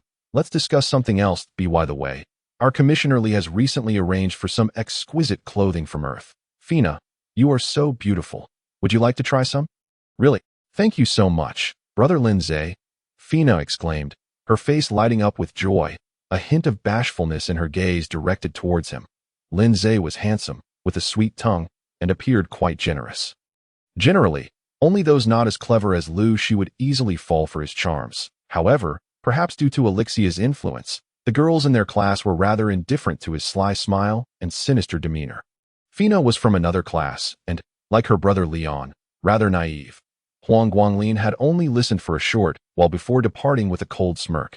Associating with someone like Lin Zhe was akin to confronting a seemingly docile wolf. Once the wolf turned savage, the Mianyang siblings would find no favorable outcome. Nonetheless, Huang Guanglin had confirmed yet another enemy. Marco Bradley. The Bradley family was one of the high nobility of the Frame Kingdom. And Marco was the future heir of the Bradley family, a prodigious talent at the academy. Huang Guanglin was indeed beset by calamities. Had it not been for Lu Shi's intervention, he might have fallen prey to the narrow-minded Marco. They were not even on the same level, and facing him would surely lead to a beating. With this thought, Huang Guanglin felt compelled to avoid lingering outside. He hurried back to the academy, borrowed a few books, and returned to Catherine's dormitory. By the time evening arrived and Catherine returned with Han Bing, he had already finished reading several books and was entirely engrossed in consuming the contents of Catherine's bookshelf. Guanglin, why didn't I see you in the library today? Catherine inquired, unable to contain her curiosity. Huang Guanglin, not one to hide the truth, recounted the events of the day. Upon hearing his tale, Catherine's expression grew cold. Han Bing, on the other hand, was in tears. How could this happen? What will Brother Guanglin do now? Huang Guanglin shrugged it off, having faced death once after nearly being beaten to death by bears, and again after being bitten by a snake. Leaving him with significantly less fear of mortality, he waved his hand dismissively. It's nothing. I can simply stay indoors and focus on my studies. However, I will need you and your sister to help borrow books from the library. Han Bing's eyes lit up at this suggestion. Right? We can do that. Don't worry, Brother Guanglin. I'll take care of the book borrowing. Catherine frowned slightly. That may be fine, but you can't remain indoors forever. This is merely a temporary solution. How about I think of a way to help you? Huang Guanglin opened his mouth, but the words no need seemed to stick in his throat. Catherine smiled gently and instinctively ruffled his hair. You need not be so formal with me. Since I have taken you as my brother, how can I allow others to bully you? The frail youth felt a warmth in his eyes, his heart swelling with gratitude. His acceptance of Catherine as his sister was genuinely selfless, stemming from a desire to repay her life-saving grace. He never expected Catherine to hold him in such regard, treating him no differently than her own brother. Thank you, sister. This heartfelt expression of gratitude was entirely sincere, devoid of any pretense. From that moment onward, he truly regarded Catherine as his own sister. Why the formality? Catherine chuckled, but then shifted the topic. You mentioned going outside to retrieve your phone. What is this phone? Huang Guanglin quickly extracted his smartphone and handed it to her. This is it.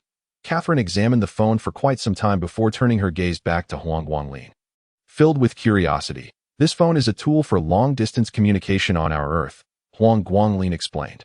According to our physics class on Earth, it seems to transmit text, sound, and images through electromagnetic waves. Ultimately, Huang Guanglin was still a student, not entirely versed in the intricacies, and could only provide a rough overview of his understanding. However, he had learned about the development of telephony in world history class, so he briefly recounted some of Earth's historical milestones to Catherine. Many of the terms were foreign to Catherine, yet she grasped the general concept and listened with great interest. It seems this phone is akin to our magical crystal ball. However, Earth's technology appears to be even more advanced.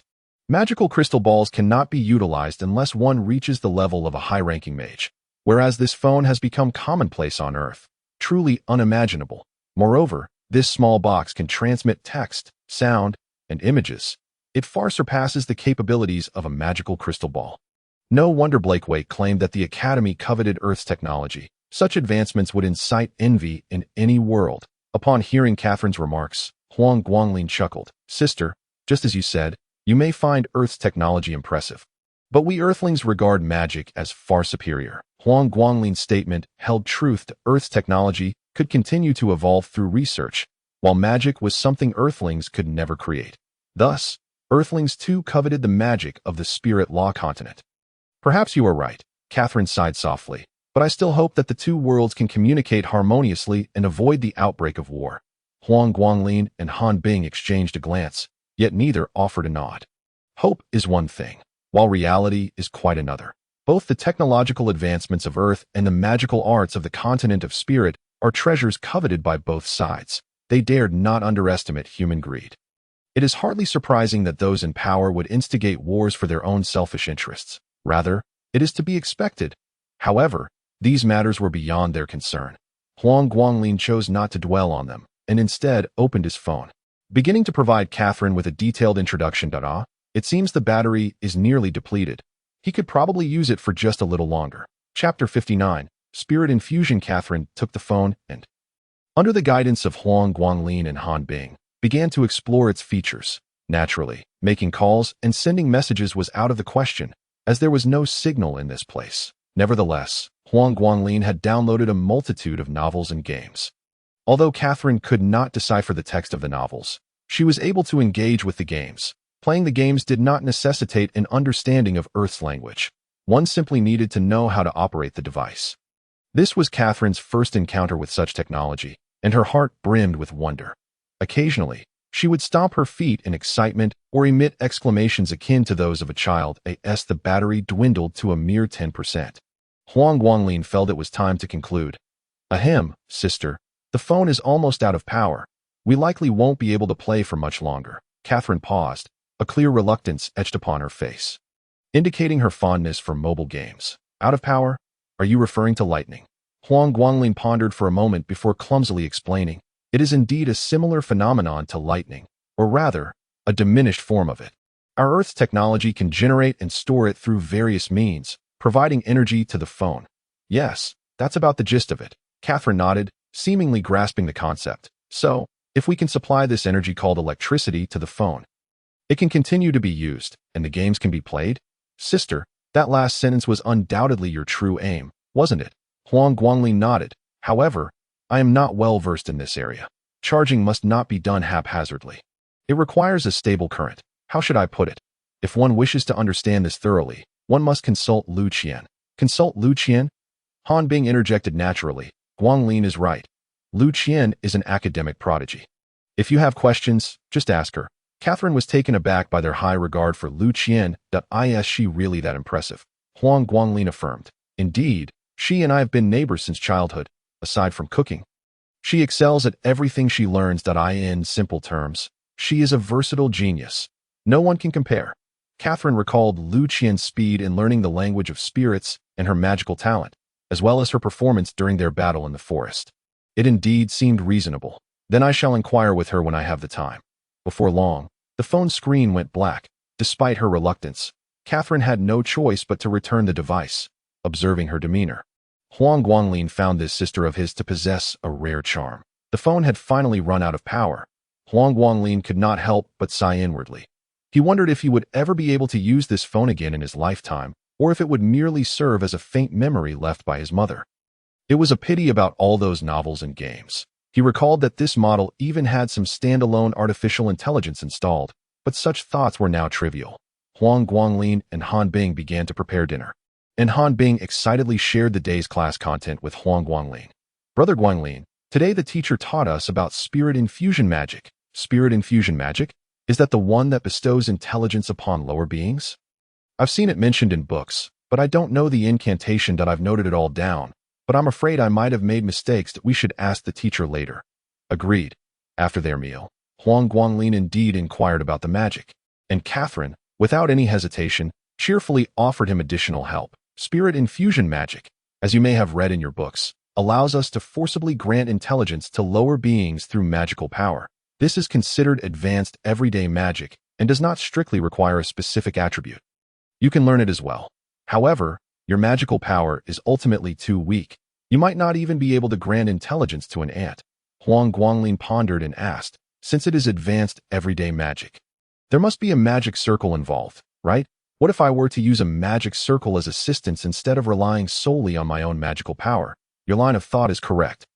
Catherine confirmed. In fact, many novice mages often use magic circles to assist in granting intelligence to intermediate or advanced beings. However, such magic circles demand rigorous precision. Any slight error could not only prevent the intended outcome but also transform the being into a monster. Turn into a monster? Indeed, into a monster. Catherine seemed to be lost in a memory. When I was still a junior mage, I traveled to the southern regions of the Frame Kingdom and witnessed a failed spirit infusion on a beast that went berserk, ruthlessly slaughtering the residents nearby. Fortunately, I and several other mages intervened to eliminate it. Otherwise, the consequences would have been unthinkable. Huang Guanglin and Han Bing gasped in shock. unable to fathom the severity of the repercussions from a flawed magic circle. Catherine spoke earnestly. Thus, Guanglin, if you wish to pursue the path of a circle maker, be exceedingly cautious. Never attempt to use a magic circle without absolute certainty. Huang Guanglin nodded solemnly. Catherine then proceeded to explain the spirit infusion magic circle. She retrieved paper and pen from her study, contemplating seriously for a moment before using non-elemental ink to draw the magic circle. The magic circle in my mind resembles this. However, I am not entirely certain. As I have never tested the effects of a magic circle, the pattern may be correct, but the timing and pressure of the strokes are still beyond my control. Huang Guanglin had already activated his eye of memory. And upon hearing Catherine's words, his brow furrowed involuntarily. It appeared that the spirit infusion magic circle was even more complex than he had anticipated. Otherwise, Catherine would not exhibit such a lack of confidence. It was merely a type of advanced everyday magic, not as formidable as a tribute magic. Was it truly that challenging? Unbeknownst to Huang Guanglin, bestowing intelligence upon lower beings was inherently an audacious act. Even if this magic was categorized as everyday magic, it should not be underestimated. Catherine continued, the spirit infusion magic circle should not be used lightly, which is why I drew it with non-elemental ink, rendering it inactive. Of course, you must witness the effects of spirit infusion magic with your own eyes. After speaking, she silently opened the window and beckoned, drawing a moth into the room. Catherine raised her wand and lightly tapped the air, reciting the incantation, O Supreme God of Wisdom, ancient elven sages, grant this creature the gift of intelligence. Upon completing the incantation, a green magic circle flickered at the tip of her wand, and a beam of light struck the moth's head, enveloping it in a radiant green glowed. In a short while, the light faded, and the moth quietly landed on Catherine's wrist. Catherine softly issued a few commands, and the moth seemed to comprehend, obediently carrying out her instructions. Even after the moth had departed, Huang Guanglin remained momentarily dazed. This is spirit infusion magic, Catherine explained. Once lower beings attain a certain level of intelligence, they exhibit an affinity towards the mage who bestowed that intelligence. And they can also understand some simple commands given by the mage. In the case of higher beings, there is a significant chance they will be able to speak and possess a decent level of intelligence. Thus, many mages aspire to gain magical servants through this method. Chapter 60. A visitor. Huang Guanglin's eye of memory remained activated, ensuring that the earlier demonstration of spirit infusion magic was etched deeply in his mind. However, the magic circle had appeared for only a fleeting moment. Had he not been fully attentive, he might have missed it entirely. Additionally, he needed to commit the incantation to memory. He certainly did not want to misremember it when the time came to use it. Catherine's words lingered in his mind, leading him to ponder the trustworthiness of mages. For many, few were worthy of trust, and the only true allies were their own servants. Magical servants were typically beings that had been granted intelligence by their masters, possessing a far greater loyalty than other servants. Naturally, mages preferred highly intelligent servants, making higher beings the prime candidates for such grants. Yet, abilities varied greatly, without reaching the level of a high mage or even a magical tutor. The failure rate for granting intelligence to higher beings was alarmingly high. Furthermore, the spirit infusion magic circle presented numerous challenges, making it a risky endeavor. Unable to contain his curiosity, Huang Guanglin asked, Sister, do you have any magical servants? Catherine chuckled lightly, waving at the window, and before long, an owl flew in gracefully, landing steadily on her raised forearm. Its name was Vol, and I encountered it on the very day I became a high-level wizard. I found it to be a clever little creature, and thus, I used a binding spell on it, conveniently gaining a servant in the process. Huang Guanglin gazed at the striking owl, unable to resist extending his hand to stroke it. To his surprise, Vol leaned over, rubbing its head against his palm, clearly recognizing him. Catherine explained, Vol is assigned for nighttime patrols. He knows you reside here, which is why he is drawn to you. Huang Guanglin nodded, his anticipation for the binding spell growing even stronger. However, lacking magical attributes himself, the prospect of becoming a high-level wizard was beyond his reach. It seemed his only option was to delve into the intricacies of magical circles. In the future, he too aspired to possess such a splendid magical companion. As dusk approached, the three of them returned to their respective rooms to rest. Throughout, Huang Guanglin refrained from inquiring about Han Bing's reason for staying over again.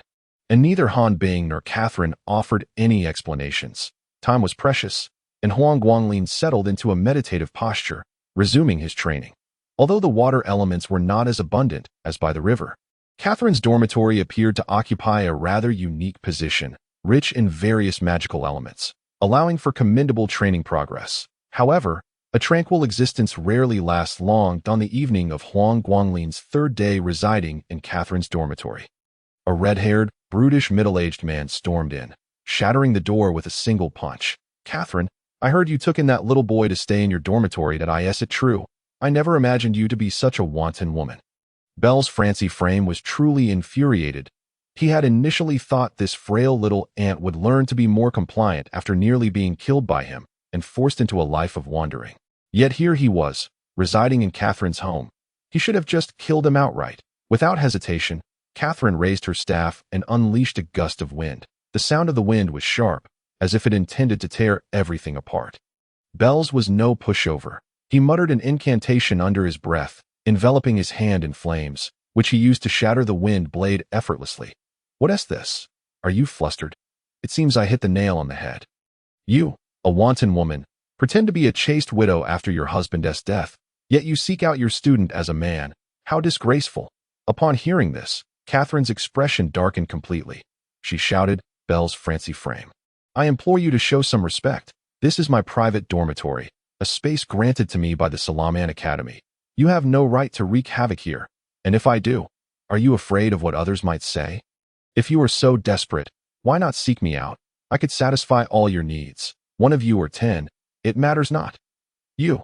Catherine was driven to madness. Her staff pointed directly at the red-haired man, her incantations flowing rapidly as a tempest of flames engulfed her. She was truly enraged. Belle's Francie Frame had ruined her life, and now he dared to slander her here, regardless of him being the king's brother. He was about to receive a thorough lesson today. "Go? You wish to fight me?" Belle sneered. "Very well, I shall oblige. But should you lose, you must marry me and personally kill that little boy who has shared your bed." Huang Guanglin and Han Bing were in the kitchen preparing a meal. Huang Guanglin had initially intended to step out, but Han Bing held him back, preventing his exit. Upon hearing such vile words, he could no longer endure it. He stormed out of the kitchen, spoon in hand, and roared, "Belle's, you scoundrel! Do not slander my teacher. Catherine is my sister. You have forced me into a corner, and her allowing me to stay in her dormitory is none of your concern." Catherine looked down at the boy, seeing his frail form standing tall, trembling with fear, yet refusing to retreat, absurdly wielding a soup spoon as a weapon. In that moment, her heart softened immensely. "Do not say that my sister and I have that kind of relationship. Even if we did, it is none of your business. My sister has the right to choose her own happiness. She can love whomever she wishes and marry whomever she desires. Who are you to interfere? Indeed, what right does this man have to meddle in her happiness, simply because he fancies her? It is utterly ludicrous. She is a high-level wizard, backed by the Lawrence family and the Sylph Kingdom. Should she fear him?" Catherine's gaze solidified, her look towards the frail boy turning even more tender. The boy had kept his promise made in the forest, vowing never to leave her side, even if it meant death. Now, faced with the threat of Belle's Francie Frame, who could kill him at any moment, he stood resolutely before her. That was enough. Yet Belle's, upon hearing this, was consumed by rage. "Who do you think you are to speak here? Even if you were her son, it would not be permitted. As long as you are a man, no one but me shall come near her. Catherine Sylph Lawrence is the woman I have chosen. The woman I desire is mine, and I rightfully possess the authority to govern her." "Ha! This man is utterly delusional," Huang Guanglin thought, as did Han Bing, and even the teachers and students observing nearby shared the same sentiment. "You claim the one you desire belongs to you? Such tyrannical and foolish reasoning is laughable. The king's brother is indeed this kind of person." It seemed Belle's noticed Huang Guanglin's disdainful gaze. His eyes turned icy. "What is that look in your eyes? It seems I spared you last time, but this time, you are doomed." With that, he lunged towards the frail boy without hesitation. Huang Guanglin stood still, knowing that even a movement would be futile. If the other truly intended to kill him, there was no escape. Moreover, he had already prepared himself for death. "Dare you lay a finger on him? Try it!" Catherine shouted desperately, her blazing fire shield rushing forward to confront Belle's fiery hand. Both were high-level wizards, and the energy of their flames was ferocious, scorching the ground black and making the surrounding air unbearably hot. I will kill him. Can you stop me? If he dies, I will have my grandfather send troops to retaliate. Chapter 61. A major disturbance. The flames of the two clashed violently, sending waves of fire surging within a 10-meter radius. Even affecting Catherine's dormitory, the raging inferno enveloped the entire building. However, none of those present had the presence of mind to extinguish the flames. Instead, they were all taken aback by Catherine's words. Teacher Audrey stood not far away. Her fists clenched in agitation. She knew Catherine was not jesting. That scoundrel Bells had driven her to this extent. At this moment, Bells' Francie Frame was also in a state of disbelief, his tone incredulous. What did you say? Do not jest. You are willing to incite war between two nations over such a worthless ant. You brought this upon yourself. Catherine stood her ground, declaring, from childhood, you have deprived me of friends. I married and became a widow, yet you have disrupted my life at every turn. Now that I have finally found a worthy brother, you dare to threaten him. Bells' Francie Frame, I tell you. I have had enough of you.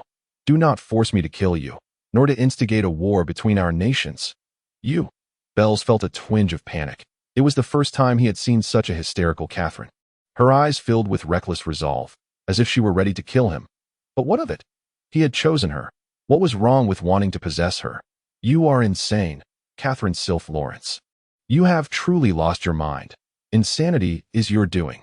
You have harmed me, and your Frame family will not escape unscathed. Catherine, filled with fury, pushed Bells' hand aside with her fire shield and struck him across the face with her other hand, which was enveloped in wind. This was her first time hitting him. She had never done so before. Even in the face of her grievances, she had refrained from violence, considering her family and the diplomatic relations between their nations. Now, she could not care less. If it escalated, so be it. Bells staggered back a few steps, fury and murderous intent swirling in his eyes, causing Catherine to smirk coldly. Was this how he expressed his desire for her? In his gaze, there had always been nothing but possession and desire, devoid of compassion or love, never even a hint of tenderness. Now, having been slapped, he was filled with rage, and such a person, who would ever wish to marry him? Bells was now utterly enraged, his fists cracking ominously. All right, you dare strike me. A wanton woman like you is no longer desired by me. Today, you and your little man shall perish together. The onlookers' expressions changed drastically upon hearing this. Realizing that it was too late to intervene and save her, suddenly, a fiery crimson blaze enveloped Bells, the heat radiating from him akin to magma that could scorch the very earth, making the air feel searing even from 20 meters away. In the next moment, a colossal fiery fist materialized, hurtling directly towards Catherine. Yet, there was not a hint of fear on Catherine's face. Instead, a sense of liberation graced her lips. Come, kill me. At last, I can rid myself of this demon. However, in the blink of an eye, a slight figure darted in front of her, arms outstretched in a futile attempt to shield her from the unstoppable fist. As she gazed at his resolute back. Tears streamed down her cheeks uncontrollably. Guanlin Jie, do not speak. I promised that I would never leave your side, even in death. Yes, then let us die together. At that moment, Han Bing also trembled as she approached Catherine. Her voice choked with emotion. You cannot abandon me. If you leave, who will I cook for? I am with you. Catherine's smile widened uncontrollably as she gently stroked Han Bing's hair, and in the next instant, without hesitation, she lifted both children and flung them away. Sister, teacher, no, the two cried out in desperation, watching helplessly as the enchanting figure in the red robe was enveloped by the immense fist. No, clang. Contrary to expectations, there was no explosive sound, nor was there a torrent of flames that in that moment. It felt as though the entire space had come to a standstill. The colossal fiery fist halted mere centimeters from Catherine's nose. The sound of footsteps echoed, and the crowd attempted to turn their heads to see, only to find themselves unable to move. What they could see, however, was the once menacing grin of Bells replaced by sheer terror. Duke, Catherine Sylph Lawrence is a teacher at my Salamander Academy, and you have gone too far. With a single statement, the blame was thrust squarely upon Bells. Yet, Bells found himself unable to move an inch.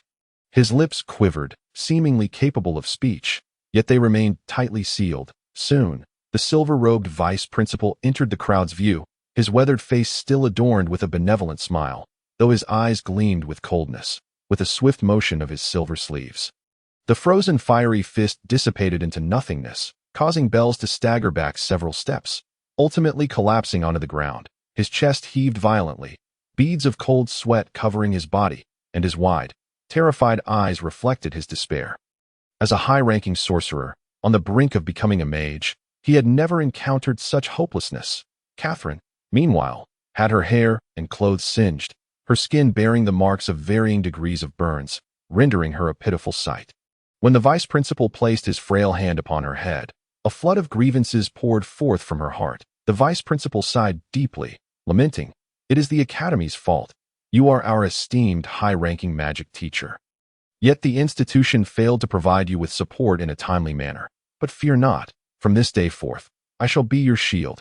You need never fear him again." Catherine burst into tears of relief. "Yes, yes." Bells, still visibly shaken, gritted his teeth and retorted, "Vice Principal Regis, do you dare meddle in the affairs of the Fulium royal family? Are you not afraid of my elder brother's wrath?" The vice principal merely cast him a cold glance, delivering a slap through the air that sent him flying several meters away. The sound of the slap resonated loudly, bringing a spark of joy to the onlookers who had been previously immobilized. "Ah, Bells, you scoundrel, you have met your match today. Vice Principal Regis, you slap, you dare strike me? Just wait until I inform my elder brother and my father. Slap, do not hit. Slap, slap, slap." The vice principal's display of authority was nothing short of magnificent. He spoke little, but his slaps were numerous, landing at least 20 times, nearly beating the wretched Bells into submission. Nonetheless, he showed restraint, leaving Bell's face swollen and bruised. After a considerable while, the vice principal seemed satisfied and began to withdraw his hand, a glimmer of amusement dancing in his eyes. "Bells Francie Fulium, you have caused a ruckus at my Salamander Academy, destroyed faculty accommodations, and even attempted to harm our teachers and students, regardless of your royal lineage. I shall hold you accountable on behalf of the Academy. Although Salamander Academy is situated within the Fulium Kingdom, it is not under the jurisdiction of the royal family or any noble class. We have our own regulations, and you have not only violated them, but also posed a threat to the safety of both teachers and students that I will not let this matter rest. Today, I will take you to meet the old king, demanding an explanation for the harm inflicted upon our educators and students." Chapter 62. Influence. Vice Principal Regis's words felt like a death sentence to Bells, whose once haughty demeanor was now replaced by abject fear. The vice principal, however, paid no heed to his feelings. He offered a faint smile to Catherine and Guanglin before hoisting Bells up and soaring towards the royal city. Meanwhile, Guanglin and Han Bing rushed to Catherine's side, their hearts aching at her dismal appearance. Guanglin draped his magical cloak over Catherine's shoulders and then pulled the still-dazed teachers, Audrey and David, closer. "Teachers, healing magic." David and Audrey immediately snapped to attention, raising their wands and chanting incantations. Both were high-ranking sorcerers, and their healing magic swiftly took effect, restoring Catherine's burns and smoothing her skin. However, the charred hair remained a mark of harm that magic could not mend. Catherine smiled as she affectionately ruffled the young boy's hair, raising her hand to sever the singed strands with a gust of wind, transforming her once flowing locks into a chic bob. Guanglin immediately flattered her. "Sister, you are stunning, whether with long or short hair." The two teachers caught the boy's cue and chimed in. "Indeed, Catherine is the most beautiful teacher among us, and she remains enchanting even with her short hair." Catherine appeared to be in high spirits, playfully rolling her eyes. Her mood had significantly lifted. Years of suppression were suddenly released. Not only had she struck Bell's face, but she had also resolved a long-standing predicament. Indeed, with the vice principal's intervention, what could not be resolved? Seeing her in such good spirits, Audrey could not help but take her hand and sincerely say, "Catherine, congratulations." Catherine smiled faintly, her beauty radiating. "Yes, thank you. Will you become my friend from now on?" "That is a must." Catherine then turned to Guanglin and Han Bing, embracing them both, and expressed her gratitude. "You are my family." This incident stirred considerable commotion, with the entire academy and the royal city buzzing with the news, soon reaching other major cities. The Fulium royal family's reputation had been severely tarnished by Bells. It was unclear how Vice Principal Regis conveyed the situation to the old king, but ultimately, Bells Francie Fulium was dispatched to a remote territory at the borders. With the royal family publicly apologizing to Catherine and offering compensation, Catherine received a lavish estate and a substantial sum of gold coins, while Guanglin also received compensation for emotional distress. That it was difficult to fathom how they managed to emerge victorious against the royal family. And Guanglin transitioned from being utterly destitute to a minor landlord. This experience marked the first time Guanglin distinctly recognized the importance of immense power. Individuals like him, mere ants, could be killed by the thousands without raising a single eyebrow. Yet, the vice principal, on the brink of becoming a mage, could deliver a resounding slap to the royal family's face without fear of retribution. The royal family's compensation was indeed generous, amounting to 200 gold coins, neither too much nor too little. If calculated according to Earth's subsidy standards, it would take 40 months to receive such an amount, by which time he would have already graduated. Currently, within Catherine's luxurious estate, Guanglin reflected with relief as he stroked his now-dead phone. What luck! It was fortunate that my phone was in my pocket. Otherwise, my mother's gift would have been reduced to ashes. Han Bing also found it curious. Guanglin, could it be that you awakened some magic? Sensing the impending danger and thus bringing your phone with you. Her suspicion wasn't unfounded, considering the phone had run out of battery. Ordinarily, it should have been left in his room. However, Guanglin shook his head. Dismissing the notion of a protagonist's destiny that I merely missed my mother last night, took it out to glance at, and forgot to put it back, but I suppose I will have to carry it with me from now on. Who knows what might transpire? At this moment, Catherine languidly reclined in a grand chair, sipping tea as if savoring a rare moment of tranquility. The demons of yesterday had been vanquished, and she found herself comfortably enjoying her tea, truly feeling as if she were in a dream. Upon overhearing the conversation between the two, Catherine declared, "You both shall reside here from now on, and I will provide you with supplementary lessons. To thrive in the realm of arcane magic, one must grow ever more powerful." Huang Guanglin nodded in solemn agreement. However, Han Bing was taken aback, her face flushing as she tugged at the hem of her garment. "Teacher, do I also stay here?" "Of course," Catherine replied, gently pulling the young girl closer and tenderly stroking her hair. "Having stood by us in our time of need, I have already come to regard you as family. It is neither safe nor prudent for a young girl like you to rent a place outside, but I would feel far more at ease knowing you are here." She leaned closer to Han Bing and whispered, "Moreover, wouldn't you be delighted to live with Guanglin?" Han Bing's face turned a deep crimson, yet she nodded resolutely in agreement. Catherine laughed heartily. "It seems I am not only gaining a brother, but also a sister-in-law." In stark contrast to their warm and cheerful exchanges, an air of unease enveloped the royal city. After all, the upheaval within the Fulium royal family had been monumental, especially with Vice Dean Regis personally intervening, prompting the other nobles to ponder deeply. Particularly noteworthy was the reaffirmation of the Salamander Academy's significance. Why would the aging king of the Fulium royal family, a sorcerer himself, fear a mere half-step sorcerer? To the extent of forsaking his own son? Despite the multitude of kingdoms and civilizations that populated the realm of arcane magic, one unchanging truth remained: the strong prey upon the weak. The very fact that the royal sorcerer felt compelled to acquiesce only underscored the formidable power of Salamander Academy, not to mention the astonishingly capable vice dean, whose mere presence instilled dread, as did the elusive headmaster, whose identity remained shrouded in mystery. The recent actions of Vice Dean Regis had unequivocally signaled that the teachers and students of Salamander Academy were not to be trifled with. The academy would serve as their formidable backing. Many nobles trembled in trepidation, while others secretly reveled in their good fortune, their faces adorned with smug satisfaction. Families such as the Lawrence and Bradley clans. For instance, for Salamander Academy to establish its foothold within the Fulium royal family, it must rely on the support of the nobility. Only the nobles' endorsement could ensure the academy's tranquility and secure invaluable resources. Prominent families like the Lawrences and Bradleys would arrange for their family sorcerers to teach at the academy while simultaneously enrolling their offspring. Hence, the stronger the academy became, the more elated these noble families were, as they gained yet another means to keep the royal family in check.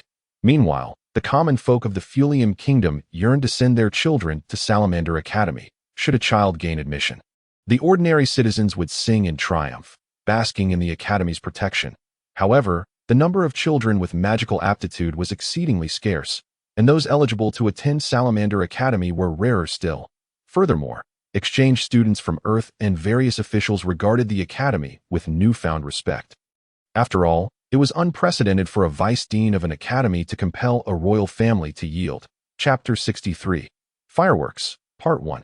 As for the happenings within the royal city, Huang Guanglin typically refrained from inquiring, having spent the past few days in Catherine's new residence. Although the threat posed by bells had dissipated, the underlying menace from Marco Bradley lingered, leaving Huang Guanglin wary of venturing out. Catherine and Han Bing concurred, taking it upon themselves to assist him with borrowing and returning books daily. These days marked a rare period of tranquility for Huang Guanglin, during which his foundational studies began to solidify. Each day, a wealth of knowledge seeped into his mind, broadening his horizons and enriching his understanding. Moreover, Catherine's tireless guidance offered timely resolutions to his academic challenges. What pleased him most was the revelation of his innate talent for drawing magic circles. Initially, he practiced creating various common magic circles, achieving a success rate of 1 in 5.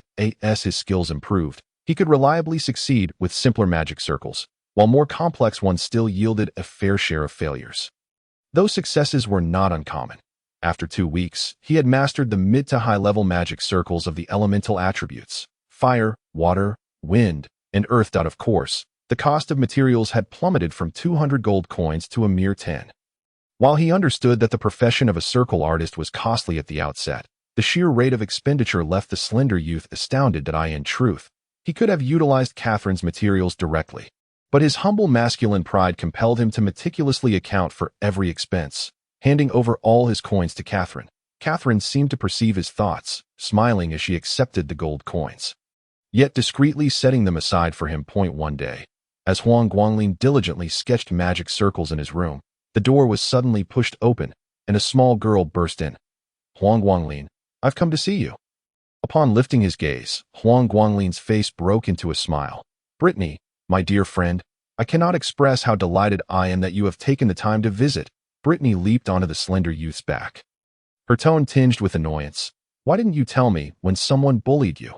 Even that giant would think twice upon hearing my name. If not, I would inform my grandfather." The giant she referred to was none other than Bells. Huang Guanglin chuckled. "I didn't wish to burden you with my troubles. The true friend considers the other's feelings. Just as you worry for me, I do not wish to cause you any discomfort. After all, that person is your relative, the king's very own brother." Despite his words, Huang Guanglin's thoughts were far from innocent. Given Bell's temperament, how could he possibly relent for the sake of a child? It was well known that Catherine was Brittany's aunt, and yet Bells had disregarded all familial ties in his reckless pursuit to harm her, driven solely by his own displeasure. Furthermore, should Huang Guanglin exploit Brittany's identity, what would the aging king, a sorcerer in his own right, think? Surely, he would seek to eliminate him covertly, and the Lawrence family would hardly welcome such a scenario. Being still quite young, Brittany was momentarily at a loss for words in response to Huang Guanglin's reasoning. Seizing the opportunity, Huang Guanglin shifted the topic. "Brittany, my young teacher, it has been so long since we've seen each other. Where have you been?" Little did he know that it had been a month and a half since Brittany and Huang Guanglin had forged their friendship in the Academy's library. And amidst such significant events, he had not laid eyes on her since. Brittany's expression fell as she replied, "My grandfather has me studying with teacher Henry. Recently, he took me to travel to other places." "Oh," Huang Guanglin inquired. "Isn't that wonderful?" "Not at all." Brittany pouted in complaint. "Teacher Henry is nothing but a chatterbox, going on and on about everything. He forbids this and that. I thought exploring would be fun. But sometimes he even let me out of the carriage. I've been bored to tears stuck in there all day." Huang Guanglin recalled Henry's face. He had encountered the man before when he saved a small girl from kidnappers. Henry had arrived just in time, aiding him in that precarious moment. Huang Guanglin held a favorable impression of the mage. "Teacher Henry only wishes for your safety. You should not hold it against him. By the way, after all this time, our little teacher Brittany has surely learned even more magic, and I have some questions I would like to discuss with you." With that, he deftly redirected the young girl's attention. Brittany, standing tall with pride, placed her hands on her hips and declared, "I knew you would say that. I am thoroughly prepared this time. No question of yours will stump me. Huang Guanglin smiled upon hearing this and quietly led her to the training room, where he drew all the curtains shut. Why are you closing the curtains? It's pitch black in here. Brittany frowned. Precisely, that's the point. Huang Guanglin placed the magic circle paper on the floor. Pulling Brittany a bit farther away, he raised his staff toward the magic circle. Noble and exalted fire god and fire spirits, let the magic shine forth. As the incantation was spoken, the magic circle illuminated with vibrant colors.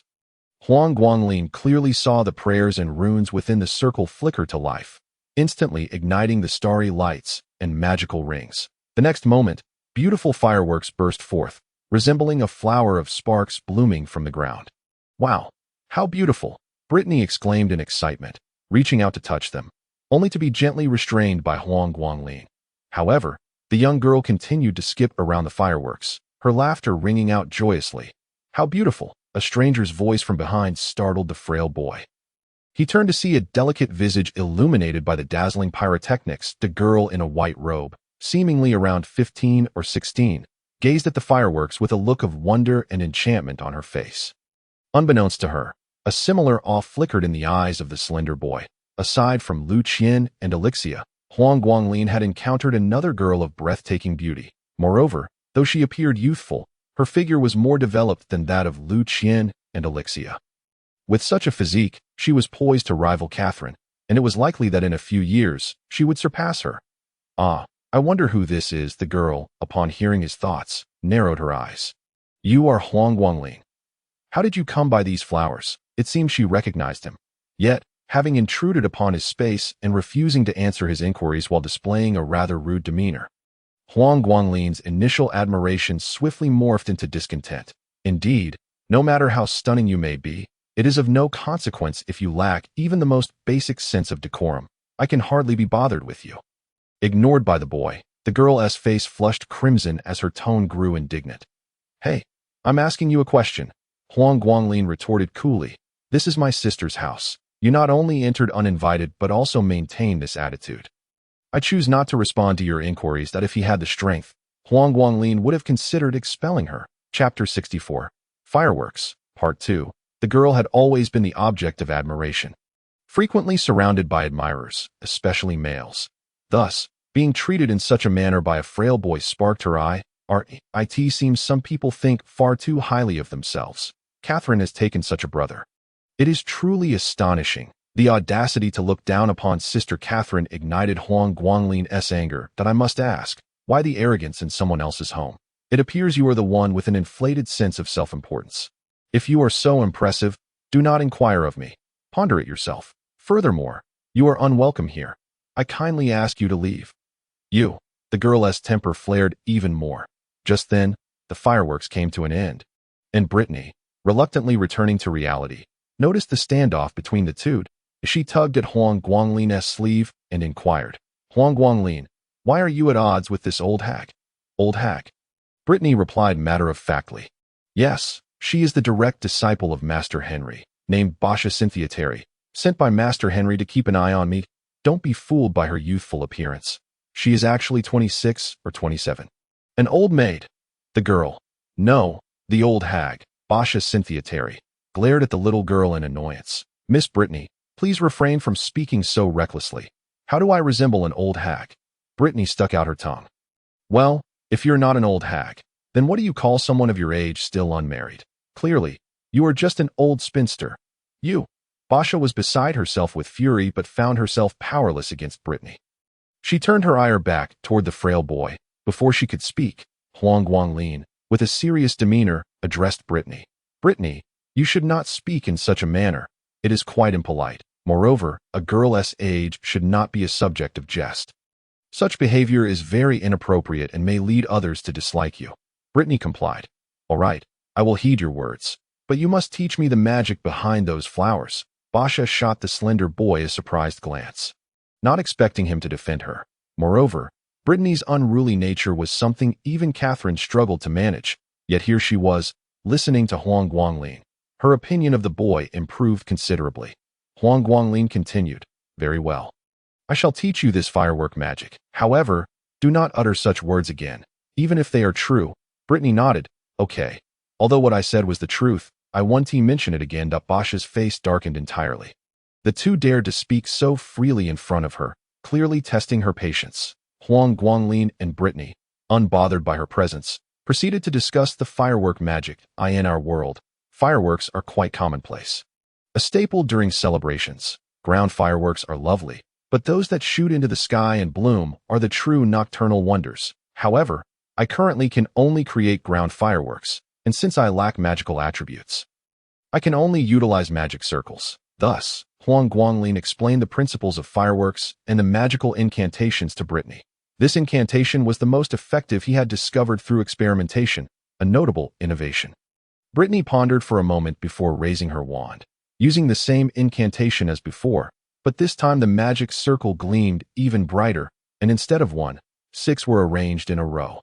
Poof, poof, poof. The ground fireworks erupted, instantly illuminating the dim room with a dazzling display, enchanting Huang Guanglin and Brittany alike. Even Basha, who was about to lose her temper, stood transfixed, her eyes captivated by the flickering fireworks. "Brittany, you are incredible," Huang Guanglin exclaimed, lifting Brittany above his head, dancing around amidst the fireworks. Brittany giggled and waved at the fireworks, her youthful voice filling the room and even the courtyard. Watching this scene, a smile crept onto Basha's lips. At that moment, Catherine returned with Han Bing. Drawn by the commotion to the training room, from a distance, she overheard, "Basha, did you bring Brittany over? Oh, what is this? How beautiful." Catherine's words trailed off as she beheld the fireworks with astonishment. "Its fireworks," Han Bing exclaimed excitedly, bouncing after Huang Guanglin like a child. Huang Guanglin looked up and asked, "Brittany, how many colors of flame can you conjure?" Brittany thought for a moment. "I can produce red, yellow, and blue flames. That's simple. Blue and yellow combine to form green. Red and blue create purple. Red and yellow yield orange. However, combining flames can be quite perilous."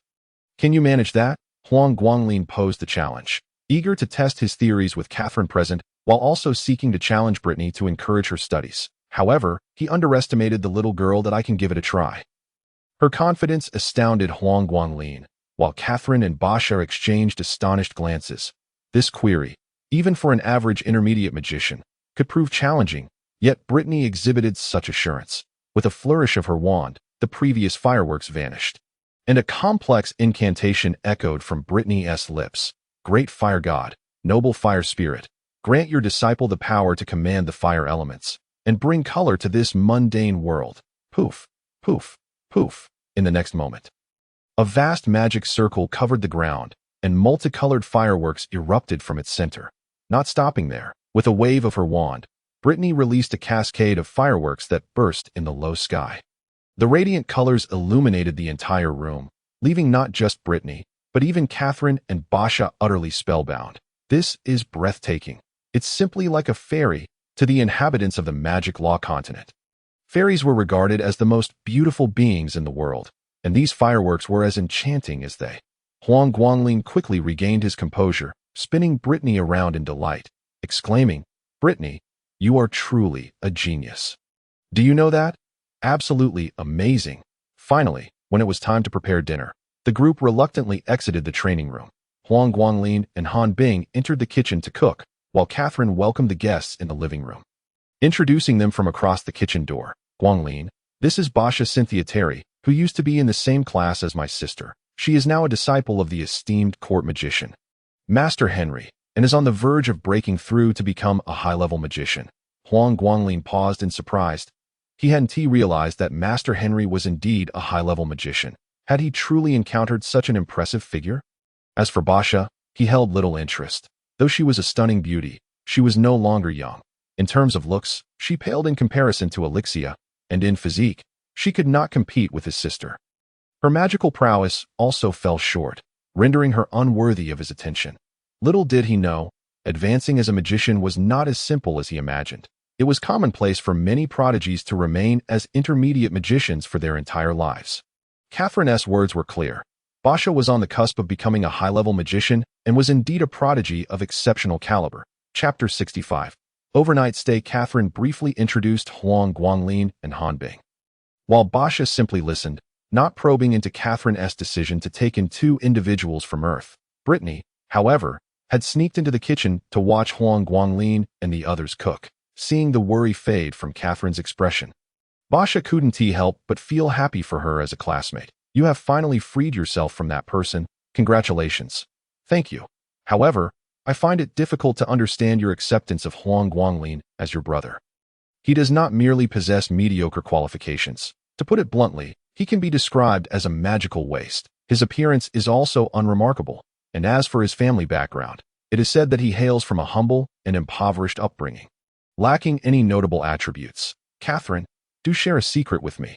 Could it be that you have taken a liking to this little fellow? This statement was made in a whisper, and while Catherine did not respond directly, she smiled and remarked, "A waste? I do not mind his circumstances. During my darkest moments, it was this so-called waste who stood by me unwaveringly. Do you think I could possibly harbor feelings for him? Of course, if you wish to become my sister-in-law, I would not object, though that would require a cue." Basha was left speechless. She was attempting to converse earnestly, yet Catherine was jesting. How could she possibly fancy someone like Huang Guanglin? A magical waste, unless she were blind.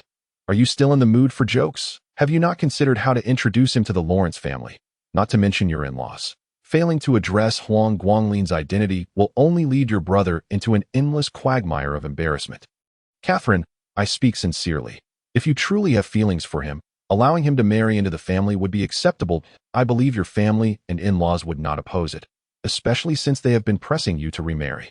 At that moment, Huang Guanglin and Han Bing entered with dishes for the table. Catherine scrutinized Han Bing closely, noticing the youthful girl's rosy cheeks glimmering with a certain essence known as happiness. She sighed. Basha, let us refrain from discussing this matter further for now. I shall contemplate it carefully.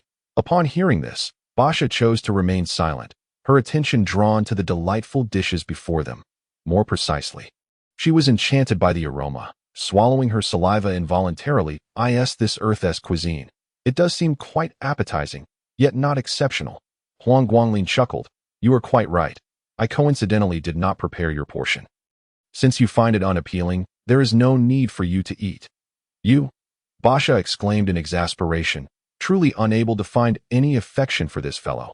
Yet Brittany had already begun indulging, praising the meal between bites. This is absolutely delicious. I feel as though everything I consumed in the palace before was fit for pigs. Basha felt a wave of nausea at this comment, recalling that since her graduation, she had dined exclusively at the palace. Huang Guanglin replied solemnly, Brittany, one should not speak thus. It is disrespectful to his surprise. Brittany merely paused for a moment before nodding in agreement. You are right. Such statements are indeed disrespectful to both you and Han Bing's culinary skills.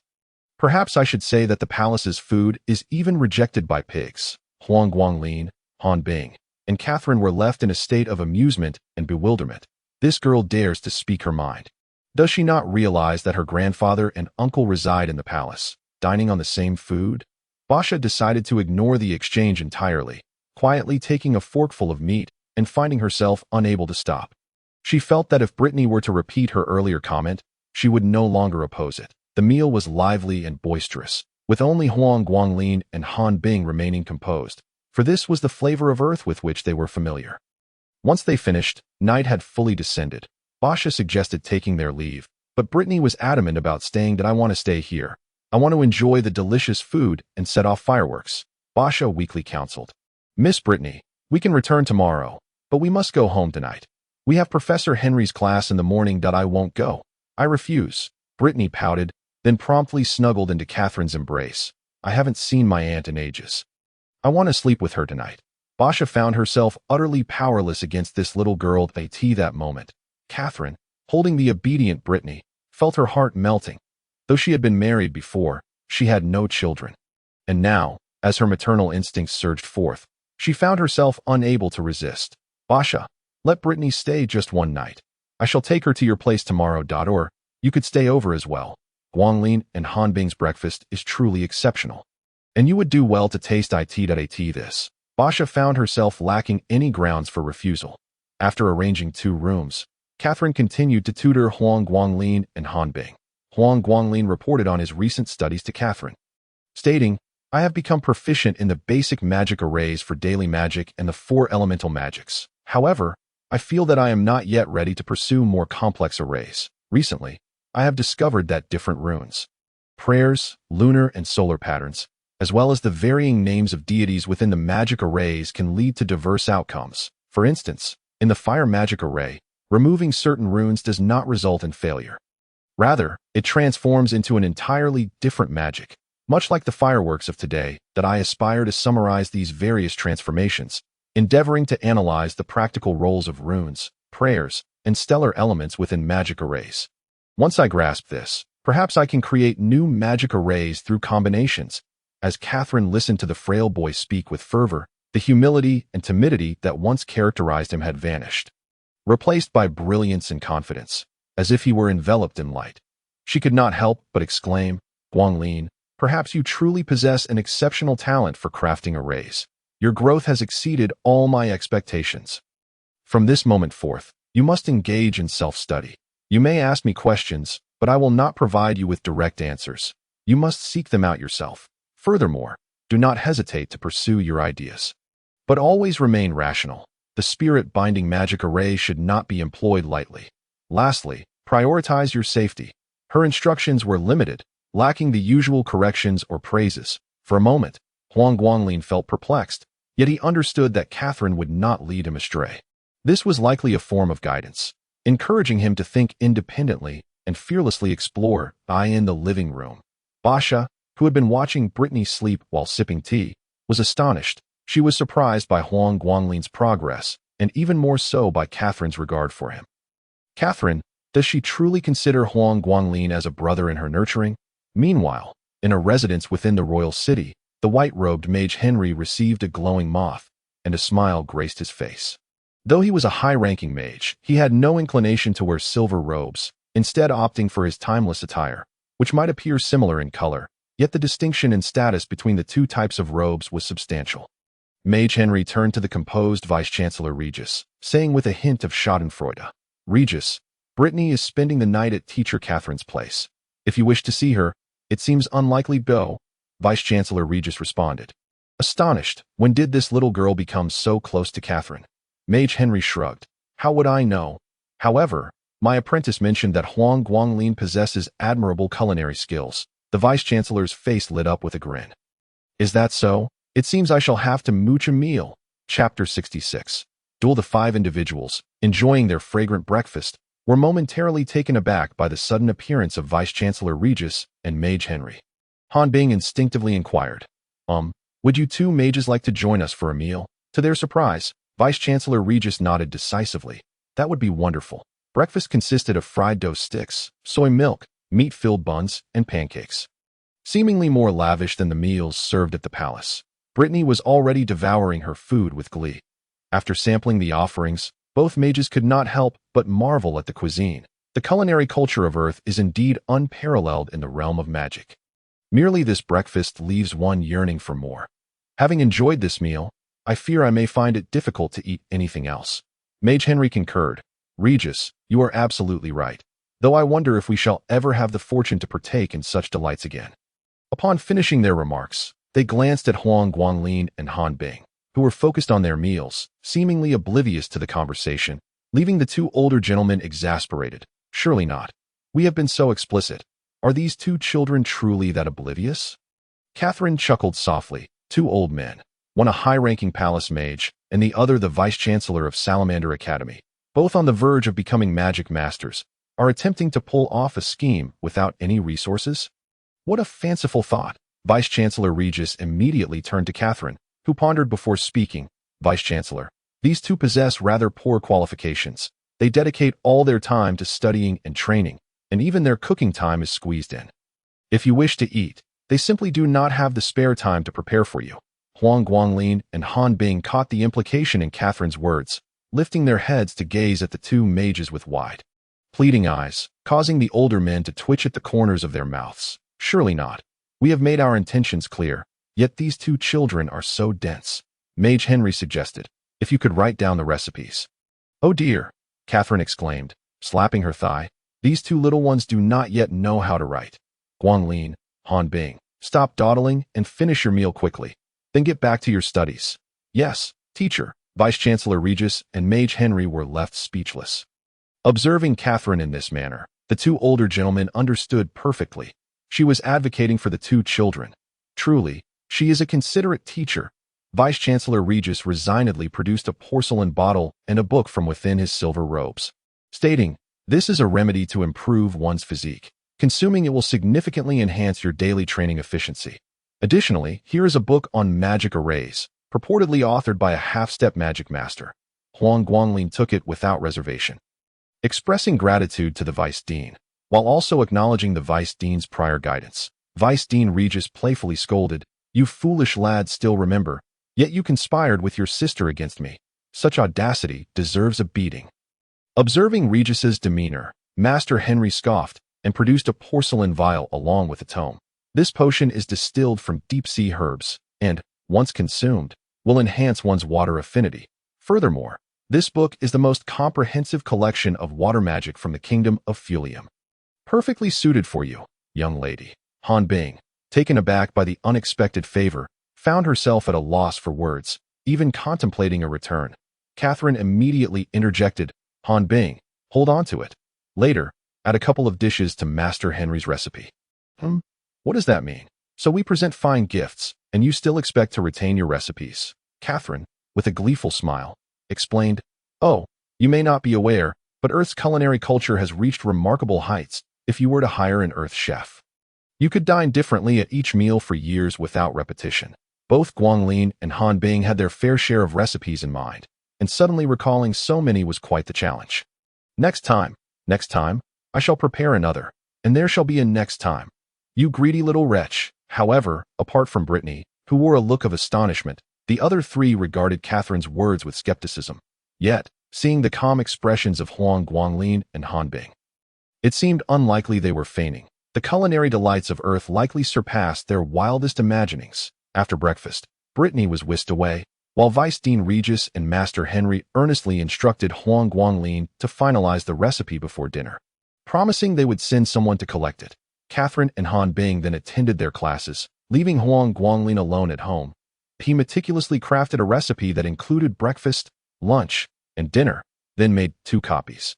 Following this, he settled into his usual routine of studying, drawing magic circles, and today added an analysis and summary of one such circle. With newfound confidence, he felt that establishing a solid foundation would yield unforeseen rewards. Meanwhile, in the outdoor classroom, Catherine allowed her students to practice freely. After a month and a half, the disparity in aptitude became glaringly evident. The first tier comprised Lu Qi, Alexia, Chen Guanghua, Lin Zhe, and Mormode, who were far ahead of all other students. Following them was the noble tier, with the commoners trailing behind. This situation prompted many to band together. Except for Lu Qi and Alexia, who preferred solitary training, the rest formed factions led by the first-tier students, with the largest being the team of Mormode and Bobby Rust AS for the Earth Exchange students. They instinctively rallied behind Chen Guanghua and Lin Zhe. Han Bing, due to her amicable relationship with teacher Catherine, faced no difficulties as these teams formed. Subtle rivalries began to brew. Each individual believed their leader to be superior, and any interaction with other factions often led to friction, escalating into conflict. This was precisely the atmosphere during today's outdoor class. Lin Zhe, known for taking in unruly followers, often attracted those lacking ability yet brimming with bravado, much to the disdain of the noble students raised with etiquette that it all started when Li Yingning, while practicing magic, accidentally bumped into a noble lady, failing to apologize and instead shifting the blame. This noble lady, possessing a gentle disposition, bit her lip in silence, only for Li Yingning to misjudge her demeanor and persist in her provocations. A defender emerged for the noble lady, and the Earth Exchange students could not stand idly by as their fellow countryman was mistreated. Tensions flared, leading to a physical altercation, ultimately resulting in a duel between the two factions. Of course, while they argued, the duel still required the approval of a teacher. After hearing the circumstances, Catherine expressed her discontent towards Li Yingning, but did not oppose the duel itself. Such occurrences were commonplace in the academy, and there was an implicit sense of allowance, if not encouragement. The reasoning was simple. This world ultimately adhered to the principle of survival of the fittest, even if one held the moral high ground. If they were weaker, they had no right to demand fairness. Thus, Even teacher Catherine refrained from intervening, allowing the students to resolve their own disputes. Her role was merely to observe, ensuring the situation did not escalate into something more dangerous. The duel was set, one faction led by Lindsay, comprised of Earth Exchange students, and the other led by the noble lady Elena Clark from the Kingdom of Fulium. Chapter 67. The decision. This incident garnered considerable attention, as it was a duel between Earth Exchange students and local students from the Spirit Law continent, attracting many onlookers. Each faction sent 5 representatives for the magical combat, with the format being best 2 out of 3. And the losing side obliged to apologize and offer compensation to the victors. However, the academy was predominantly filled with local students, which gave Lindsay's team a sense of being encircled by wolves. The first match featured Li Yingying against the gentle noble lady. Being the primary parties involved, everyone agreed to let them commence their battle first. Li Yingying possessed wind affinity, with mid-tier aptitude, while her opponent had weaker attack power with water affinity. Logically, this battle should have been one-sided.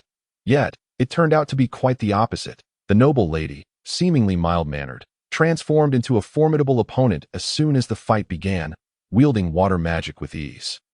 In contrast, Li Yingying floundered, struggling to conjure even a single wind blade, much to everyone's astonishment. With little skill but a large ego, one had to wonder who had given her the audacity to provoke a noble.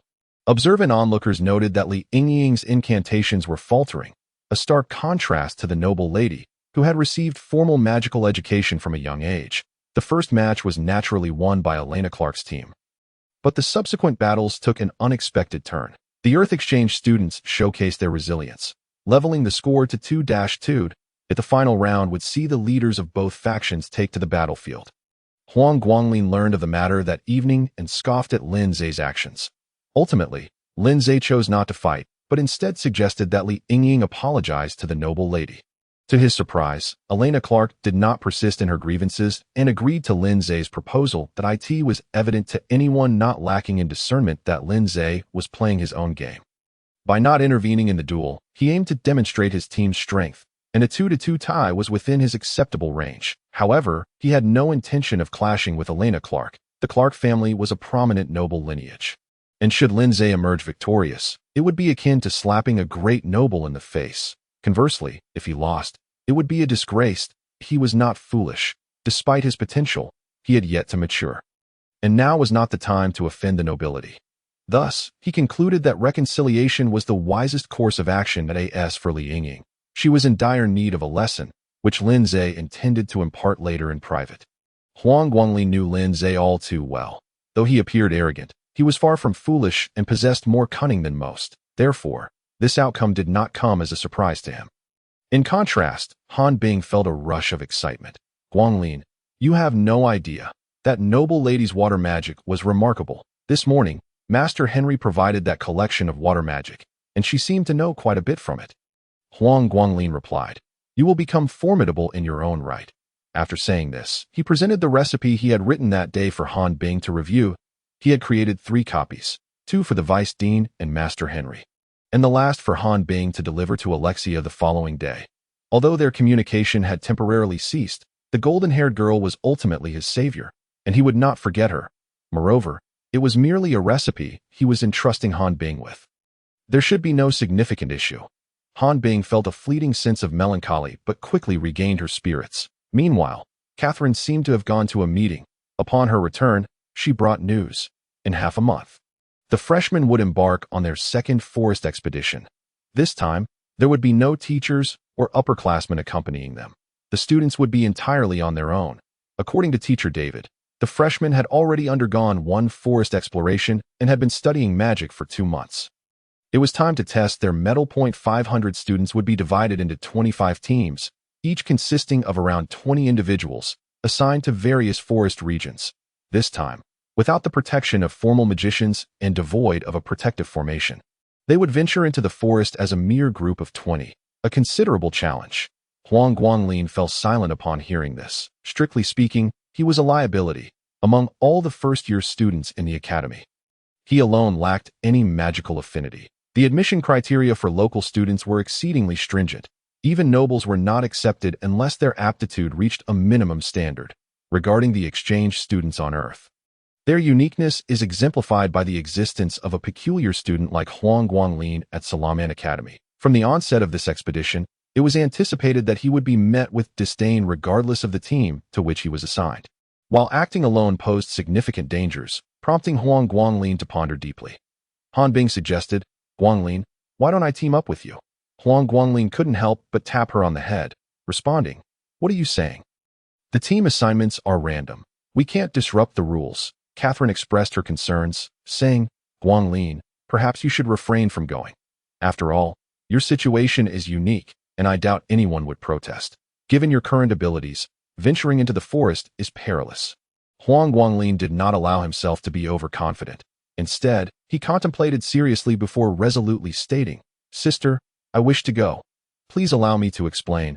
This is not a rash decision. I have considered it thoroughly. At present, I have mastered the fundamentals of the magical array quite proficiently, and I need practical experience to solidify my skills. Sister, I cannot remain under your protection forever. One day, I will venture out into the world. And I will inevitably face dangers, will I not? This is an excellent opportunity, and I shall not act recklessly. Once in the forest, I will choose safe spots to hide and occasionally engage in minor skirmishes to familiarize myself with the magical array. As long as I do not venture deep into the forest, I should be safe." Catherine opened her mouth, but ultimately refrained from voicing her objections. After all, the law of this world is one of survival of the fittest. Her younger brother could not hide away forever.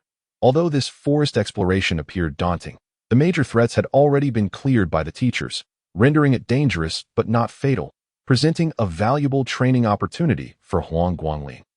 "Very well. Go with my blessing that I will ensure assistance from Marco Bradley," she assured him. Meanwhile, Han Bing silently prayed to be grouped with Huang Guanglin. However, as often is the case, events did not unfold as hoped.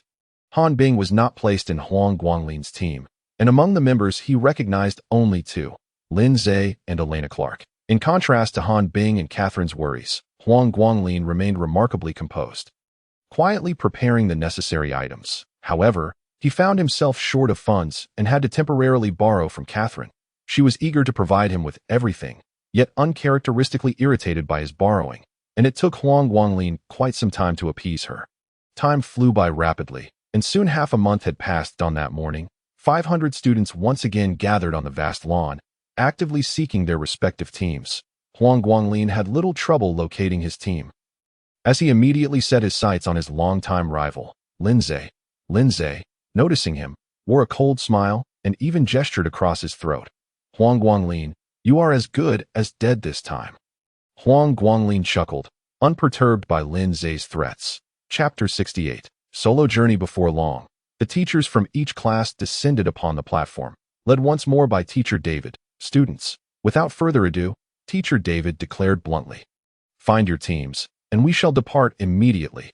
After a brief pause to confirm the teams were sorted, the teachers dramatically waved their sleeves, each leading their groups in different directions towards the Emer forest. Huang Guanglin felt himself enveloped by magic, rendering him unable to discern the outside world or his direction. However, he soon caught a whiff of a familiar fragrance, which brought him some comfort. When his vision cleared, he found himself in the presence of Teacher Audrey. She cautioned, "Be vigilant, prioritize your safety above all else. That, of course, mutual assistance among classmates is equally important." With that, Teacher Audrey soared away on the winds. Huang Guanglin finally had the opportunity to assess his team properly. To be frank, he recognized only Lin Zhe and two other exchange students whose faces he knew but whose names eluded him. The striking girl surrounded by others was likely Elena Clark, the leader of the previous incident's team. The remaining members, both male and female, were unfamiliar to him. However, they were well aware of Huang Guanglin, given his involvement in various school events. Lin Zhe took the initiative to speak, addressing Elena. "Miss Elena, we have had our past grievances, but that is behind us now. That I believe we should unite to accomplish this exploration task together." Elena and her companions merely chuckled, not immediately agreeing.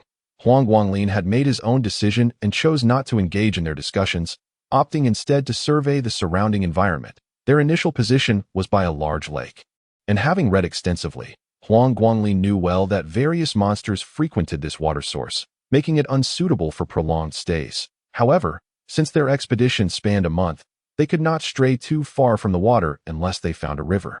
Otherwise, they would have to linger near the lake. Observing the towering trees around them, all seemed tranquil, devoid of any large monsters. Huang Guanglin relaxed, beginning to examine the ground for traces to determine the types of beasts and monsters that frequented the vicinity. At that moment, Elena called out to him, "Huang Guanglin, Charles has spoken to me, urging me to keep you safe. Please stay close and do not wander off. Hide if you encounter monsters." Huang Guanglin was taken aback and felt a warm glow in his heart. He had not expected Alexia to still remember to look out for him. It truly felt like an increasing debt. Nonetheless, he had his own plans and was not inclined to accept her kindness. Lin Zhe grew impatient, exclaiming, "Elena, this Huang Guanglin is nothing but a burden. Why should we carry a dead weight? If you are unwilling, do not follow us, and do not presume to call her Elena." Elena's opinion of Lin Zhe was far from favorable. They were classmates, and she was well aware of his actions. Although he had initiated a truce last time, his ulterior motives were evident to anyone with a modicum of sense. Huang Guanglin could not help but chuckle. He had not even spoken yet Lin Zhe had already exposed his unpleasant character. He bowed earnestly to Miss Elena, expressing gratitude. "Thank you, but I have my own plans and wish to act independently." "No, that is far too dangerous. I have promised Charles. This is my own request.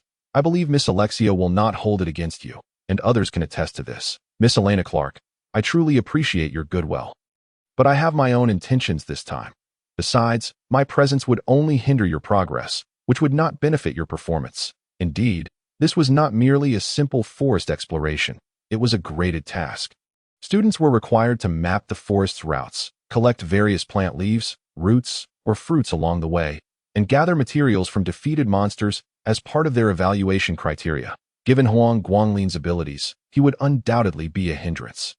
After some discussion, Elena and her teammates ultimately consented to Huang Guanglin's desire to venture alone. Nevertheless, they regarded the frail young man more favorably than Lin Zhe. Shortly thereafter, Elena led her team towards the eastern part of the forest. Lin Zhe and the other two exchange students hastily followed suit. Huang Guanglin did not concern himself with whether he would join Elena's group. Instead, he had thoroughly surveyed the area surrounding the lake and confirmed that no large monsters had been present for quite some time. While the traces of medium-sized monsters were faint and scarce, Huang Guanglin felt reassured and chose a path marked solely by traces of small monsters. Soon, he encountered his first wave of creatures, 3 slimes.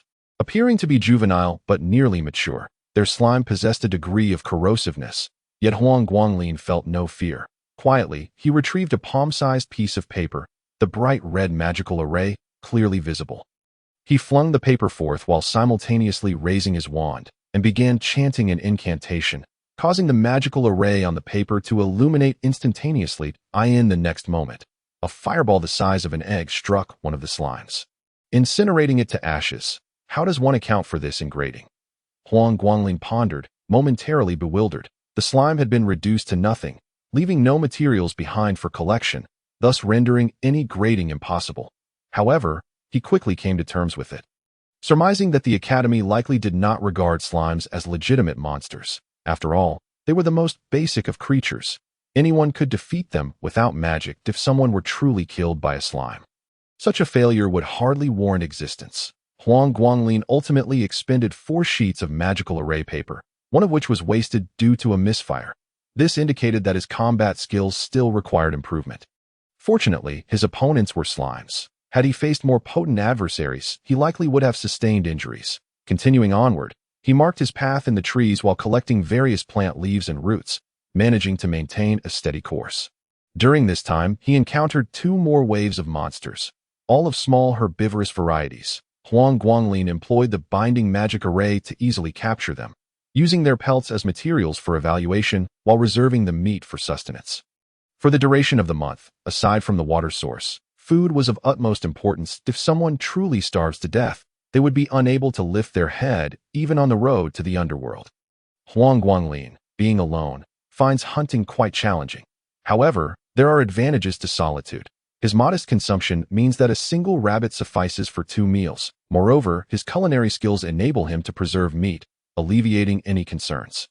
It is the pampered noble youths who are likely to suffer, subconsciously, Huang Guanglin begins to worry about Lu Qian, that a kitchen assassin like her, living in the forest for a month, would surely drive herself mad. Huang Guanglin's intuition proves correct. The moment Lu Qian enters the forest, she separates from the group. Her independent nature aligns with her genius. Yet, when mealtime arrives, she realizes the bitter truth of her style. For even a simple roast is bound to turn into a culinary disaster. By this time, her stomach is already growling. She casts a fleeting glance at the roasting meat and silently pulls out a loaf of bread to nibble on. Until the very end, she would never stoop to eating her own creations. Chapter 69. Reflection. On the other hand, Alexia is exceedingly fortunate. Han Bing has been assigned to their group, and there are no other exchange students from Earth. Local students are generally inclined to show respect to the Charles family, and regardless of status, they wish to curry favor with Alexia, resulting in no hostility towards Han Bing. By evening, when Han Bing prepares a delicious roast, the team genuinely begins to accept him as one of their OWNs. Oh, what if his magical aptitude is lacking? They have each other. Besides, Han Bing's roasted meat is so delectable that it surpasses even their own chef's cooking, making his inclusion in the group highly sought after. However, Han Bing spends much of the day lost in thought. Alexia notices and cannot help but say, "Do not worry, Huang Guanglin is quite clever. And I have already asked Clark to keep an eye on him. He should be fine." Han Bing shakes his head, replying, "What concerns me is that Lin Zhe might resort to underhanded tactics. But thank you." Thanks to Alexia, Han Bing finds himself quite popular within the small noble circle, not only avoiding exclusion but also being well-liked. This is something that Lu Qian and Chun Guanghua could not achieve. As Lin Zhe's reputation within the noble circle is even worse, Alexia smiles and says, "I should thank you. That recipe arrived just in time. Otherwise, I might have gone my parents are very pleased. And the family chef even calls you Master Han. The recipe isn't mine." Han Bing shakes his head. It was written by Guanglin. He said it would be better coming from me to avoid suspicion. The blonde girl sighs, as expected of him. "I knew you wouldn't just send me a recipe out of the blue. Still like that.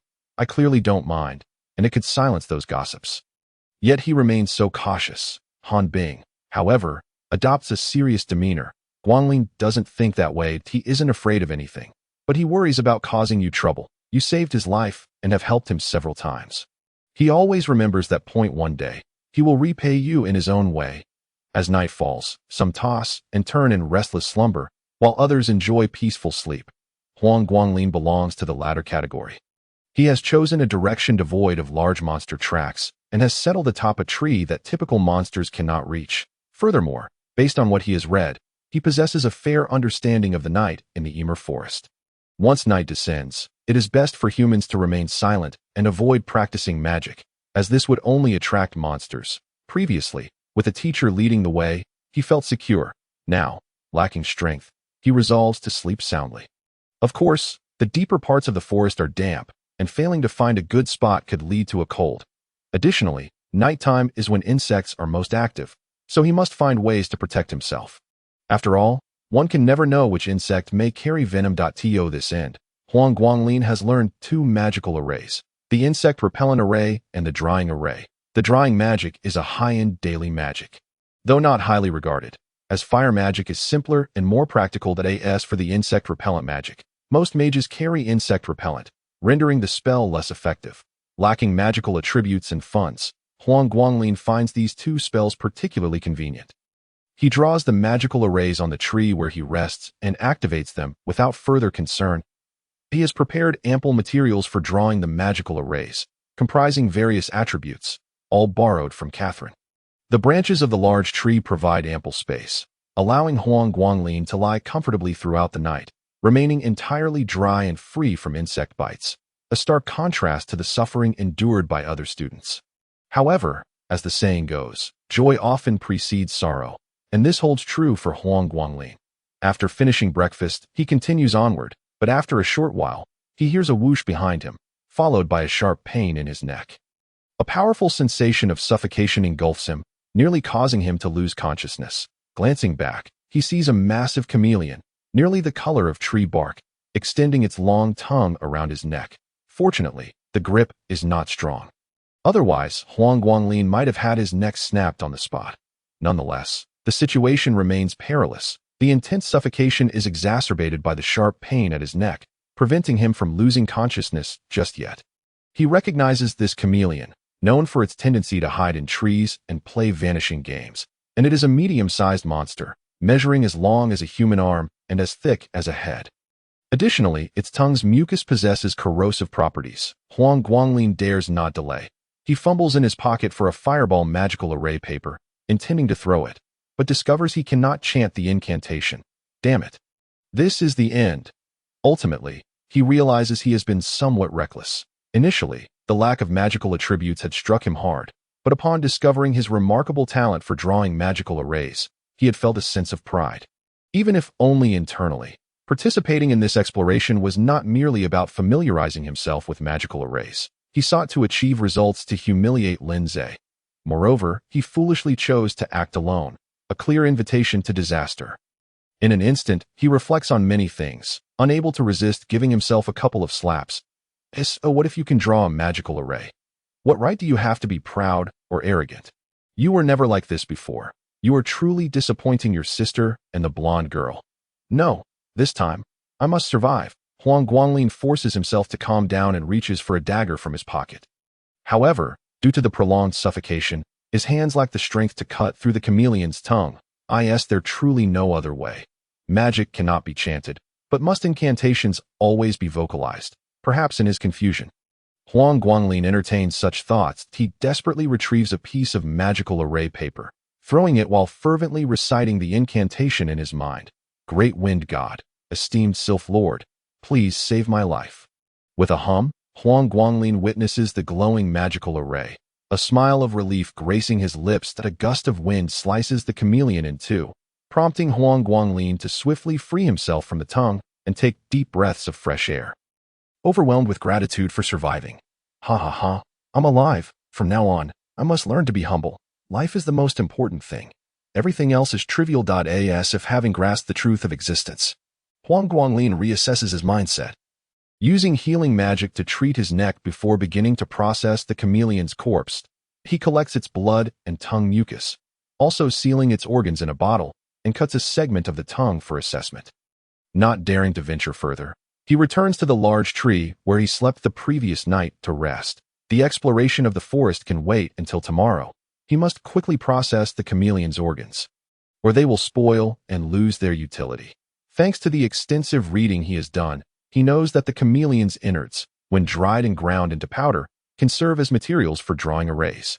While its blood is a primary ingredient for crafting transparent magical arrays, the porcelain bottle containing the blood is inscribed with a small preservation magical array, ensuring its safety. However, the innards are different. Adhering to a principle of waste not, want not, Huang Guanglin decides to tidy them up properly. This also serves as an opportunity to sort out his emotions and prevent a recurrence of his earlier mindset. Chapter 70. An incident. Having become adept with the fire magical array, Huang Guanglin skillfully roasts the chameleon's innards, spending several hours without a hint of impatience. Only once he is certain the innards are thoroughly dried does he finally relax. Taking this time, he reflects on his actions. Outwardly, everything seems normal, yet internally, there is undoubtedly an issue. Firstly, the decision to act alone is a form of arrogance. Secondly, a lack of caution is a sign of hubris. Even if he were genuinely powerful, such a mindset is unacceptable. Never underestimate the unfamiliar dangers of this other world. Some things could unexpectedly cost you your life. In the following days, Huang Guanglin's exploration of the forest proceeds at a notably slow pace. At times, he even returns near the large lake to hunt, utilizing magical traps. During this period, he encounters various medium-sized monsters, such as the frenzied long-eared rabbit and the swift cobra, yet he merely hides and observes, even using magic to conceal his scent and presence. Once, he narrowly escaped discovery, fortunate to have eluded danger due to the presence of a hunter. Reflecting on his earlier actions, it seemed almost suicidal. Yet, he was remarkably lucky to have encountered a chameleon of lesser offensive capabilities. Had it been any other creature, he would have surely met his demise. By the 10th day, Huang Guanglin had essentially adapted to life in the forest.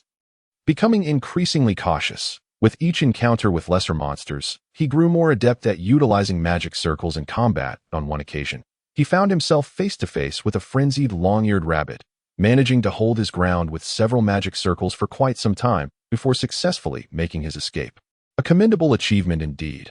However, Huang Guanglin realized that he had depleting supplies of magic circle paper as of now. His stock was alarmingly low. Should he run out, he would lose his means of survival.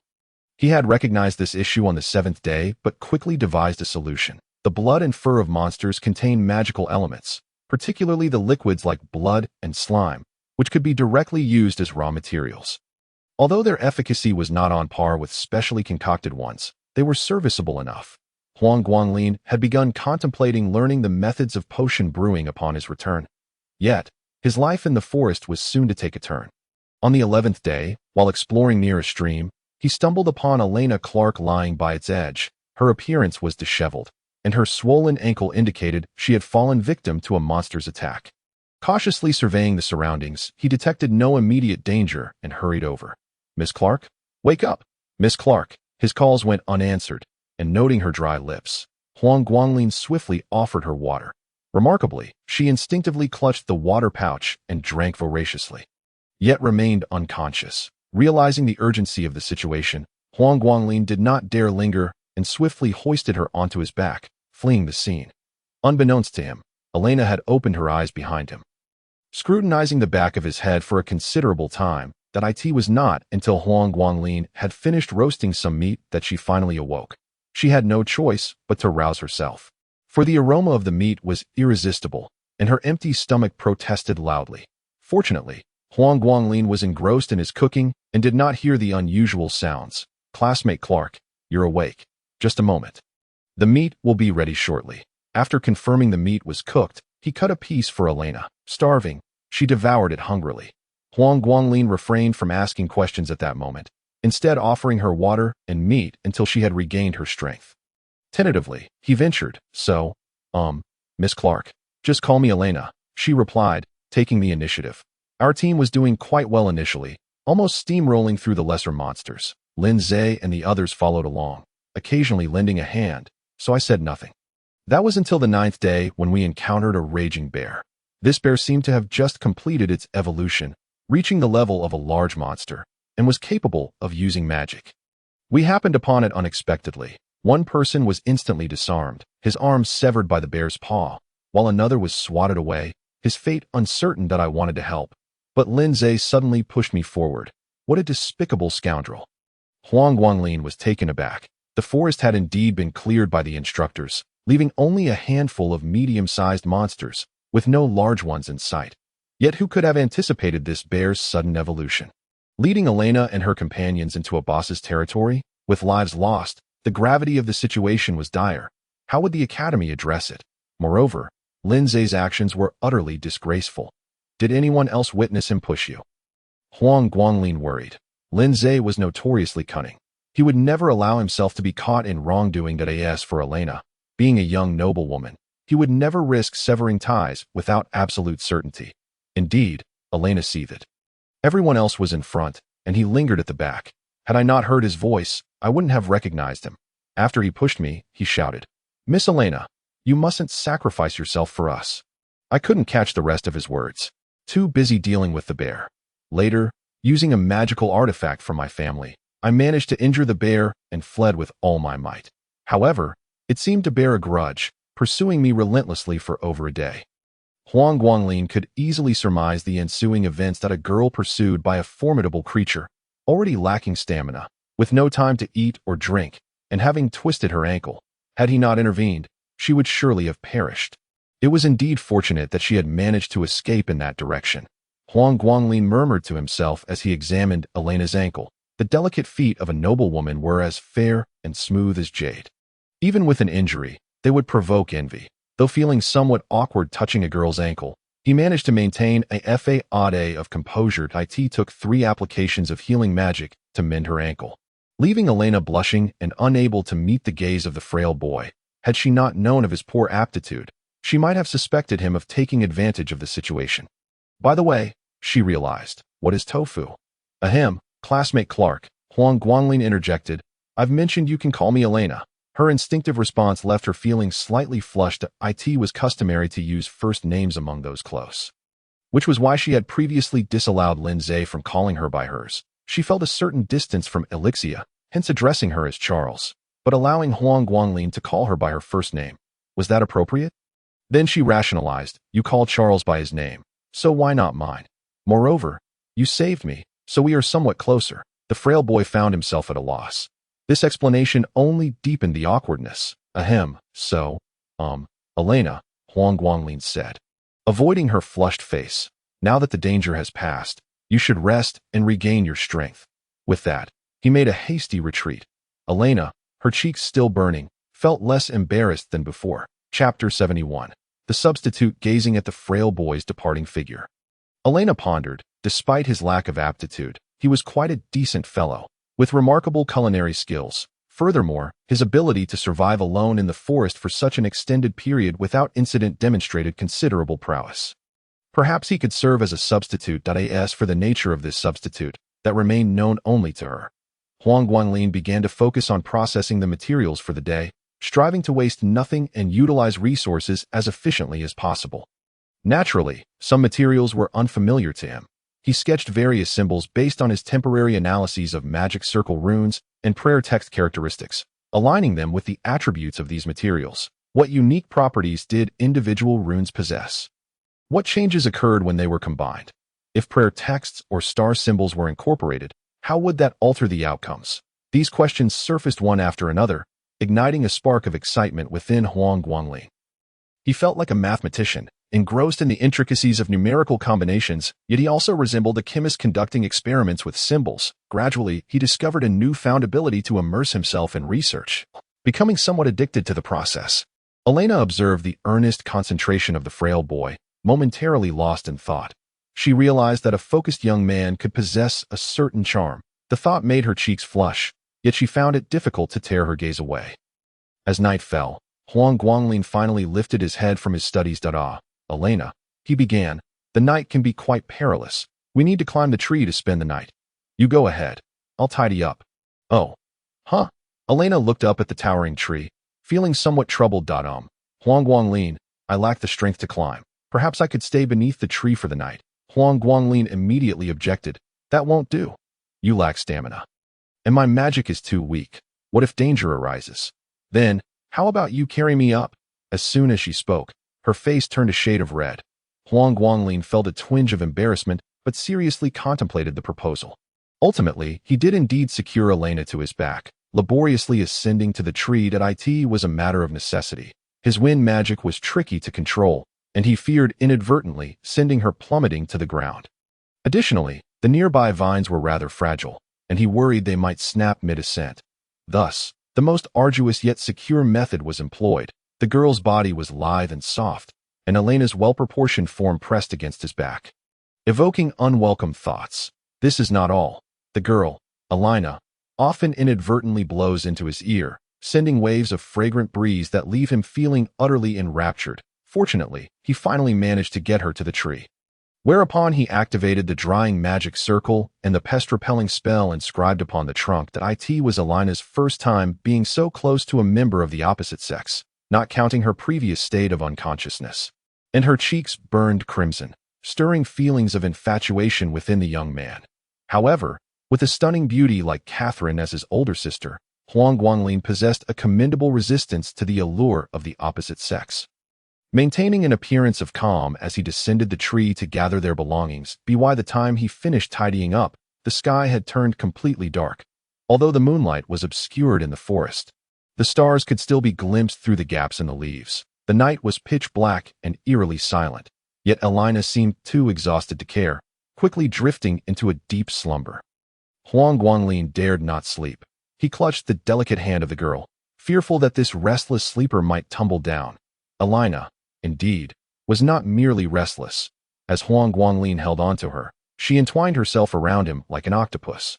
The slender youth found himself experiencing the surreal narrative of a fortunate, albeit hapless, protagonist, while his mind continued to ponder the arduous process of forging iron. Yet, thanks to the multiple instances of influence from Catherine, his willpower remained remarkably steadfast. In the dead of night, the forest suddenly erupted into chaos. Elena awoke to find herself ensnared in Huang Guanglin's embrace. her face flushing a deep shade of scarlet. She bore no resentment towards him, for she was well aware of her own fidgeting in her sleep, and the accidental contact with some object had rendered her speechless with embarrassment.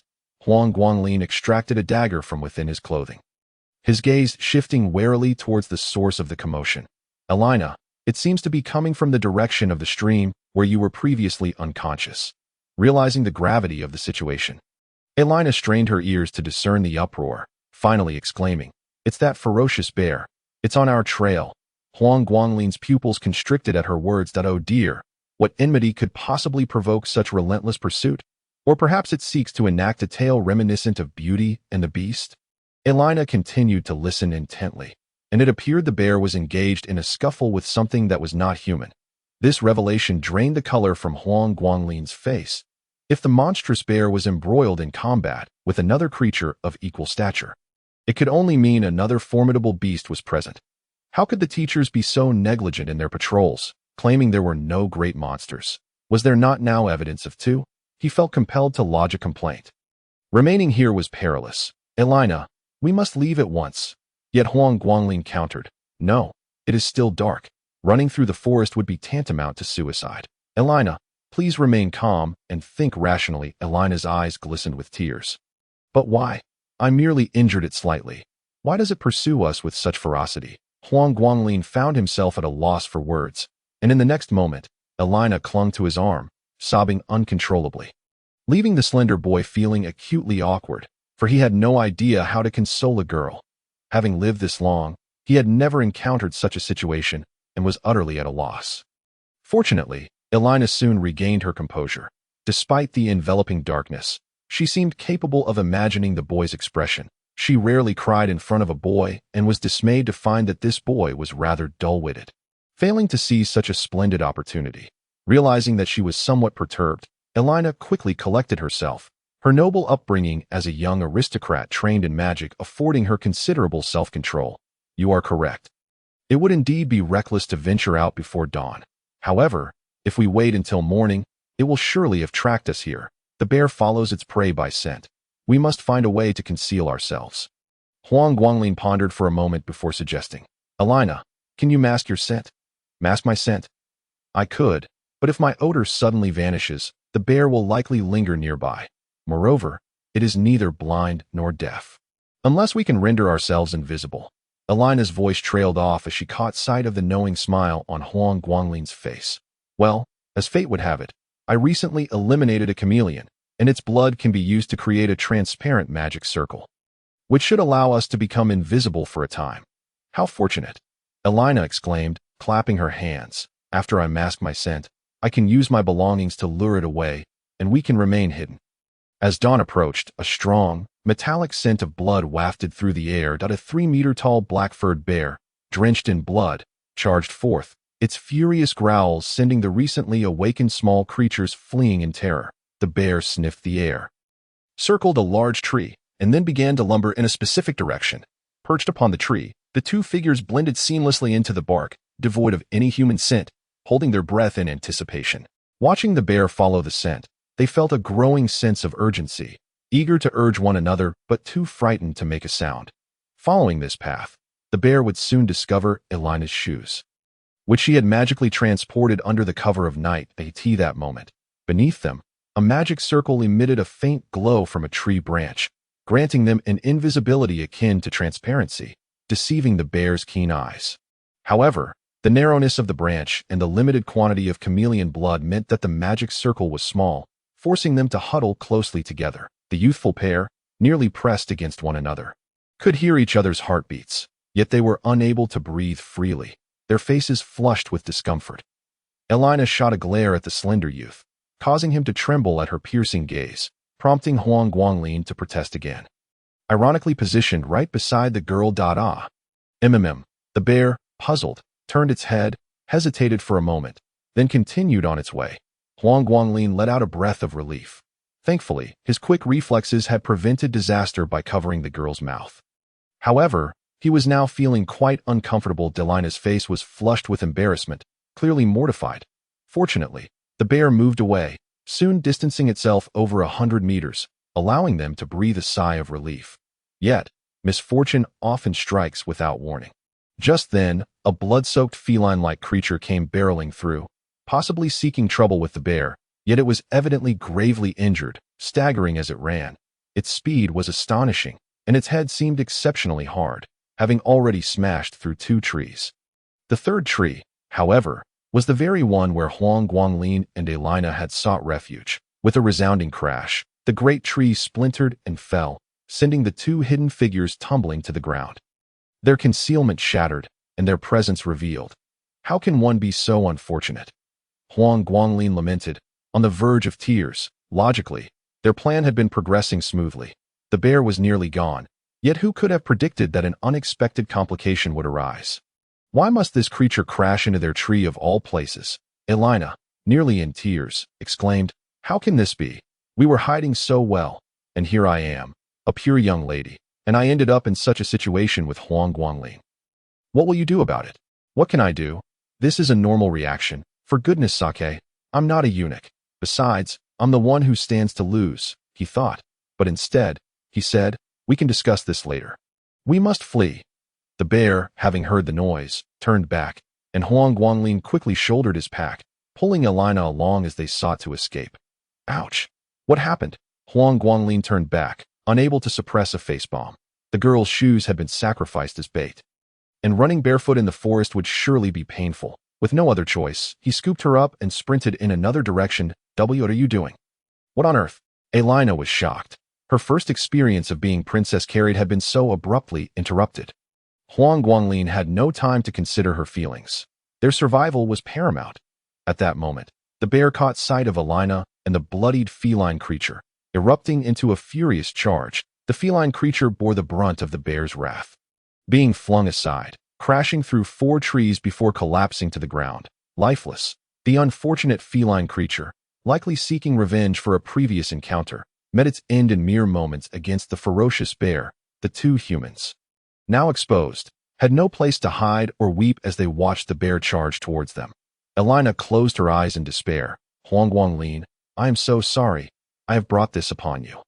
In another world, if you will have me, I shall be your wife as recompense." Huang Guanglin found himself with little time to attend to her concerns, freeing one hand to reach out towards several towering trees nearby. Swiftly reciting a magical incantation in the blink of an eye, the ferocious bear that lunged forward was ensnared by roots bursting forth from the ground. Huang Guanglin hastily produced a handful of magical array papers, scattering them as he frantically chanted a myriad of spells that he hardly had time to discern the nature of the magical arrays. Yet his haphazard incantations inadvertently activated several of them, unleashing wind blades, fireballs, and fiery nets upon the beast. Seizing the opportunity, he made his escape. Elena gasped in shock. "What on earth? Why are you touching my behind? You rogue!" "It was a matter of necessity," he retorted. "I had to draw the magical array on the tree, and my other hand was occupied supporting you. Shall I simply drop you?" Huang Guanglin felt a surge of relief, recalling that he had sketched numerous magical arrays on the trees during his earlier practice, which proved fortuitous for his current predicament. The bear, enraged by the onslaught, extinguished the flames licking at its fur with a powerful swipe, severing the roots that bound it, and pursued Huang Guanglin with renewed ferocity. What could he do? He quickly activated a speed-enhancing magical array, fleeing with reckless abandon. Meanwhile, Elena finally settled down, obediently wrapping her arms around Huang Guanglin's neck, her anxiety rendering her speechless as the bear drew ominously closer. "Elena, do you still have strength left?" Huang Guanglin inquired suddenly. "That I have regained some," she replied. Huang Guanglin pointed toward a nearby tree branch. "I will toss you up there. You must climb quickly and stay out of its reach while I distract it from the ground." "No way," Elena protested without hesitation. "How can you distract it? You'll perish in the attempt." Huang Guanglin, however, smacked her backside and growled, "Silence. Do as I say, or we all perish." With no further retort, Elena acquiesced in silence.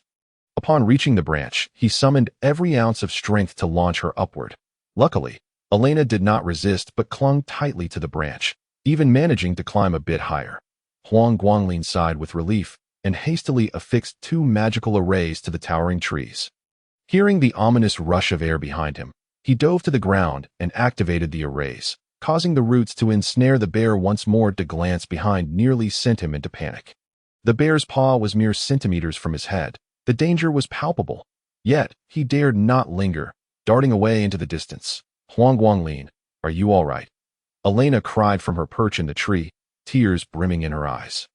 Utilizing the scant magical energy she had left, she cast a telekinesis spell, sending stones hurtling toward the bear. By a stroke of fortune, one struck the bear squarely in the eye. The enraged bear roared. How dare you? You seek death. Chapter 73. After the calamity having been thwarted multiple times, and now under attack, the bear was beyond furious. It broke free from the roots, raising its head to roar at Elena. Its enormous paws beginning to batter the tree beneath her. With its immense strength, it was not long before the tree began to sway precariously. Huang Guanglin, having fled to a safe distance, breathed a sigh of relief. Though an unsettling premonition crept and a glance over his shoulder sent a jolt of fear through him. There was Elena, clinging desperately to the branch, while below, the bear raged against the trunk, the roots visibly loosening. It wouldn't be long before the entire tree succumbed to the bear's wrath. Fortunately for Elena, this particular tree was sturdy. Had it been another, it likely would have splintered under the bear's might. Huang Guanglin, are you okay? He called urgently. Don't be afraid. I'll come to save you. His original intent had been to toss Elena into the tree and divert the bear's attention. He had not anticipated that the beast would still target her. Ignoring him, a far easier target. What could he do? Elena was already in tears, pleading, Huang Guanglin, you must run. I provoked it. I cannot put you in danger any longer. What foolishness are you spouting? Huang Guanglin retorted. His anger mingled with a sense of helplessness at his own inadequacy. If he possessed even half the skill of Catherine, he wouldn't be terrified of such a beast, nor would a girl have to utter such words. If he fled today, he would never find peace again. Forever haunted by guilt, he hastily rummaged through his pack. Discovering only 2 magical array papers remaining, he quickly recognized their types. One was a wind acceleration array, and the other an ice spear array. Thanks to the book gifted by Vice Dean Regis, he had successfully drawn these arrays the night before, and they had been stowed deep within his pack, while he had squandered the others earlier. At this juncture, he had no choice but to rely on these 2 arrays for a desperate gamble. He tossed his pack aside and looked up at the bear's vulnerable underbelly, resolutely pressing the wind acceleration array against his back. Chanting the incantation, he held the ice spear array in his hands. The success or failure hinged upon this moment. Suddenly, a loud crack echoed from the tree. Rather than toppling, the trunk was splintered, sending Elena plummeting toward the bear's gaping maw. The bear, thrilled at the prospect of its prey, began to pound its chest in triumph. Now was the moment. With the wind acceleration array enhancing his speed, Huang Guanglin dashed forward like a tempest. Enduring the searing pain as he skidded to a halt before the bear, pressing the ice spear array against its navel, the tender flesh there would surely yield. Oh, mighty god of ice and snow! Invincible spirit of frost, grant me your unending sharpness. Ice magic, great ice spear. Though the incantation was clumsy, the magical array activated nonetheless. As the bear looked on in confusion, a massive ice spear erupted from its navel. Piercing through its abdomen, the agonizing pain contorted its face into a grotesque scream. Huang Guanglin, Elena, witnessing the frail boy rushing toward her, felt a mix of gratitude and urgency. The bear's anguished cry roused her spirit, and she quickly summoned the little magical energy she had left, effortlessly reciting the incantation. Great god of fire, fire spirit above, bestow upon your disciples supreme magic. Fire snake. A fiery magical array flickered at the tip of her staff, conjuring a small serpent of flames that lunged into the bear's mouth and throat, wreaking havoc upon its insides. The bear clutched its chest in agony, its eyes turning a furious crimson as it wildly battered the surrounding trees. Seizing the opportunity, Huang Guanglin caught Elena as he activated the remaining acceleration magic, fleeing into the distance. Amidst the bear's tormented roars and the howling wind, Elena nestled comfortably in the boy's arms, feeling as though she had found a safe haven. Looking up at his unremarkable features, her heart inexplicably sank. Huang Guanglin, she suddenly said with a smile, you just spanked me. How do you intend to make amends? The frail boy feigned ignorance. She continued, however, given that you didn't abandon me and so bravely played the hero, I've decided to forgive you. But make no mistake, you escaped my grasp. Elena mused silently, recalling the special bond the frail boy shared with the golden-haired girl and the little one named Han Bing, who seemed very close to him. The more she thought about it, the more her chest ached, and she couldn't resist pinching the soft flesh at his waist. Huang Guanglin winced in pain. "Dear lady, didn't you say you forgave me?" "Oh, I forgave the spanking, but what about all the other liberties you took?" "You lecher," she laughed. "How is it that a magical underachiever like you has so many female acquaintances?" Huang Guanglin could only manage a bitter smile, realizing that this girl was a prime example of someone who turned her back on kindness. Finally, when the acceleration magic had been fully expended, they paused to catch their breath. The bear continued to rampage in the distance, uprooting small trees in its fury. After a considerable time had passed, the bear's movement slowed, and it eventually collapsed, exhausted. Letting out a sigh of relief, they cautiously approached the fallen beast, confirming its demise. "Phew, it's finally dead. I thought we were doomed." Elena slumped to the ground. Huang Guanglin, though equally fatigued, managed to jest. "Elena, what was it you said earlier? What were your intentions for another world?" Elena blinked, then, blushing fiercely, delivered a punch to his arm, her face as red as a beet. Previously, she had remarked that if they were to reach another world, and if Huang Guanglin did not mind, she would become his wife in gratitude. To her dismay, this rascal had brought it up again, completely shameless. Yet, despite her embarrassment, she felt a flicker of joy. Though he might be somewhat inept, his mastery of magical arrays had proven invaluable in defeating the bear, thus making him more than adequate as her candidate. As for what kind of candidate, that was a secret known only to her. "Ahem, Huang Guanglin," Elena said, attempting to change the subject. "With the bear's death, its scent will temporarily deter other monsters. Seizing the opportunity to rest, we aim to depart at the earliest possible moment." Huang Guanglin readily concurred.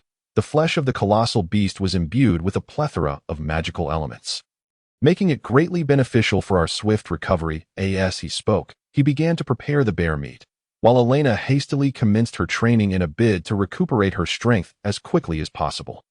Huang Guanglin rummaged through his backpack, extracting a jar to collect the bear's blood, and skillfully skinned the creature to take the hide with him. The bear meat was designated solely for their sustenance, with any surplus to be roasted for later. The feline-like creature was not spared either. Huang Guanglin had exhausted all the magical array papers and needed to utilize every available resource to craft some rudimentary magical formations. Clearly, the blood of the great beast proved more effective. By the afternoon, having feasted and quenched their thirst, the two hastily took their leave. Just as they departed, a multitude of monsters began to arrive in droves. Chapter 74. Encounter unbeknownst to them. Having narrowly escaped yet another peril, the duo had ventured far afield. Elena retrieved her shoes, reluctantly parting from the boy's embrace. To be candid, while she felt a tinge of shyness during the embrace, she had grown accustomed to it and found it quite enjoyable, accompanied by a hint of delight. Huang Guanglin, on the other hand, wore a look of relief. Despite Elena being a girl, her weight was no trivial matter, especially with the added burden of the bear hide and meat on her back, making it exceedingly cumbersome. Walking for a while was manageable, but as the distance increased, he felt as though his arms would give way. Yet, Elena seemed oblivious to his plight, instead blushing as she asked, "So, do you feel unwilling to let go? After all, it is a privilege to embrace someone as beautiful and well-proportioned as I." Huang Guanglin chuckled. "It's as heavy as a dog. How is that a privilege? What did you say?" "Oh, nothing, that I merely remarked on how Miss Elena possesses both beauty and an admirable figure. Holding you makes one ponder fanciful thoughts. If I could steal a kiss, I would die without regrets." Elena, taken aback, felt her cheeks flush. The boy remained oblivious, scanning the surroundings for any signs of danger while cautiously advancing, having previously faced an ambush from a chameleon. Huang Guanglin was extra vigilant. "Wait, what is this?" The pair halted before a campfire, and Elena, her eyes sparkling with surprise, exclaimed, "Someone has lingered here. It might be my teammates." Huang Guanglin glanced back toward the direction of the large lake, internally dismissing Elena's assertion. Her companions had journeyed towards the eastern lake, while they had headed northwest, making an encounter improbable. The only plausible explanation was that this fire pit belonged to another group. The remnants of the fire appeared to be from the previous day, and the traces on the ground suggested only one person had been present. Huang Guanglin even spotted a charred leg of meat beneath a bush. "This is Lu Qi," Elena paused in astonishment. Lu Qi, how can you be so certain? Huang Guanglin chuckled slyly. Who else could possibly produce such culinary disasters? I've seen her attempt to cook before, and I had no idea that the genius with the black eyes could turn into a kitchen calamity. The memory is all too vivid. Thus, upon seeing the charred meat, he had no doubt that this was indeed Lu Qi's campsite. You seem to know her quite well. What is your relationship? Elena's tone held a hint of jealousy. Huang Guanglin replied earnestly. We were neighbors in our childhood. However, this is not the time to discuss that. We must locate her quickly, lest something unfortunate befall her. Elena huffed. I suspect you are eager to find your childhood sweetheart. The slender boy chose not to argue, instead following the trail ahead. Though Elena felt disgruntled, she had no choice but to accompany him, having ended up with such a companion. In less than an hour, Huang Guanglin found Lu Qi meditating beneath a large tree. At this moment, Lu Qi appeared clean, though her complexion was somewhat pallid. Upon hearing the noise, she abruptly opened her eyes, and upon recognizing the slender boy, her expression lit up with excitement. Food. Without further words, Huang Guanglin revealed a knowing expression and promptly unwrapped a piece of bear meat, tossing it towards her. Elena watched in astonishment as the previously aloof black-haired girl ravenously devoured the bear meat. Resembling a famished ghost returned to the world. She turned to Huang Guanglin in confusion, prompting him to explain Lu Qi can excel at many things, but her culinary skills are utterly lacking. You just witnessed that charred leg of meat. That was her attempt at cooking. She tends to wander alone, and it seems her supply of bread has run out while her dark culinary creations were inedible, leaving her to starve. Elena was instantly aghast. How much bread could she possibly have? It is evident she has been starving for days. What would have happened had we not come? Well, she would likely have starved to death. Upon saying this, Huang Guanglin found it amusing that a prodigy from the academy had almost succumbed to starvation during a forest expedition. One could only imagine the reactions of those who would learn of it. Before long, Lu Qi had devoured a substantial portion of the bear meat, her complexion improving noticeably. Yet, despite her silence, she gazed longingly at the slender boy, making it appear as though she were unfulfilled. Huang Guanglin simply placed all the remaining bear meat before her, and Lu Qi continued her feast. Observing her state, Elena's earlier irritation dissipated, replaced by amusement and sympathy. As night fell, Lu Qi finally regained her composure. Meanwhile, Huang Guanglin had already kindled a fire, taking the opportunity to sketch a magical formation on a nearby tree, while he and Elena had finished their meal. Thank you, Lu Qi said, her words few but imbued with sincerity. In truth, she was immensely grateful, for her pride had prevented her from wanting to appear foolish in front of strangers, yet being seen by the slender boy had strangely comforted her. Moreover, it had been quite some time since she had enjoyed a proper meal. Previously, she had thought that once her bread was consumed, she could manage to survive on her dark culinary attempts. Little did she know that those attempts were akin to poison. She had narrowly avoided death by starvation, only to nearly succumb to poisoning.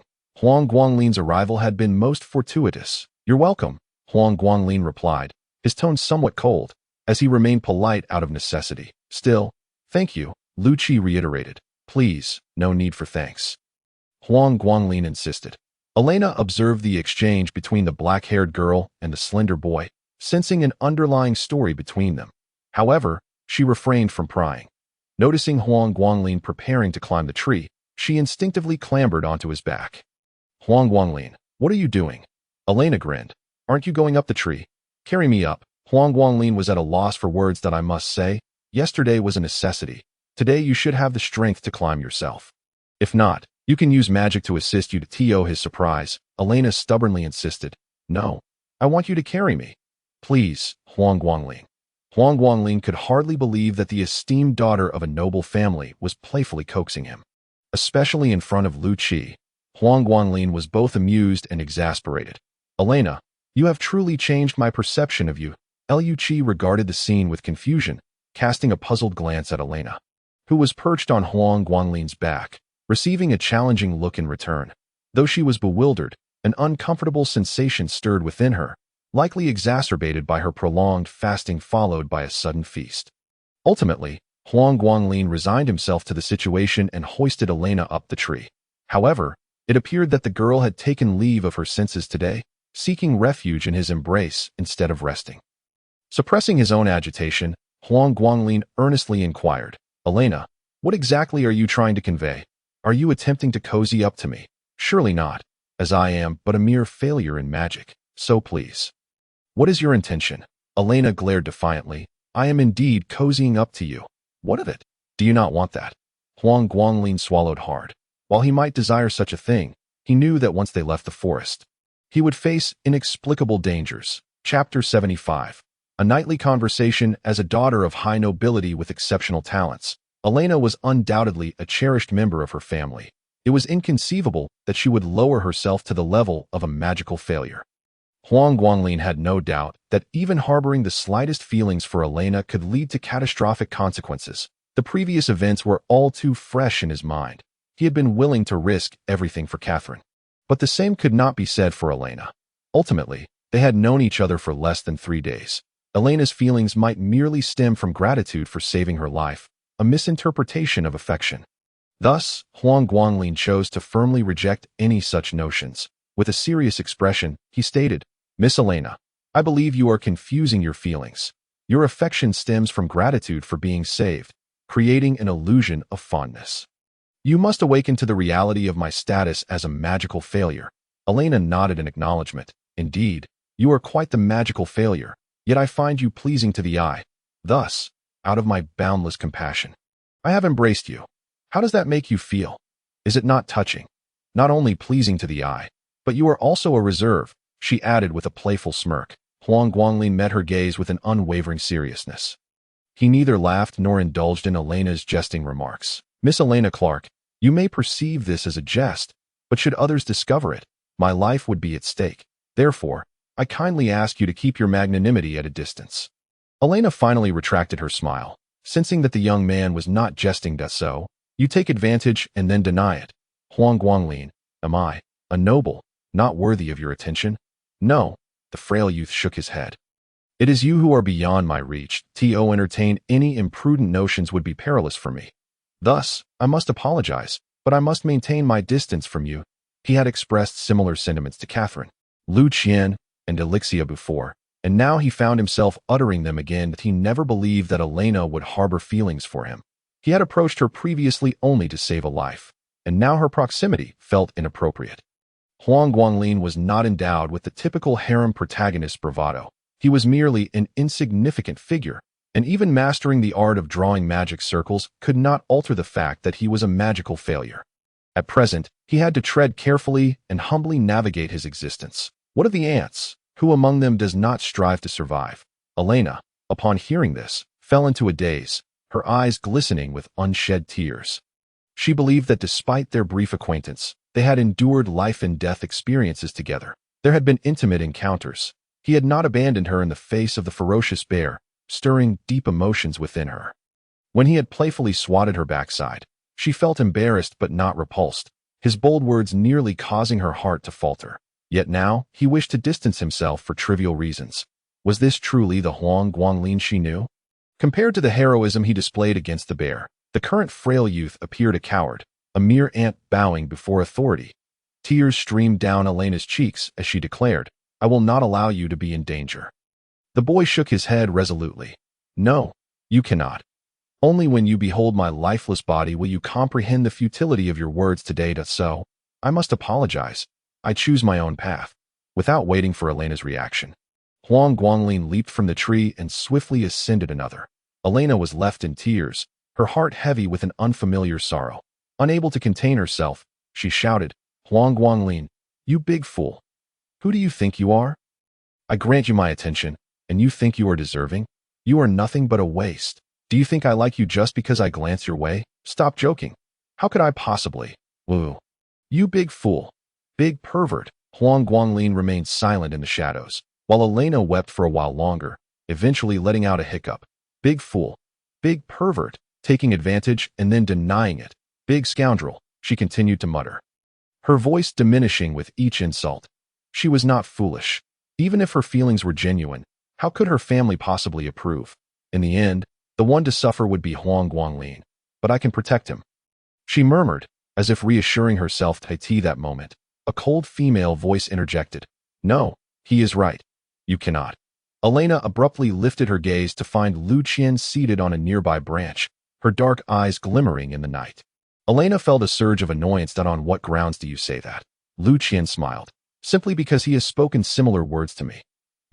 Similar words? To you? Moreover, he had not only addressed me, but also Elixia. And even Professor Lawrence. He had voiced such sentiments to them all. Elixia had been left speechless by his words, while Professor Lawrence, at first, had been the same. However, how their relationship evolved into that of siblings. I cannot say he has even said it to Charles. At this revelation, Elena fell utterly silent. Even a genius like the blonde girl could only respond with silence. How could a mere apprentice of magic, one who lacks even that status, dare to utter such words? No wonder he found my words hollow. Now I do not even believe them myself. Elena turned to Lu Qian. And what of you? Me? Lu Qian could not help but glance toward the shadowy figure, her gaze seemingly lost in memories of a distant past, where a boy and a girl conversed, yet the boy had rejected the girl's offering of bread. She understood that he had perceived her goodwill as charity and an insult, and he still held on to that grievance. Lu Qian sighed before stating, "It is merely a matter of losing a cook."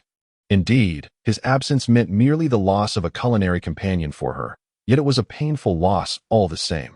Just like today, when she nearly poisoned herself with her own disastrous cooking. Through the darkness, Elena miraculously sensed Lu Qian's emotions and, for some reason, felt her spirits lift significantly. You are not doing much better than I am." The two girls fell silent, gazing into the pitch-black night sky. As if such stillness could calm their hearts. After a long while, the sound of even breathing broke the silence, prompting the two young women to exchange glances. Though separated by darkness, they could feel each other's emotions. Elena chuckled softly, extending her hand toward Lu Qian. "We have yet to introduce ourselves. I am Elena Clark, 16 years old. Lu Qian took her hand lightly, replying, "Lu Qian, 16 years old. So we are the same age." Elena leaned closer to Lu Qian. "From now on, we shall be friends. In that case, could you share some information with me?" Lu Qian remained noncommittal but replied, "I wish to know what has transpired these past few days." "These past few days? I can share, but you must tell me about his childhood," Elena countered, bargaining. "After all, resource sharing is the way to go. It seems somewhat unfair for you to monopolize the title of childhood friend." Lu Qian furrowed her brow. "I have no feelings for him. Whether you do or not is not for you to decide. Now, spill the beans." Under the night sky, the two girls engaged in a heartfelt conversation, while the frail youth was utterly exhausted, sleeping soundly until dawn. Chapter 76. The Anomaly. At the break of dawn, Huang Guanglin performed his morning ablutions with magic and quietly retrieved the bear meat he had buried beneath the fire the previous night. Lu Qian and Elena had also risen, and upon seeing the two of them hand in hand, Huang Guanglin was momentarily taken aback. Has a lily blossomed overnight? Upon noticing the boy's gaze, Lu Qian awkwardly withdrew her hand. That look in his eyes could only be understood by someone from another world, as if he had witnessed a miraculous flower blooming in an alternate realm. Elena shot Huang Guanglin a fierce glare, prompting him to awkwardly lower his head and portion the meat, offering it to the two young women. For Lu Qian, it was indeed a rare and delectable breakfast. However, Elena seemed to still harbor grievances from the previous day, criticizing the bear meat incessantly. Huang Guanglin assumed she was still upset, responding with half-hearted acknowledgments. After breakfast, Huang Guanglin inquired of Lu Qian, "What are your plans? If you wish to continue alone, I can share some bear meat with you. Do not worry.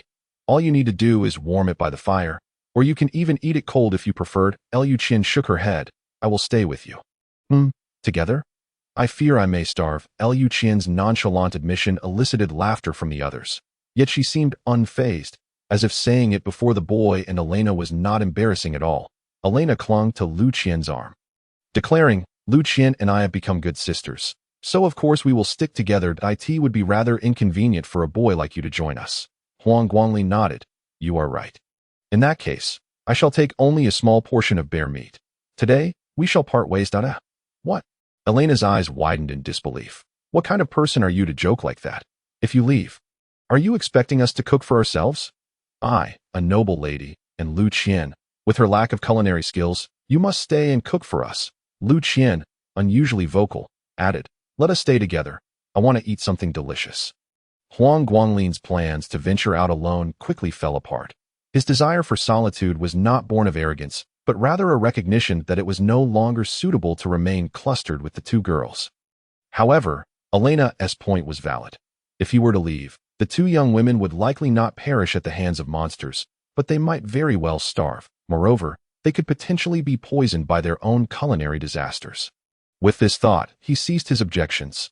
Thus, the trio embarked on their journey, with the two beautiful young women walking ahead unburdened, while the frail youth trudged behind, laden with all their belongings. Initially, it had merely been Elena throwing her things at him out of frustration. But for reasons unknown, Lu Qian had also tossed her pack his way. Poor Huang Guanglin, weighing barely 100 pounds, was left to bear the weight of so many items. Traveling alongside the girls was indeed a heavy burden. At that moment, a sudden roar of a beast echoed from ahead, startling all the birds in the vicinity into flight. The expressions of the three individuals shifted dramatically. It was a formidable monster. When it comes to the creatures of the Emer Forest, most students are not entirely unfamiliar. The term small monsters typically refers to low-threat creatures such as slimes and juvenile goblins, while medium-sized monsters generally denote minor herbivores and some young carnivores.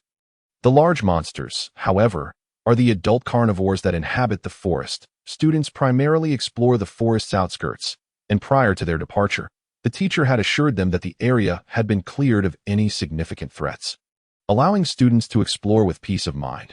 But what was happening now? Coupled with the fierce bear and feline creature encountered earlier by Huang Guanglin and his companions, a third large monster had now appeared. It is worth noting that many of these large monsters have awakened magical instincts, making them formidable adversaries, potentially even stronger than ordinary magical apprentices. Most of the 500 students at the academy had only just begun to dabble in magic. Still far from the status of magical apprentices, encountering a large monster was tantamount to courting death. There are sounds of combat, Lu Qian attentively remarked. Huang Guanglin inquired, should we go over? It is likely that our fellow students from the academy are involved. Logically, we should offer assistance. However, we are uncertain of the large monster's combat capabilities, and approaching could very well lead to our demise. Absolutely. We must go. Elena stated emphatically. If the roles were reversed, we would hope for someone to come to our aid. Would we not? Huang Guanglin and Lu Qian were momentarily taken aback, a hint of a smile tugging at their lips. Yet concern for Elena lingered in their hearts. It is commendable to stand up against injustice, indicating that the young lady possesses a righteous perspective. However, as the daughter of a noble family, such a strong moral compass could indeed be a double-edged sword, making her susceptible to exploitation by those with ulterior motives. This matter could be discussed later. The three suppressed their breathing and stealthily moved towards the source of the commotion, soon gaining clarity regarding the situation. It was Mormod Barbarous and Chen Guanghua. At this moment, the green-haired and black-haired gentlemen were surrounding their injured teammates, defending them against three massive monsters and a horde of smaller creatures. Huang Guanglin could not help but narrow his eyes upon the sight. Three heads. A gigantic serpent, as thick as a barrel, flicked its crimson tongue menacingly at Chen Guanghua and his companions, while surrounding it were hundreds of small poisonous snakes. On another front stood a large goblin, its green skin glistening, towering at nearly 2 meters tall, armored and wielding a sword, presumably the goblin captain. Behind it were over 20 smaller goblins brandishing knives, shields, and bows. Meanwhile, a golden-maned hyena prowled about, flanked by 5 gray-furred hyenas, seemingly preparing to launch an assault.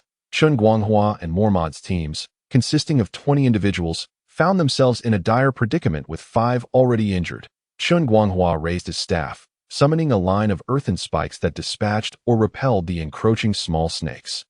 Damn it, what is going on? Did not the teacher say there were no large monsters in the forest? Mormod unleashed a few wind blades, dispatching 2 small goblins, and after shaking his verdant locks, he stated, "This may be a test." The teacher's claims of no large monsters might have been a deliberate deception intended to assess the student's true capabilities. The words of the green-haired gentleman held merit. Once one enters the forest, safety is never guaranteed. No one knows what may transpire in the next moment. Only those truly exceptional students possess the strength to respond to unforeseen circumstances.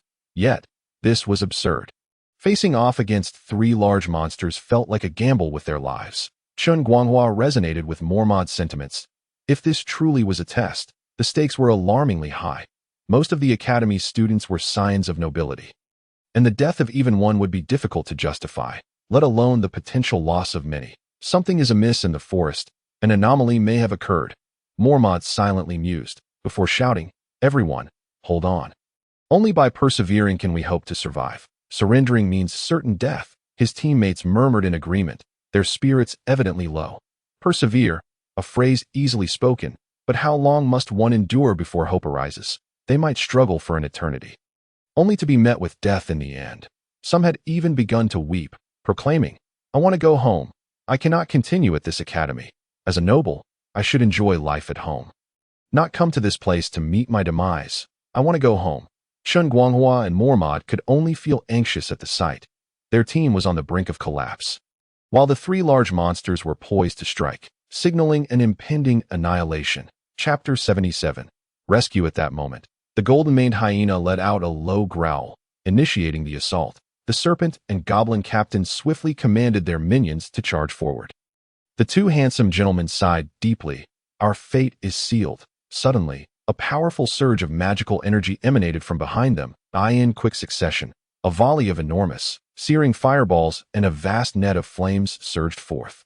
The fireballs struck the small goblins, igniting 5 or 6 of them instantly, causing widespread panic among their ranks. Meanwhile, the fire net ensnared a cluster of small poisonous snakes, followed by a chorus of hissing cries, accompanied by the delectable aroma of roasted meat wafting through the air that a few famished classmates could not help but swallow hard. Roasted snake meat. How delightful it sounded. The two handsome gentlemen rejoiced. Classmates, salvation has arrived. The crowd erupted with excitement, especially those who had been previously despondent, now teetering on the edge of tears. They beheld 2 beautiful, prodigious young women seemingly descending from the heavens. The black-haired girl commanded fireballs to incinerate the green-skinned goblins, while the orange-haired girl maneuvered the fire net to eliminate swathes of poisonous snakes. Though only 2 in number, their formidable combat prowess inspired awe and reverence among the onlookers. This scene was so breathtaking that it would be recalled fondly for years to come. Chen Guanghua, exhilarated, joined the fray, constantly reciting magical incantations. As rows of earthen spikes emerged to strike down their foes, Liu Qian, "You have come to rescue me," Chen Guanghua exclaimed. Liu Qian shot him a cold glance. "I merely passed by. Passing by works too. It signifies our fateful connection." Elena frowned at this display, unable to suppress her admonition. "Classmate, conserve your magic. We still have large monsters to contend with." Chen Guanghua felt slightly irked by the reprimand. Yet seeing the beauty before him, especially alongside Liu Qian, he could only manage a forced smile. The 2 enchanting maidens and 2 handsome gentlemen, all prodigies of the academy, swiftly decimated the majority of the lesser foes. The other classmates hurried to offer support, allowing the 4 prodigies to leave the smaller monsters to them and confront the 3 formidable creatures that had been poised to strike. Originally, the large monsters intended to wipe out this group of humans in one fell swoop.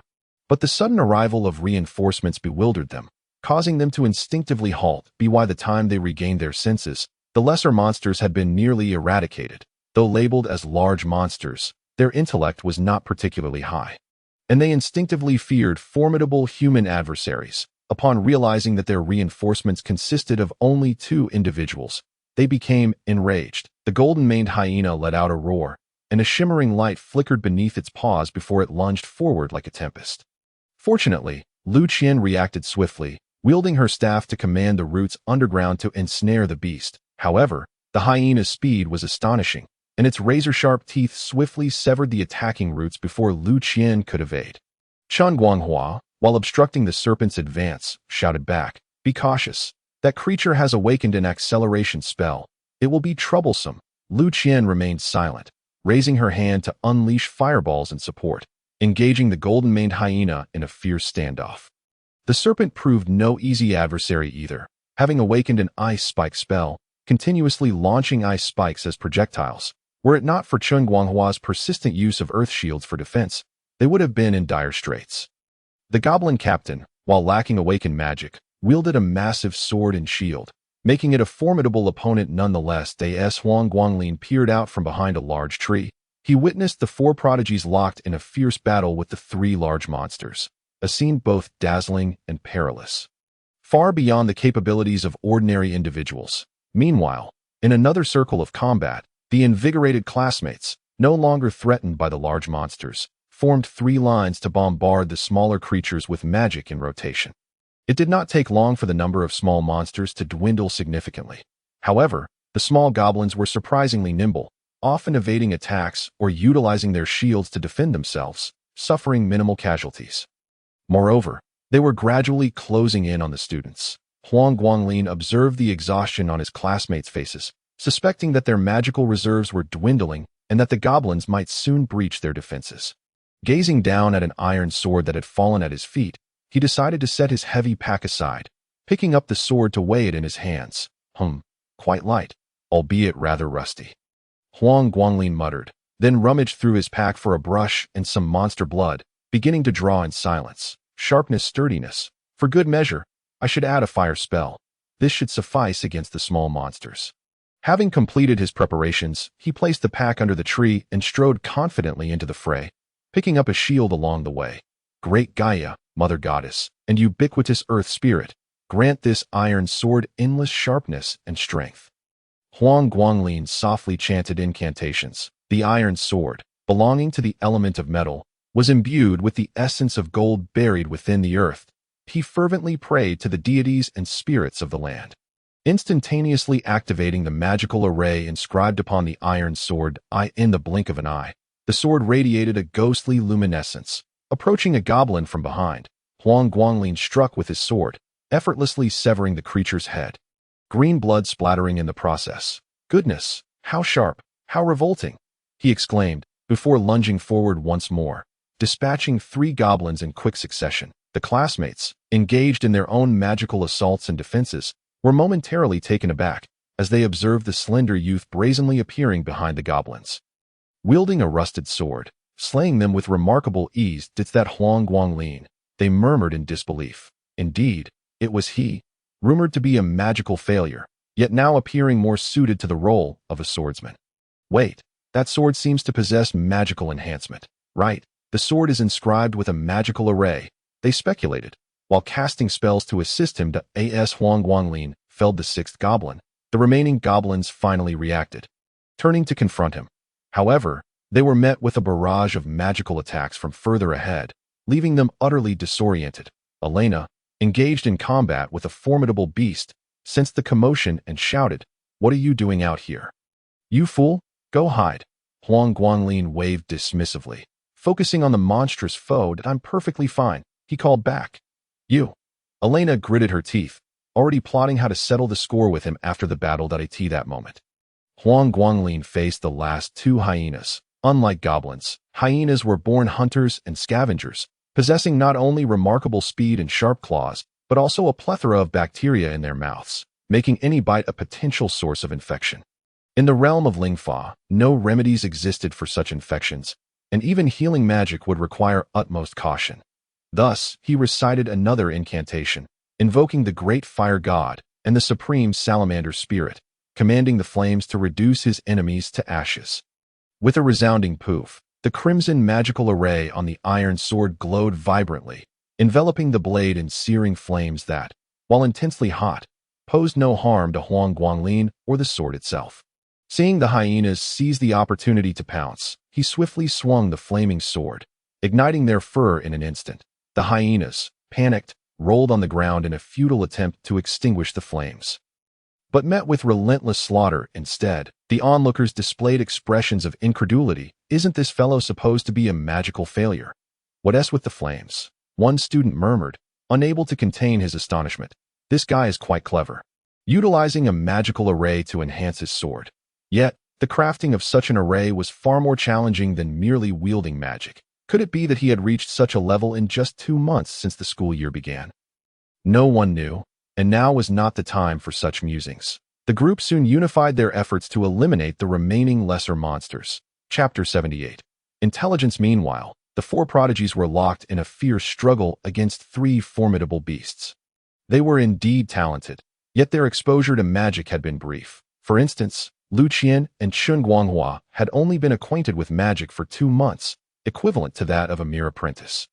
Furthermore, None had experience dealing with such formidable foes, which explained the unfortunate predicament Elena's team had faced against the ferocious bear. Not only was their magic inadequate, but they were also thrown into disarray. Fortunately, as the battle progressed, the four became increasingly adept, their mastery of magic improving. While they began to discern the monster's weaknesses, Shun Guanghua used a soil shield to defend against the ice spikes launched by the giant snake, while Elena targeted the creature's vulnerable spot with wind blades. Before long, the giant snake let out a pained roar and collapsed to the ground.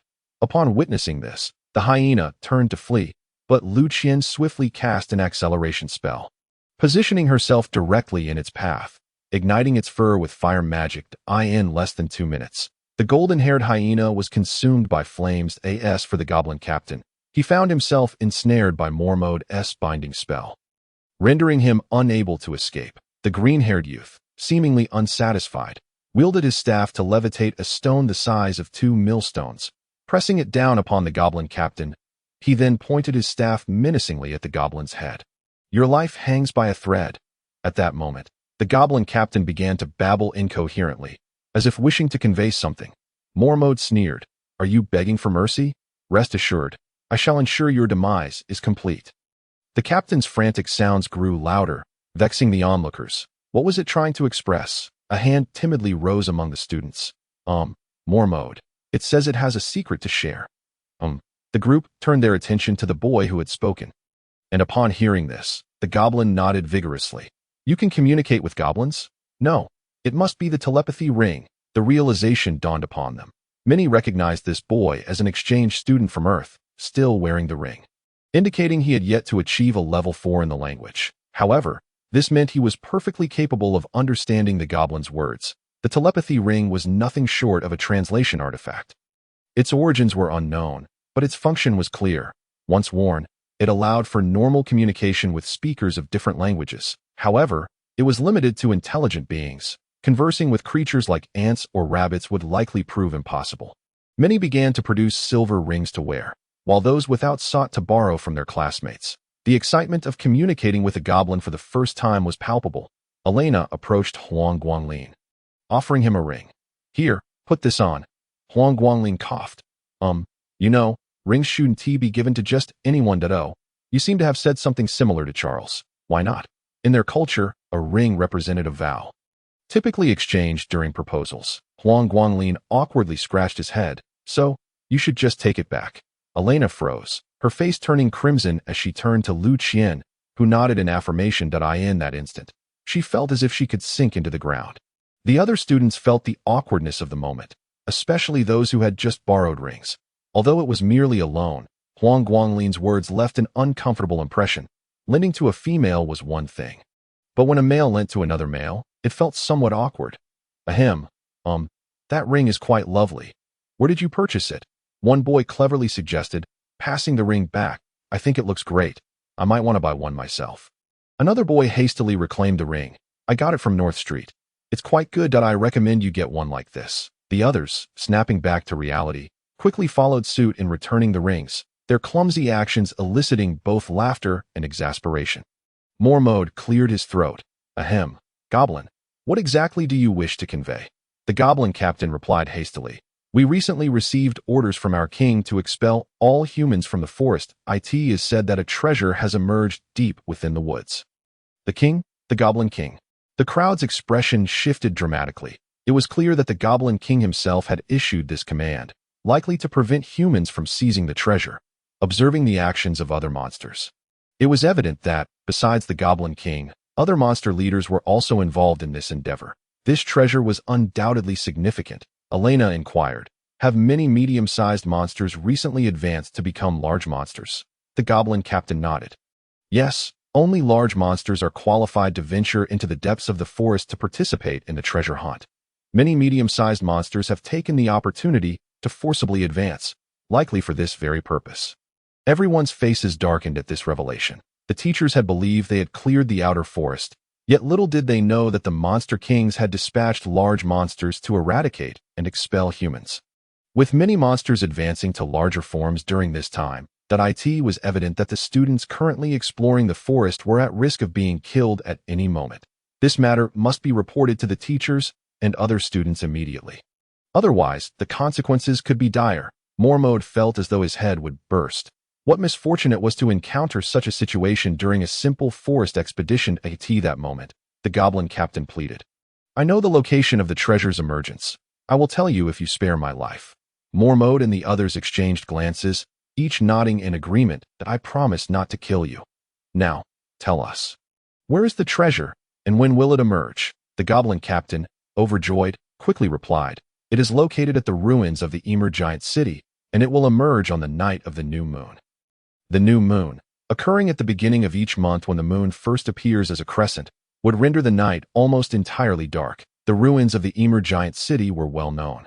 It was the ancient stronghold of giants, now long in ruins, situated deep within the forest. Seeing that the goblin captain did not appear to be lying, Mormode turned to the others. Does anyone have further questions? As the crowd shook their heads, the green-haired young man exchanged a knowing glance with Huang Guanglin. Understanding the cue, Huang Guanglin stepped forward, pointing his sword at the goblin captain's throat. The goblin captain's expression shifted dramatically. You are not keeping your promise, he exclaimed, with a cold smirk. Mormode replied, I stated that I would not kill you, but that does not imply that others will refrain from doing so. Furthermore, the one who intends to end your life does not comprehend your words. Huang Guanglin cast a glance at the green-haired youth before swiftly slitting the goblin captain's throat with his sword. Not wishing to waste the creature's blood, he hurriedly retrieved a jar from his pack to collect some. Ensuring not to overlook the serpent's blood either as for the dog blood, it had already been incinerated by Lu Qiandara. This great sword is quite impressive, Huang Guanglin remarked, lifting the goblin captain's hefty sword, which felt substantial and appeared to be of fine quality. Notably, the goblin captain had possessed a modicum of intelligence, understanding the importance of weapon maintenance, thus preventing the sword from rusting. Well, this sword is now mine. Without further ado, he disregarded the others, dragging the great sword to sit beneath a large tree, pulling out a brush and using the monster's blood to inscribe markings upon the blade, lacking the magic circle parchment. He recognized the necessity of a means for self-preservation, and enhancing the great sword with magic was his optimal choice. Chapter 79. Discussion. After a lengthy period of tidying up, the group finally completed the disposal of the monster corpses. Those that needed to be taken away were gathered, as they would serve as a benchmark upon exiting the forest. It was not prudent to linger here. Once the cleanup was concluded, the group employed healing magic to tend to the injured. Promptly setting off in a singular direction, they did not halt their pace until dusk. That we should be safe here. Let us assign individuals to patrol and keep watch to ensure safety through the night. Mormode organized the arrangements methodically, embodying the qualities of a leader, truly deserving of his status as a prodigy from a prominent family. Meanwhile, Chen Guanghua had already rushed over to Lu Qian, eager to curry favor with her. Huang Guanglin, on the other hand, took the initiative to volunteer for dinner duty, currently directing some helpers in preparing the beast meat. The group had previously experienced Huang Guanglin's culinary skills during their first forest expedition, which had earned praise even from their instructor. Thus, they were more than willing to let him take charge of the meal preparation, as for the fact that he was deemed a magical underachiever. It was better to remain silent during dinner, as one ought not to bite the hand that feeds. At this moment, the four prodigies gathered all their classmates to begin a discussion regarding their subsequent course of action. Up to this point, the Academy's exploration task had become secondary. The unusual movements of the forest monsters had placed all students in jeopardy, necessitating a method to inform the teachers and other classmates. How about we divide into two teams, one to search for the forest exit and the other for our fellow classmates, one suggested. However, this idea was quickly countered. The forest is perilous right now. We cannot split up, as encountering numerous monsters like today would be disastrous. Perhaps we could assign a swift classmate to scout, and if they locate either other classmates or the forest exit, they can return to relay the information. But who could ensure the safety of the scout? What if we conjure a large fireball using fire magic and launch it into the sky to attract the attention of the others? Yet, what if it inadvertently drew the monsters near? The group exchanged proposals, countering one another's suggestions. Nothing seemed feasible, and the atmosphere grew increasingly tense. As Huang Guanglin portioned the meat, he distributed a share to Elena and Lu Qian, simultaneously stating, "It seems we should eat first. Replenishing our energy is of utmost importance." This sentiment resonated with everyone. Nodding in agreement, They hurriedly gathered around the fire to share the meat, a chorus of appreciative voices rising in unison. Indeed, Huang Guangling's culinary prowess was commendable.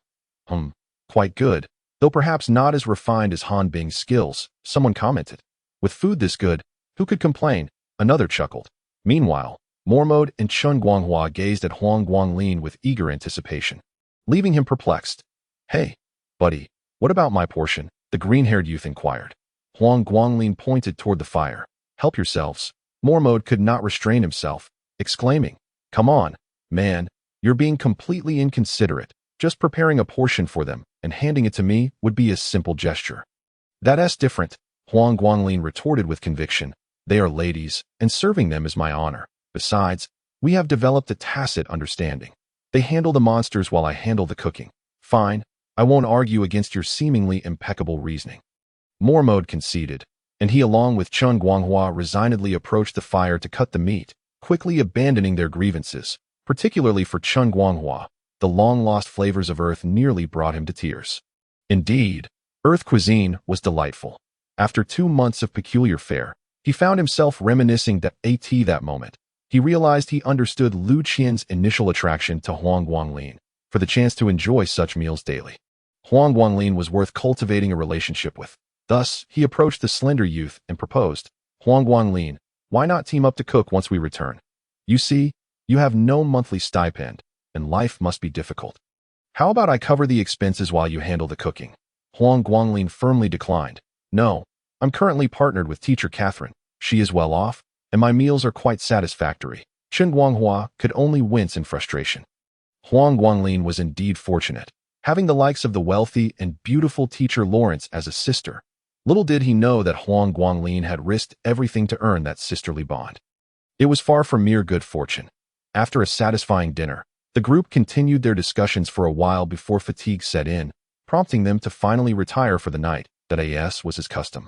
Huang Guangling climbed a tree to draw magic circles, but as soon as he finished, Elena and Lu Qian took over his spot. Reluctantly, he sought out another tree. Before long, word had spread regarding the functionality of his magic circles, and many approached him for assistance in drawing their own, predominantly the girls. This quickly irked some of the boys. This good-for-nothing, how can he be so popular? Indeed, are those girls blind? We possess better talents, appearances, and backgrounds. Why do they flock to that useless fellow? Enough. Who's to blame for your inability to create magic circles? Look at those two. One is for dryness and the other for pest repulsion, ensuring a peaceful night's rest. Naturally, the girls would favor them. Indeed, these are essential spells for wooing during travels. Perhaps we should learn them ourselves. These fellows completely forgot the earlier adage of not biting the hand that feeds, engaging in a lively discussion without a hint of shame. Meanwhile, Chen Guanghua began to reassess the slender youth. There is a saying on Earth, when God shuts a door, he opens a window. While Huang Guangling's magical door had been closed, he had discovered that window. Indeed, even if he appeared humble and lacked distinction, he was extraordinary in his own right, having faced numerous adversities, yet still surviving. Whether through self-struggle or being saved, at least his life was not meant to end. Perhaps Lin Zhe underestimated him. Once this fellow matured, Lin Zhe might find himself regretting his earlier choices. Should he then consider extinguishing this potential in its infancy? The thought arose, but was swiftly quelled. Chen Guanghua had his pride. He would suppress Huang Guangling through his own talent and effort, rather than resorting to cowardice by eliminating a rival out of fear. To act against him would only signify a lack of confidence, revealing oneself as a coward, wouldn't it? Unbeknownst to Huang Guangling, he had narrowly escaped Chen Guanghua's scrutiny. After drawing the magic circles for the girls, he wearily climbed the tree to sleep. Meanwhile, Elena and Lu Qian were engaged in a hushed conversation. What a fool! How can he be so popular with the girls, when he is clearly useless? Those girls, it's just a mere magic circle, yet they flock to him. Elena grumbled. Lu Qian chuckled. You're no different. You're just as enthralled that I am who I am. I've shared life and death experiences with him. Naturally, our bond is deeper, Elena argued. Lu Qian chose not to press the matter further. The uncertainty of their survival on this expedition loomed large, so she allowed it. The following morning, the girl's demeanor was starkly different from before. Instantly revealing something amiss, one girl remarked, I slept so refreshingly and dry last night. without any pesky mosquitoes. These magic circles are truly remarkable. Another chimed in, "What's truly impressive is Huang Guanglin. Amidst so many, only he could draw magic circles. Had he not, we would have suffered greatly, though dear. They even referred to him by name. How shameless." Chapter 80. Choices. As Huang Guanglin prepared breakfast, he was greeted by an array of girls calling out to him, alongside bemused glances from the boys, leaving him utterly baffled, especially as Elena shot him several glares, adding to his frustration. The group pressed onward, realizing they could not afford to remain stagnant, as they had yet to reach a consensus on the previous day.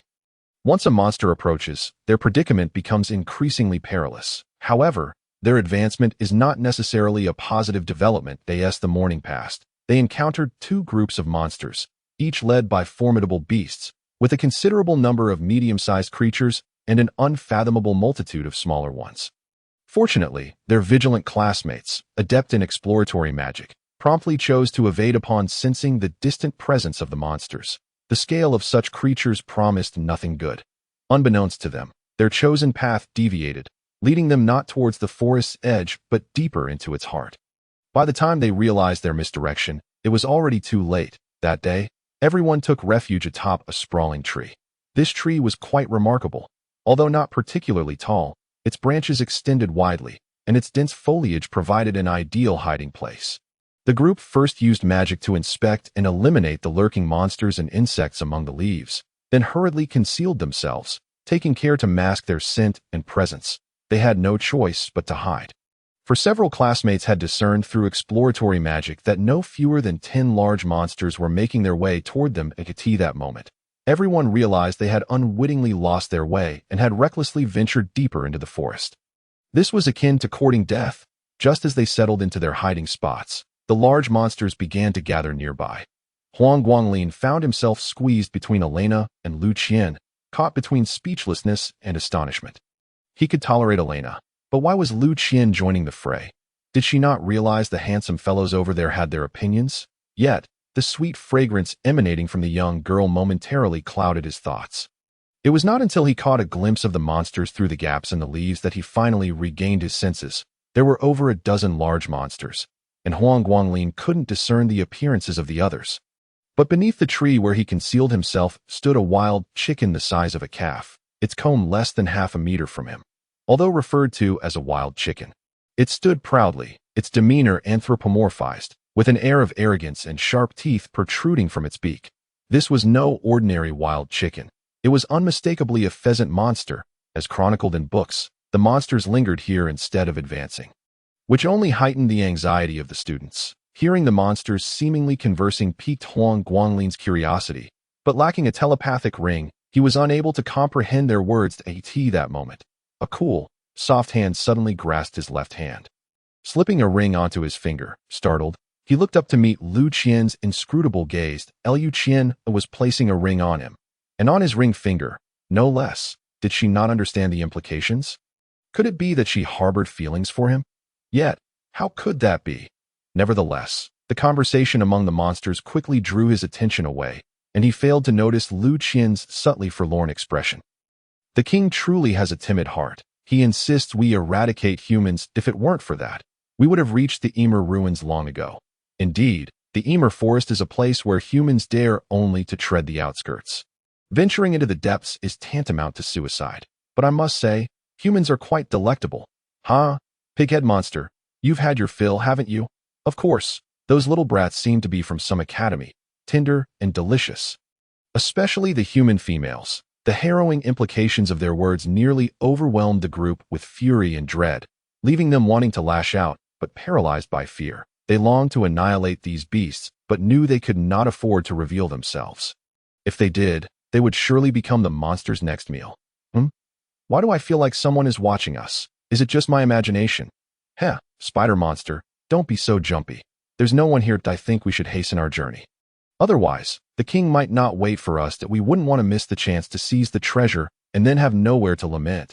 Agreed. Let's move quickly. After waiting until the 10 monsters vanished from sight, and a few classmates used exploratory magic to check the area, they finally dared to descend from the tree. Several girls were trembling, and some were even crying. These beasts. Chun Guanghua struck the tree in frustration. If only I possessed more powerful magic, I wouldn't feel so helpless.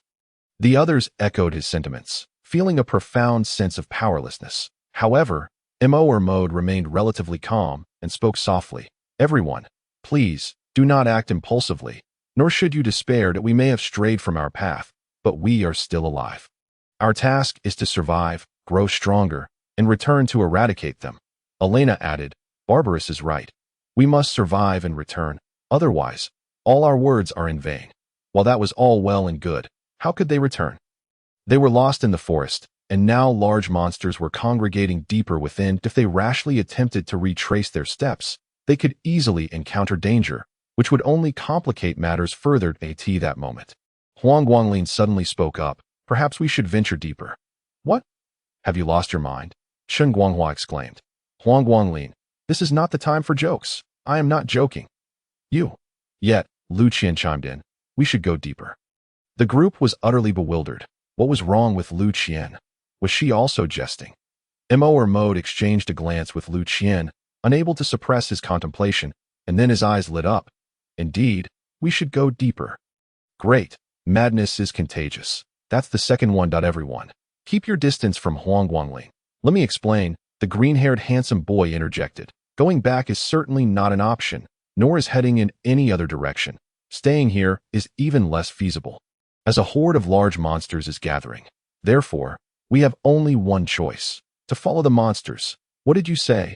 I don't understand, the group replied, utterly perplexed by the green-haired boy's reasoning. What I mean is, by following the monsters, we will be less likely to be detected, as they will be aware of us while we remain hidden. Furthermore, I do not believe the Academy is unaware of the commotion in Emer Forest.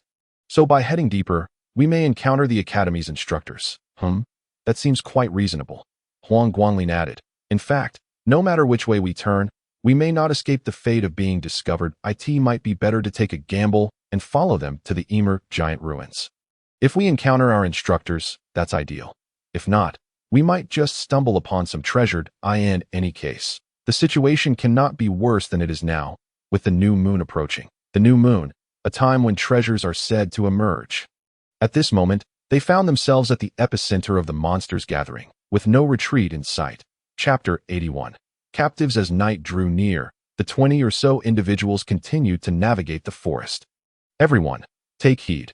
Do not let your presence be known. If the monsters discover us, we are finished, the green-haired handsome boy cautioned quietly as he led the way. Under normal circumstances, they would have stopped to rest by this time.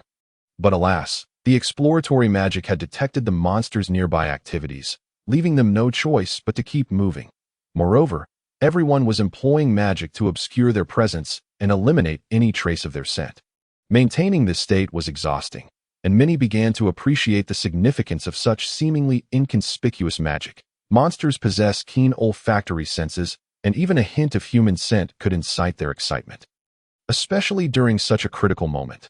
Thus, even if they were weary, the magic to mask their presence could not be lifted. Huang Guanglin found himself comparatively at ease. Being a magic novice, he had little knowledge of scent masking or presence-eliminating spells, relying entirely on Elena's assistance throughout their journey. Fortunately, the most notable characteristic of this individual is his honesty. He does not engage in reckless or foolish behavior. As the group continuously shifted positions, having narrowly escaped several waves of monsters, they finally concealed themselves within a hidden crevice of the mountain.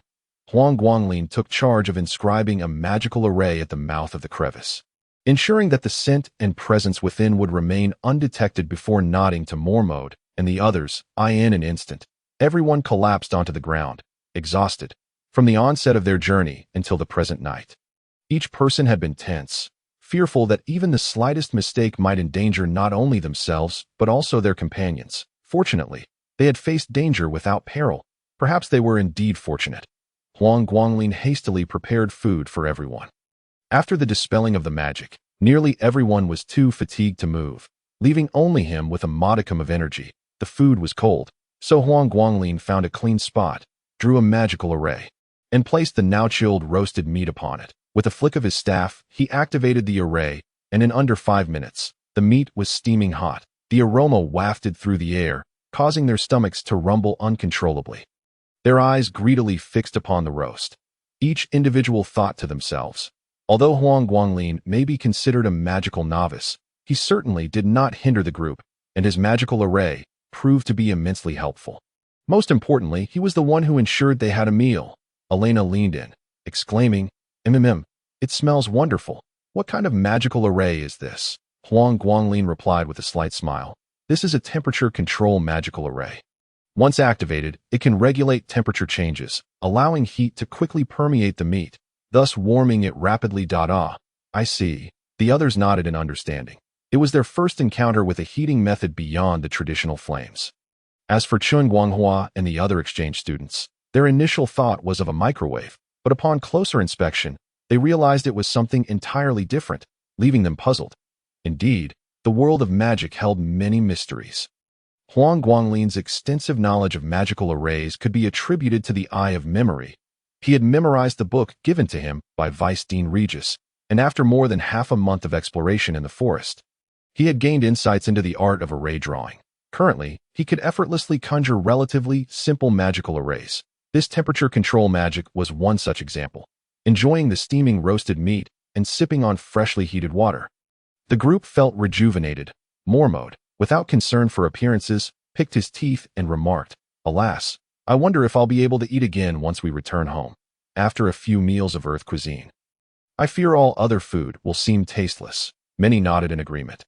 Although Huang Guanglin had claimed his culinary skills were merely mediocre back on Earth, they were undeniably superior to the cooking on the continent of Spirit Law.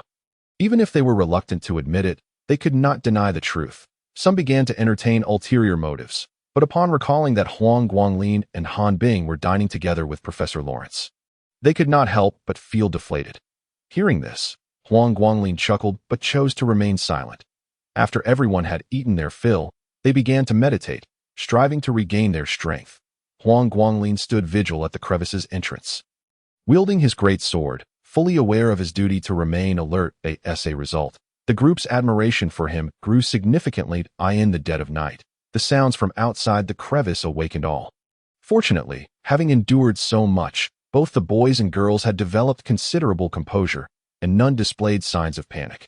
Mormode and the others gathered at the crevice, peering through the foliage that concealed their hiding place, and spotted a large creature on the move, accompanied by a stream of curses. "Damn humans, they truly have some audacity." One remark sent a shockwave through the group concealed within the crevice, prompting some to prepare for battle.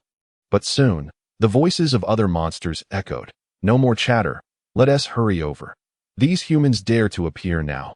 They must be after the treasure, and we cannot allow them to succeed. Absolutely. The treasure belongs to the king and us. We must eliminate this greedy bunch of humans." The voices faded with their footsteps, leaving the group momentarily stunned before quickly regaining their senses. Others are approaching, just as they were about to cheer. Huang Guanglin gestured for silence. Mormode and the others followed the direction of his finger, spotting a solitary little lizard man running wearily ahead, seemingly in pursuit of a distant group. One of them used an exploration spell to scan the surroundings and then nodded knowingly at Mormode. Shortly thereafter, all four of the talented individuals exchanged knowing smiles. The little lizard man was swiftly dragged into the crevice by the roots of a tree, while a few quick-thinking classmates immediately used magic to obscure the scent of the little lizard man in the vicinity of the crevice. The little lizard man, undeniably confused, trembled in fear upon realizing he had been captured by a group of humans. "What do you want from us?" Mormode, however, wore a villainous grin. "What do we want? We are humans, and you are a monster. What do you think we want? And no, you can't eat me." At this proclamation, the group nearly retched their dinner. "Eat you? Are you a lizard or a human? How could we stomach consuming a humanoid monster?" Mormode could not help but imagine that scene, shivering involuntarily as his tone turned icy. "Stop wasting time.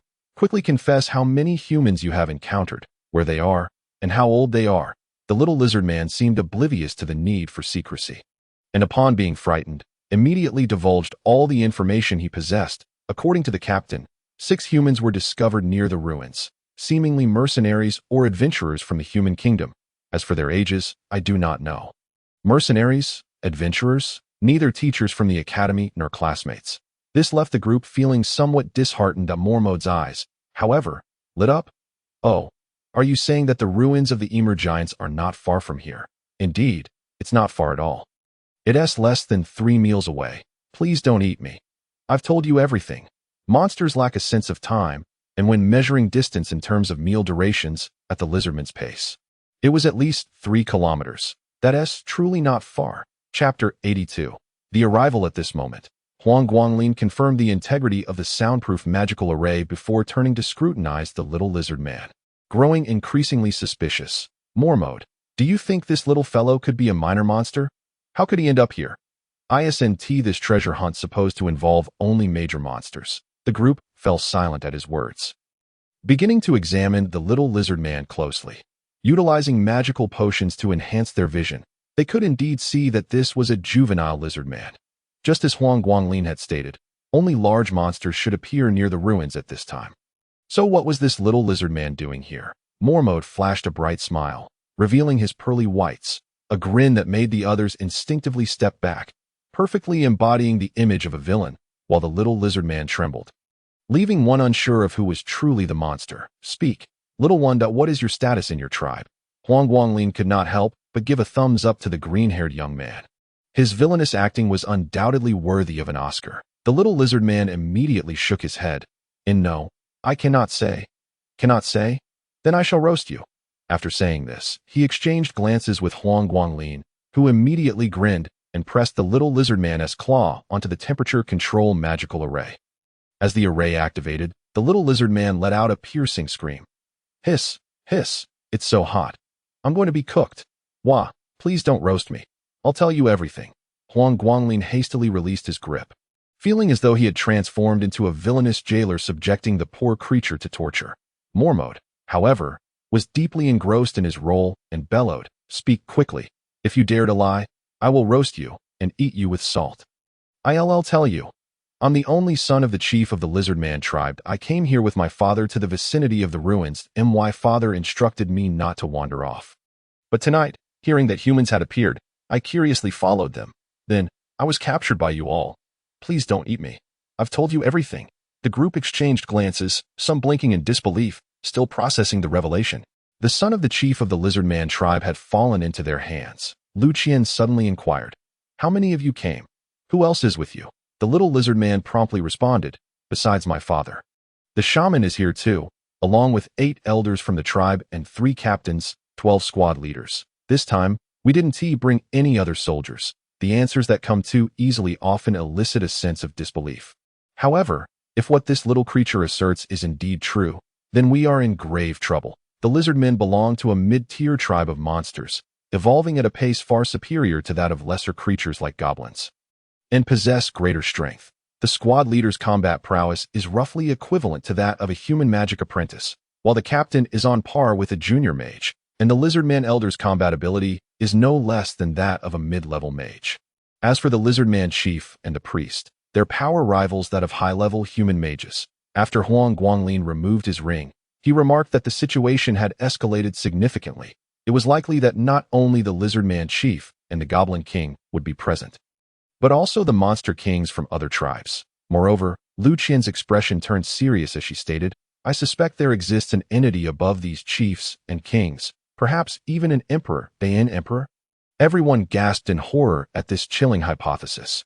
The concept of a monster emperor is akin to the presence of a human archmage. This was far beyond the realm of those who had only just begun their magical studies. Yet, at this juncture, they found themselves with no avenue for retreat. After inquiring further with the little lizard man, Mormode used magic to render it unconscious. The atmosphere in the cave grew increasingly tense. Even the usually composed Mormode began pacing restlessly. After some contemplation, Lu Qian suddenly suggested, Let us go outside and take a look. What? Lu Qian chose not to elaborate, instead casting a glance at Huang Guanglin.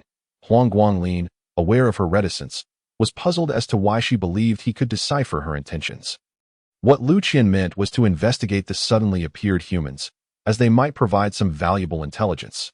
Huang Guanglin felt compelled to clarify he too was curious as to why he could grasp Lu Qian's insinuations. Was it a matter of mutual understanding? No, that would be far too dangerous, Chen Guanghua interjected. The strongest among us here is merely a magic apprentice at best. while outside lurks a horde of formidable monsters. Venturing out would be tantamount to seeking death. Mormode concurred. Chen's words hold merit. Furthermore, those individuals are neither our teachers nor fellow students. We are unfamiliar with them, and approaching recklessly could lead to unforeseen consequences. This concern was not unfounded. After all, human motives are notoriously inscrutable, especially in perilous situations where many would do anything to survive. Huang Guanglin shrugged, urging them not to be overly agitated, as it was merely a suggestion. After all, they were merely anxiously hiding here. The group fell into a contemplative silence. Indeed, their current state was one of mere anxiety. Though the outside world was fraught with danger, it seemed preferable to remaining cooped up here.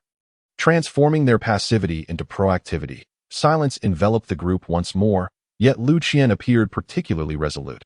Let us go outside and take a look. That it was perplexing. This girl seemed inexplicably eager to venture out. Yet she did not seem to be in a hurry to meet her end. Even Huang Guanglin found it difficult to comprehend this dark-haired neighbor. However, before the group could deliberate further, the lookout suddenly hushed them. Silence, someone is coming. Instantly, the group fell silent, but soon realized the implications. Someone is coming? Is it a person? Could it be a teacher?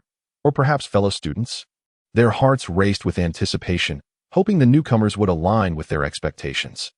Yet, as often is the case, reality proved contrary to hope. Shortly thereafter, 3 figures darted into the mountain crevice. Among them was a familiar face, none other than the green-haired, square-faced man, Blake Wake. Oh dear, the unfamiliar leader spoke. I wondered why I caught a whiff of magic. Just moments ago, I sensed such a clumsy attempt at magical exploration. Turns out, a bunch of little children are hiding here. Recognizing the students' cloaks, Blake Wake's smile morphed into something sinister. Ah, how delightful. It's the charming students of Salamander Academy. What brings you here? Are you tired of living and come to court death? The group immediately readied themselves for battle. Mormode stood at the forefront, his voice trembling with fear, yet he did not retreat an inch. Blake Wake, what are you doing here? Leave at once. His words felt hollow. Mormode could not shake his fear, for they had witnessed Blake Wake's prowess, an archmage beyond even that of their teacher, Lawrence. Not to mention, even if they were 200 magic novices, they would only be offering themselves as fodder. Chen Guanghua could not help but curse under his breath. Damn it, how have we become so unfortunate? Our already desperate situation is now compounded by this calamity. The leader, however, scrutinized everyone present. Upon seeing Lu Qian, his eyes gleamed with interest. What a remarkably exquisite young lady. Chapter 83. Recognition. Blake, do you know them? The leader inquired casually. Blake Wake's smile turned frigid. Know them? Indeed, my last assassination target was a student of Salamander Academy. Of course, my primary target remains the exchange student from Earth. Those greedy individuals from Salamander Academy are trading the magic of the continent for technology from Earth. It is utterly despicable. The leader did not echo this sentiment, instead continuing to appraise Lu Qian. This girl appears to be an exchange student from Earth. Should I instruct Blake to eliminate her? Elena interjected with a mocking laugh. Ha, greedy. Aren't you the most avaricious of all? Ignoring past transgressions, you must have come to the Emir Forest with intentions of seizing treasures, correct? Blake Wake waved her off dismissively. You little brat, what do you know? No matter how wicked my deeds, they pertain to the continent of magic. However, Salamander Academy trading magic is an act of betrayal against the divine and the elves. Uft. The group collectively scoffed. The divine and the elves had never decreed that outsiders could not learn magic. Such claims were mere fabrications. You lot, the leader and the previously silent third man, could not help but burst into laughter. Seemingly enjoying Blake Wake's predicament, the third man clapped Blake Wake on the shoulder, speaking in a tone laden with significance. Wake, I believe they have a point. You are neither a deity nor an elf, and your words do not represent them. Blake Wake angrily swatted the hand away. Shut up. Which side are you on? Me? I'm indifferent. I'll side with whoever profits, replied Will Green, the third man, unfazed. Huang Guanglin had remained silent. But now he focused intently on this third individual, feeling as if he recognized not only the figure, but also the voice from somewhere. Yet, he could not place it. Blake Wake and the third man engaged in a heated exchange. The leader began examining the magical array inscribed within the mountain crevice. He nodded as he scrutinized it. Who drew this magical array? Though it is somewhat rudimentary, the foundation is solid that I did not expect the current students to delve into such intricate matters. It is indeed rare. The group remained silent, their gazes drawn to Huang Guanglin. The leader, noticing this, approached the frail boy directly. Did you draw this? No. Wait. You lack magical attributes. The group gasped in astonishment. They had not anticipated this individual to possess such keen insight. Discerning Huang Guanglin's condition even through the darkness that how peculiar. Salamander Academy has accepted a magical invalid. More intriguing still, this little fellow has managed to master the magical array quite adeptly. I find myself inclined to spare your life. Curious to see what achievements you may attain in the future. Huang Guanglin felt an overwhelming sense of dread towards this individual. The notion of having his life spared did not evoke joy. To have one's fate dictated by another was hardly a cause for celebration. He took several steps back, slowly drawing his great sword across the throat of the little lizard man. This is a lizard man we captured. It is the only offspring of the lizard man chief. I offer it as a trade in the hope that you will overlook our presence. Blake Wake laughed derisively. Are you foolish? It is not one of our companions. You think you can use it as a bargaining chip? Do you believe we are as naive as you? Huang Guanglin merely smiled, remaining silent, as did the others, awaiting the leader's response. The third man interjected. The foolish one is you, Wake. What did you say? Well, Green, dare you repeat that? I said the foolish one is you. Well, Green was undeterred, continuing. This little creature is the only son of the lizard man chief. And its value is extraordinary. The clever lad has chosen to use it as a bargaining chip. Extraordinary? Indeed. While the little lizard man may not hold much utility and possesses limited information, its status as the chief's only offspring changes the equation. Even though the tribe may select the strongest to inherit the chief's position, the chief still hopes his child will succeed him. This holds true in both human and monster societies. Moreover, the likelihood of a monster's survival upon birth is quite low, thus rendering the soul heir exceptionally significant. At the very least, the leader of the lizardmen would choose to retreat for the safety of his offspring. With the emergence of this treasure, the lizardman chieftain must either provide information, act as an insider, or watch his own child perish. Well, Green approached Huang Guanglin with a grin, but after a moment of gazing, he found himself lost in thought, as if recollecting something. Why does this little rascal seem somewhat familiar? That voice, damn it. I remember now. You're the little brat who head-butted me in the river. The leader, puzzled, asked. Will, what is going on?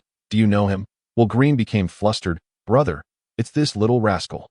I was about to snatch Princess Marjorie, but he messed it all up. Huang Guanglin also recalled.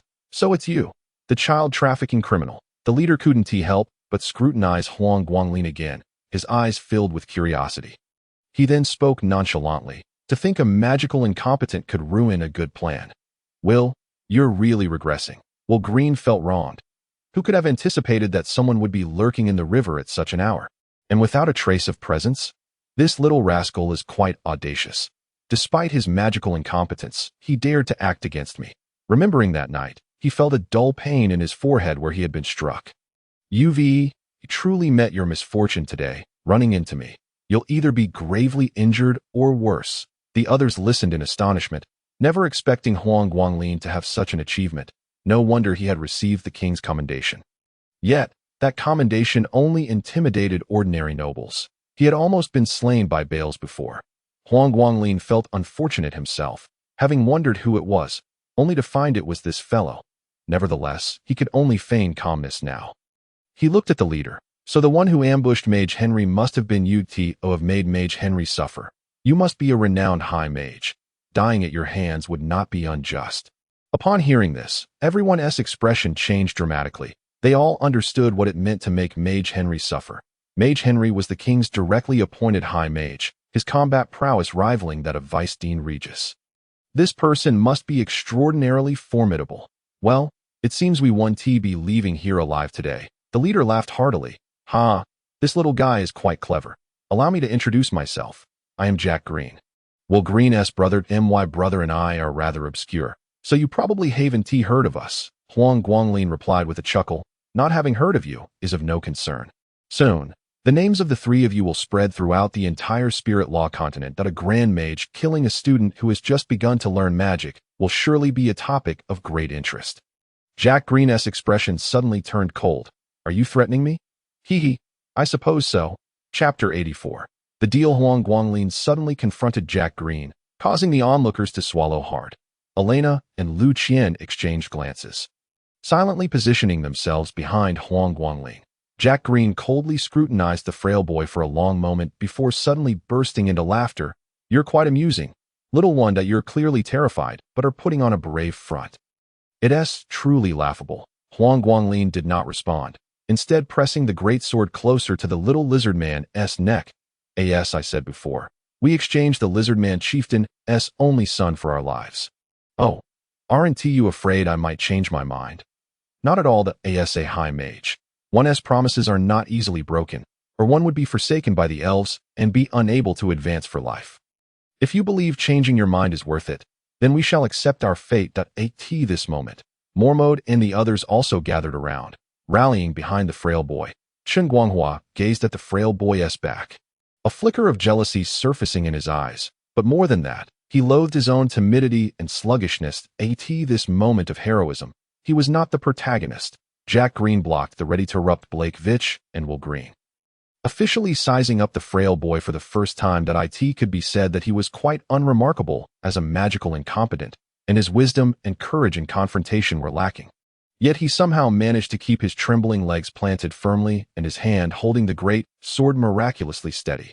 This little fellow, though a fool, is endearingly foolish. However, he couldn't resist wanting to tease this little guy. "Oh, what makes you think I would compromise for a mere little monster? Because this treasure that has emerged is extraordinary," Huang Guanglin asserted resolutely.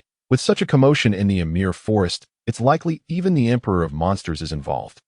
Your presence indicates that you value the treasure greatly. You wouldn't want to miss out on a greater chance of success. Of course, if you find it unworthy, we have no choice but to take this little creature of some value down with us."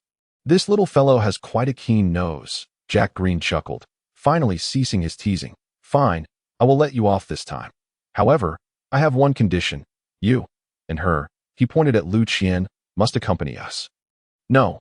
Huang Guanglin and Chen Guanghua both shouted in protest. Chen Guanghua's expression turned dangerous, as if he would fight to the death if they dared to harm Lu Qian. "Why is that?" "Because she is a girl," Huang Guanglin stated matter-of-factly. "None of you have any integrity.